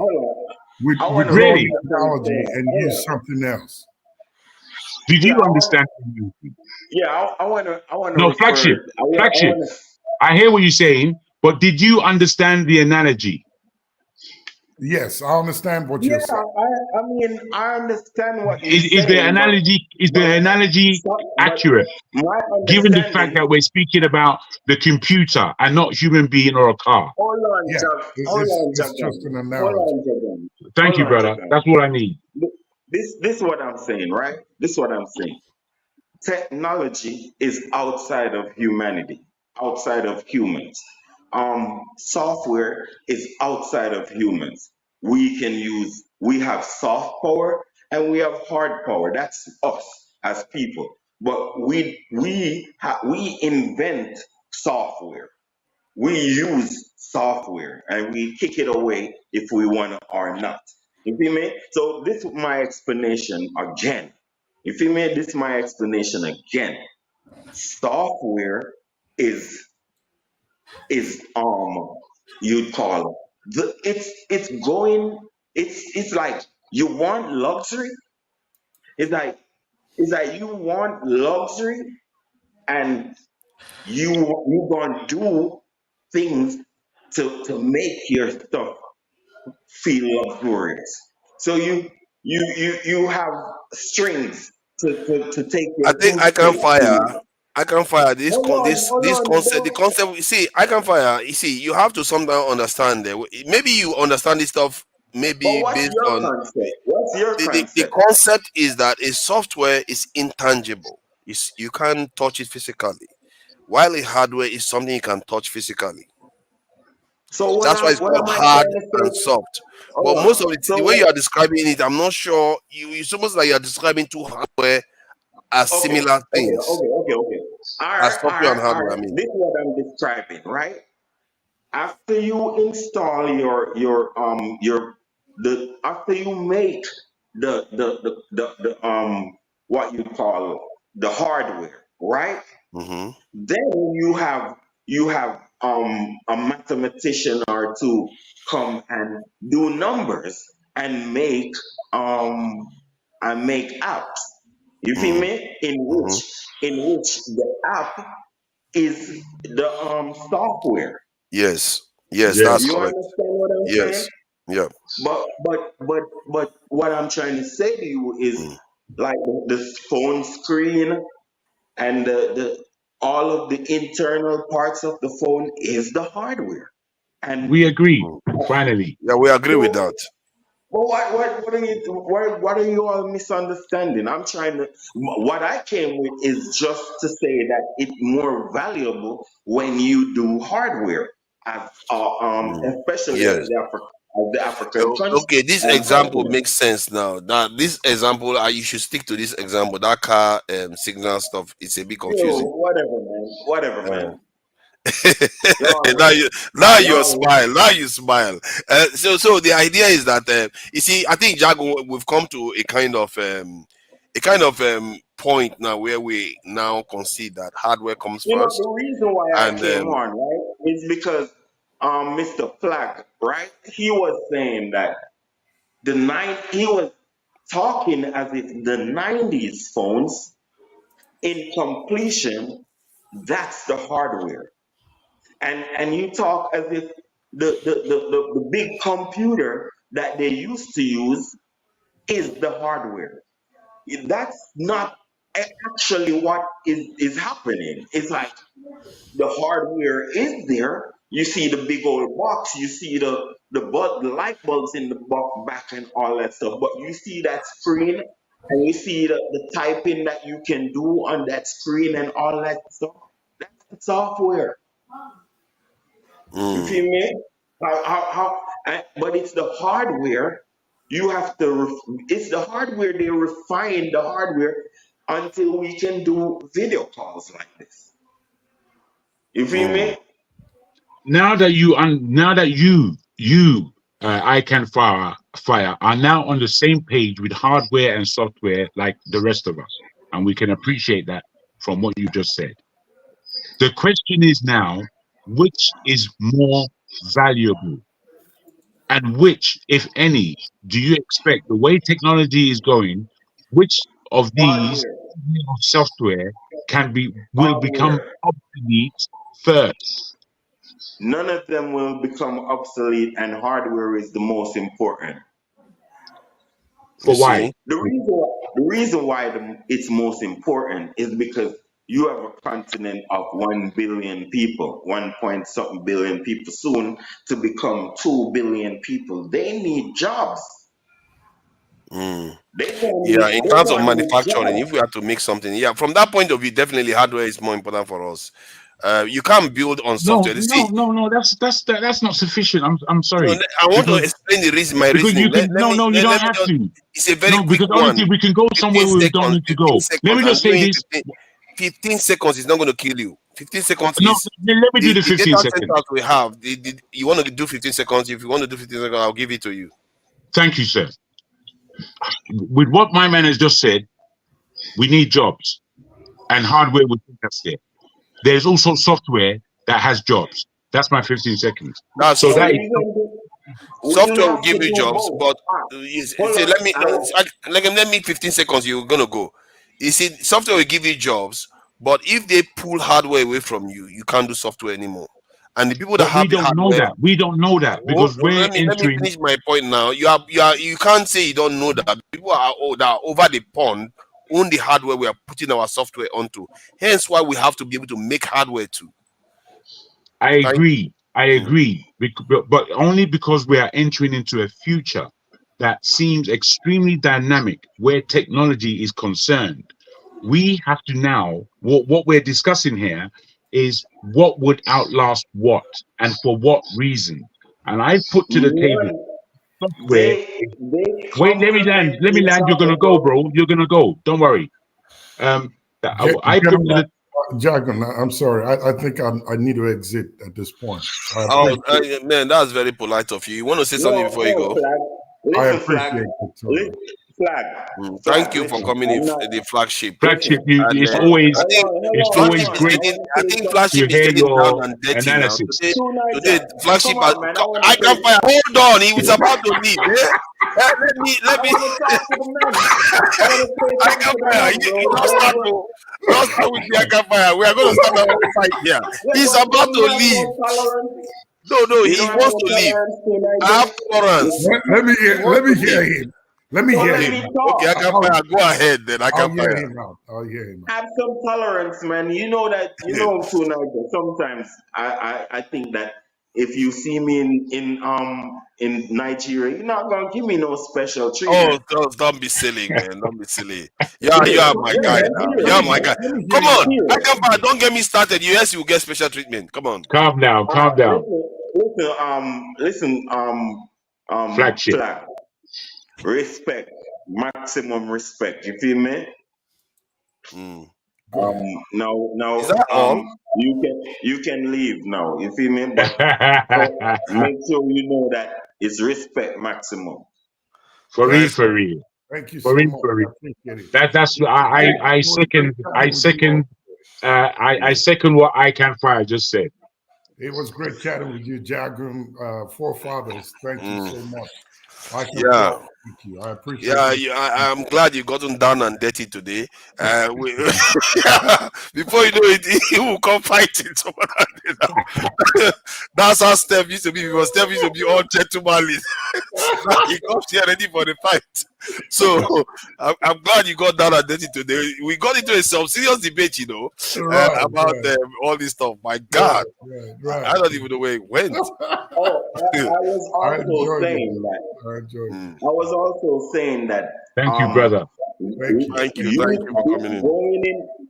Going in hardware is a matter of national security for Africa and Nigeria. It is. You feel me? Yeah. Going hardware means autonomy. You can have internet autonomy. You Yeah. feel me? So it's not just just making money. You shouldn't be just think. You have your own country. You're not supposed to just think about making money. You need to think about things that ensure security for your country. You need a computer system that the army and the government uses, that is high security, that no one can breach. You need the army and yeah. Let me put this to you for I can fire, umbrella. You see, you're quite right. Jobs, security purposes, and all the other effects that a good hardware manufacturing base in Africa can do. Now tell me, the software that goes into that hardware that we're producing, who produces that? Where does it come from? And what is it? What It's is it gonna be for? the same youths. It's gonna be the same youths, mathematicians, and all those people who go into high tech can Yeah, make yeah. apps, So make there's different apps basically going to be staff around both production and software. So that's the all work. around. Yes, sir, all Yeah. around. So That's right. I'm continuing with you. Now, in terms of the hardware and the manufacturing of this hardware, if it's just hardware by itself, does it have any use? Yeah, it can, of course. No, man, it You don't. see you see the hardware. It can make other things. No. The hardware is a diverse product. It's all different type of stuff. It's This is cobalt. what I'm saying. Hold on. We're trying to keep it down to the computer and technology. And the argument that we were having was which has more value. You are putting to us that the hardware has more value, and I am disagreeing with that point of view. I am saying to everybody that the software has more value. But without Because the hardware, the software doesn't do anything. without either, they don't do anything today with today's Let me tell technology. you what. Wait, please, because But I'm what trying comes to. first, though? It's like saying a child is more valuable than the No, parent. I'm in Without the parent, agreement there's with no you. We child. don't need. I understand I'm totally where you're coming from. I'm gonna deal with you, One Dogan. in today's world, software cannot work without hardware, and vice versa. However, because of the dynamism of technology, one I believe would outstrip the other, and I also believe that hardware by itself is completely useless. If software came before hardware, for example, that software that came, we would now have to think about the hardware that would allow this thing to show itself, because it's intangible, as you said. But that very thing is the thought processes that would allow this hardware to become of service, because Listen, the whole Dogan. computer is I about want what you you to. can do with it. I want But you And what doesn't you make can do. anything that depends on some other thing for its existence. The one that it depends on for its existence has to be superior. Alright, No, hold because on. they both depend on each other for their existence. Dogan. I got you The figured hardware out. can There exist is no without the point in software. making a The hardware computer. can exist without the software. No matter what, there is no point. Dogan. It can exist without the software, but the software can't exist without the hardware. Yeah, but exist for what reason? For what purpose? You know, No, it doesn't. human It doesn't beings. matter. It doesn't matter. No. It matters though, because human beings are purposeful creatures. We do things Dogan. for reason. So No, the but fact that we've you got have to wait, value one above all the other. Dogan. wait. Please. To have a computer in my room right now that is just a screen with all the hardware inside, but if I pressed the keyboard and nothing comes up and I'm not able to do anything with it, it is completely useless to me. or you can use it to break somebody's head. You can use it to rest your head. You can. You might as well say that. You might as well It say has that, bro. value, but you can't do that with software. Software, you can't exactly sleep on the air, or you can't use it to throw through the window. You see, what we're not really realizing is that software and hardware come from the human mind. But Give me a chance. the software is a continuum in that human thinking as to what it is I can bring in the way I work as a human being into this computer to do or to have a similar function. That is a man's mind into a chip. Can I say something? Is put into this hardware. Okay, let's Jago. This we're gonna be running up soon. To be fair, we've been here quite absolutely. Yeah, I'm gonna go. 10 hours. I'm gonna go right now. I'm gonna go right now because I have work in the morning. So, Jagan, hold on, man. I want to say something to you, Jagan. You feel me? We are traumatized people, and they further traumatized us with movies. You feel me? So I want you to kind of get out of the movies, get out of that. You feel me? Because when it comes to this high tech thing, when you walk in America, you see that things is natural as hell. And when you walk in China or dirty streets, people listen, man. So what I'm trying to say to you is like, this is how technology gonna go. You can't be superimposing technology in a fantasy way.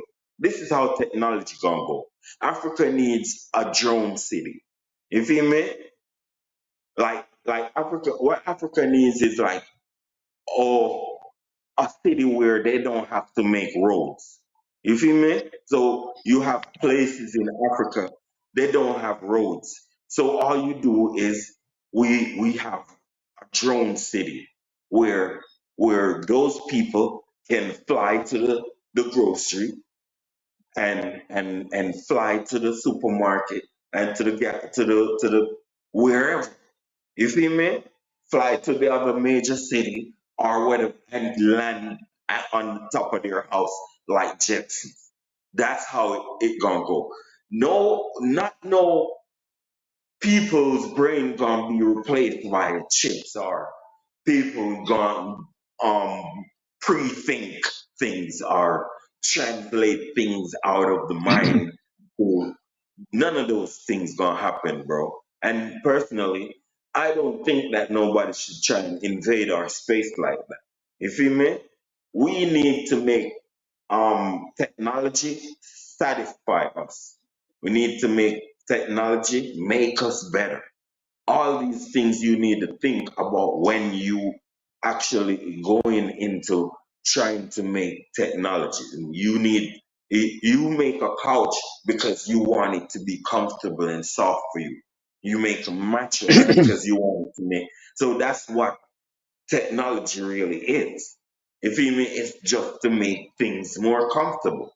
And all the youths need to get it. Let me tell you something. I want to tell you one of the main things that holding Africa back is the African was trained not to make anything good for the African, not to do his best for the African. That's the African's problem.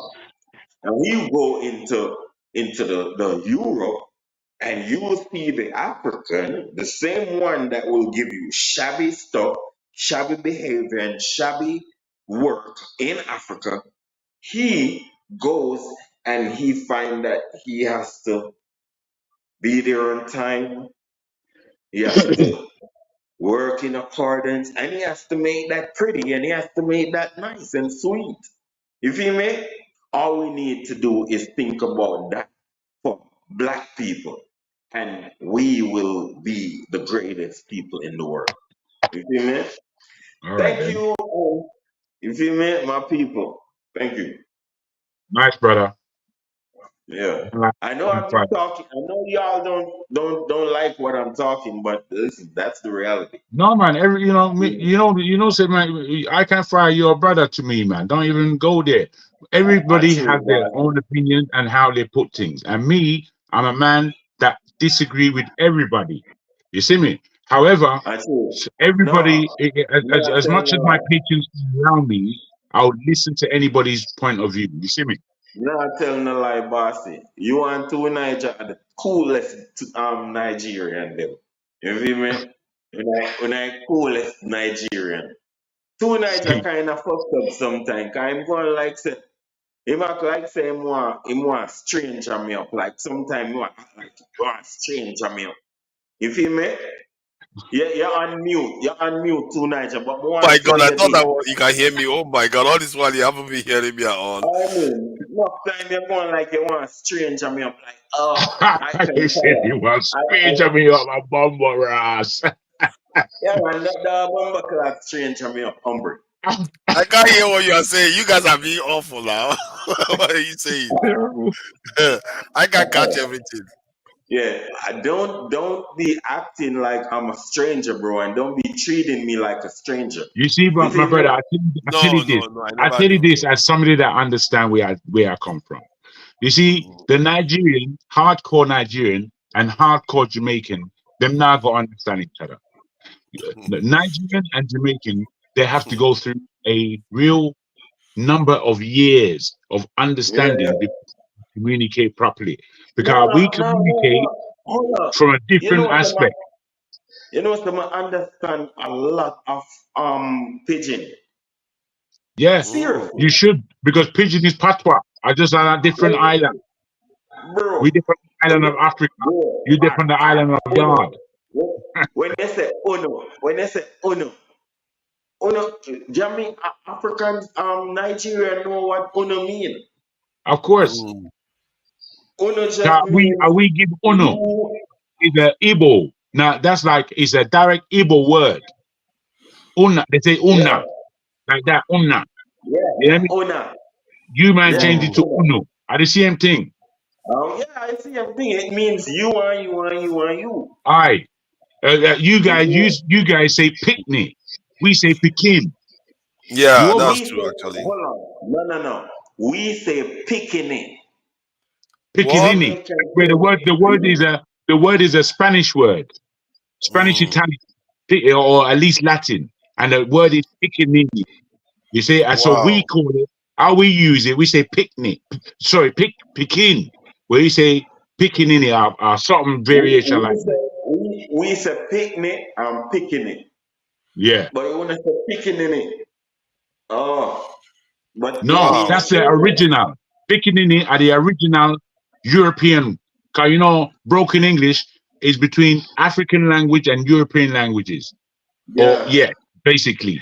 So, before they land in Yard and start with patois, the pidgin English was already established. You understand? And this word, It- and this word where it hardly don't mean nothing. You know. What is this one saying now? Carry you yeah. go, you don't know. What? Most people don't know what we are talking about. It's real too. We don't They know say they don't know where what we are we're going. talking about. Yeah, Yeah, they don't know the what panel we are talking discussion, about. they're like, go on bad. We've gone in a So, totally different direction. hold on. This other word called ino. It don't mean nothing. It's like I'm strong, You feel me? I'm the baddest, You feel me?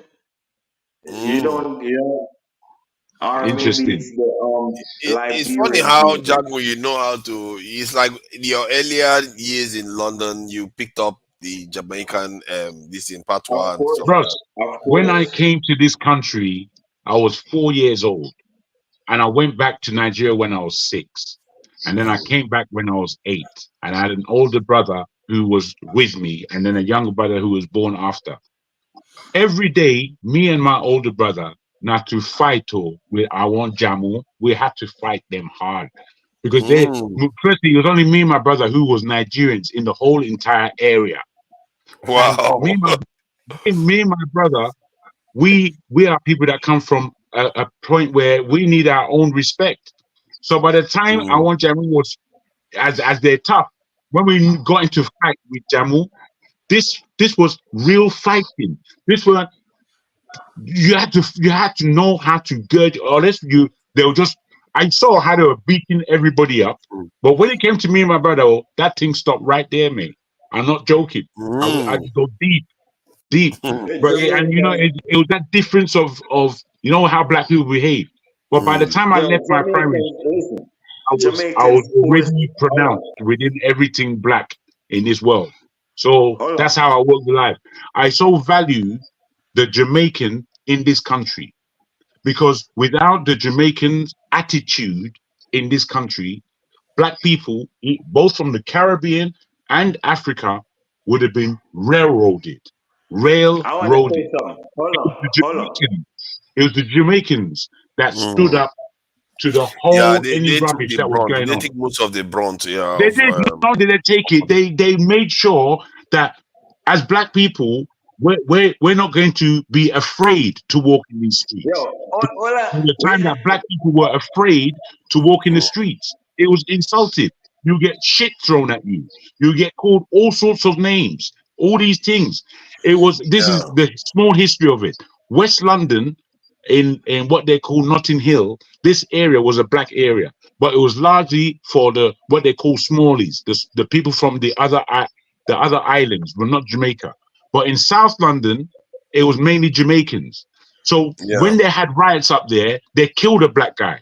It was the people from Jamaica, Brixton, Lewisham, and Battersea, that took themselves to West London to go and separate the wheat from the chaff. And after they did that, the peace reigned. So that's just an example of all right. Let me respond to some of the questioning that is coming through. It says, you guys in London, Forefathers and Jargon. Yes, I think Jargon is based in London, and don't even give them that talk. Why are they asking where I am? Yes. Okay, I shouldn't be doing I that. already told them. Yeah, and they're asking whether you have been to the States. I have not been to the States. I've not. I've been to the States, and it's cool, but it's to me, I have a greater preference for Europe rather than America. Unfortunately, all the wealth of America and all the get to go into America is it's not just it's perverted. And Europe still has a way to go before the perversion completely takes over us. But America is perverted. Why do you say America is perverted? And which states did you go to when you went to the US? I was in New York, I was in Florida, I was in LA. I traveled. I was supposed to go However, those are like the perverted states, to be fair. Those, even Americans will tell you that those states are perverted. New York, Florida, and California. Well, these are the states. These are the big areas that bring in the most money. This is the culture that we really know about. You understand? Texas, Oregon, all the other states, they tend to be more, more of calm, and more of the, I don't know how to describe it, more of the rural America. Yeah, it's a part of America most people don't see. Let's put it that way. It's a part of America most people don't Middle see. belt. Yeah. Yes, sir.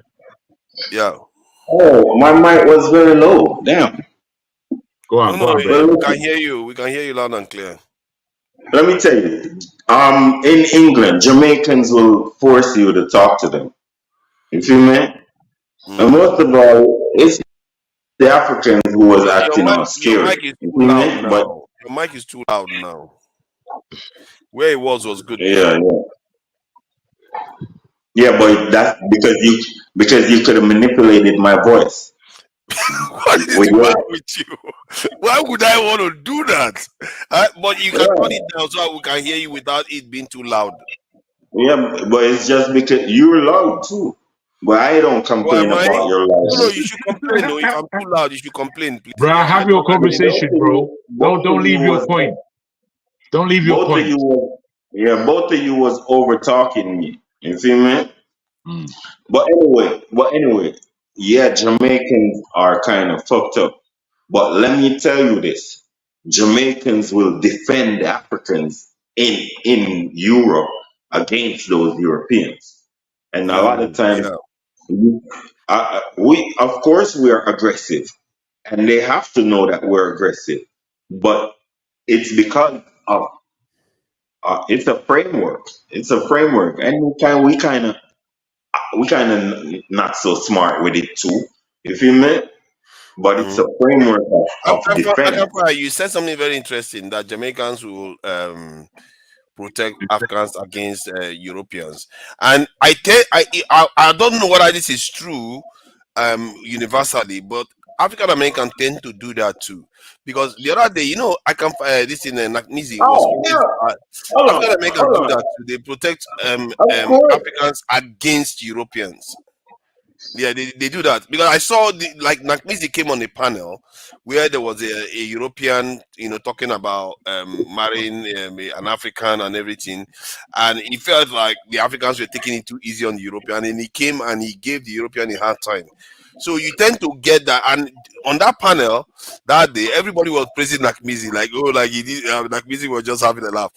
But you tend to feel like they tend to have The an thing insight is, into Europeans Can I that tell you they why? get Can I aggressive. tell you the why, Yeah. thing brother? is, Can I hold tell on, you why? hold on, outlaw. Hold on, outlaw. I want to say this first.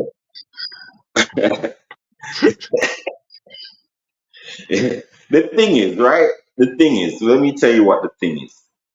We have to secure our enemies and put them in focus and have our target on the enemy. You see, that's the African problem. He can't understand. I mean, all the African. You feel me? And it's bad because of the 200 million Nigerians that are very unaware of these things. You need to to secure within your vision your enemy. You feel me? Now Yeah, we man. as people, as people have differences and have differences in opinion. But let me tell you, that that piece of shit that colonized you. Let me tell you something. I don't know what's with Africans and this forgiveness No, thing. let Even me explain to you. Let me yeah, explain what it We are is, supposed to be and see. rounding up. Oh. Let's not start Yes, another round. we'll We're round rounding up, up. but this is quite interesting. In that there's reasons why African and people of the black people of the Americas are different, and that is the 400 years that you were under the white man with slavery. That experience showed you exactly who the white man is, who you're dealing with, where we had a different rarity. It's not that they weren't wicked to us, because we are the no, same I African. know you are being tricked. I understand. I No, let me understand. land. Let me land, The brother. Let me African, land. hold on. I took it from the Americas aspect. Now let me give you the African aspect. You see, most Africans that you see in the diaspora, they are of an elite and a educated class. And these people were reared by the gentry, by the posh white man. So whilst you Wait. saw the posh, So you're whilst saying you, that? Hold on. Wait. So you're saying that the people that sold us, they are the ones who come in for education. Their children. no. You can take that in. You can take that in, and that's a reasonable thing. But it's all about the psyche. Because you guys were rather undereducated, there was a class of you that was educated, the leadership class, but the rest were undereducated. Whereas in Yeah. Nigeria, largely education was at high value. Everybody wanted to be educated. So again, there's a different way. Now, within that education that we took from the white man, it meant that to many people that it gave the white man a lot of value. put it that way. Whereas the brutal way that they were treated in the West Indies, in South America and North America, you see them very clearly as to the kind of devil, if you like, that they are. We know who we So dealing that's the with. difference. All right, Yeah, all but right, all right. so that's I what can I'm fire. saying. You I can fire. We will continue later on. I will be streaming sometime yeah. this week again. So let us be rounding up. Thank you for But coming in, Steph, and thank you for coming in. I can fire. I know you are a busy man. Thank you, Jargon. Thank you, the flagship. Thank you, KJ. Thank you, all the panelists that have spent hours upon hours trying to figure out, pathways for our people. And let me go to the chat. Onion. Thank you for coming in. Call me Brian. I really appreciate you for taking time to come to the channel and subscribing to my channel. And Quinty A, I see you there. Yeah, Quinty A, they really give me a hard time constantly. Yeah, I don't look in that direction. I get good news. So, Kate, thank you for coming in. They're always going at me, man. Those guys, they are just awful. Ray Boy, where is Ray Boy, man? I've not seen him. He probably left me with an insult too. He always leave me with that insult. Ngozi Olumese, thank you for coming in. Olumese, Rea Boa, thank you for coming in. That's it there. Yeah, he's Don Anthony. Oh, nice one. Thank you for coming in. Quinty A, I see you there. I've already said that. Who else is new here? Let's see. Let's get a new name. Okay, these are the people still remaining. I can fire is on the chat. Soji Adamo, thank you for coming in. Soji Adamo. Mac Eneli, another one that gives me a hard time constantly. Mac Eneli always give me a hard time. And who else is there? And Bros, believe me, there's nobody on the panel that doesn't get it from somebody. Somebody I'm is telling giving you, someone. man. Yeah. I don't know, man. Mine is almost universal. Sorry, because now you talk the most now. Yes, the almost more you all the talk, time. They are coming the from more you every talk, single the one more of they them. go bring you up. It's unbelievable, man. Equity, fairness, and justice. I see you there. Thank you for coming in. Squib Bill Lee 69. Thank you for coming in. Squib Bill Lee 69. Thank you for coming in. And McAnally, I've said your name before. Let's see who else is there. Let's get some new people. Make you thank the people who spend their money, Joe. Yeah, I need to thank the donators, the one that donated to the show and the channel. Let's see, Liberty Twitcher, thank you for coming in. And subscribe to Dr. Damages, subscribe to True Niger, because that's the channel. That's my channel, obviously, and then Dr. Damages obviously is looking to get to 100,000, and we need all the support we can get. If you've not subscribed, subscribe. If you subscribe before, don't subscribe again. You're just gonna become unsubscribed. Then I will lose the subscription. I'm just trying to get to humble 500. I don't know, man. I'm really hated. People don't subscribe to my. Where are you at the moment? Where are you? About 423. And already, you're nearly there now. Yeah. I'm trying to. It sounds like I'm nearly there. It took almost a year, more than a year, to get to that point. It's like I'm every single day. It's not easy although it's not like I'm streaming every day, so it's a bit hard to get to that kind of big numbers. So yeah, that's it. If you've not subscribed, subscribe. Liberty Twitchy, I see you there. I'm not seeing Liberty Twitchy. I'm not sure I know him. Is this the first time I've seen that name? Yeah, let's see. Okay, I think I've said all that. Let me name the ones that have donated. Kulata, I see you there. One man went to Mokulata and Kulata. Thank you for your donations. We really appreciate it. And till next time, let's see some of the things our president is saying that we should do about our sufferhead. And Jagun, I really appreciate your time here. Thank you very much. Just go through these baby steps of pain. Baby steps.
tó fẹ́ kú torí ẹ̀.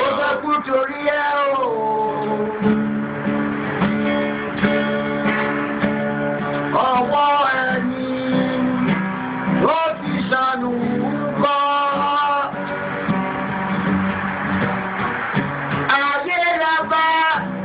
Ayé la fi sílẹ̀ sí. Rònà èyí yóò. A creative mind is a fertile land for growth.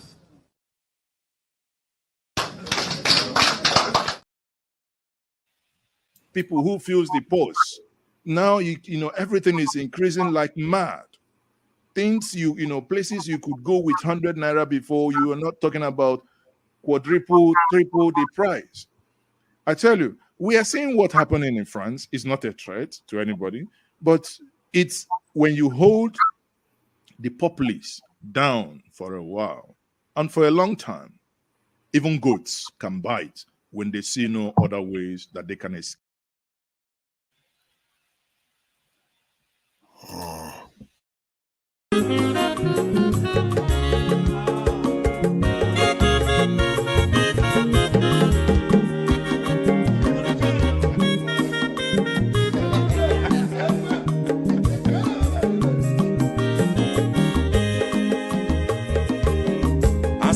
Onye ọma zoro obi o, akwa nwa zoro obi o, Max ịbịa bunye gokwanụ m n'ofu ube n'azụ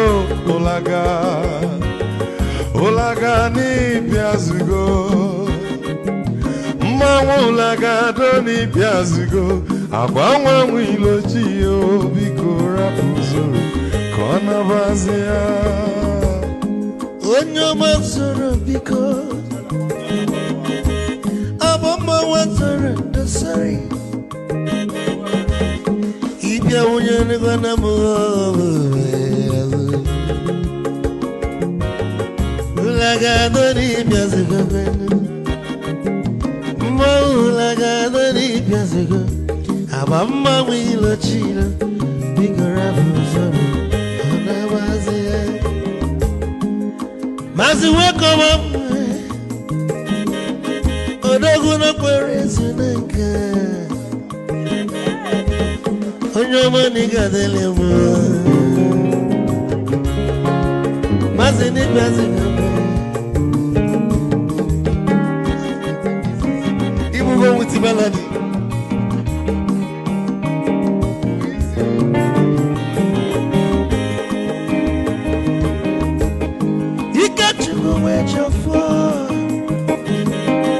Odogu na chala noka, ezi nwanne m nịga dele mo.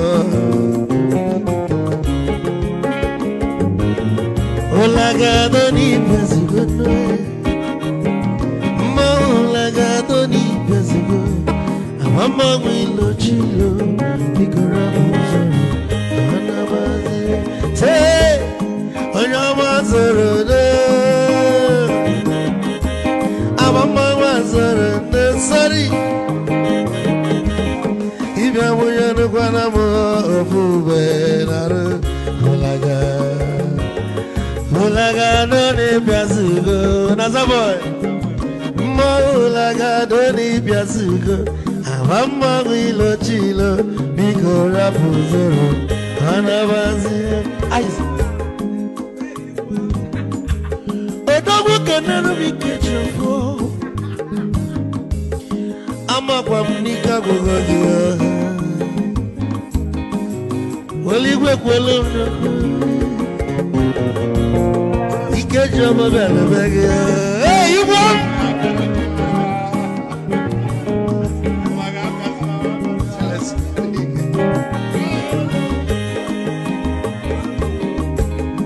Ebu kampu nekene, ọmọgọ ndị nsọ, Chukwu emeka lumo, ike Chukwu negaji, esi nwanne m ekene dị, ịlapụlụ ife niile na-eme wee bịa, kago gosili na anyị na gị bụ nwanne Wisdom Megade ka nne gị Mike ka ogobanya bụ egwu esili Maxi ọ bụ na-etiri egwu a malụkwa malụ n'imego m ife ọjọọ wee sị gị nwanne m ife ọkụ na ịchọlụ na ngeme Wisdom onume ekene gị Bama iyo iyo biko lapụ nabasị Zoro zoro zoro zoro